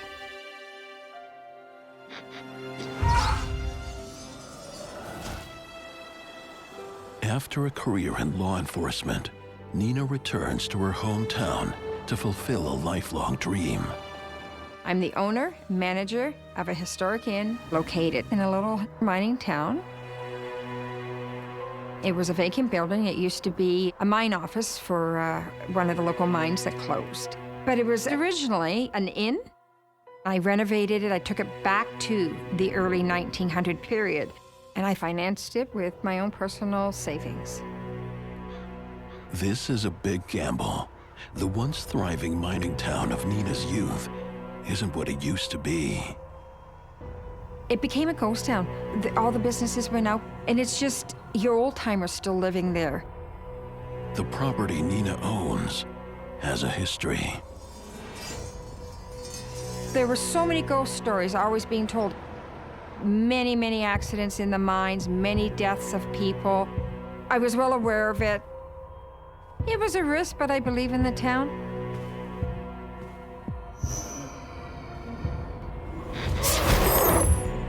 Too busy with hotel preparations, Nina and her right-hand woman have no time for the rumors. Put that one up there, Chief. My name is Trina, and I work the night shift. Trina has been a very close friend of mine for years, and when I decided to go into this business venture, I asked Trina to come work with me. With Trina's help, Nina is ready to open just in time for the holidays.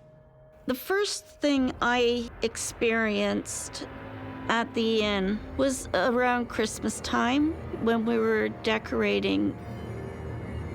So we put up this beautiful Christmas tree, and the Christmas tree had these bells on them. You hear that?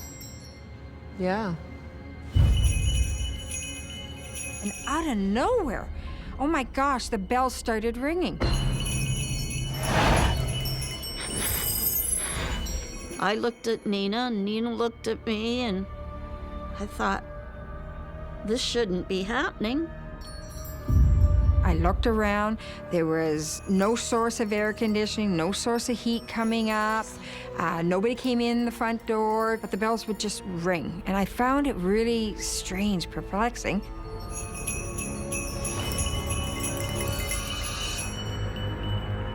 And then they just stopped out of nowhere. But then, something else grabs their attention. The garland on the stairs that we just put up 10 minutes earlier, it started swaying in out on the balustrade.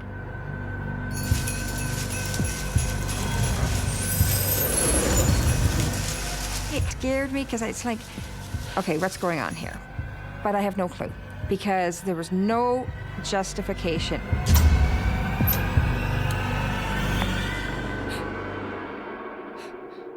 It was the first experience that something just wasn't right in the building, or something just wasn't right, period.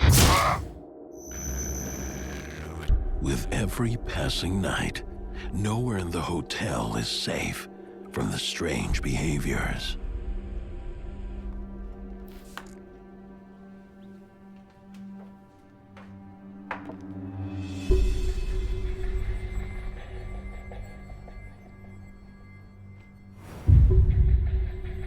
things get moved around a bit. We sometimes put things down and turn around and they're not there when you go to pick them up. This is getting weird in here. Things are happening that should not be happening.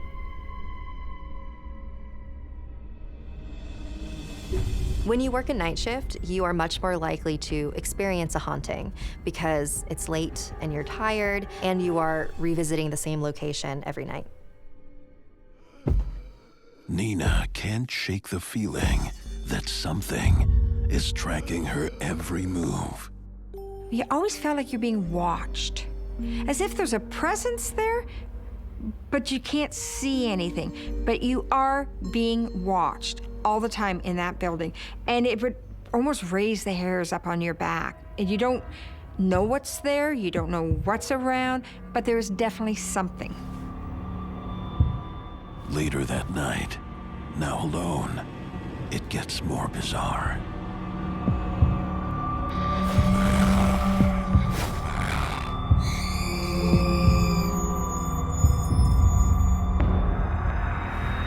Hello? On occasion, I would hear high-pitched rills throughout the building.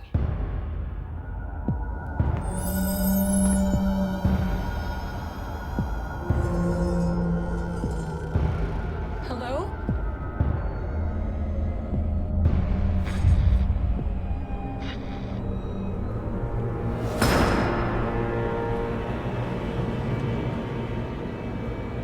Doors slamming, as if someone is walking around in the building. But at this time of night, everybody's out like a light.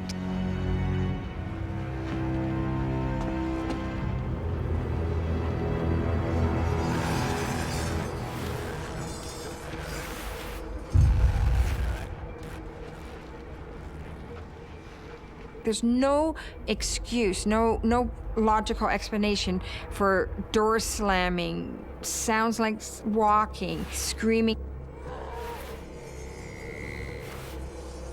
How did that make you feel when you heard them? At night, and when you're by yourself and you're working a night shift, it scares you. Nina can't find a rational explanation.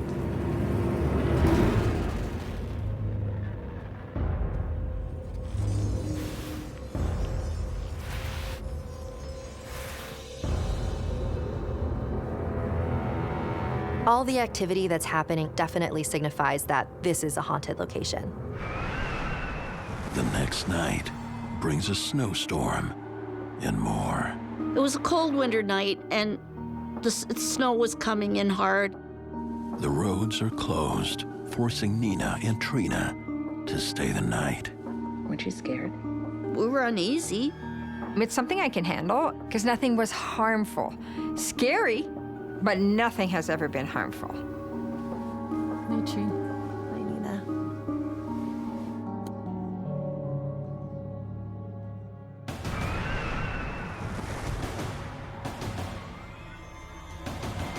I'm in a sound sleep in the middle of the night.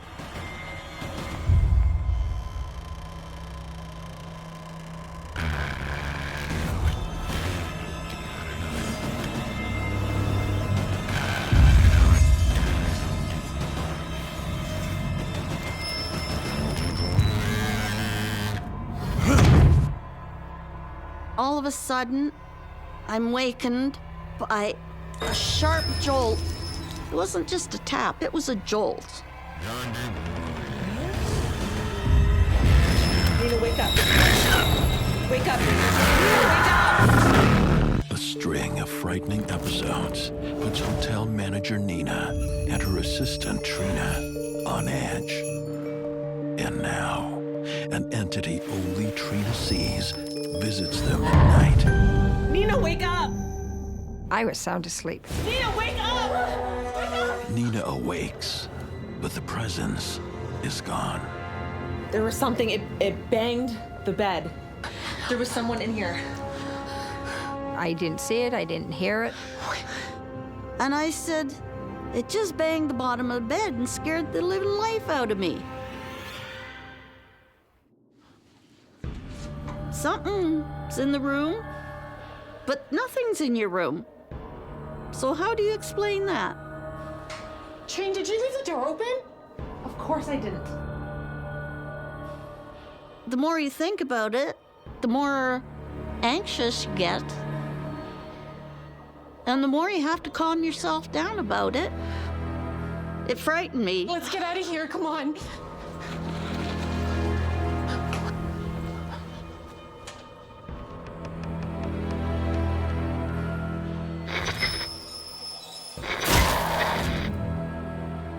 Nina believes her friend, so they search for an intruder on the security cameras.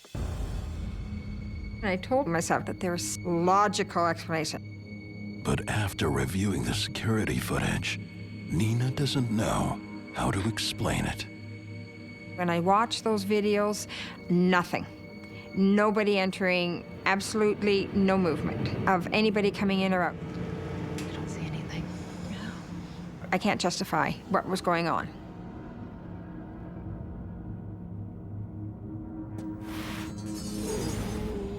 Poltergeist hauntings are usually the type of hauntings that escalate in steps. You know, everything started off very small, bells jingling, objects moving, and then eventually the bed was shoved in the room. Poltergeist activity, it can potentially be dangerous.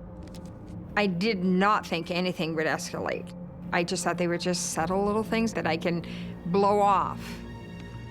But then my guests started complaining that there's odd things going on. Couple more cancellations, Trine. This isn't looking good. And it's like, what are we gonna do?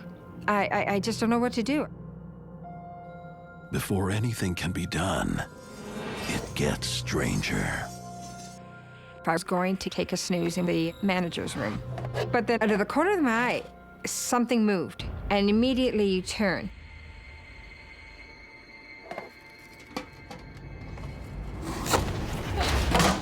I saw the tin fly right at her head. It frightened me because I didn't know what was coming. I just saw something come flying past my head. I felt like I was a target.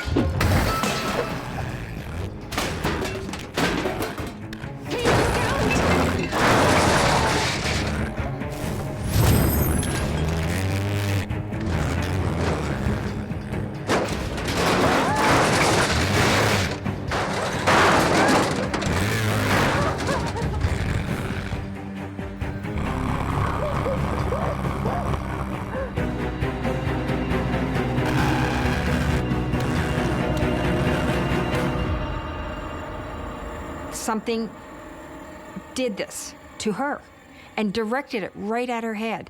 And it freaked me out. I'm telling you, it was like, oh my God, something's going on here.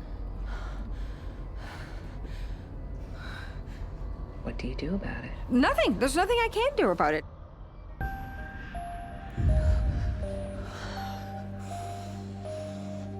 When Trina has tin cans being thrown at her, could possibly be a combination of an intelligent spirit and a poltergeist in this inn. Trina's haunting the other night, and now this attack is too much. Oh my God, I gotta get out of this building. It made me quite anxious. I had to go. She reluctantly leaves, and now Nina is left alone to manage the inn. I just want to close the door, get out, you know, because it's just too much. But I put out so much money, like my entire life savings. And, you know, it wasn't just my life savings. You know, my staff depended on me for employment. If I close, I'm going to lose big time.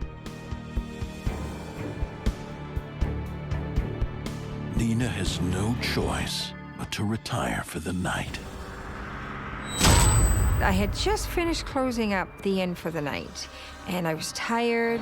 I went upstairs, time to go to bed, and I went into a good sleep.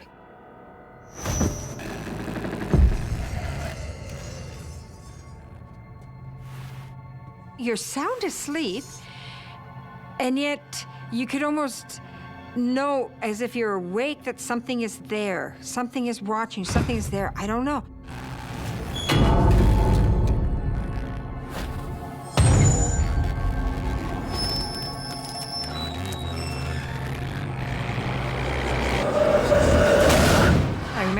on my back, and I woke up and right at the end of my bed.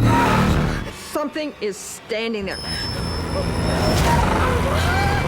Nina is holding down the inn after an onslaught of strange disturbances sends Trina home. I gotta get out of this building. Nina's jolted awake in the middle of the night. It was a man. I would definitely say he was dressed like a miner. Did you try to scream? I couldn't scream. Absolutely not. I was frozen. It felt like it was for minutes and minutes and minutes. It could have been seconds, but it just felt so long.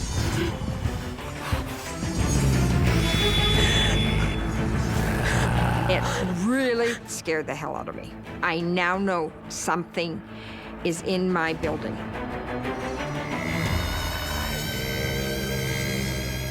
This is serious. This is real. This is not my imagination anymore. Shut my eyes, hoping it would go away.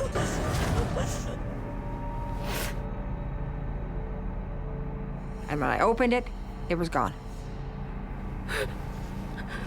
And that was the ultimate experience for me. This scared me.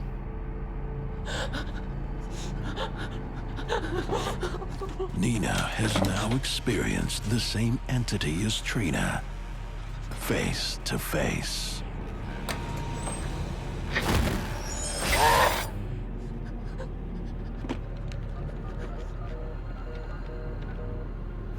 I get a phone call from Nina. She is very agitated.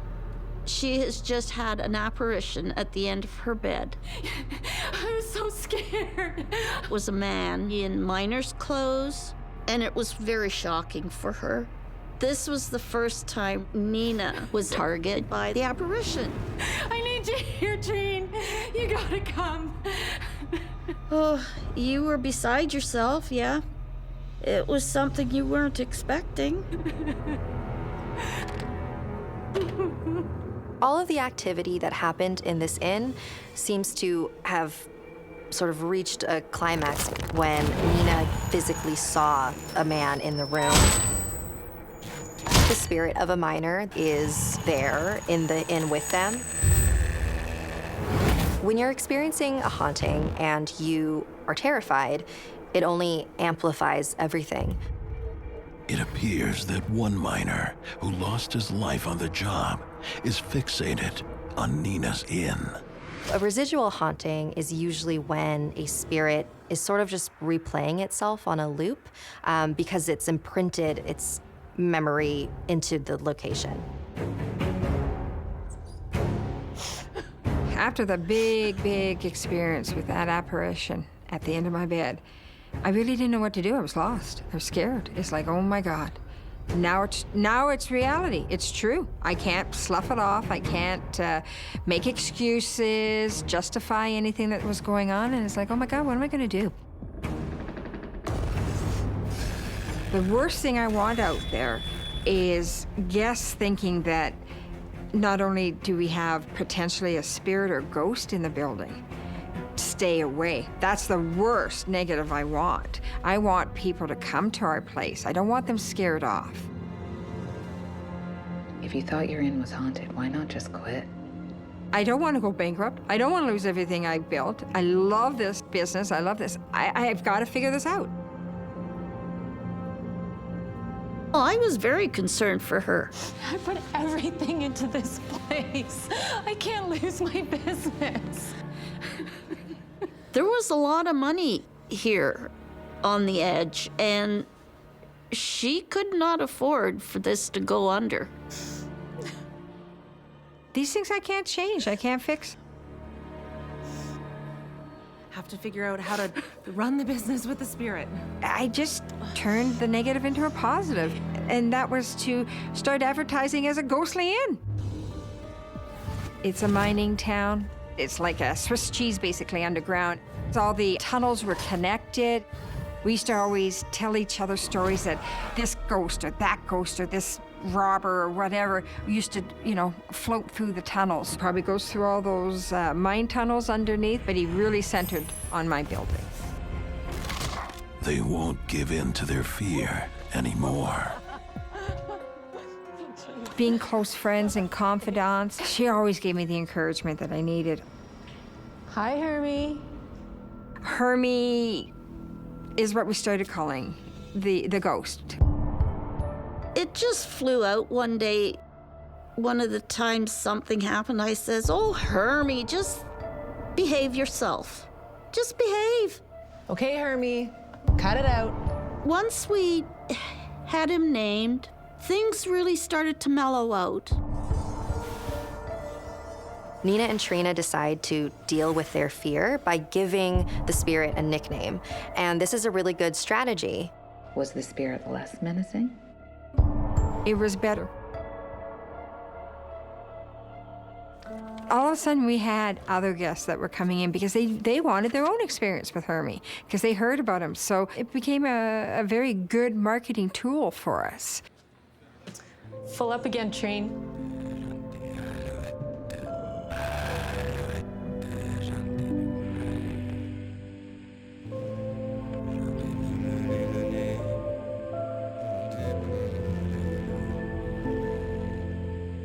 I asked the new owner if she has heard of or experienced any strange situations, and she said she hasn't experienced anything. So I think maybe when I left, Hermie left.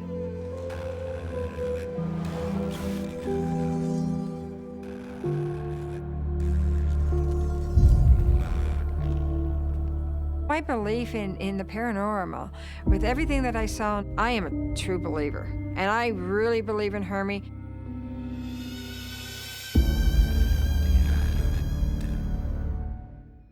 My name is Hector, and I work the night shift.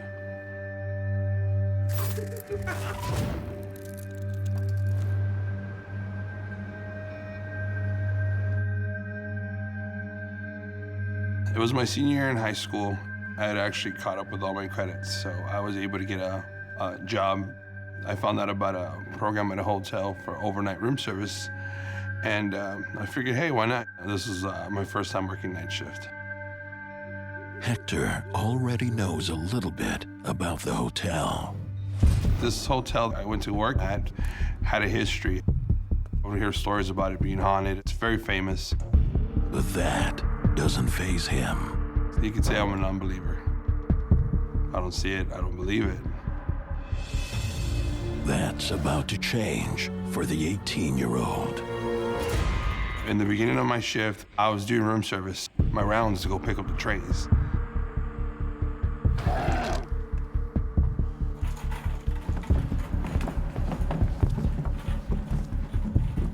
The maintenance guys kept going on about it, what they experienced. Be careful. I'm cool.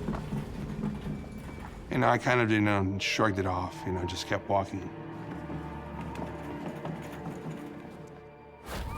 Hector has no time for distractions. He's got a busy night. I was doing my rounds, and this was around 3 o'clock in the morning.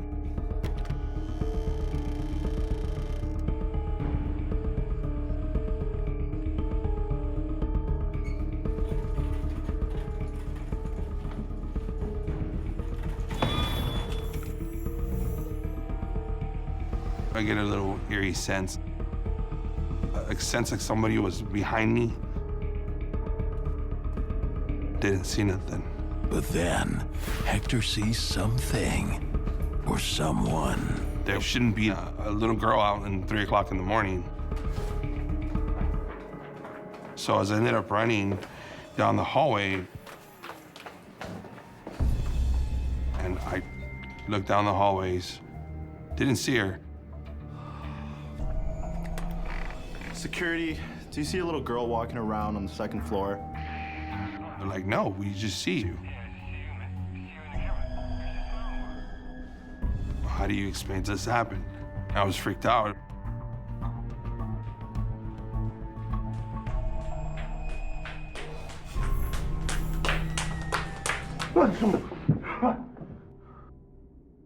You saw her, didn't you? The maintenance man, he got a hold of me and he was like, hey, he goes, you saw her, right? Follow me.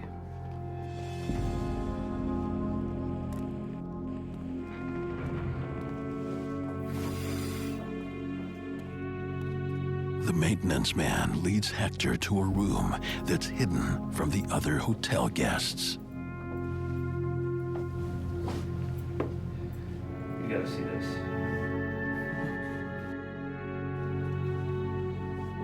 I looked in there.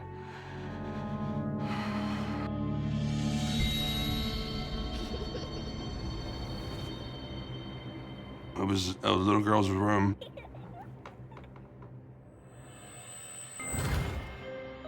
Dolls from the top to the bottom. That is one of the biggest things that scare me.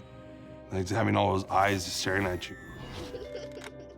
Freaks you out, you know, it's intense, it's scary. That's when he told me, he's like, the little girl that you saw didn't run down the hallway. She went into the wall, into her room.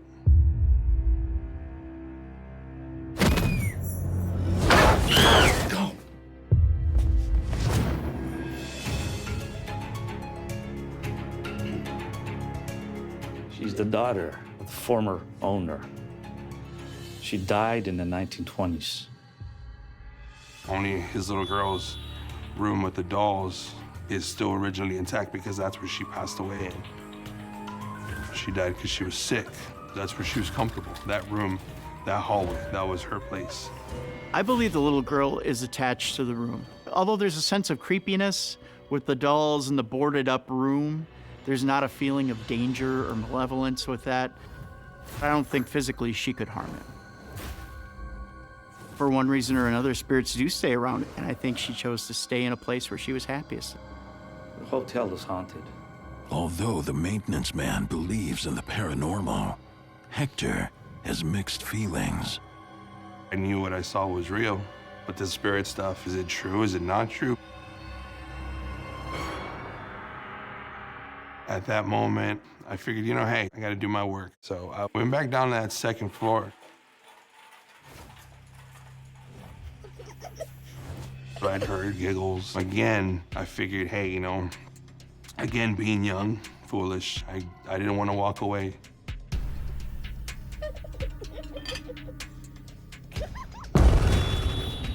Oh, I was a little girl from that room.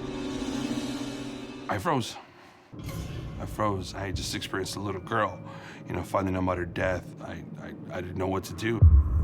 She was very white, had brownish hair, curly at the ends. And she had like this 20s and 30s kind of dress. As soon as I saw her, she moved. I kind of felt like she was calling me, like she wanted me to follow her. But Hector doesn't follow. I took a different route. Instead of going down that hallway, I decided to go to the third floor. Hoping he can finish his rounds in peace. I'm young, you know, I'm 18 and, you know, brave and, you know, kind of foolish at that moment. So I didn't want to walk away.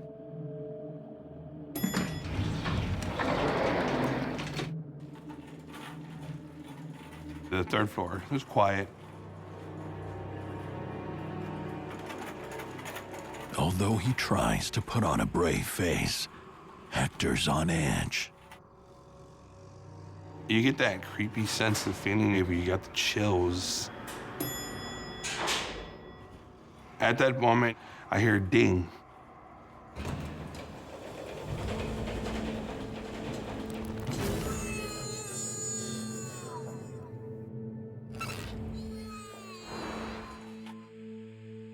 So I stop and I kind of just, you know, kind of collect myself. He's thinking it may be a late night guest, so he goes and checks. No one's there. Again, I hear a ding. And I'm hoping that a guest will come out.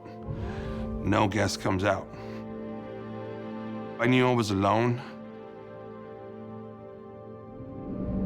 I got chills and that feeling that tingles all over my body.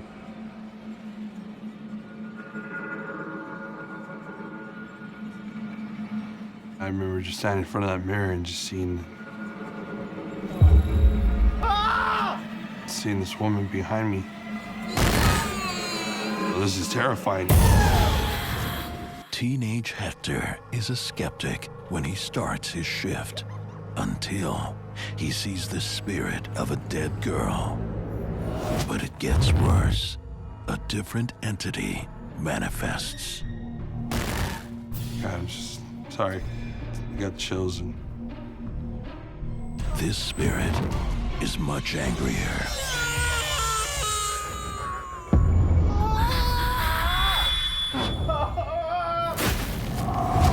Suddenly, she disappears. maybe it was just my mind was just playing tricks on me. I can't believe it's actually, happening to me. Being a non-believer, it was, is it really real? Is this really happening? I don't want to see it, I don't want to believe it, I kind of put it away. Turning a blind eye isn't working. You get that creepy feeling where I feel like something's watching me. And then she's behind me. I never look behind me, I never look. She will not be ignored.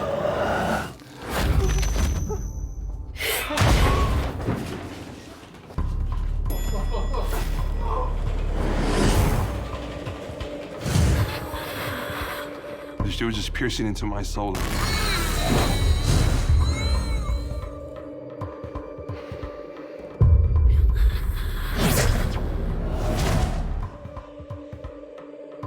You look like you're scared now. Yeah. It happened when I was 18 years old. I'm sorry. It's upsetting. It's just something that I can't deal with, but I do it.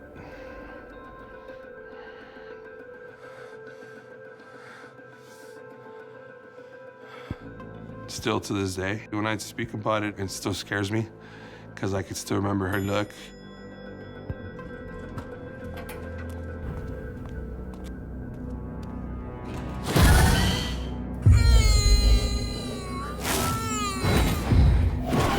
Did it feel like she wanted to hurt you? Yes. That night, Hector manages to escape, physically unscathed. And at that moment, I left. But the emotional scars still run deep. It happened. I had to face the truth. I had to face the fact that it happened to me. So I still went on as a non-believer, but inside, deep down inside, I knew it was real. Did you want to quit at this point? I was still contemplating, should I quit? Should I leave? But something kept me there. His desire to know the truth is greater than his fear. So he returns to the hotel looking for answers. He seeks out the maintenance man. The real kicker for me was I didn't tell him what I saw. I never told him about the woman. He asked me, he goes, "Did you ever experience the woman in the mirror?" Let me guess. You saw the maid.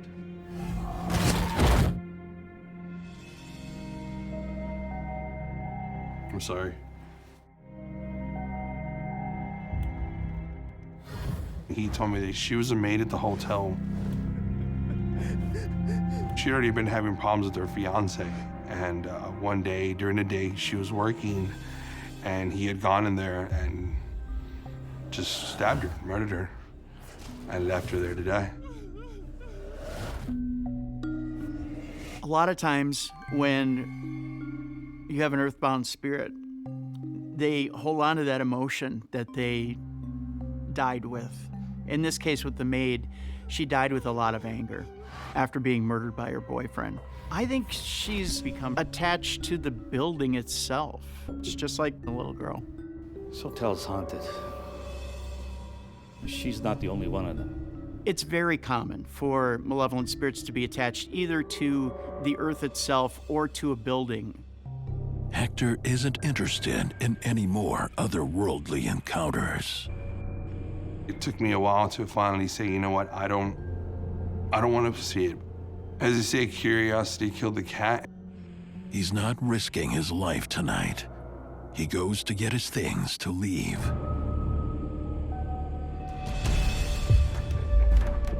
But as he tries to open the door, I could hear like a tapping on the door. I kept staring at that door. Finally, I have the courage to open that door. as Hector enters to grab his belongings, something awakens. While working the night shift, young Hector encounters the spirit of a deadly girl and an angry maid. As he tries to grab his belongings, something more terrifying waits on the other side of the door.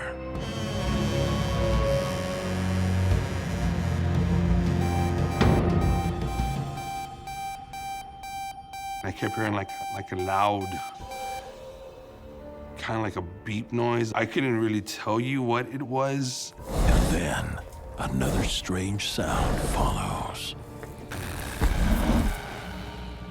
The breathing that just kept getting harder and harder, louder and louder. He can't make any sense of it. It felt like a man's breathing, but it felt like something that wasn't man. It's freaky, gives you the chills. All Hector wants to do is escape, but something won't let him.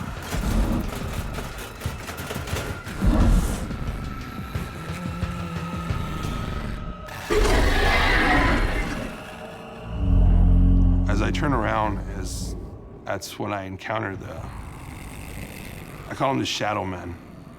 It was the shape of a human, but it wasn't misty. It wasn't like, smoky. It was just like I'm looking at a shadow. I didn't know what to do.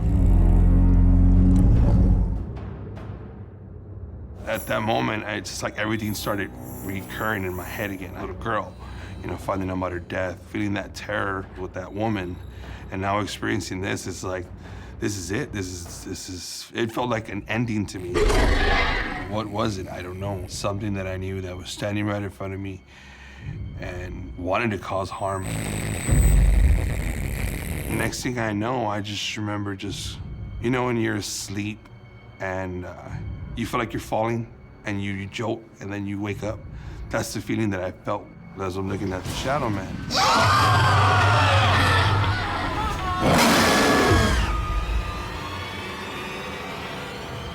And next thing I know, it knocked me down. I fell on my back and, I was out.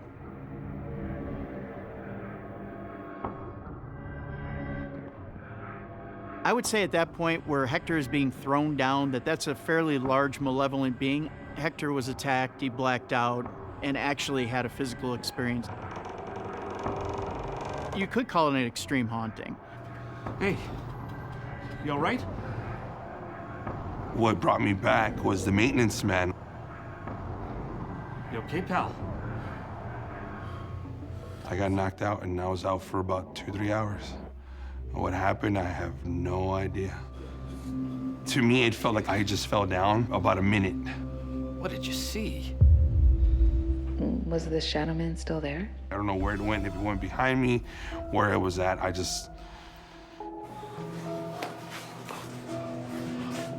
Hey.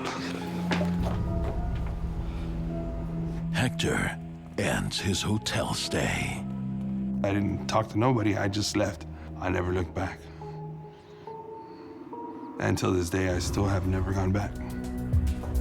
I think I went through a whole entire level of different spirit types. How many people can say they have actually experienced these things? I think in this case that spirits are attached to the location. And the spirits don't want Hector to leave. I don't blame Hector for a moment for being absolutely terrified. Are you a believer now? How do you explain to somebody? How do you tell somebody that you know your friends, your family, they're gonna look at you like you're crazy? It was always better just to lock it away and wait for the right time for it to come out.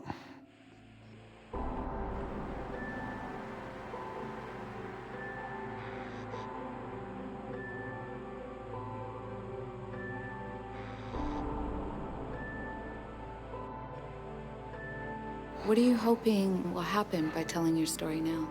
Somebody else will come and say something, or they'll come forward about it. But I know that hotel has a secrecy, and they hold on to their stuff tight. I just hoping that whoever is working there now, the future, or in the past, as I was, would know that they're not the only ones that went through this. They're not alone.